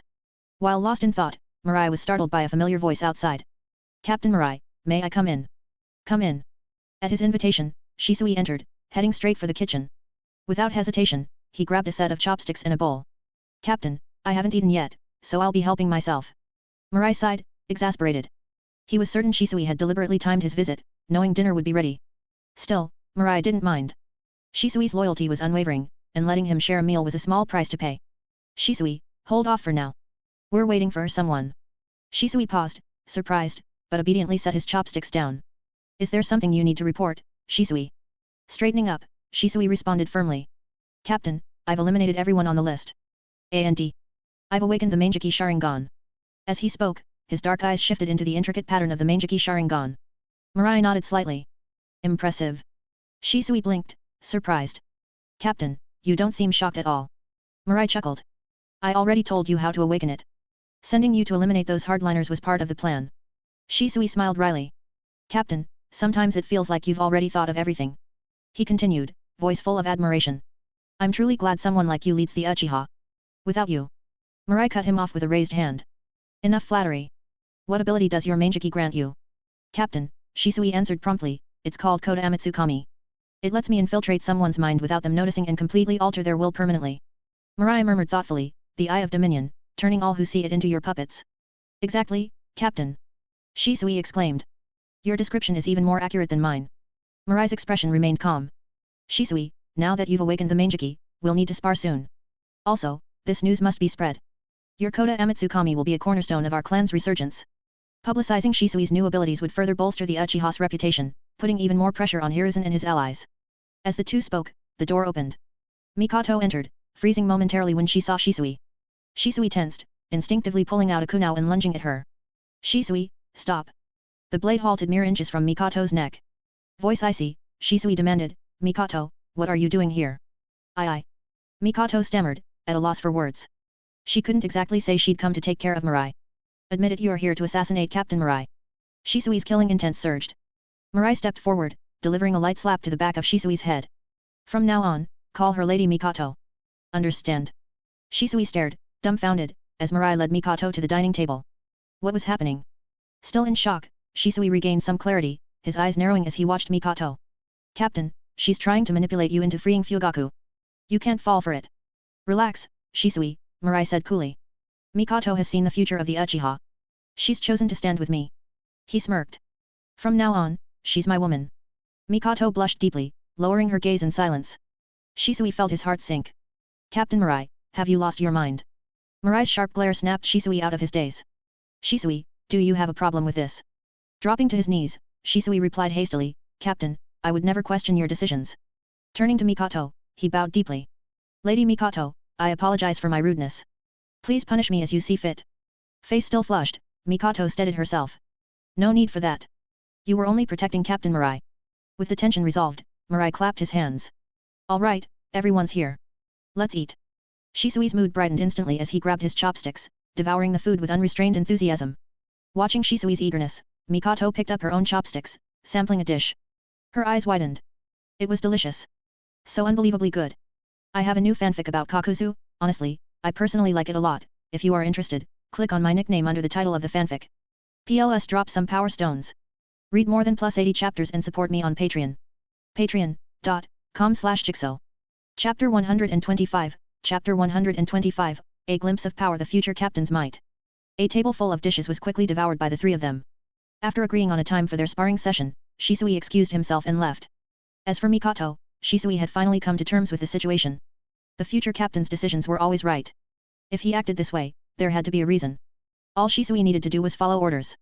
Once Shisui was gone, Mikoto began tidying up the house. She worked tirelessly until midnight before calling out to Mirai, who was training in the courtyard. It's time for your bath. Got it.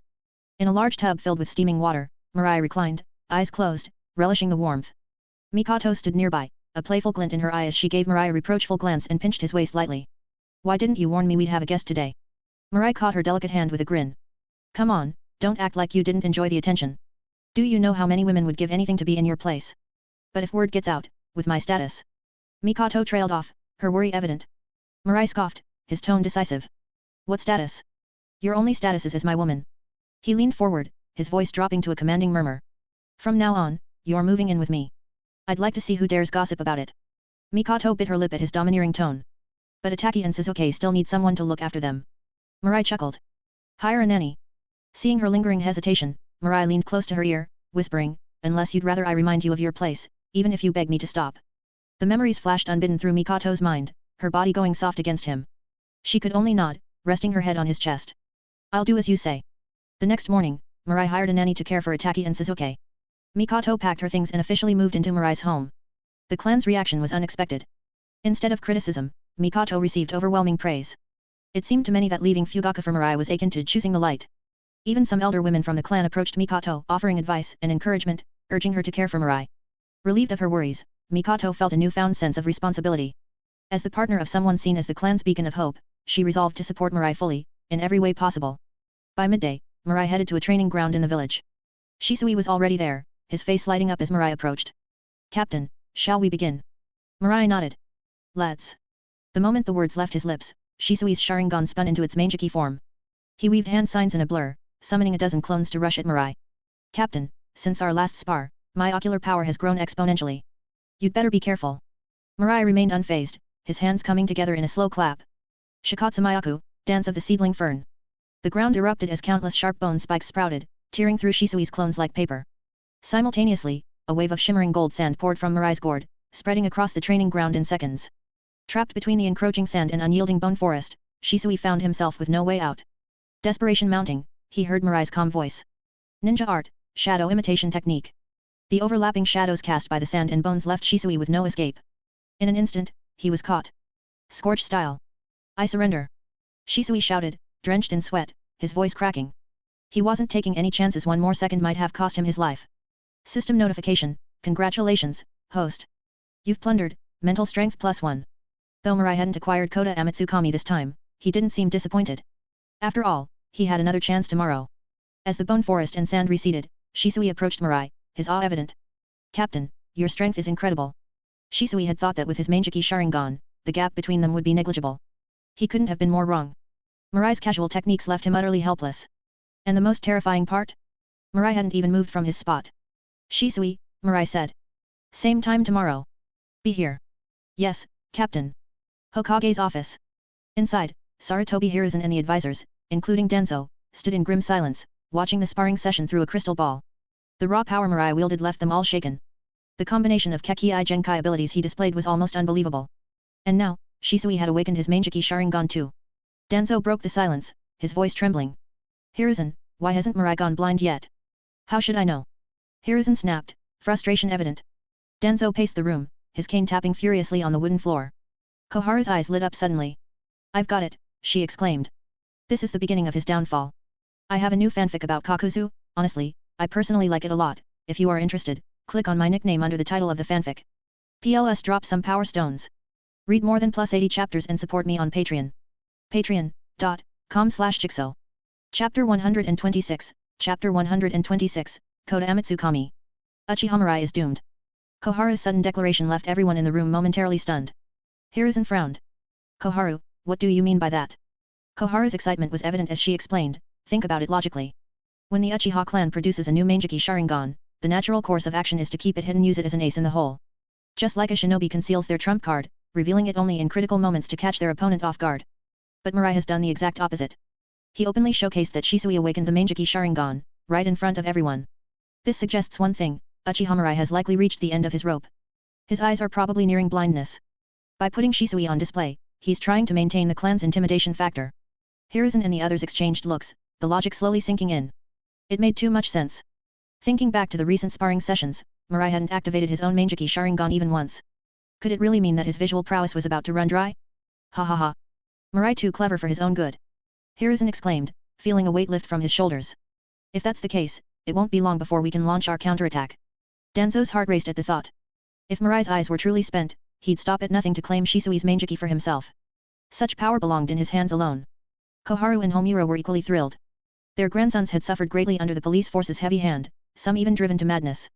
When Mirai was rendered powerless, they vowed to inflict tenfold the suffering. No 100-fold.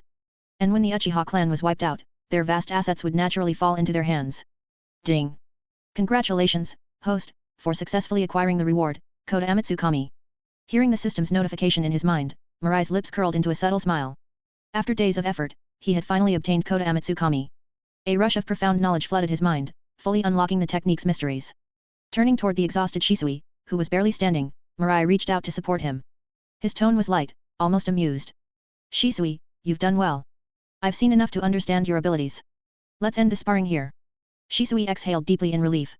For some reason, Mirai's mood seemed to have taken a sudden, cheerful turn. The past few days had been brutal constant defeats that left him on the verge of collapse. But at last, the ordeal was over. Shisui, join me for dinner tonight. Mirai offered casually. But Shisui quickly shook his head. Thank you, Captain, but I've got something to take care of. Lately, Mikoto had been trying her hand at cooking under Mirai's guidance. Shisui had no intention of enduring another round of her unique cuisine. Is that so? Mirai's expression showed a flicker of disappointment. What's keeping you busy? Shisui hesitated, then his eyes darted as he quickly fabricated an excuse. I've been mentoring a boy recently. His ideas are troubling. He's full of dangerous notions and refuses to listen, no matter how much I try to reason with him. Captain, do you think I should just kill the brat and be done with it? Mirai chuckled softly. This brat wouldn't happen to be Mikoto's son Uchiha Itachi, would he? Caught, Shisui gave an awkward laugh. I didn't want his connection to Lady Mikoto to cloud your judgment, Captain. Mirai didn't respond immediately, his fingers brushing his chin in thought. Unlike Shisui, Itachi's convictions ran deep, unyielding, almost fanatical. Persuasion wouldn't work on him. Yet, killing him outright felt like a waste. His potential as a shinobi was undeniable. After a moment, Mirai spoke decisively. Shisui, use your Koda Amatsukami on Itachi. Make me the sole object of his absolute loyalty. Shisui's eyes widened in shock.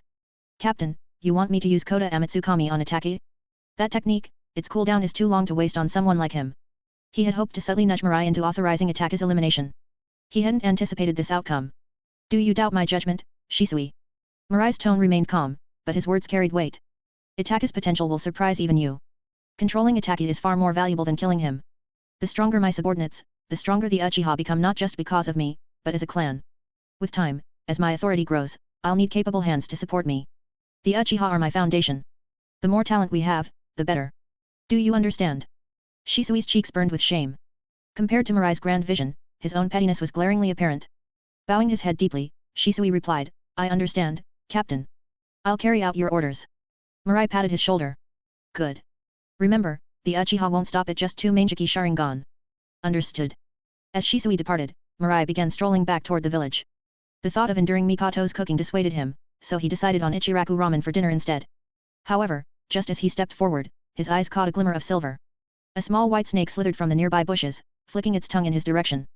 Mirai's lips curled into a sly grin. So, Orochimaru's finally shown up. Perfect timing.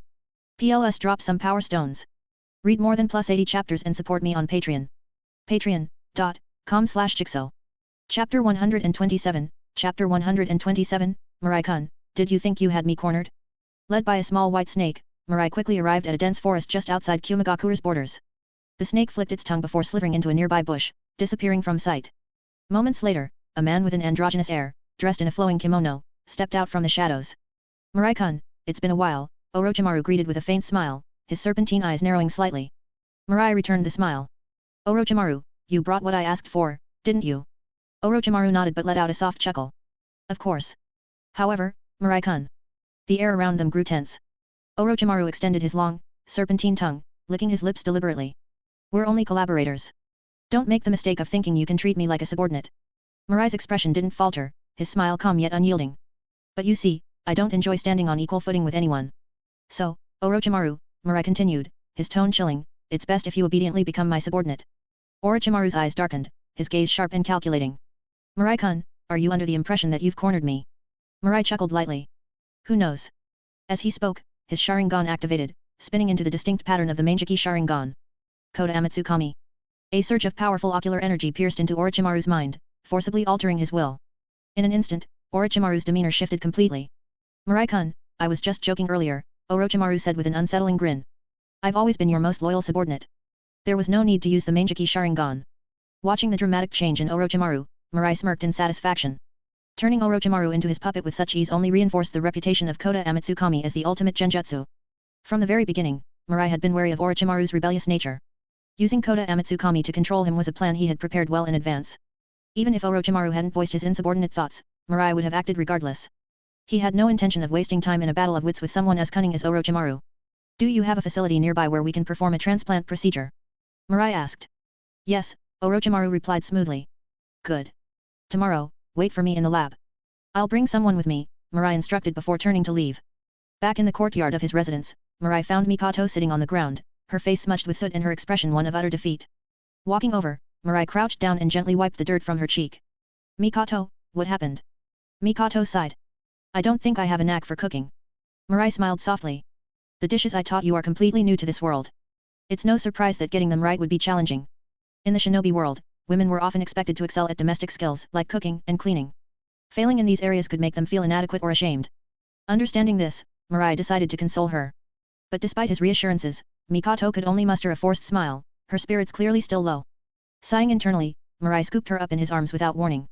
What are you doing? Mikoto exclaimed, startled. Something to cheer you up, Mirai replied with a mischievous grin. Once, twice, or even 3 times if needed. Wait. The next morning, Mirai stretched lazily as Mikoto, now glowing with determination, helped him get dressed. Don't worry, Mikoto said confidently. I'll master all the recipes you taught me. Mirai patted her head affectionately. I believe in you. But today, I have some matters to attend to, so don't wait for me at mealtime. Understood. After much dawdling, Mirai finally left his residence and made his way to the Kurama clan compound, where Kurama Murakumo greeted him warmly. Murakumo-sama, Mirai began, I'll take Yakumo for her treatment today. Everything should go smoothly. Murakumo bowed deeply. Captain Mirai, thank you. No matter the outcome, the Kurama clan will forever be in your debt. By the way, Murakumo added hesitantly, some allied minor clans have expressed interest in working under your command. Mirai chuckled. Tell them to send one representative from each clan. I'll integrate them into the police force. Murakumo's eyes gleamed with excitement. Understood. Arriving at the Kurama clan's villa, Mirai moved swiftly to Yakumo's room without alerting the guards. Inside, paintings were scattered around the space, and Yakumo was engrossed in sketching on a large canvas by the window. As Mirai approached, he noticed the nearly completed artwork. His eyes widened slightly. The painting depicted a nude girl sitting on the ground while a man, resembling Mirai himself, meticulously inscribed seals onto her body. Ahem, ahem. Mirai coughed awkwardly, his cheeks twitching. Yakumo spun around, startled. Mirai-sama. She hastily threw a cloth over the painting, her pale face flushing a deep crimson. Since their last meeting, Yakumo had heard countless tales of Mirai's exploits, his genius, his victory over the 7 ninja swordsmen, his duel with the Raikage, and his heroic deeds that saved Konoha. The stories painted a larger-than-life image of Mirai, and Yakumo couldn't help but feel a growing admiration for him. But this? Yakumo wanted the ground to swallow her whole. He won't think I'm a weird girl, right? PLS drop some power stones. Read more than +80 chapters and support me on Patreon. Patreon.com/Jigsaw.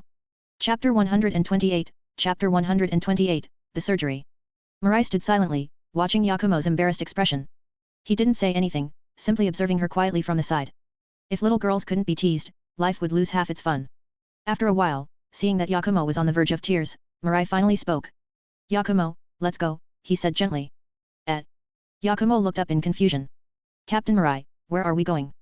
Mirai chuckled softly. To treat your Kekii Genkai illness.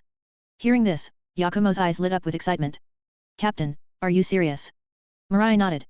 Of course. Without waiting for her response, he crouched down and carefully picked her up in his arms. Hold on tight, he instructed. Yakumo let out a quiet wrapping her arms securely around his neck and resting her head on his shoulder. As the faint scent of Yakumo's presence filled the air, Mirai felt a subtle shift in his thoughts. In the next moment, the two of them appeared in a dimly lit underground cavern. Orochimaru, caught off guard by their sudden arrival, blinked in surprise. Mirai-kun, how did you get in here? I left a flying thunder god seal on you during our first fight, Mirai said nonchalantly. Ah, so that's how. Mirai-kun, you're as cunning as ever, Orochimaru remarked without a hint of hostility, his gaze shifting to Yakumo. Is this the patient for today's procedure? Orochimaru asked. Mirai nodded. That's right. Kurama Yakumo, the inheritor of the Kurama clan's Kekii Genkai. Hearing the exchange, Yakumo froze in shock. While she didn't know much about the world outside, she had heard of Orochimaru, the legendary son of Konohagakure, once considered a candidate for the position of Hokage. Now an S-rank rogue ninja, he was known to be extremely dangerous. To her astonishment, Captain Mirai had sought Orochimaru's help to treat her. As Yakumo's mind raced, Orochimaru's indifferent voice cut through her thoughts. Mirai-kun, I must warn you, the success rate of this surgery is not high. If it fails, Yakumo will be consumed by Hashirama's cells and transform into a rapidly growing tree. He paused, then added, if you're willing, I could take care of her for you. A Kekii Genkai as powerful as hers shouldn't go to waste. Yakumo's face turned pale at Orochimaru's clinical tone. Before she could react, a warm hand settled on her shoulder. Orochimaru, Mirai said coldly, she's mine. Don't even think about it. Orochimaru sighed in disappointment. What a pity. A wave of security washed over Yakumo. Gripping the edge of Mirai's cloak, she hid behind him. In that brief exchange, she had no doubt, in the dynamic between Mirai and Orochimaru, Mirai held the upper hand. The fact that Mirai could command even someone as formidable as Orochimaru left Yakumo in awe. Yakumo lay unconscious on the operating table. Orochimaru, holding a syringe, made a final check. Mirai-kun, are you sure about this? Once we start, there's no turning back. Do it, Mirai replied evenly. With a nod, Orochimaru inserted the syringe into Yakumo's vein. Moments later, her expression twisted in pain. Veins bulged across her arms, and an overwhelming surge of energy emanated from her body, a wild, aggressive force. Her once smooth skin turned coarse and yellowed. Well, it seems we've failed, Orochimaru remarked, a hint of regret in his voice. The compatibility of Hashirama's cells varied for each person. A slight miscalculation in the culture medium's formula could lead to disastrous results. Just as Orochimaru was preparing to write Yakumo off, an intense wave of ocular power erupted. Under its influence, Yakumo's body stabilized, her skin regaining its smooth, healthy appearance as though nothing had happened. Orochimaru's jaw dropped. Shaking his head with a wry smile, he said, Mirai-kun, you never fail to surprise me. Mirai simply nodded. Continue. Orochimaru, under the influence of Kota Amatsukami and incapable of betrayal, had no choice but to obey. Even if Mirai ordered him to die, he would comply without hesitation. For that reason, Mirai felt no need to hide his strength from Orochimaru.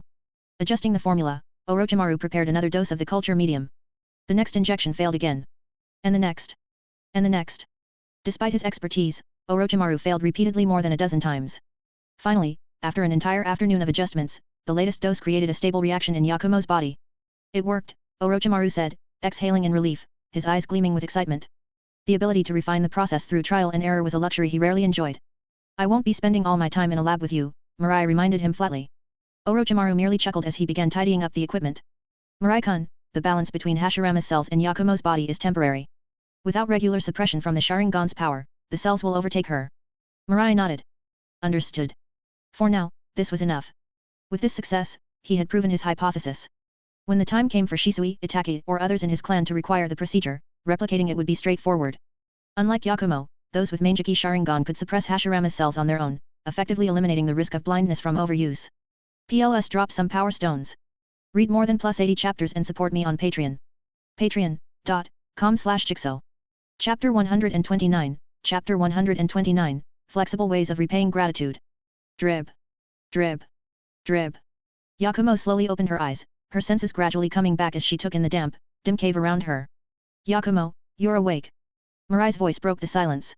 Sitting up weakly, Yakumo asked, Captain Mirai, was the surgery successful? Mirai smiled faintly. Don't worry, it went smoothly. Hearing this, Yakumo's face lit up with relief. Before the surgery, Orochimaru had warned her about the risks. It was nearly a death sentence. Yet, against all odds, she had survived. I'm so lucky. Captain Mirai, she said, her voice filled with joy. Mirai gently ruffled Yakumo's hair, but before he could respond, Orochimaru's eerie voice cut through the moment. Little girl, luck doesn't exist in this world. You should have died on that operating table. Mirai-kun rewrote your fate, defying the natural order. Yakumo had no reason to doubt Orochimaru. From her interactions with Mirai, she had come to believe there was nothing he couldn't accomplish. Looking at him with heartfelt gratitude, she said, Captain Mirai, thank you so much. Mirai shook his head modestly, his tone calm. No need for thanks, Yakumo. Let me remove the seals on your body first. Activating the Flying Thunder God technique, Mirai teleported with Yakumo to a secluded villa. After dispelling the seals, he led her outside to a wide open space. Yakumo, now wearing a fitted combat outfit instead of her usual kimono, appeared brimming with energy.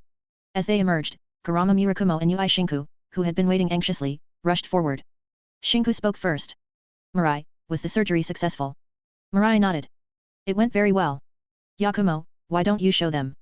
Yes. Yakumo replied eagerly. Under the astonished gazes of Murakumo and the others, Yakumo began performing a series of basic martial arts moves, albeit a bit unpolished. Then, with a burst of excitement, she started running laps around the villa. 1 lap, 2 laps, 3 laps. Her laughter, as clear and sweet as silver bells, echoed through the air. Everyone was stunned. They had hoped Yakumo's debilitating condition could be treated, but none of them had imagined such a transformation. Normally, even if a chronic illness were cured, a body long unused to exertion would take time to recover. Yet here was Yakumo, sprinting effortlessly after being bedridden for so long it was nothing short of miraculous. Even Mirai was slightly taken aback. The power of Hashirama cells truly lived up to its reputation, bringing about a complete, almost instantaneous change. Understanding how much Yakumo had endured, Everyone silently watched as she vented her emotions. After what felt like an eternity, Yakumo finally stopped running. Tears streamed down her face, her eyes red and swollen. She had dreamt of this moment countless times, being able to run freely under the blue sky and white clouds. And now, it was real. More than that, she could finally pursue her dream of becoming a ninja. Walking up to Mirai, Yakumo dropped to her knees. Captain Mirai, you've given me a new life. I owe you a debt I can never repay. From now on, my everything belongs to you. Mirai quickly helped her up, brushing off her words. If anything, you should thank Shinku-sensei. He's the one who asked me to help. Yakumo blinked, surprised, before turning to Shinku. Shinku-sama, thank you so much. I swear, even in my next life, I'll repay you. Shinku's lips twitched awkwardly. This girl really had a creative way of showing gratitude. Noticing the tension, Murakumo laughed heartily and declared, Captain Mirai, you must stay tonight. Let's drink and celebrate until we drop. Mirai, however, waved him off with a smile. No need for that, Murakumo-san. As shinobi, we must abide by the 3 prohibitions. T/N, Jiraiya stated that the 3 prohibitions for a shinobi are, alcohol, women, money. His response left everyone momentarily stunned before it dawned on them. Despite his overwhelming power and influence, Mirai was still underage. At the celebration that evening, a tipsy Murakumo approached Mirai and lowered his voice. Captain Mirai, Yakumo mentioned she'll need your ocular powers daily to stabilize her condition. Mirai nodded. That's correct. Why do you ask? Murakumo hesitated, then spoke earnestly. That's too much trouble for you. I was thinking, could Yakumo move in with you? Hey. Mirai raised an eyebrow. Isn't that inappropriate? Murakumo sighed. I know it's a bold request, but for Yakumo's sake, I hope you'll agree. Whatever you need, our clan will fully support you. Seeing Yakumo's hopeful eyes, Mirai could only relent with a sigh. So, this is what it means to be too capable. Back at the Uchiha compound, Mirai explained the situation to Mikoto. With her usual gentle smile, she promptly prepared a room for Yakumo. Later, as they returned to their room, Mikoto noticed Mirai's thoughtful expression. Concerned, she asked, Are you worried about me? Mirai shook his head. No, it's not that. Then what's bothering you? Mirai frowned slightly. Our house is too small. I'm worried your nighttime activities might disturb Yakumo. She's at an age where curiosity gets the better of her. What if she can't sleep and sneaks to the door? Before he could finish, Mikoto's face turned crimson. This man, how could he always leave her flustered with just a few words? And now, imagining the scene he described, her body felt unbearably warm all over again. PLS drop some power stones. Read more than +80 chapters and support me on Patreon. Patreon.com/Jigsaw. Chapter 130, Chapter 130, Genjutsu 5 Sense Manipulation. Water Release, Water Bullet Technique. Several fist-sized water bullets hurtled toward Mirai at blinding speed. With a swift sidestep, Mirai evaded them effortlessly. The next moment, a dozen shuriken followed in quick succession. Clang! Clang! Clang! With precise movements, Mirai deflected each incoming projectile with his longsword, the blade gleaming as it cut through the air. Suddenly, Mirai's expression wavered. The previously clear sky darkened in an instant, replaced by a swirling mass of ominous thunderclouds. Blue lightning crackled menacingly across the heavens. Boom! A deafening roar erupted as a bolt of lightning struck down with immense force, targeting Mirai directly. Susanoo! A blood-red skeletal armor materialized around Mirai, shielding him from the devastating impact. But before he could regain his footing, the ground beneath him transformed into a chasm of molten lava, the intense heat radiating upward. Reacting quickly, Mirai summoned gold dust from the gourd at his back. The shimmering particles gathered beneath him, forming a platform that lifted him into the air. However, the gold dust began to scatter uncontrollably, drifting toward the fiery abyss below. Feeling the searing heat rising, Mirai furrowed his brows. With a surge of terrifying ocular power, the world around him cracked like shattered glass. The hellish landscape vanished entirely. A gentle breeze blew past, and the world reverted to the familiar training grounds. Ha, ha! Yakumo gasped for breath, her face pale and drenched in sweat. Mirai approached her, placing a hand on her back. His Mangeki Sharingan glowed faintly as he channeled its power into her, stabilizing her fluctuating chakra. Moments later, Yakumo's complexion regained its color. Yakumo, this is your limit. During battle, no matter what, you cannot draw upon more power. If you do, the balance within your body will collapse, and the Hashirama cells will take over. Yakumo nodded earnestly at his warning.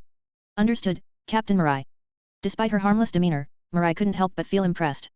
The genjutsu she had just unleashed was potent enough to ensnare even a skilled Jainin, leaving them utterly defenseless.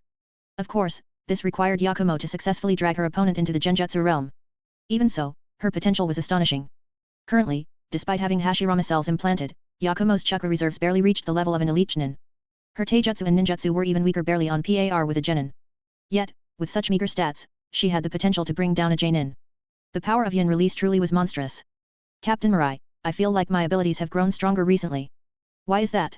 Pondering for a moment, Mirai explained, the Kurama clan's Kekkei Genkai is fundamentally an extension of yin release. The Manjiki Sharingan is also a manifestation of yin release. When I used my Sharingan's power to suppress the Hashirama cells within you, it unintentionally enhanced your bloodline abilities. The synergy between these forces likely boosted your strength. However, this is also why overusing your powers risks triggering a Hashirama cell rampage. Yakumo's eyes lit up in understanding. I see.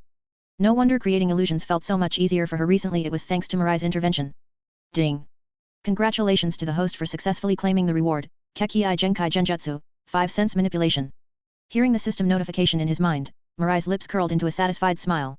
He had managed to acquire the Kurama clan's unique Kekkei Genkai. What incredible luck! Yakumo, take a break for now. Understood. With that, Mirai activated the Flying Thunder God technique, instantly returning to his quarters. He wasted no time delving into the new power he had just obtained. Soon, he nodded in satisfaction. 5 sense manipulation, a genjutsu capable of pulling targets into a fabricated world and controlling their 5 senses. In this illusionary realm, whatever transpired would manifest in reality. Death in the genjutsu meant death in the real world. The most astonishing aspect was its scale. Unlike the Manjiki Sharingan, which typically targeted a single individual, the Kurama clan's technique could ensnare multiple people simultaneously within the same illusion. Furthermore, through Yakumo's example, Mirai realized the synergy between the Manjiki Sharingan and the Kurama clan's Kekkei Genkai. He didn't need to rely on painting to activate the Kurama clan's powers. The Manjiki Sharingan served as a perfect medium. By combining their strengths, every genjutsu he cast would inherently carry the effects of the Kurama clan's ability. Just the thought filled Mirai with excitement. Land of rain. Torrential rain hammered relentlessly against the ground, water splashing in all directions. Within a small shelter, Yahiko and other members of the Akatsuki huddled together.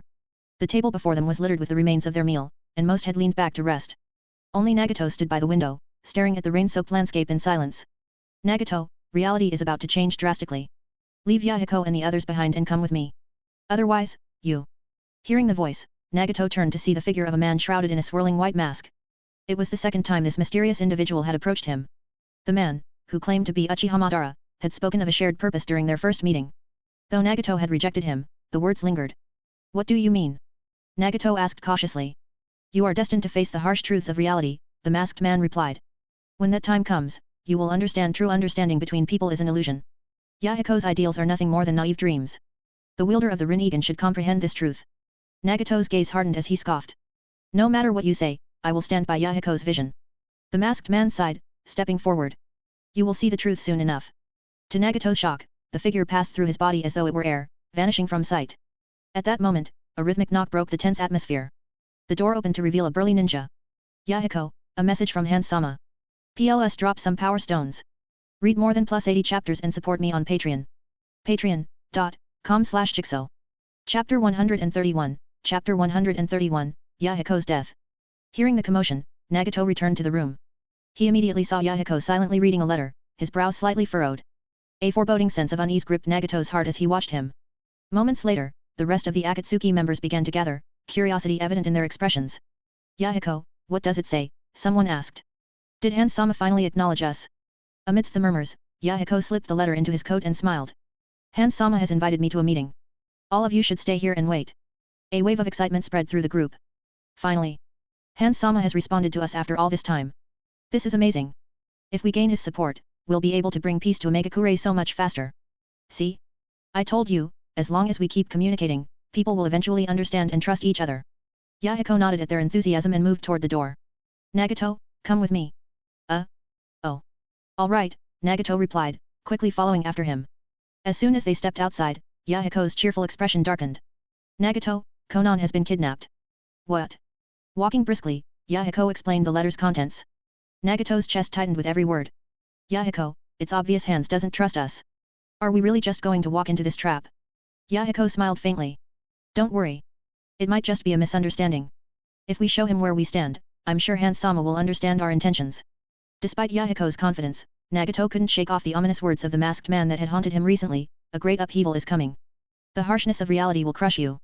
Nagato shook his head, banishing the troubling thoughts. Whatever happens, he had to trust Yahiko now.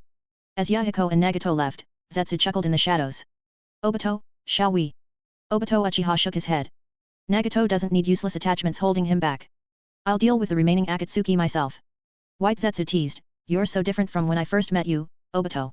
Doesn't it hurt, killing all these innocent people? Obito sneered. I've known true pain for a long time. These people will only be temporarily dead, they'll live happily in the world I create. He paused at the doorway and glanced back. Also, I am no longer Obito. My name is Uchiha Madara. In the valley, Yahiko and Nagato came to a stop, panting. Their eyes scanned the scene before them. Above them stood Hands of the Salamander, flanked by a Megakure's elite A and BU. On the opposite side of the valley were several shinobi wearing Konoha headbands. Leading them was a man whose body was wrapped in bandages, a deep X-shaped scar slashing across his face. Nagato and Yahiko recognized him immediately. Danzo Shimura of Konoha. Bring her forward, Hands ordered. Konan was dragged into view, bound and struggling, and placed at Han's feet. Hans-sama, this is all a misunderstanding. Yahiko called out desperately. You are someone we look up to. Everything we've done has been for the peace of Omegakure. Please, release Konan. We'll follow any orders you give us. Hans didn't respond. Instead, he tossed a kunai to Nagato's feet. You're a threat. Words won't change that. Kill Yahiko, or the woman dies. Konan cried out in pain as the grip on her tightened. The sheer malice radiating from Hans made it clear he wouldn't hesitate to kill her if they refused. Nagato's hands trembled as he bent to pick up the kunai, paralyzed by indecision. Suddenly, Yahiko stepped forward. With no warning, he grabbed Nagato's hand and plunged the kunai into his own chest. Blood splattered as Yahiko fell to his knees, smiling weakly. Nagato, you and Konan must survive. Because, you're the savior of this world. Nagato's eyes widened in horror as Yahiko's lifeless body slumped to the ground. It had happened so fast. There had been no time for words, no time to stop him. Their hero, the one they had admired so deeply, had turned against them. Hans had never seen them as allies, only as a threat to be eliminated. Was it to avoid burdening your comrade that you chose suicide? Hans mocked, his voice cold. What a show. Nagato's shock turned to fury as the weight of betrayal crushed him. Hans had never intended to spare them, all of this was a cruel game. Nagato's vision blurred as a surge of overwhelming power erupted from within him. Kill him. Hans ordered. A hail of shuriken flew toward Nagato. Shinra Tensei. Nagato's outstretched hand unleashed a wave of energy that deflected every weapon. Hans staggered back in surprise. Nagato used the moment to teleport to Konan's side, but a series of pre-placed explosive tags detonated around him, crippling his legs. Konan's heart sank at the sight of Nagato's bloodied body. If it weren't for her capture, this wouldn't have happened. Through her despair, she remembered a promise one she had tried to forget. Her trembling hands reached into her pouch and pulled out a specially marked kunai. Focusing her chakra, she infused it with energy. In the next instant, Uchiha Mirai appeared, stepping out of thin air. Konan. We meet again. Please, she begged, clutching his sleeve. You told me to find you when I finally understood. Take us away, this place is too dangerous. Mirai's eyes scanned the battlefield as he smirked. Don't worry. No matter who the enemy is, I'll make sure you leave here safely. PLS drop some power stones. Read more than +80 chapters and support me on Patreon. Patreon.com/Jigsaw. Chapter 132, Chapter 132, Hans, you're the challenger here. Konan found herself momentarily dazed as she looked at Mirai's confident expression. Just like the last time they'd met. No matter the situation, this man always exuded absolute confidence. Uchiha Mirai. From atop the valley, Hands of the Salamander's face darkened. He had long heard of Uchiha Mirai's fearsome reputation, even while secluded in Omegakure. This was the wielder of the legendary Mangeki Sharingan, a ninja whose name alone could cause tremors. But why was he here? And judging by his actions, it seemed he had come specifically to aid the Akatsuki. Hans instinctively glanced around for Shimura Danzo, hoping for answers, only to realize that Danzo and his men had vanished without a trace. Damn that bastard! He cursed under his breath. This is the man who wanted my help to seize power in Konoha? Shimura Danzo had approached him, offering assistance to eliminate the Akatsuki in exchange for Omegakure's support in his coup. He even promised a future alliance that would protect Omegakure from the ravages of war. But now, the man had fled, leaving Hans to face the mess alone. Hans gritted his teeth. Uchiha Mirai, I advise you not to meddle in Omegakure's internal affairs. He knew from reports that Mirai's strength was immense. A confrontation was the last thing he wanted. Mirai's response was calm and unhurried. What a shame. Those two people, I'm afraid I've already decided to protect them. Hans' expression darkened further. Uchiha Mirai, are you challenging the demigod of the shinobi world? Mirai chuckled and shook his head. No, you've misunderstood. I'm the strongest now. You're the challenger. Hearing this, fury ignited within Hans. He had slain countless powerful foes in his time. Even the sun and bore titles bestowed by him. Yet here was this upstart, openly mocking him. Kill him. With his command, nearly 100 Omegakure shinobi surged forward to attack Mirai. A cold smile spread across Mirai's face as his black eyes transformed into the Mangeki Sharingan. The next moment, a terrifying surge of ocular power enveloped the battlefield. 5 senses manipulation. Mirai clapped his hands, and the advancing shinobi abruptly collapsed. In seconds, the expressions on their faces shifted from blankness to sheer terror. Screams echoed through the valley as the shinobi's bodies ignited, seemingly consumed by invisible flames, until only charred remains were left behind. Konan and Hans were stunned. Nearly 100 elite shinobi enough to topple smaller nations had been wiped out in an instant. and Mirai had not even moved from his spot. Congratulations, host. Rewards plundered, +1 physique. Congratulations, host. Rewards plundered, +1 chakra. Congratulations, host. Rewards plundered, +1 mental strength. As the system messages flooded his mind, Mirai's satisfied smile deepened. Combining the Mangeki Sharingan with the Genjutsu of the Kurama clan was proving to be even more effective than he had anticipated. If an enemy couldn't escape the illusion immediately, they were doomed to perish within it. Damn it! Seeing his forces annihilated in an instant, Hans felt as if his heart were being torn apart. At the same time, a deep-seated fear began to take hold. Years of battle-hardened experience told him there was only one course of action when facing an unknown and overwhelming opponent: retreat. Hans slammed his hands onto the ground. Summoning Jutsu. Boom. A massive grey salamander, its skin covered in pustules, emerged before him.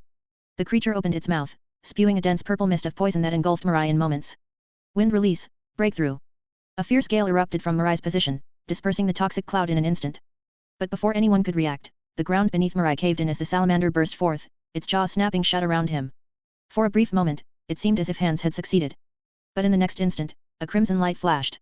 The salamander's massive body split cleanly in two, blood and venom spraying across the battlefield. Mirai stood unharmed within the glowing form of his Susanoo, arms crossed, his expression icy. Escaped, hey. He glanced at the rapidly retreating Hans, then shrugged. A relic of a bygone era, clinging to survival. Let him scurry away for now. Dismissing the Susanoo, Mirai walked toward Konan and Nagato. It's over. Konan nodded numbly, her lips dry. She had known Mirai was strong but never imagined anyone could achieve such overwhelming power. To slaughter 100 elites and force the demigod into retreat, this was strength beyond comprehension. Hey! Konan snapped out of her daze. Hey! Say thank you. What? Mirai repeated, I just saved your life. Isn't a thank you in order? Konan hesitated, then mumbled, thank you. Mirai laughed softly. Finally seeing things as they are. Konan's gaze fell on Yahiko's lifeless body, her expression turning somber. If I had sought your help earlier, maybe Yahiko wouldn't have died. Maybe Nagato wouldn't. Her voice broke as she glanced at Nagato's emaciated frame, guilt washing over her. All of this was to save me. And now? Reality is harsh, Mirai interrupted, his tone detached. Pain and loss are this world's true nature. But it's not too late. Follow me, and I'll show you a different path. Before Konan could respond, Nagato interjected, placing himself protectively between them. Konoha ninja, what are you planning? I saw it all. This entire plot was orchestrated by Hans and Shimura Dans of Konoha. Mirai smirked, shrugging. You're not wrong. Dans is, impressively consistent in his chaos. He chuckled. If he ever directed his schemes outward instead of aiming for the Hokage seat, the entire shinobi world would probably be in shambles by now. PLS drop some power stones. Read more than +80 chapters and support me on Patreon. Patreon.com/Jigsaw. Chapter 133, Chapter 133, Konan, I'll go with you. Konan stared at Mirai, her expression serious as she asked, Mirai, are you involved in this? Mirai shook his head. Don't overthink it. If I wanted to kill you, I wouldn't bother with these petty schemes. Konan let out a sigh of relief. Though his words weren't exactly comforting, they made sense. Given the overwhelming power he'd just displayed, there was no need for him to waste time pretending. Besides, he had already warned them about Hanzo of the salamander. So, what's it going to be? Mirai asked, his gaze fixed on Konan. Will you come with me? Konan hesitated, glancing toward Nagato. Nagato spoke solemnly. I'm grateful you saved us, but I must carry on Yahiko's legacy. Yahiko's dream will live on through me. Mirai raised an eyebrow. Even now, you still believe a world where people truly understand each other is possible? Nagato nodded firmly. I do. But... His tone darkened. Mutual understanding requires shared pain. I'll make everyone in the shinobi world experience the suffering of war. Only then will they understand those who have been tormented by it. Especially the shinobi of the great nations. When they personally taste the helplessness of war, they'll finally set aside their arrogance. I will make the entire world feel pain. Hearing Nagato's speech, Mirai couldn't help but feel like he was witnessing history in the making. Konan, on the other hand, looked deeply troubled. To her, Nagato had always been a gentle soul. But now, his words sent a chill down her spine. Nagato, Konan began, trying to reason with him. Mirai told me his plan. He wants to unify the shinobi world. If he succeeds, there won't be any more wars. With his strength and your Rinnegan, we can bring peace to the shinobi world. Nagato shook his head slightly. Konan, Yahiko said I'm the savior. Faced with his stubbornness, Konan found herself at a loss for words. After a moment of silence, she turned to Mirai. I'll go with you. Nagato was visibly surprised. Konan, why would you leave with a shinobi from Konoha? Yahiko died because of them. Ignoring Nagato, Konan spoke to Mirai in a calm but firm tone. I don't know why you want me to follow you, but if you agree to 2 conditions, I'll come with you. Mirai's expression remained neutral. Let's hear them. Konan took a moment to organize her thoughts before speaking. First, you must help me kill Shimura Danzo and avenge Yahiko. Mirai nodded without hesitation. No problem. He had already planned to eliminate Danzo, so this aligned perfectly with his goals. Seeing his agreement, Konan continued, second, if you and Nagato ever clash in the future, and you win, promise me you'll spare his life. Mirai immediately understood her intentions. Nagato's goal of making the world feel pain was fundamentally at odds with his vision. It was inevitable they'd clash someday. Konan, having witnessed his power, was clearly trying to ensure Nagato had a way out. Mirai nodded again. I promise. Relieved, Konan turned to Nagato and urged him, be careful and live well, no matter what. Nagato seemed to grasp her resolve and reluctantly nodded. I will. He then looked at Mirai. When you fall to me, I'll spare your life as well. With that, he hoisted Yahiko's body onto his back and began walking toward Omegakure. As his figure disappeared into the distance, Mirai turned to Konan. Let's go. With a wave of his hand, golden sand rose beneath their feet, carrying them toward Konohagakure. On the way, Konan couldn't suppress the question lingering in her mind. Mirai, can I ask you something? Mirai, lounging atop the sand with a casual air, replied, go ahead. Why did you save me? And why do you want me to follow you? She was just a small-time kunoichi from the land of rain, likely to become a wanted criminal after today. Why would someone as powerful as him go out of his way for her, even agreeing to her seemingly unreasonable demands? Mirai glanced at her, his tone indifferent. It's simple. The moment I saw you, I decided you'd be my woman. Hey. Konan's eyes widened in shock. She had considered countless possibilities, but this was not one of them. He wanted her to be his woman? What kind of reason was that? Believe it or not, that's the truth, Mirai said matter-of-factly. So don't be too surprised when I do something indecent. His bluntness left Konan's face flushed. Mirai's personality was nothing like she had imagined. If she hadn't seen his immense strength firsthand, she would have dismissed him as an arrogant playboy. The skies gradually cleared, sunlight piercing through the clouds. As Konan glanced back at the rain-soaked land of rain, a mixture of sadness and uncertainty filled her heart. From today onward, her life would never be the same. Sensing her melancholy, Mirai decided to break the somber mood. After a moment's thought, he called out, Konan. Check your chest. Get lost. Arriving in Konohagakure, Konan found herself under the curious gazes of Uchiha Mikoto and Yakumo Kurama. After brief introductions, the two women quickly connected with Konan over her tragic past. Mikoto, in particular, seemed deeply moved, her eyes red with sympathy. In no time, the three women were getting along like old friends. Mirai, unsurprised by this development, went straight to the courtyard to train. Konan glanced at him, her expression unreadable. Now, more than ever, she believed what he'd said on the journey back. This man was a total scoundrel. PLS drop some power stones. Read more than +80 chapters and support me on Patreon. Patreon.com/Jigsaw. Chapter 134, Chapter 134, The Visit of the Kumagakure Delegation. The next morning. After dressing, Mirai walked into the living room with Mikoto. Konan and Yakumo were seated nearby, both sporting dark circles under their eyes, looking utterly drained. What's with you two? Didn't sleep well last night? Mirai's nonchalant tone made Konan and Yakumo exchange exasperated looks. How could we possibly have slept well? After all, the racket you and Mikoto made last night would keep anyone awake. Konan, in particular, found herself overwhelmed. This was her first time encountering such a situation, and she couldn't shake off the strange restlessness that clawed at her like an invisible little cat scratching incessantly at her heart. It seems we should seriously consider moving to a larger house, Mirai thought to himself. With the growing number of people in the household, the current residence was clearly inadequate. After some consideration, he decided to move into Fugaku's estate where the clan heads of the Uchiha traditionally resided. Situated in the heart of the Uchiha district, it was not only spacious but also luxuriously designed, far superior to his current home. Having made up his mind, Mirai shared the plan with Mikoto. Mikoto hesitated. Mirai, Itaki, and Suzuki both live there. If we move in, Given her current status, living under the same roof as her two sons would undoubtedly be uncomfortable for her. Mirai chuckled lightly. It's fine. We'll move in, and Itaki and Suzuki can come live here instead. After a brief moment of thought, Mikoto nodded. In that case, I have no objections. Satisfied with her response, Mirai nodded approvingly. Over these past days, he'd shaped Mikoto into the kind of person he wanted. He believed it wouldn't be long before she fully submitted to his will. After breakfast, Mirai instructed Mikoto and the others to start packing. Meanwhile, he headed to the Konoha Police Force headquarters. Once in his office, Mirai summoned Uchiha Yatsushiro to report on recent events. Captain Mirai, Yatsushiro began gravely, I've contacted the heads of the Nara, Akimichi, and Yamanaka clans. As you predicted, their loyalty to the third Hokage isn't as firm as it appears. Nara Shikaku was particularly straightforward. He assured me they stand firmly with us. He even mentioned how fighting alongside you on the front lines remains one of his most unforgettable experiences. Hearing this, Mirai couldn't help but smile. Negotiating with someone as sharp as Shikaku was refreshingly straightforward. He must have long seen through the current political landscape, which was why he was so decisive in siding with them. Go on, Mirai said. Yes, sir. Yatsushiro continued, his tone eager. Aside from the Inoshikacho trio, many smaller clans in the village have been flocking to our side. The police force's doors have practically been trampled these past few days. Mirai had anticipated this. Arresting Koharu and Homura's grandchildren, restructuring the police force, and publicly showcasing Shisui's Mangeki Sharingan, these moves were all calculated to demonstrate the Uchiha clan's strength and the Hokage faction's frailty. The results spoke for themselves. Of course, the deeper catalyst was the unpopularity of Hiruzen Sarutobi and Dan Shimura. Ever since they took power, they had systematically oppressed the ninja clans of Konoha, leaving only their own clans and a select few untouched. It was no surprise, then, that during the original story's Chunin exams, no one rushed to rescue Hiruzen.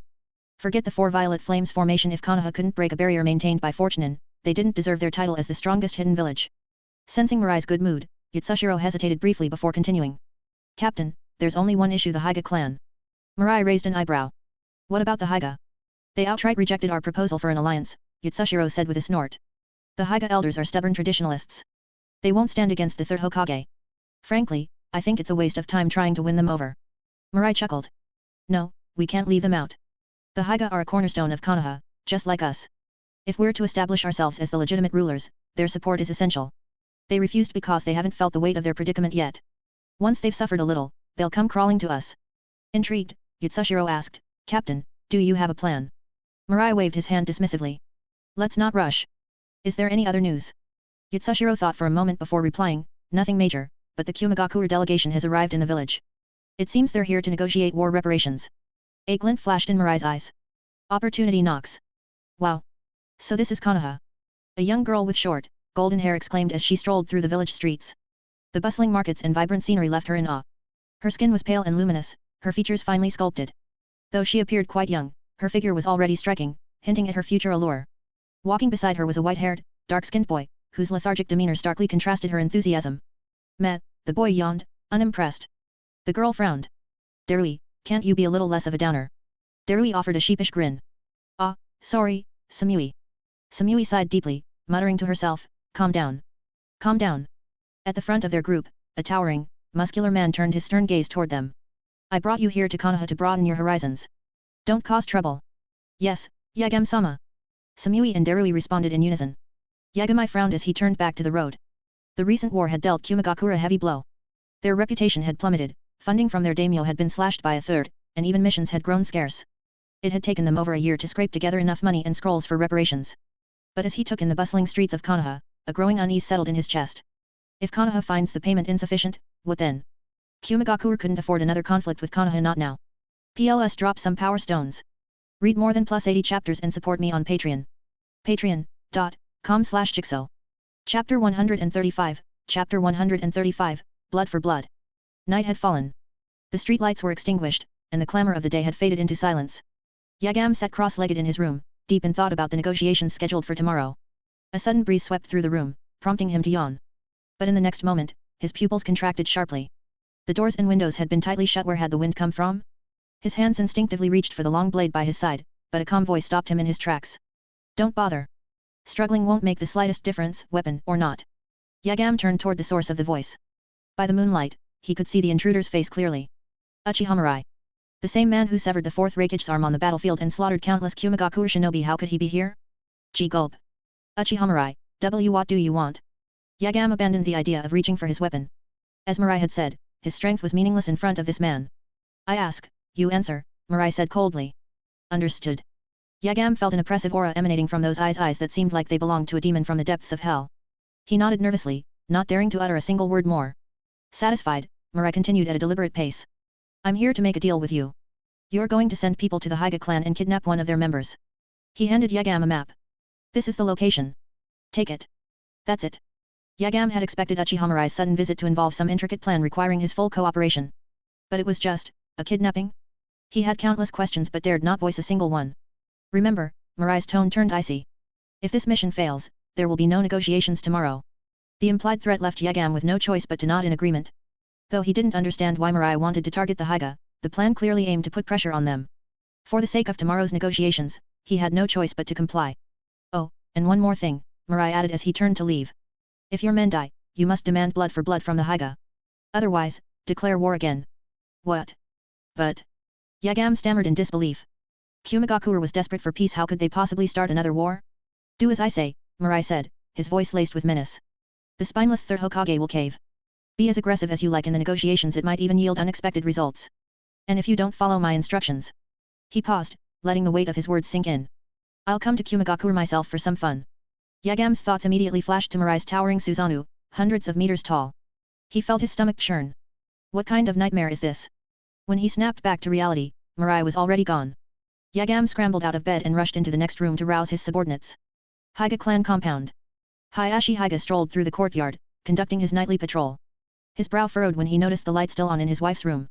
Even with her advanced pregnancy, she wasn't resting properly. Didn't she understand the importance of the child she was carrying, the future heir of the Hokage main house? Next door was the room of Hisashi's wife, who had been helping care for Hayashi's wife during this time. Hayashi hoped this arrangement would also ease tensions between himself and his younger brother. Hayashi sighed heavily at the thought. Niji, Hisashi's son, was a bright and talented child, but his fate as a branch family member was already sealed. Once marked with the caged bird seal, Niji would likely resent the main house as Hisashi did.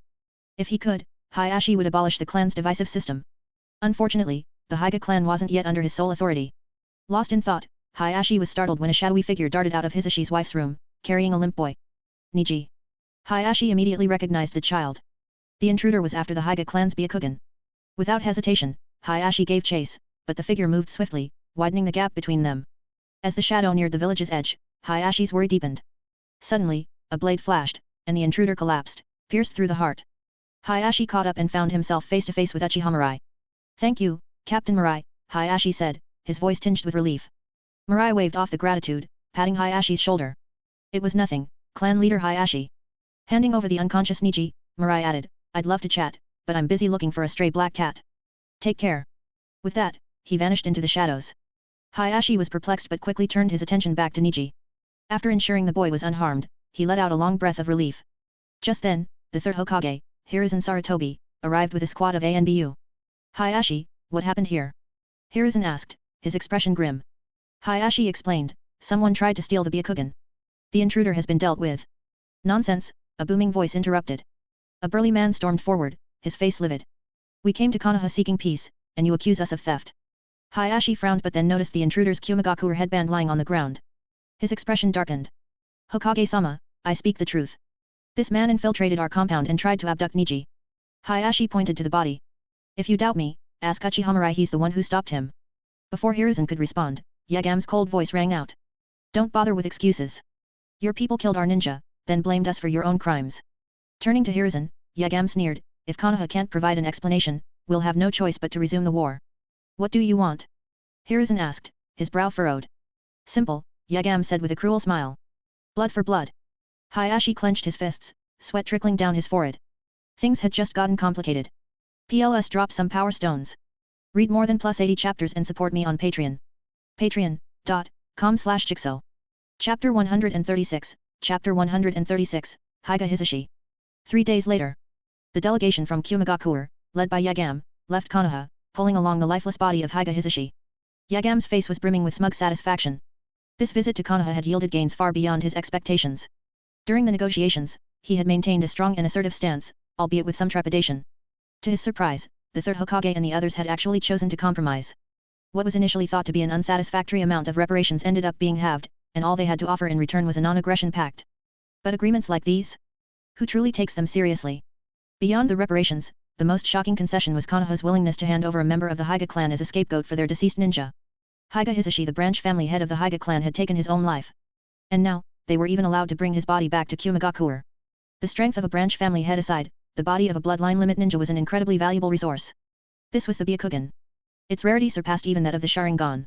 Although the Byakugan of branch members self-destructed upon death, the body still held immense research value. On top of that, this news alone would restore the prestige Kumagakure had lost during the war. Financial backing from the feudal lord would increase, and clients who had lost faith in Kumagakure would begin hiring their ninja again. It was no exaggeration to say that the benefits from this negotiation rivaled the spoils of a military victory. As Yagam reflected on the events of the past few days, it almost felt like a dream. Had the third Hokage been replaced by the fourth Hokage, Yagam was certain his actions would have cost him his life 10 times over.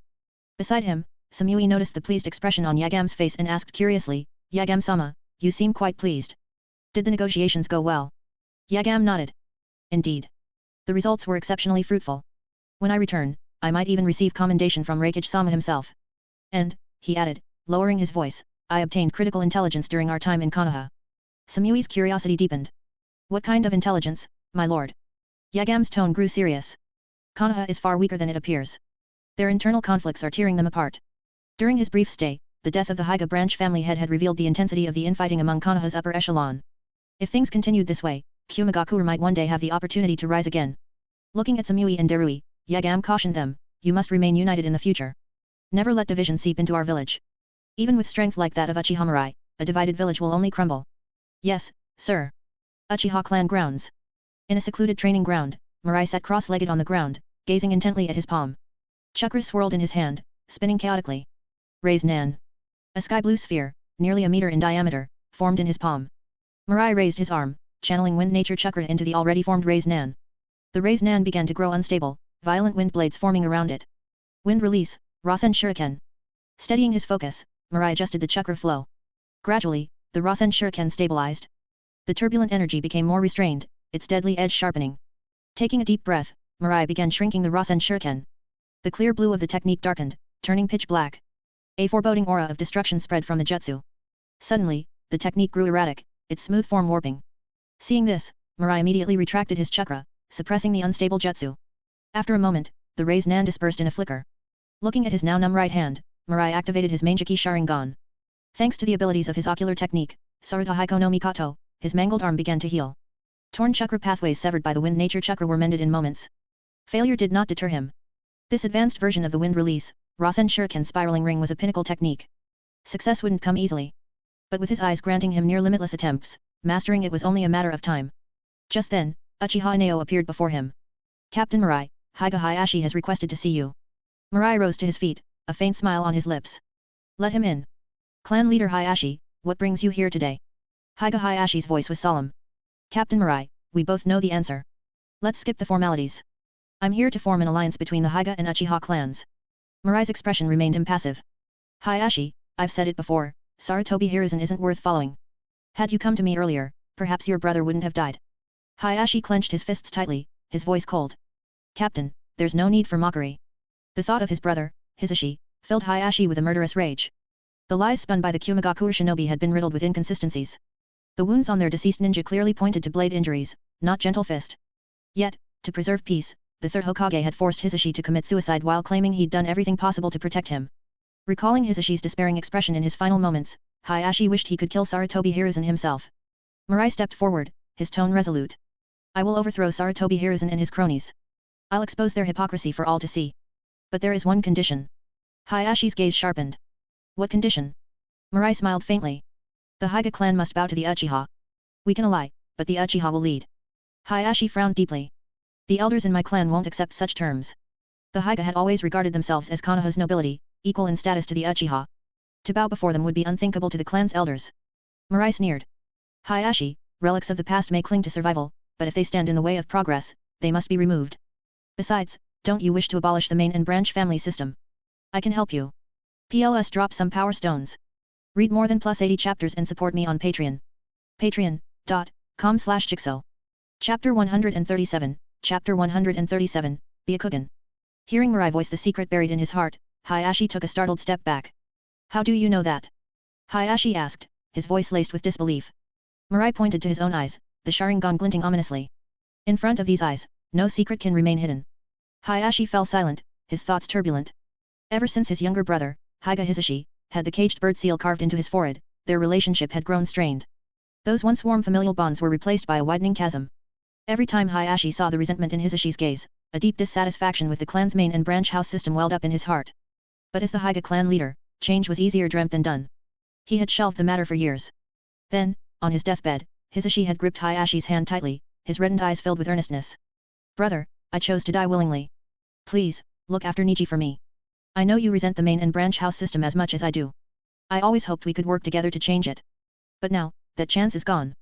Hisashi's voice faltered, but he continued, Niji is so talented. It's a shame he's destined to be a bird trapped in a cage, just like me. That day, for the first time in decades, Hisashi had addressed Hayashi as brother rather than clan leader. The memory hardened Hayashi's resolve. His gaze sharpened as he addressed Mirai, Captain Mirai, I will agree to all of your conditions. He would not allow the tragedy between himself and his brother to repeat in the next generation. If sparing Niji from the curse of the caged bird seal required risking everything, then so be it. Hisashi would forgive him, wouldn't he? But first, there was something Hayashi needed to confirm. He studied Mirai intently before speaking again. Captain Mirai, I need to test your strength myself. I must know if it's worth staking everything on your plan. After all, without overwhelming power, any plan is nothing more than a pipe dream. Mirai shrugged nonchalantly. Sure, I don't mind. Hayashi took his stance, the veins around his Byakugan bulging menacingly. 8 trigrams air palm. A blast of chakra surged toward Mirai, who calmly activated his Manjiki Sharingan. A skeletal Susanoo formed around him, effortlessly deflecting the attack. Hayashi wasted no time, dashing forward. Gentle fist, 8 trigrams 64 palms. A flurry of rapid strikes rained down on the Susanoo, each blow powerful enough to send dust flying. Yet the Susanoo remained unscathed. The Hokage clan's prized Gentle Fist was useless. Hayashi's eyes narrowed as he pushed his limits. Gentle Fist, 8 trigrams 128 palms. Boom. Boom. Boom. Each strike landed on the same spot, creating a web of cracks on the ground beneath Mirai. Finally, a sharp crack echoed as the Susanoo's skeletal frame developed fine fractures. A glimmer of hope lit Hayashi's eyes. He pressed on, intent on breaking through only to see a massive skeletal hand reach for him. Rotation. Hayashi spun like a top, chakra threads forming an impenetrable shield around him. Boom. The Susanoo's hand was repelled. Not bad, Mirai commented, a smirk tugging at his lips. The Susanoo's form began to shift. The skeletal figure grew muscles, tendons, and armor until it stood as a towering, blade-wielding warrior. Hayashi stared at the Susanoo, his heart sinking. He had barely made a dent in its skeletal form. Now, facing this fully armored version, he felt utterly powerless. He braced himself as the Susanoo raised its blade high and slashed downward. Hayashi spun into another rotation, but the sheer force of the attack carved a massive trench in the ground beside him. Cold sweat dripped down his forehead. If Mirai hadn't deliberately missed, the rotation would never have held.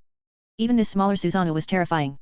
The thought of the battlefield rumors Susanoo forms hundreds of meters tall made Hayashi shudder. The Manjiki Sharingan truly was in a league of its own, far surpassing the capabilities of the Byakugan. If only the Byakugan could evolve like the Sharingan. Hayashi sighed and deactivated his Byakugan. After experiencing Mirai's overwhelming strength firsthand, his fighting spirit had dissipated. Captain Mirai, Hayashi said solemnly, I'll agree to your terms. From now on, I'll follow your lead. Mirai deactivated his Manjiki Sharingan as well. Then it's settled. Once I'm in power, I'll help you reform the Hokage clan. Ding. Congratulations to the host for successfully plundering the Byakugan. The system's notification rang in Mirai's mind, catching him by surprise. He hadn't expected to gain the Byakugan from his first encounter with Hayashi. Am I suddenly this lucky? Mirai muttered. Name, Uchiha Mirai. Physique, 2123. Mental strength, 2112. Chakra, 2096. Kekkei Genkai, Manjiki Sharingan, Magnet Release, Gold Dust, Scorch Release, Shikatsumayaku, Boil Release, Genjutsu, 5 Senses Manipulation, Byakugan. Jutsu. Other. Jutsu, Amaterasu, Saruta Haiko no Mikato, Takamagahara, Susanoo, Tsukiyomi no Mikato, Koda Amatsukami. Glancing at the system panel, Mirai conjured a water mirror to inspect himself. Doesn't seem like there are any physical changes. He mused, noting his reflection. With a thought, Mirai activated the Byakugan. Unlike the Hokage clan's version, his lacked the grotesque bulging veins. Instead, his irises turned a pure, glimmering white. His vision transformed dramatically vivid, colorful, and devoid of any blind spots. He could see through walls and objects up to 10 kilometers away. Paired with his sensory abilities, it felt like he was viewing the world from the heavens. Bustling streets, crowded bathhouses filled with rising steam. Mirai hurriedly deactivated the Byakugan, wiping his nosebleed. This Byakugan is incredible. I should have gotten it sooner. PLS drop some power stones. Read more than +80 chapters and support me on Patreon. Patreon.com/Jigsaw. Chapter 138, Chapter 138, The Beginning of Change. All chakra flows are as clear as day. In this regard, the Byakugan surpasses even the Sharingan. Mirai released his shadow clone technique, a satisfied smile spreading across his face. The Byakugan's unparalleled observational and perceptive abilities opened up new possibilities for his combat strategies. With this newfound advantage, he was confident he could develop even more tactics. Activating the Flying Thunder God technique, he returned to his courtyard, only to find it deserted. Only then did it occur to Mirai that Mikato and the others had likely already moved into the clan leader's estate, a privilege reserved for the head of the Uchiha clan. Shaking his head with a wry smile, Mirai activated the body flicker technique and arrived at the grandest and most luxurious courtyard in the clan's district. At the entrance, Uchiha Hakuto was busy organizing a group of Uchiha shinobi, directing them as they moved furniture and made adjustments. The moment they noticed Mirai's arrival, everyone stopped what they were doing and stood to attention. Captain Mirai, they called out in unison. Hakuto, what's going on here? Hakuto's face broke into a grin as he replied, Captain, it seems you've finally come around. With your status, you should have moved into this place long ago. Mirai raised his hand, interrupting him. I'm asking why you've got so many people working here. Hakata scratched his head before explaining, you're our new leader, Captain. Even if we didn't renovate the courtyard, it wouldn't be fitting for you to use the old furniture. Earlier today, Lady Mikoto asked me to help with the move, so I decided to freshen up the place a bit while we were at it. Recognizing Hakata's well-intentioned gesture, Mirai nodded and said softly, thank you, Hakata. Hakata quickly waved off the gratitude. Captain Mirai, this is what we're here for. Without you, the Uchiha clan wouldn't be flourishing like it is now. Mirai chuckled. Hakata, your flattery is improving. Looking dead serious, Hakata declared, Captain, I mean every word of it. We Uchihas don't engage in empty flattery. Ha. Ha ha ha. Mirai couldn't help but laugh, his already good mood lifted even further. Whoever said the Uchiha couldn't flatter? This was top-tier work. Inside the spacious living room, Uchiha Mikoto and a few others were busy preparing dinner. When Mirai walked in, they all greeted him warmly. You're back, Mirai. Go wash up. Dinner's almost ready. Watching the three women bustling about, a warm sense of belonging welled up within Mirai. For the first time since coming to this world, he felt at home. After sharing dinner with Uchiha Mikoto, Yakumo Kurama, and Konan, Mirai waved Yakumo off for the evening. His gaze then turned toward Konan, his expression soft yet teasing. Her purple hair was adorned with a delicate white paper flower, and her refined features carried an air of cool elegance. The graceful curve of her neck led to a figure that was both slender and perfectly proportioned. Sitting on her knees, her posture accentuated her natural beauty. Even her petite feet, their pale skin turned slightly rosy from pressure, added to her charm. Have you stared long enough? Konan's voice, tinged with a mix of shyness and reproach, broke his reverie. Her face flushed as she met his unabashed gaze. Didn't this man realize how rude it was to look at someone so openly? She felt as though his gaze had stripped her bare. Instead of looking away, Mirai met her eyes and replied with a faint smile, Konan, tonight. You'll need to fulfill the promise you made to me first, she interrupted hastily, her cheeks burning. That kind of thing. She wasn't ready yet. Mirai didn't push her, nodding instead. There were other matters to attend to. The groundwork had been laid, it was time to act against the Hokage faction. If Konan wanted him to keep his promise, he'd start by dealing with Danzo. Don't overthink it, Mirai, Konan said softly, lowering her head. I'll be yours eventually. Her voice trailed off, and her face turned a deeper shade of red before she hurriedly left the room. Mirai sighed, a restless energy coursing through him. Turning away, he placed a hand on the table, steadying himself. Tomorrow, he would make his move against Danzo. At the outskirts of the Uchiha district, Mirai activated his Byakugan and quickly located one of Danzo's surveillance outposts. The small base was equipped with an array of surveillance tools, listening devices, telescopes, and monitors. They were clearly tracking the comings and goings of the Uchiha clan. The Root shinobi stationed there were startled by Mirai's sudden appearance. But before they could react, their consciousness faded, and they collapsed. Ding! Congratulations to the host for successfully looting, +1 physique. Ding! Congratulations to the host for successfully looting, +1 chakra. Ding! Congratulations to the host for successfully looting, +1 mental strength. The system notifications chimed repeatedly as Mirai eradicated every operative.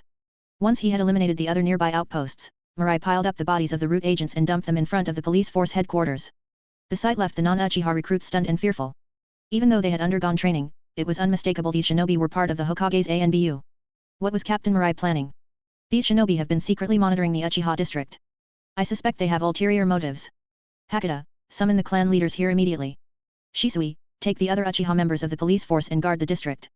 No one goes in or out. The rest of you, maintain order in the village as usual. Marking a few locations on the village map, Mirai vanished with the body flicker technique. The regular officers were left confused, but Hakata and Shisui exchanged knowing glances. As Mirai's trusted followers, they were privy to his plans. This was at the time to act against the Hokage faction. Change was coming. Starting today, Konoha would transform. The era of the Uchiha was about to begin. PLS drop some power stones. Read more than +80 chapters and support me on Patreon. Patreon.com/Jigsaw. Chapter 139, Chapter 139, The Experimental Base Exposed. At the edge of the dense forest surrounding Konoha. In an unremarkable clearing, a damp and shadowy cave was hidden from plain sight. Mirai strolled leisurely down the forest path, appearing no different from a wandering traveler. Ever since awakening the Byakugan, Konoha had ceased to hold any secrets from his eyes. This was at the largest experimental base under Shimura Danzo's command. Inside lay irrefutable evidence of his inhumane human experiments. Suddenly, 3 masked shinobi appeared in front of Mirai, blocking his path. Leave. Now. Their words were curt, delivered with an air of cold indifference. The killing intent radiating from them was enough to warn anyone of the danger they posed. These were Root shinobi. Most Root operatives, brainwashed by Danzo, functioned as emotionless tools, devoid of independent thought. Only a rare few retained a semblance of normalcy. But compared to the masked shinobi before him, Uchiha Mirai was far more ruthless. Without so much as a word, Mirai clasped his hands together, forming the tiger seal. Fire style, majestic destroyer flame. A wave of fire roared forth, engulfing the 3 root operatives. They didn't even have time to scream before being reduced to ash. Ding! Congratulations, host! You've successfully plundered, mental strength +1. Ding! Congratulations, host! You've acquired, wind style, vacuum extreme wave. Ding! Congratulations, host! Chakra +1. The sound of hurried footsteps echoed through the forest. Within moments, dozens of masked root shinobi surrounded Mirai. Glaring at the charred remains of their comrades, the squad leader spoke coldly. Uchiha Mirai, do you intend to rebel? In response, Mirai's Mangeki Sharingan flared, the crimson glow sending a chill through the air. Squelch! The root leader's eyes widened in disbelief as a blade pierced through his chest. His final words were a desperate warning. Don't, look into his eyes. Bang! The leader's body crumpled, lifeless. The remaining root shinobi, realizing their comrade had been ensnared by genjutsu, promptly executed him to prevent further casualties. Lowering their gazes to avoid the Sharingan, they gritted their teeth. A signal flare shot into the sky, illuminating the forest canopy. Mirai made no effort to stop it. Calmly, he began walking toward the experimental base, each measured step exuding an aura of death that pressed heavily on the root operatives. With a collective battle cry, they charged at him. Wind style, vacuum sphere. Ding! Congratulations, host! Mental strength +1. Demonic illusion, tree binding death. Ding! Congratulations, host! Physique +1. Water style, wild water wave. Ding! Congratulations, host! The system's notifications rang endlessly as Mirai unleashed one technique after another. Any root shinobi who dared stand in his way was effortlessly cut down, their bodies falling to the forest floor in pieces. The short path to the base was now littered with corpses, blood pooling and seeping into the earth. Finally, Mirai arrived at the entrance of the cave. Without sparing a glance at the few surviving root operatives behind him, he stepped inside. His voice, calm and chilling, echoed through the dark tunnel. Dance of the seedling ferns. Sharp bone spikes erupted from the ground, growing uncontrollably and impaling everything in their path. The sticky scent of fresh blood filled the air. Contrary to expectations, the interior of the cave was dry and orderly. The smooth walls and floors reflected a meticulous construction. Bright fluorescent lights spaced evenly along the corridor illuminated the passage like daylight. Walking deeper inside, Mirai passed rows of intricate experimental equipment. Further ahead, heavy iron doors lined the walls on both sides. He opened one of the rooms. Inside were shelves filled with biological samples, hearts, pancreases, intestines, livers, kidneys, and unformed clusters of cells. In larger nutrient tanks, naked human bodies floated lifelessly. Mirai's gaze swept over the neatly labeled tags on each container. A cold smirk crossed his lips. With this evidence, Shimura Danzo's downfall is inevitable, he muttered. At the end of the corridor lay a single, vast chamber lined with bookshelves. Scrolls of various sizes, meticulously categorized, filled the shelves. This must be it, Mirai thought. Years of Danzo's research and secrets. He sealed the scrolls into a pre-prepared summoning scroll and turned to leave. By now, the clan leaders should be arriving, he mused. Outside the cave, a group of shinobi cautiously approached, the tension palpable.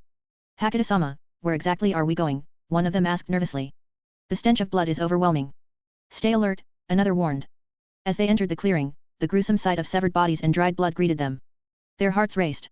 Was this Captain Mirai's doing? Someone whispered. The fallen shinobi were from the Anbu and Root. Their death symbolized open rebellion Uchiha against the Hokage faction. Though they had anticipated this day, seeing it unfold still sent waves of unease through their ranks. They knew today would mark the beginning of a new era for Konoha, regardless of the outcome. Emerging from the cave, Mirai's gaze swept over the gathered clan leaders, Haiga Hayashi, Aberame Shibi, Kurama Unkai, and others. With a faint smile, he spoke. It seems everyone's here. Hakata, bring out the evidence, he ordered. At once. Hakata replied, leading his squad inside. Soon, crates of grisly experimental materials were brought out. The grotesque organs and floating bodies in the tanks drew horrified gasps from the assembled leaders. Haiga Hayashi's face darkened as he read one of the tags aloud. Aberame Mifune? He supposedly died during a mission. Why are his organs here? These. Someone else stammered, pointing at another tag. These are Hashirama's cells. Are these truly from the first Hokage? Danzo's experiments span every major clan Uchiha, Haiga, Senju, Kato, Nara, Uzumaki. What madness was he planning? Enraged shouts erupted as the clan leaders processed the evidence before them. The sight of their clan's secrets exploited for Danzo's schemes extinguished all hesitation. Their fury solidified their resolve. Today, the Uchiha rebellion was no longer a question of justification, it was a necessity. PLS drop some power stones. Read more than +80 chapters and support me on Patreon. Patreon.com/Jigsaw. Chapter 140, Chapter 140, Hokage-sama, are you planning a coup? The door to the Hokage's office was kicked open with a loud bang. Shimura Dan stormed in, his face filled with urgency. Hiruzen. This is bad. Sarutobi Hiruzen's expression darkened, his voice brimming with anger. Danzo, have I been too lenient with you? How dare you kick down my door and barge in like this? Danzo ignored the reprimand, his tone sharp and grave. Our experimental facility has been attacked by Uchiha Mirai. What? Hiruzen shot to his feet, disbelief edged across his face. Why would he attack the facility? What's he trying to accomplish? Danzo shook his head. I'm not sure, but that wretched brat must have his reasons. Hiruzen, there's something very important in that facility. It must not be exposed. Hiruzen slammed his hand on the desk, his fury boiling over. How many times have I told you not to pursue these dangerous experiments? If you had to do it, why couldn't you ensure better secrecy? Danzo's lips twitched, his frustration showing. That facility was hidden well enough. I have no idea how Uchiha Mirai discovered it. Now is not the time to assign blame, Hiruzen. The priority is figuring out how to handle this situation. Hearing this, Hiruzen forced himself to calm down. He lit his pipe and took a few slow puffs, then inhaled deeply, his eyes narrowing with resolve. We can't sit idly by any longer. Mirai must be dealt with. Danzo, stay out of sight for now. I'll take care of this myself. Hiruzen donned his armor as he issued orders. Send word to Koharu and Homura, and notify clan leaders like Narashikaku and Yamanaka Inoichi. Have them bring reinforcements. Also, gather all available ANBU immediately. And inform Namikaze Minato. Yes, sir. Later. Third Sama, why summon so many shinobi? Has something serious happened? Uchiha Mirai attacked one of Root's facilities. I must eliminate him before this escalates. What? Namikaze Minato's face showed shock as he quickened his pace to keep up with Hiruzen. Mirai wouldn't do something like this. There must be some kind of misunderstanding. Hiruzen abruptly stopped and turned to glare at Minato. Are you questioning me? Minato lowered his gaze. Of course not.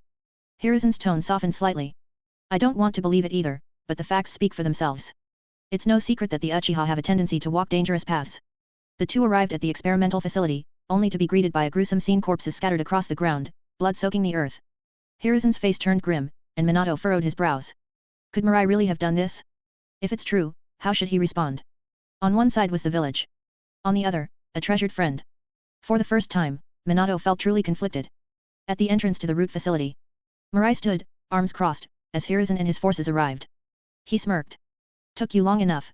Behind him were several clan leaders, including Kurama Murakumo and Higa Hayashi, standing silently but resolutely. Hiruzen froze upon seeing the group. Why are the clan heads here? Hayashi. Murakumo. Shibi. Hiruzen's gaze swept over them, his voice cold. Are you involved in this as well? Koharu Yudin sneered. Hiruzen, why waste words with them? Arrest them all and interrogate them properly. Hearing this, Hayashi raised his head, his eyes blazing with hatred. A Hokage who preaches justice and righteousness while sacrificing others from the shadows. The so-called will of fire, masking such vile deeds. Third Sama, care to explain what's going on with this facility? Do you not think we deserve an answer? Aberame Shibi and Kurama Murakumo echoed him. Indeed. Why are the corpses and organs of so many missing shinobi here? Are the clans of Konoha nothing more than your experimental subjects? Narashikaku, Yamanaka Inoichi and Akimichi Chisa moved closer to inspect the evidence. They quickly found names of their clansmen among the remains. Exchanging glances, the trio silently took their places behind Mirai, honoring their prior agreement. Seeing this, other clan leaders accompanying Hiruzen also moved to stand behind Mirai. This outcome didn't surprise Mirai in the least. For secret technique clans and bloodline clans, their unique abilities often made them targets of envy and exploitation. During the Warring States era, entire clans were hunted for their powers. Given such history, these clans had long established a clear stance: anyone who coveted their abilities would face unrelenting vengeance. Danzo and Hiruzen's experiments had crossed a line that could never be forgiven. As Minato grasped the full scope of the situation, he turned to Hiruzen, his expression one of disbelief. The Hokage he had always respected, would stoop to such methods? The villagers were meant to be family, worth protecting with one's life. How could they be reduced to mere tools for experimentation? Feeling the accusatory stares, Hiruzen silently cursed Danzo, but he had no choice but to feign composure. I have no knowledge of these experiments. I'll personally investigate how these organs ended up in this facility. So, you admit this facility belongs to you? Mirai's sharp question left Hiruzen momentarily speechless. Cold sweat formed on his brow as he attempted to divert the topic. We can discuss these matters later. For now, we need to address your unauthorized entry and the killing of your fellow villagers. Mirai shrugged, his tone nonchalant. I killed them to gather evidence. They were conducting heinous experiments. Their deaths are justified. As captain of the Konoha police force, I have the authority to act. But you, bringing ANBU here and threatening me, tell me, Hokage-sama, are you planning a coup?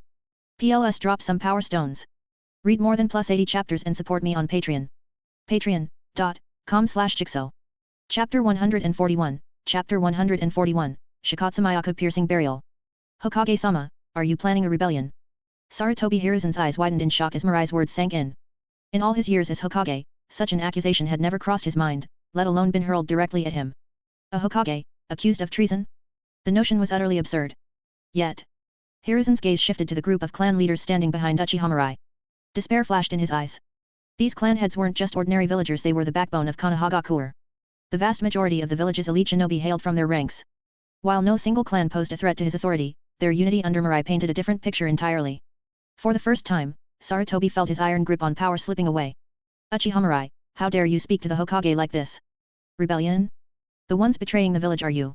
The Hokage embodies the will of Konoha. His orders are absolute. Mitokado Homura stepped forward, his voice thunderous. His years as an elder had honed an air of authority that demanded attention.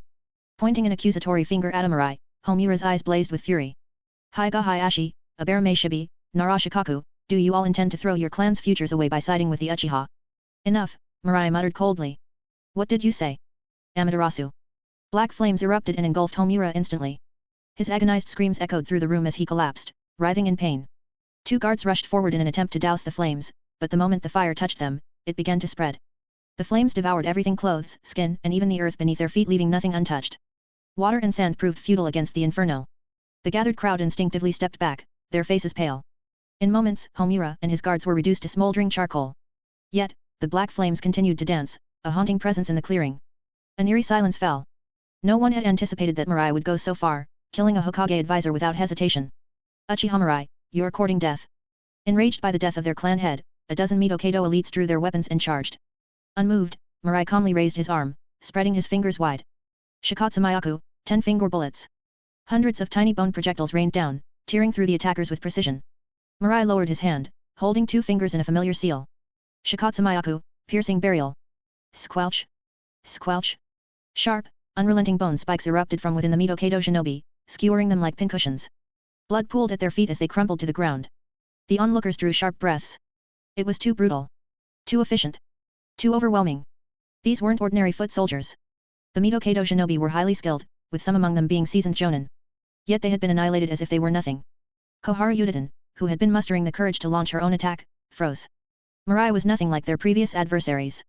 He was a madman utterly unrestrained and unbothered by titles or authority. A lunatic with devastating power. Ding. Congratulations to the host for successfully plundering, +1 mental strength. Ding. Congratulations to the host for successfully plundering, +1 chakra. Ding. Congratulations to the host. As the system alerts rang in his mind, Mirai's lips curled into a satisfied smirk. The jutsu he had just used was an innovation, inspired by the wood release, cutting sprigs technique. By launching bone bullets into his enemies' bodies and then sprouting spikes from within, the results were devastating. The technique had performed beyond expectations. Minato, go after Uchiha Mirai. Hiruzen ordered, turning to Namikaze Minato, his last hope. Of all his subordinates, only Minato might stand a chance against Mirai. Even if he couldn't win outright, he could exhaust Mirai's chakra and stamina, tilting the scales in Hiruzen's favor. But to Hiruzen's shock, Minato activated the Flying Thunder God technique and teleported away from his side. Minato. What's the meaning of this? For once, Minato's expression was uncharacteristically grim. Third Sama, I cannot obey your command. Though simple in nature, Minato wasn't blind to the truth. The Hokage's secret experiments on fellow villagers had shattered the foundation of trust. A Hokage who had lost the village's support was no longer a Hokage. More importantly, Hiruzen's actions had violated the will of fire itself. Minato would not become his accomplice. Traitor. Hiruzen cursed, the betrayal nearly causing him to spit blood. This must be what it feels like to be truly abandoned by everyone, he thought bitterly. What do we do now, Hiruzen? Koharu, trembling with fear, clung to the third's shadow. She hadn't felt this vulnerable in years. Hiruzen threw his pipe to the ground, stepping forward to confront Mirai directly. If the Hokage's dignity must be upheld, then I'll do it myself. Let's see if anyone dares raise a hand against me. The clan leaders hesitated. Even now, Hiruzen held the title of Hokage. While they could undermine his authority, attacking him outright crossed a dangerous line. Hiruzen smirked at their hesitation. Got you. But Mirai cared little for such nuances. When Hiruzen reached out to grab him, Mirai responded with a swift front kick. Boom. The Hokage was sent flying. As Hiruzen struggled to stand, Mirai cracked his neck and said coldly, if you're so set in your ways, third, then I'll personally escort you to the Konoha police force and throw you in a cell for a long, long time. PLS drop some power stones. Read more than +80 chapters and support me on Patreon. Patreon.com/Jigsaw. Chapter 142, Chapter 142, do your best to entertain me. Hearing that Mirai intended to throw him into the police force's detention facility, Hiruzen nearly choked on the outrage boiling within him. As expected, the Uchiha brat is inherently wicked, he muttered to himself. He, the Hokage of Konohagakure, locked away in a police cell? It would be the ultimate humiliation, a mockery etched in the annals of the ninja world. Just like what happened to Uchiha Fugaku back then. No. Hiruzen growled, shaking off the dreadful thought. Absolutely not. Cold sweat trickled down his temple as the horrifying scenario flashed through his mind. He could not allow such disgrace to befall him. Resolute, he stepped forward and raised his voice.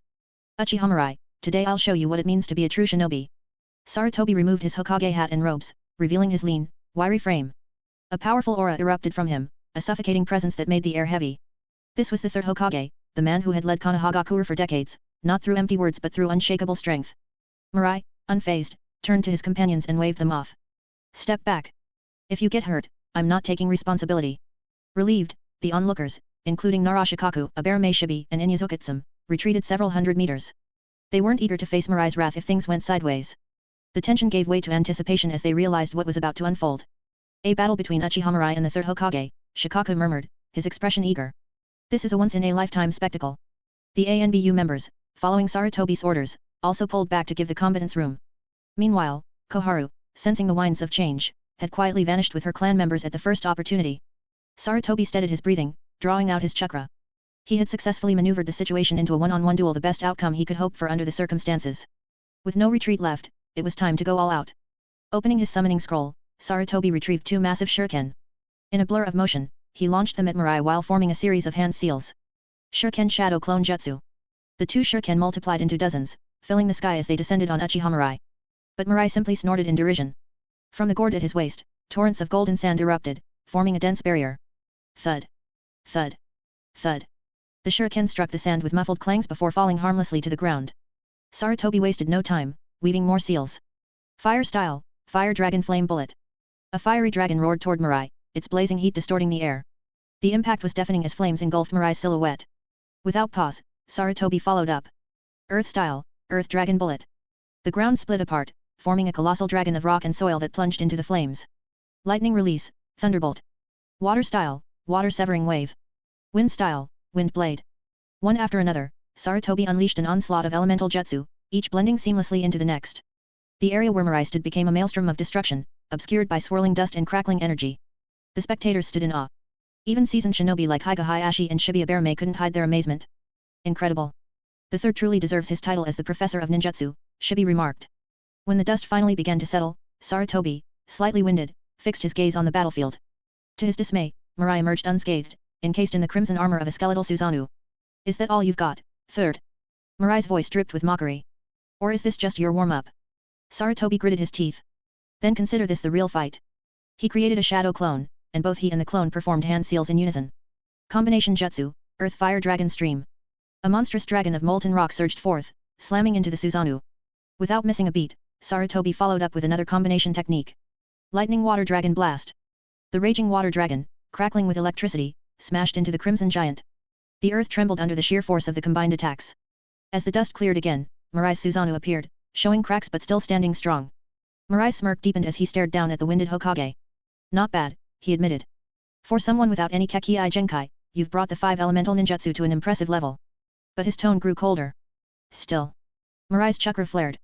The Susanoo repaired itself in an instant, growing even larger. Muscles and sinews formed over the skeletal structure, followed by armor and wings. The fully formed Susanoo loomed over the battlefield like a god of war. Mirai folded his arms and looked down at Sarutobi. So, third, how will you entertain me now? Sarutobi's jaw tightened. Multi-shadow clone jutsu.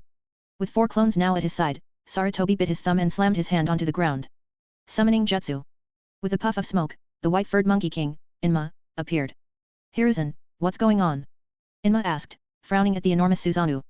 No time for explanations, Sarutobi replied grimly. Transform. With a roar, Inma morphed into a massive staff. Sarutobi grasped it firmly as it extended, propelling him and his clones high into the air. From above, Sarutobi and his clones coordinated their chakra for one final attack. 5 Release Great Combo. The combined might of earth, fire, wind, water, and lightning rained down in a cataclysmic assault. The ground split and groaned under the sheer force, and even the distant spectators had to retreat further. When the chaos subsided, Sarutobi's clones were gone, and he collapsed onto one knee, panting heavily. His gaze turned toward Mirai, hoping against hope that this final effort had made an impact. But the Susanoo remained. Though cracks marred its surface, it still stood tall, seemingly unshaken. Impressive, Mirai said, his tone carrying a rare hint of respect. You truly are worthy of your reputation. Then, his expression darkened as his Susanoo grew even larger, towering hundreds of meters tall. It transformed into its complete form, donning full armor and wielding massive weapons. Wings unfurled from its back, casting an ominous shadow over the battlefield. Mirai's voice boomed, cold and commanding. Now, third, show me, how will you try to entertain me this time? PLS drop some power stones. Read more than +80 chapters and support me on Patreon. Patreon.com/Jigsaw. Chapter 143, Chapter 143, A Punishment Long Overdue. Gulp. Is this the legendary perfect Susanoo that once struck fear into the hearts of countless shinobi from Kirigakure? The divine power of the Uchiha, truly terrifying. No wonder Uchiha Madara could quell an entire era of chaos with such strength. This power is beyond human, it's godlike. Staring at the colossal Susanoo towering into the heavens, its form seemingly endless, everyone present was left utterly speechless, their jaws slack with shock. Especially the clan heads. Most of them, having lived relatively peaceful lives in Konohagakure, had never set foot on the battlefield, let alone witnessed the perfect Susanoo in action. Their understanding of it was pieced together from fragmented accounts and wild speculation. Even that was enough to leave them awestruck. But now, faced with the actual sight of this gargantuan, hundreds of meters tall behemoth, they couldn't suppress a collective gasp. The oppressive aura radiating from it was so overwhelming that even from nearly a kilometer away, they felt an uncontrollable sense of helplessness. None more so than Hayashi Haiga. A bitter smile spread across his face. Compared to the sheer power of the Sharingan, what was the Byakugan and gentle fist? Not even worthy of trimming Susanoo's toenails. Protect the third Hokage. A desperate shout came from one of the ANBU, breaking the silence. But even the typically disciplined ANBU hesitated, rooted to the spot, unable to muster the will to move. They couldn't even find it in themselves to draw their weapons. The 5-release great combo technique unleashed by Hiruzen Sarutobi moments ago was already an awe-inspiring display, akin to a natural disaster. Yet, before this perfect Susanoo, it felt like nothing more than a light breeze. What could they possibly achieve against this? Nearby, Minato Namikaze's face was grim. Always brimming with confidence, he now felt a profound sense of powerlessness. In just 3 short years, that once young boy he had sparred with a little rough around the edges had grown into a force that even he could only look up to. In that moment, Minato felt a pang in his heart. Perhaps, becoming Hokage would remain only a dream for him and Kushina. Third Hokage, answer my question. From above, Uchiha Mirai's voice boomed once more. The perfect Susanoo took a single step forward, and the earth beneath him quaked violently, splitting open with a deafening roar. Deep cracks spread across the ground like a spider web, as if even the earth itself could no longer bear the weight of such a monstrous power. Hiruzen Sarutobi, on his knees, looked utterly defeated. The last attack had drained every ounce of his chakra. Both his physical strength and spiritual energy were completely depleted. Even at full strength, though, what could he have done against this? In the face of Uchiha Mirai's overwhelming might, the third Hokage had been utterly humiliated. His era was over. Have you given up already? Mirai's voice cut through the air, dripping with disdain. Even weaker than I expected. As the perfect Susanoo dissipated into shimmering particles, Uchiha Mirai descended, landing lightly before Hiruzen. The younger man's presence was commanding, his confidence exuding an almost oppressive aura. Looking up at him, Hiruzen let out a bitter laugh. Uchiha Mirai, your arrogance will be your downfall one day. Mirai raised an eyebrow. Oh? The great third Hokage has wisdom to impart? I'm feeling generous, enlighten me. Sarutobi's lips curled into a cold smile. The Mangekyou Sharingan comes with a curse. Over time, its users go blind. To flaunt your power so recklessly, wasting your eyesight on a perfect Susanoo, is pure folly. The backlash will come for you soon enough. His tone was resolute, as if the universe itself guaranteed this inevitability. Mirai chuckled, a low and mocking sound. Do you think I'm an idiot, third Hokage? What? Hiruzen blinked in confusion. How could someone capable of orchestrating such an elaborate coup and bringing him to his knees possibly be a fool? So let me tell you. Mirai leaned in close, his voice barely above a whisper. I've mastered my eyes. They will never fail me. Hiruzen's head snapped up. Impossible. I don't need to lie to you. The confidence in Mirai's voice sent a chill down Hiruzen's spine. The more he thought about it, the more it made sense. If Mirai were bound by the usual limitations of the Mangekyou Sharingan, there was no way he could have used his abilities with such impunity. Uchiha Mirai, just kill me already. Staring into Hiruzen's eyes, now hollow with despair, Mirai let out a cold laugh. Oh, I'll let you die. But not yet. Death is far too easy for someone like you. No. Hiruzen's voice trembled.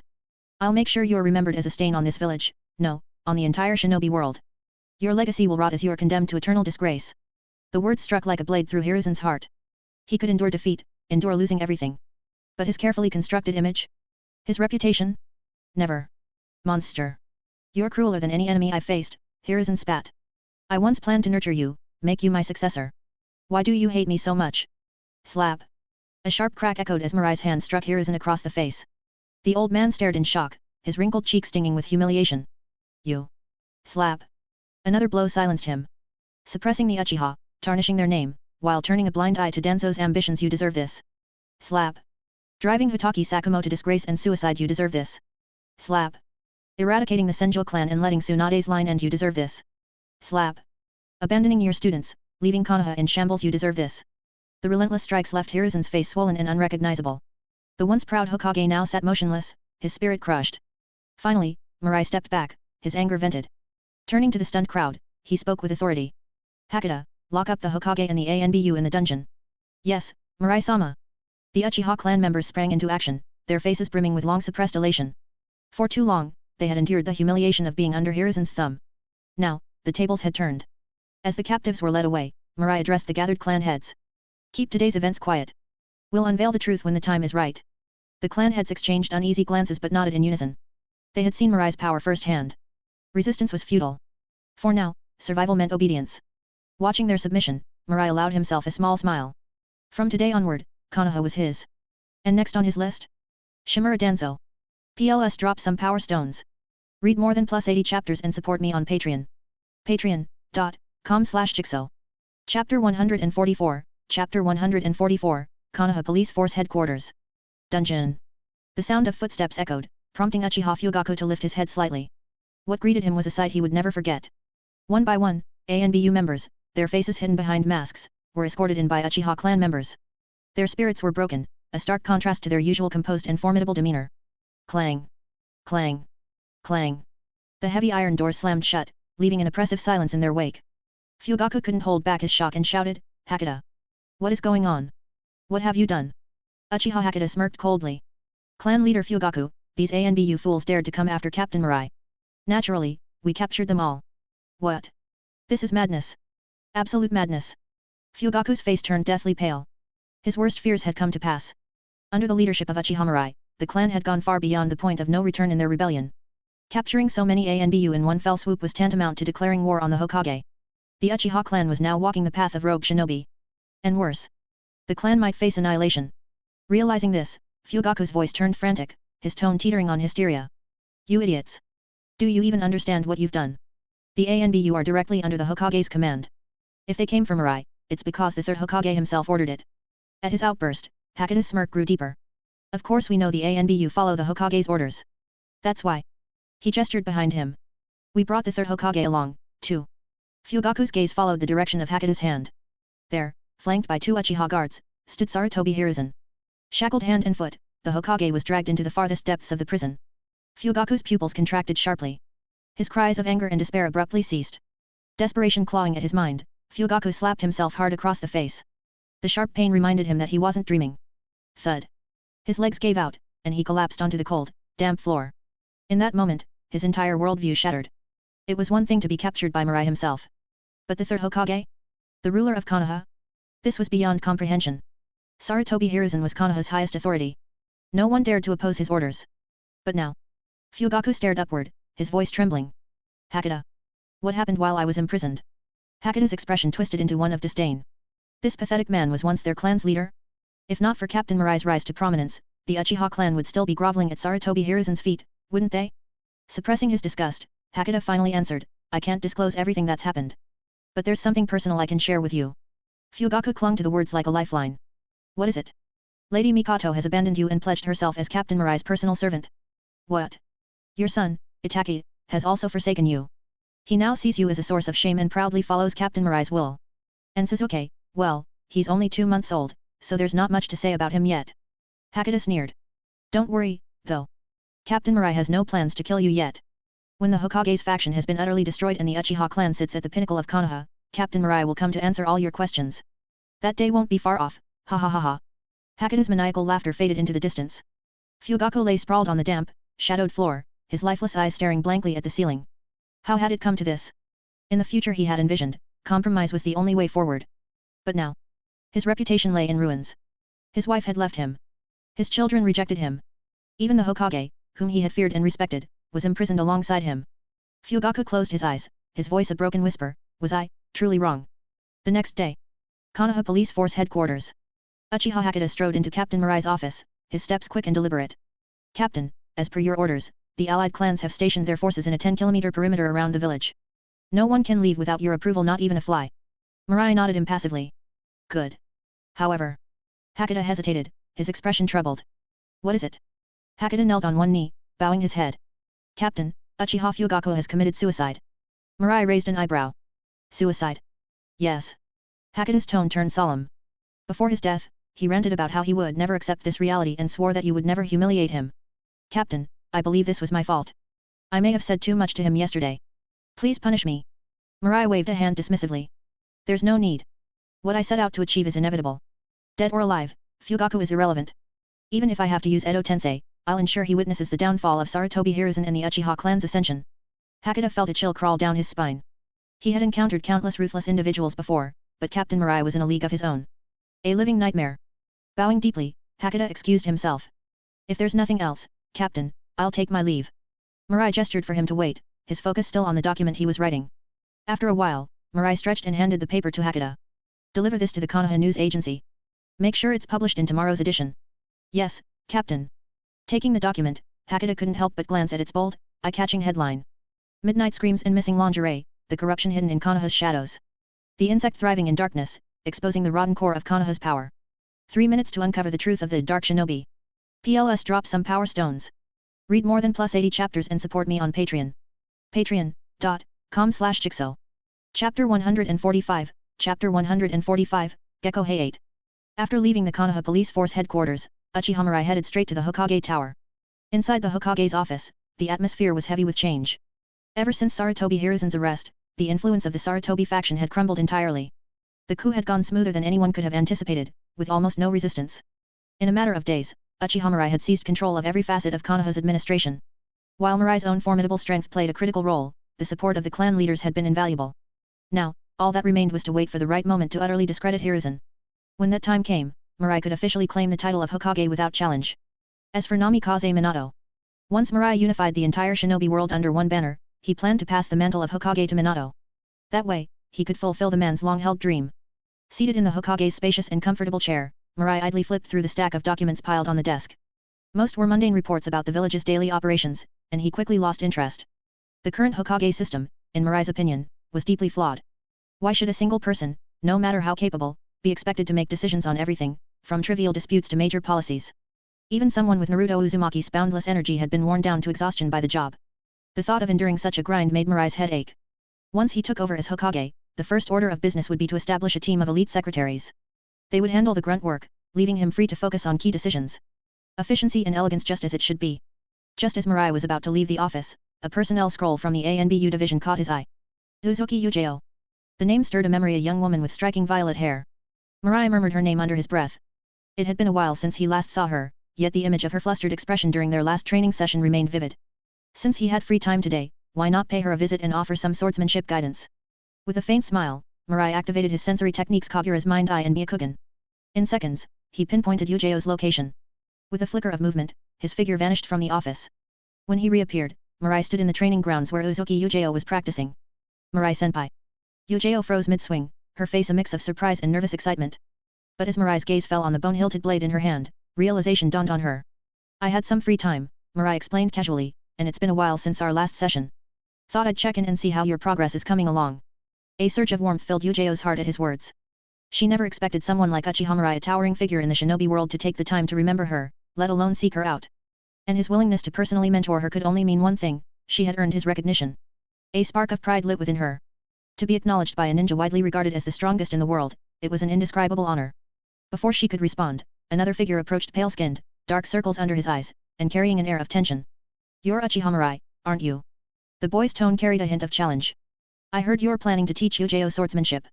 Is that true? Mirai ignored the boy's pointed stare and turned to Ujio. Who is this? Gecko Hey 8, Ujio replied quickly. We've been training partners since childhood. We often practice together. Mirai's brow furrowed slightly. Thinking back to the original timeline, he recalled their close bond. That's unnecessary, he said flatly. From now on, I'll handle Ujio's training. You don't need to involve yourself anymore. Hey 8 clenched his fists, anger flashing across his face. And what gives you the right to decide that? Mirai cast him an indifferent glance, his tone calm but cutting. Because you're not worthy. The blunt dismissal was like a slap across Hey 8's face. He staggered under the weight of those words, his usual composure crumbling. I won't let you insult me like that. Hey 8 shouted, unsheathing the katana strapped to his back. A sharp gleam reflected off the blade as he pointed it at Mirai. I know you're strong, but when it comes to swordsmanship, I won't lose to you. Mirai chuckled softly at the boy's bravado. Ah, youthful recklessness, so quick to act without thinking. His expression turned cold, the air around him growing heavy with an oppressive killing intent. But if you draw your blade against me, you'd better be prepared to die. The intensity of Mirai's presence hit Hayate like a wave. His body froze, trembling uncontrollably, sweat pouring down his face. He tried to speak but couldn't force out a single word. The tension in the training ground was suffocating. Even Uchiha paled, unsure of how to defuse the situation. Mirai extended his hand, and the bone-hilted blade at Uchiha's waist flew into his grasp as though it had a will of its own. The handle was intricately wrapped in silk cord, enhancing its grip and beauty. Clearly, Uchiha had taken great care of the weapon. With a flick of his wrist, Mirai infused the blade with wind-release chakra, a sharp aura forming around its edge. Mirai-senpai, don't! Uchiha cried out. But Mirai had already swung. A blade of wind surged forward, slicing cleanly through the ground at Hayate's feet. The shockwave cut through several thick wooden training posts and even shattered a massive boulder at the field's edge. Hayate stood frozen, the icy sting of wind grazing his skin. Slowly, his eyes followed the destruction left in the attack's wake. His legs gave out beneath him, and he collapsed, gasping for air. The realization of how close he had come to death left him paralyzed. If the strike had been even slightly off, he would have been nothing more than a memory. PLS, drop some power stones. Read more than +80 chapters and support me on Patreon. Patreon.com/Jigsaw. Chapter 146, Chapter 146, a request from Mirai I can't refuse. Looking down at the kneeling gecko Hayate, Mirai made no further moves. He bore no personal grudge against Hayate, but Uzuki Uchiha was the woman he had his eye on. Teaching Hayate a lesson like this was simply Mirai's way of making his intentions clear. As compensation, Mirai would ensure Hayate survived at least until the Hayate arc. Of course, that would only happen if Hayate stayed obedient and kept his distance from Uchiha. Mirai had no aspirations to be a good person.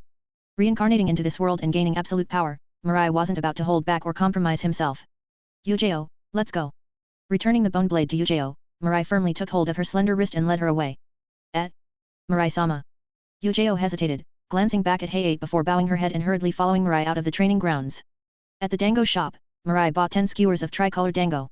When he placed them in front of Uchiha, he noticed she hadn't moved to eat. Uchiha, why aren't you eating? He asked, puzzled. Mirai-sama, you're still holding my hand. Ha! Mirai exclaimed in surprise, immediately releasing her soft hand. Uchiha, I didn't even realize. If you noticed earlier, you should have said something, he added, feigning annoyance. Then, with a smirk, he continued, but I can't blame you, very few girls can resist my charm. This time, let's just call it even. But don't let it happen again. Uchiha couldn't help but laugh, covering her mouth as she teased, Mirai-sama, Anko was right, you really do have the potential to become a womanizer. The awkwardness between them faded, replaced by a light-hearted atmosphere. Mirai-sama, you really scared me back there, Uchiha admitted. Scared you? How? When you confronted Hayate, I genuinely thought you were going to cut him down with a single strike, she said, shuddering as she recalled the earlier scene. That slash was terrifying. After a brief pause, Uchiha asked curiously, were you really angry just now? Mirai scoffed lightly, shaking his head. What kind of strong person gets angry over an insect? Uchiha thought about it and nodded. It made sense someone like Mirai wouldn't lose his temper over a few provocations from Hayate. Still, she muttered under her breath, Hayate isn't usually like this. I don't know what got into him today. Hearing that, Mirai stopped walking and turned to her with a faint smile. Uchiha, as long as I'm standing next to you, I'm afraid 99% of men would find me unbearable. Uchiha froze, staring into Mirai's dark, clear eyes. Was this a confession? Her ears burned as the redness spread from her face to her neck. She had never imagined that happiness would come so suddenly. The person she admired the most had said something so intimate. How was she supposed to respond? Should she accept right away? Or play it cool? What should they name their future children? Uchiha, I want you to serve as my personal bodyguard from now on, Mirai suddenly declared. Hey! Snapped out of her daydream, Uchiha blinked in confusion. Bodyguard. Mirai nodded. That's right. But I'm currently a member of the ANBU, she said hesitantly. My duty is to follow the Hokage's orders and protect the village. That's not something you need to worry about, Mirai replied casually. But the Hokage. Uchiha trailed off, unsure. Mirai leaned in close, his breath tickling her ear as he whispered, the third Hokage has been detained for endangering the village. Right now, I'm in charge of Konoha. Before long, I'll officially become Hokage. Uchiha's eyes widened in shock. The third Hokage, detained? How could she not know about this? Wasn't Narashikaku merely acting on his behalf due to health reasons? Mirai continued, his tone serious. To avoid causing panic, the truth has been classified. Only a few people are aware of the situation. I'm telling you this because I trust you, Uchiha. She swallowed hard, glancing around nervously before nodding cautiously. The Hokage, imprisoned. What was going on? As an ANBU, she should have been mobilized to protect the Hokage, yet neither her superiors nor her comrades had made any moves. Such a monumental event had passed without so much as a ripple. One word surfaced in her mind: coup. Mirai had orchestrated a coup against the third Hokage without anyone noticing. The realization left her both shocked and strangely honored. Mirai trusted her enough to share this secret. Uchiha, the truth will come to light soon, he assured her. The Hokage and his faction have been working against the village's interests for far too long. You'll understand in time. I trust you, Uchiha said earnestly. I won't breathe a word of this to anyone. Satisfied, Mirai nodded. So, will you accept the role of my bodyguard? Uchiha hesitated. Mirai-sama, I'm afraid my strength isn't enough to protect someone like you. You misunderstand, Mirai replied with a faint smile. A bodyguard doesn't need to be stronger than me. That's impossible, anyway. What I need is someone to handle day-to-day matters for me. Uchiha's cheeks flushed again as she murmured, day-to-day matters. I can't refuse Mirai-sama's request, but, please wait until I'm a little older, she stammered. Mirai stared at her, bewildered. Why did it feel like she'd completely misunderstood him? Could it be Anko's fault for spreading ridiculous rumors? He sighed inwardly. The next time he saw her, he'd make sure to teach her a lesson, maybe even spank her. PLS drop some power stones. Read more than +80 chapters and support me on Patreon. Patreon.com/Jigsaw. Chapter 147, Chapter 147, A Rat in the Streets, Cursed by All. Morning. The sun rose steadily over the horizon, casting its golden glow across Konoha's streets. Early risers strolled about in twos and threes, but soon the village bustled with life as more villagers poured into the streets, beginning their daily routines amidst the lively chatter. At the Konoha news agency, the doors creaked open. Within seconds, dozens of children with satchels dashed inside, eager to grab the morning paper and sell it to the villagers. Meanwhile, kiosk owners around the village opened their windows and began leisurely reading the latest edition, waiting for their first customers of the day. As time passed, the noise on Konoha's streets grew louder. Everywhere by the roadside, in tea houses, restaurants, and inns people gathered, passionately discussing the headlines. In a shadowy alley corner, a small group of civilians holding their breakfasts huddled over freshly bought newspapers, reading intently. The hidden shadow of Konoha? Who is that? I've never even heard the name before. Danzo Shimura? Since when did we have an advisor by that name? And what's this root? Never heard of them either. The impatient among them muttered as they skimmed through the pages. But within moments, anger replaced their confusion. So, Orochimaru's human experiments were all backed by this Danzo Shimura. He brainwashed village shinobi into killing machines, assassinated or exiled anyone who opposed him. He never fought in any external wars but wielded power and privileges as though he were above everyone else. This tumor in the village leadership must be dealt with immediately. Their indignation exploded into curses directed at Danzo Shimura. Similar scenes played out across the village. Meanwhile, shinobi who were already familiar with Danzo's actions and Root's existence couldn't hide their relief. Finally, Danzo's crimes are out in the open. My child was taken by his men and never returned, now everyone knows the truth. The Shimura clan crippled my brother, then came to our house to gloat, claiming not even the Hokage could touch them. So this is the kind of power they've been hiding behind. My father's business was seized by the Shimura clan, and they locked him up for a year without reason. He lost his mind in there. Human experimentation, betraying comrades, extorting wealth, hiding in the shadows at every sign of danger. How could such a man hold the title of Hokage advisor for so long? Thanks to Mirai's expose, Danzo Shimura was thrust into the public eye for the first time. But instead of respect, he earned the scorn and rage of Konoha's citizens, becoming a despised figure, a rat everyone wanted to see eradicated. Not a single voice spoke in his defense. Everyone knew that if such an article had made it to print, it meant Danzo's fall was all but inevitable. In the shadows, disguised Uchiha clansmen smiled at the uproar. Captain Mirai's plan was brilliant. There's no way Danzo can stay in the village after this. They couldn't help but smirk when they thought of the Root shinobi, who had always looked down on others with their condescending, "Do you want to be marked a rogue ninja?" threats. Let's see who the real traitors are now. In a dark, damp underground base, Danzo Shimura furiously tore the newspaper in his hands to shreds. Never before had he felt such utter despair. Thanks to Uchiha Mirai's schemes, he had become a pariah, reviled and abandoned. His dream of becoming Hokage was shattered beyond repair. Two Root shinobi knelt before him, expressionless as always. Stripped of all emotion, they couldn't comprehend Danzo's turmoil and simply awaited his next command. Inform all Root members to gather scrolls, supplies, and equipment. We leave Konoha tonight. Yes. Without hesitation, the two shinobi vanished using body flicker. Left alone, Danzo surveyed his surroundings, his gaze filled with reluctant longing. If he had any choice, he would never leave Konoha. But the village had no place for him anymore. He needed to retreat and regroup, to rebuild his strength elsewhere. A surge of hatred clouded his eyes as he clenched his fists. Uchiha Mirai, just wait. One day, I'll return to reclaim Konoha. And when I do, I'll bury the entire Uchiha clan with you. Late at night, at the Hokage's office. Mirai sat silently atop the Hokage's desk. A hurried figure rushed in. Captain Mirai, Danzo Shimura has made his move.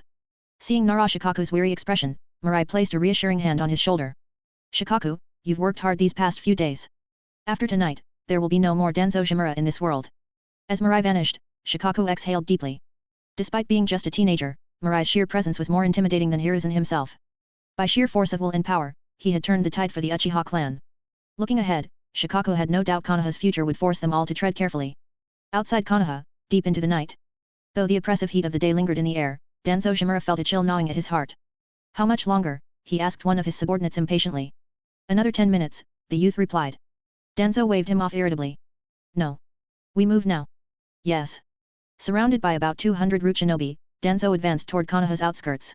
He expected resistance, but to his surprise, the escape was eerily smooth. Aside from the gate guards, there wasn't even a sign of ANBU patrols. After traveling a few kilometers from the village, Danzo abruptly stopped. Something's wrong. The dark, sinister forest around him seemed unnaturally quiet, and his instincts screamed of danger. Even if Uchiha Mirai hadn't anticipated his defection, the village defenses shouldn't have been this lax. Unless they had laid a trap, waiting for him to walk right into it. PLS drop some power stones. Read more than +80 chapters and support me on Patreon. Patreon.com/Jigsaw. Chapter 148, Chapter 148, The Wood Release Bloodline Limit. Move faster. Stay alert. Despite sensing that something was wrong, there was no time to hesitate. As long as they could escape to Omegakure and join forces with Hanzo the Salamander, he would find a way to return to Konoha and reclaim everything that was rightfully his. At Shimura Danzo's command, nearly 200 root shinobi picked up their pace. Suddenly, the scout leading the way stopped in his tracks. Danzo narrowed his eyes. Ahead of them, leaning casually against a tree, was a young man dressed in the traditional attire of the Uchiha clan. Under the pale moonlight, his face was unmistakable. Uchiha Mirai. Danzo ground his teeth, muttering the name with venom. Danzo, you're finally here, Mirai said, lifting his gaze. His crimson Mangekyo Sharingan spun ominously, sending a chill down Danzo's spine. Even with nearly 200 elite root shinobi at his side, Danzo felt an unsettling dread, a sensation that stripped away the confidence he prided himself on. Despite his forces, Mirai's gaze alone left him feeling utterly exposed. Uchiha brat, don't tell me you came here alone to ambush me. Danzo sneered, his voice laced with suspicion. Mirai chuckled lightly. Danzo, there's no need to test me. I'm the only one here.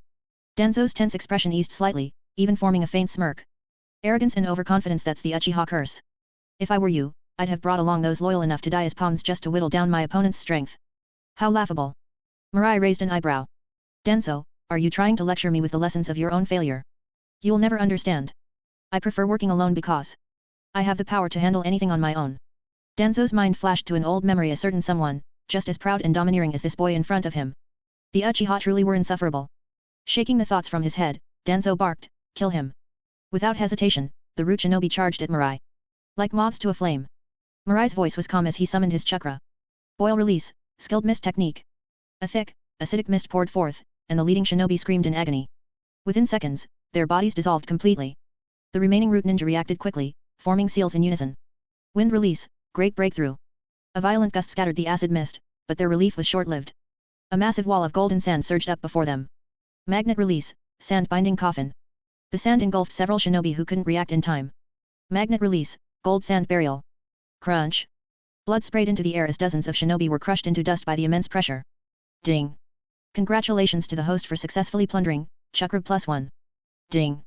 Congratulations to the host for successfully plundering, physique +1. Ding. Congratulations to the host for successfully plundering, Rain of 1,000 Needles. Ding. As the system's notifications rang in his mind, Mirai glanced casually at the carnage, tallying his gains. Suddenly, gnarled tree roots shot up from the ground, binding Mirai's body in an instant. Wood release, tree bind flourishing burial. The roots tightened until Mirai's body burst into a flock of crows, scattering into the sky. The crows regrouped on a branch, reforming into Mirai. Wood release. Even through their masks, Mirai's sharp eyes caught sight of a figure with distinctive brown hair among the root shinobi. Scorch release. A massive dragon of fire roared into the midst of the root forces, its searing heat instantly evaporating all moisture in the air. By the time the flames dissipated, the ground was littered with countless desiccated corpses. Ding. Congratulations to the host for successfully plundering, mental strength +1. Ding. Congratulations to the host for successfully plundering. Ding. Congratulations to the host for successfully plundering, would release bloodline limit. Mirai's eyes lit up. He had truly gained the power of wood release. His luck was on fire today. Damn that Mirai. Danzo's fury simmered beneath a layer of fear. In mere moments, half of his elite forces had been decimated. Even more terrifying, Mirai remained completely unscathed, his breathing steady, his clothes immaculate. These root shinobi represented decades of meticulous selection and training, yet they had fallen so quickly. This brat was absurdly powerful. Stop fighting. Scatter. Danzo abandoned any hope of defeating Mirai here. His remaining forces were his last shot at rebuilding his strength, he couldn't afford to lose them. Trying to run. As the root ninja scattered, Mirai gathered his chakra once more. Magnet release. Shikatsumayaku, dance of the seedling fern. Golden sand filled the air, creating a deadly canopy over several kilometers. Spikes of sand and bones erupted from the ground, weaving into a web of destruction. Screams echoed, but they quickly faded into silence. In less than a minute, the battlefield returned to an eerie stillness. The entire area was void of life. Ding. Congratulations to the host for successfully plundering, chakra +1. Ding. Congratulations to the host for successfully plundering, self-cursing seal. Ding. Retracting the golden sand and bone forest, Mirai's gaze swept over the lifeless bodies before settling on Danzo's corpse. Pierced by multiple spikes, Danzo's body was barely recognizable. Just then, the corpse began to twist and fade, vanishing completely. Hearing a sudden noise behind him, Mirai tilted his head slightly. Danzo was there, lunging forward with a steel kunao in hand. Mirai, die. Danzo's face twisted into a triumphant sneer as he aimed for Mirai's back. PLS drop some power stones. Read more than +80 chapters and support me on Patreon. Patreon.com/Jigsaw. Chapter 149, Chapter 149, The Night of Annihilation. A clang. A crisp metallic sound echoed as the kunao, reinforced with steel, snapped cleanly in half, leaving not even a scratch on the impenetrable Susanoo. Impossible. Dan's face contorted in disbelief. He had infused the kunao with wind release chakra, capable of extraordinary cutting power. Yet, it was utterly ineffective. Could its defense truly be this strong? Before Danz could process his thoughts, Mirai controlled Susanoo's hand to seize him. Squish. With a slight squeeze, Dan's body was reduced to a pulp. However, space warped once again, and Danz reappeared a short distance in front of Mirai. Ding. Congratulations, host. You have successfully plundered, reverse 4-symbol seal. Hearing the system prompt in his mind, Mirai was mildly surprised.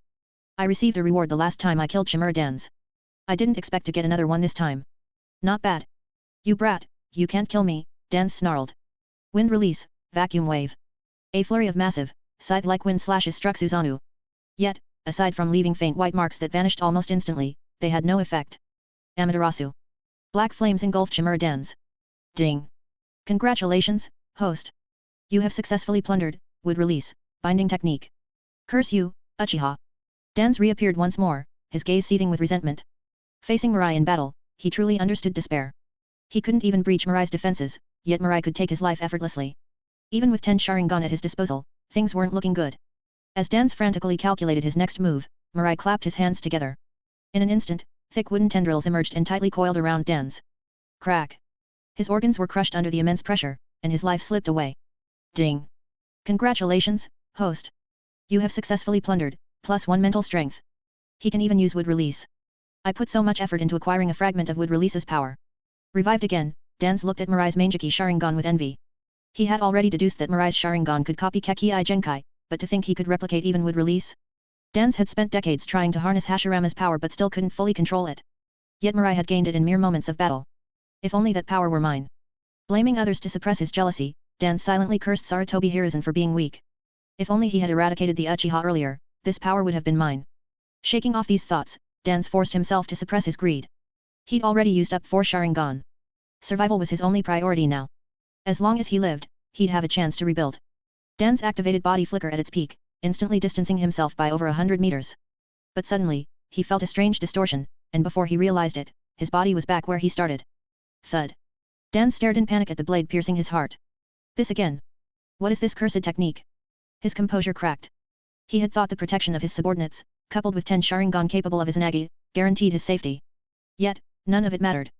Still relying on others to die in your place, just like when you were a subordinate, Mirai mocked. And now, as a leader, you send your subordinates to their deaths. Some things never change. You brat, you don't understand anything. Dan snapped. I can't die not until I achieve my dream. Mirai raised an eyebrow. Too bad. You're not escaping this time. With that, Mirai plunged his blade into Dan's heart once more. Raise Nan. Wood release, spiked pillars. Chidori. One technique after another struck, and soon all 10 of Dan's Sharingan were spent. Without them, the Hashirama cells in his right arm spiraled out of control. Starting from his fingers, Dan's body began to transform into wood. You brat, you'll join me in hell. Reverse 4-symbol seal. Blood erupted from Dan's body, forming a seal meant to drag Mirai into the afterlife. But just as he finished the hand signs, Mirai's figure vanished. Among all the dangers of the ninja world, sealing techniques were ones Mirai refused to take lightly. There was no way he'd give Danzo the chance to trap him. Curse you, Uchiha. With resentment etched into his features, Danzo died. After confirming Danzo's demise several times, Mirai incinerated the surrounding bodies with fire release, leaving no evidence behind. Once the task was done, he activated Flying Thunder God and disappeared. Deep into the night. Shimura clan's compound. The luxurious estate sprawled over vast land, filled with exquisite buildings. The Shimura clan had been second only to the Senju and Uchiha during the Warring States period. Under Danzo's leadership, their wealth and influence had surged once more. With a population of nearly 5,000, their resources were unmatched. But by the night's end, the Shimura clan would cease to exist. Before his confrontation with Danzo, Mirai had already issued high-level orders to summon every Shimura ninja back to the village, making his task more efficient. As the scent of blood thickened, Mirai recalled the Uchiha clan's annihilation. Under the blood-red moon, Mirai began the Shimura clan's final night. PLS drop some power stones. Read more than +80 chapters and support me on Patreon. Patreon.com/Jigsaw. Chapter 150, Chapter 150, The Innate Evil of the Shimura Clan. The next day. The villagers and shinobi of Konoha were left in shock as they read the morning newspaper. The headline clearly declared, Shimura Danzo, leading root ninja and the entire Shimura clan, defected from Konoha but were annihilated overnight. Just yesterday, news of Danzo's scandal had made waves. And that very night, he and his clan were completely eradicated. The efficiency of it all took everyone by surprise. But after the initial shock, most reactions turned into unrestrained joy, especially among Konoha's ordinary villagers. To them, the destruction of Shimura Danzo, the Shimura clan, and root was nothing short of purging a colossal tumor from the village. Konoha could only grow stronger and more harmonious in their absence. The downfall of a privileged class was exhilarating enough, but the Shimura clan's reputation had long been tarnished in the eyes of many. They deserved it, a villager muttered. They hoarded most of the village's resources, only to betray us in the end. Unforgivable. Without Mirai-sama and the other clan leaders setting up that ambush, they might have escaped. The paper said Danzo fled with classified documents. If he'd succeeded, Konoha would have suffered a devastating blow. Even so, killing every single member of the Shimura clan is a bit excessive, isn't it? Excessive? Did you ever think about how excessive they were when experimenting on their comrades? The wealth and power they accumulated were built on the blood and sweat of the rest of us. They deserve no sympathy. Well said. The Shimura clan's innate evil makes their destruction a relief. As the villagers discussed, Uchiha Shisui and his patrol team couldn't suppress their satisfaction. The oppressive weight of the Shimura clan had finally been lifted. Not only were Shimura Danzo and his clan wiped out, but they also died branded as traitors, forever nailed to the village's pillar of shame. Ironically, the phrase Danzo often used, the innately evil Uchiha, was now affixed to his own clan. The only word to describe this outcome was poetic justice. Shisui and his comrades couldn't help but feel a sense of relief. Without Mirai's leadership, the fate of the Uchiha clan might not have been much better than that of the Shimura clan. Damn it! Those damn Uchiha! Koharu Yudin slammed the newspaper onto the table, her face twisted in rage and disgust. In just a few days, Sarutobi Hiruzen had been captured, Midokado Homura killed, and the Shimura clan annihilated. Uchiha Mirai was more ruthless than Uchiha Madara had ever been. Even Madara had never wiped out an entire clan. But Mirai had done it. Nearly 5,000 people erased in a single night. The brutality, the madness, the sheer audacity, it was too much. Unlike the isolated Madara, Mirai's actions were not only violent but calculated. He didn't just kill his enemies, he destroyed their legacy and reputation. Danzo and the Shimura clan didn't just die, they became objects of universal scorn, remembered only as traitors and villains. Meanwhile, Mirai and the Uchiha clan had been hailed as heroes, saviors who had cleansed Konoha of corruption. The reversal of fortunes chilled Koharu to the bone. A man with overwhelming strength, cunning that rivaled the second Hokage, and a heart colder than ice. Such an enemy was terrifying beyond words. What can I possibly do? Koharu paced back and forth, her mind racing. She knew it was only a matter of time before Mirai came for her. With the Sarutobi and Midokado clans in disarray, they were destined to follow the Shimura clan's path to ruin. If she wanted to protect the Yudin clan, she had to act and quickly. Koharu's eyes hardened with resolve. She opened the door and strode out. If she had to die, she would do so on her own terms. She could surrender the Yudin clan's wealth to Mirai, kneel before the village, and atone for her past sins. She was willing to do anything to ensure her clan's survival. Name, Uchiha Mirai. Physique, 3623. Spiritual power, 4102. Chakra, 3596. Kekki Genkai, Mangeki Sharingan, Magnet Release, Gold Sand, Scorch Release, Shikatsumayaku, Boil Release, 5 Sense Manipulation, Wood Release. Ninjutsu, Triple Rashman, Body Flicker Technique, Wind Release, Void Cutting Wave. Other, Secret Technique, 1000 Needles of Rain, Cursed Tongue Eradication Seal, Reverse 4 Symbol Seal. Jutsu, Amaterasu, Saruta Haiko no Mikato, Takamaka Hera, Suzanu, Tsukiyomi no Mikato, Koda Amatsukami. Looking at his system panel, Mirai's mood soared. Eliminating enemies who had constantly sought his death and annihilating their entire clan had brought him indescribable benefits. Could there be anything more satisfying? Once Hiruzen is dealt with, I'll look for a way to obtain Yang release, Mirai mused. With Yang release, my eyes should evolve directly into the Rinnegan. During his battle with Danzo, he had deliberately forced him to use Izanagi multiple times. Yet despite 10 attempts, he had failed to plunder Yang release. He suspected it could only be obtained from Hashirama Senju himself. I wonder if Edo Tensei Hashirama would suffice. Mirai muttered. While an Edo Tensei ninja retained their powers, their body was ultimately a sacrifice. If that didn't work, he'd have no choice but to resurrect Hashirama. Lost in thought, Mirai suddenly stopped. A figure appeared in front of him. Koharu Yudiden. Uchiha Mirai, she began, if you can just. She didn't get to finish. Her eyes glazed over, and her head flew from her shoulders. Her body crumpled to the ground with a heavy thud. I wasn't even looking for her, and she came to me instead. How peculiar. Mirai muttered and continued walking toward the Uchiha compound. A breeze swept by, drying the blood pooling around Koharu's lifeless body. At her feet lay a few crushed ants, collateral victims of her final steps. PLS drop some power stones. Read more than +80 chapters and support me on Patreon. Patreon.com/Jigsaw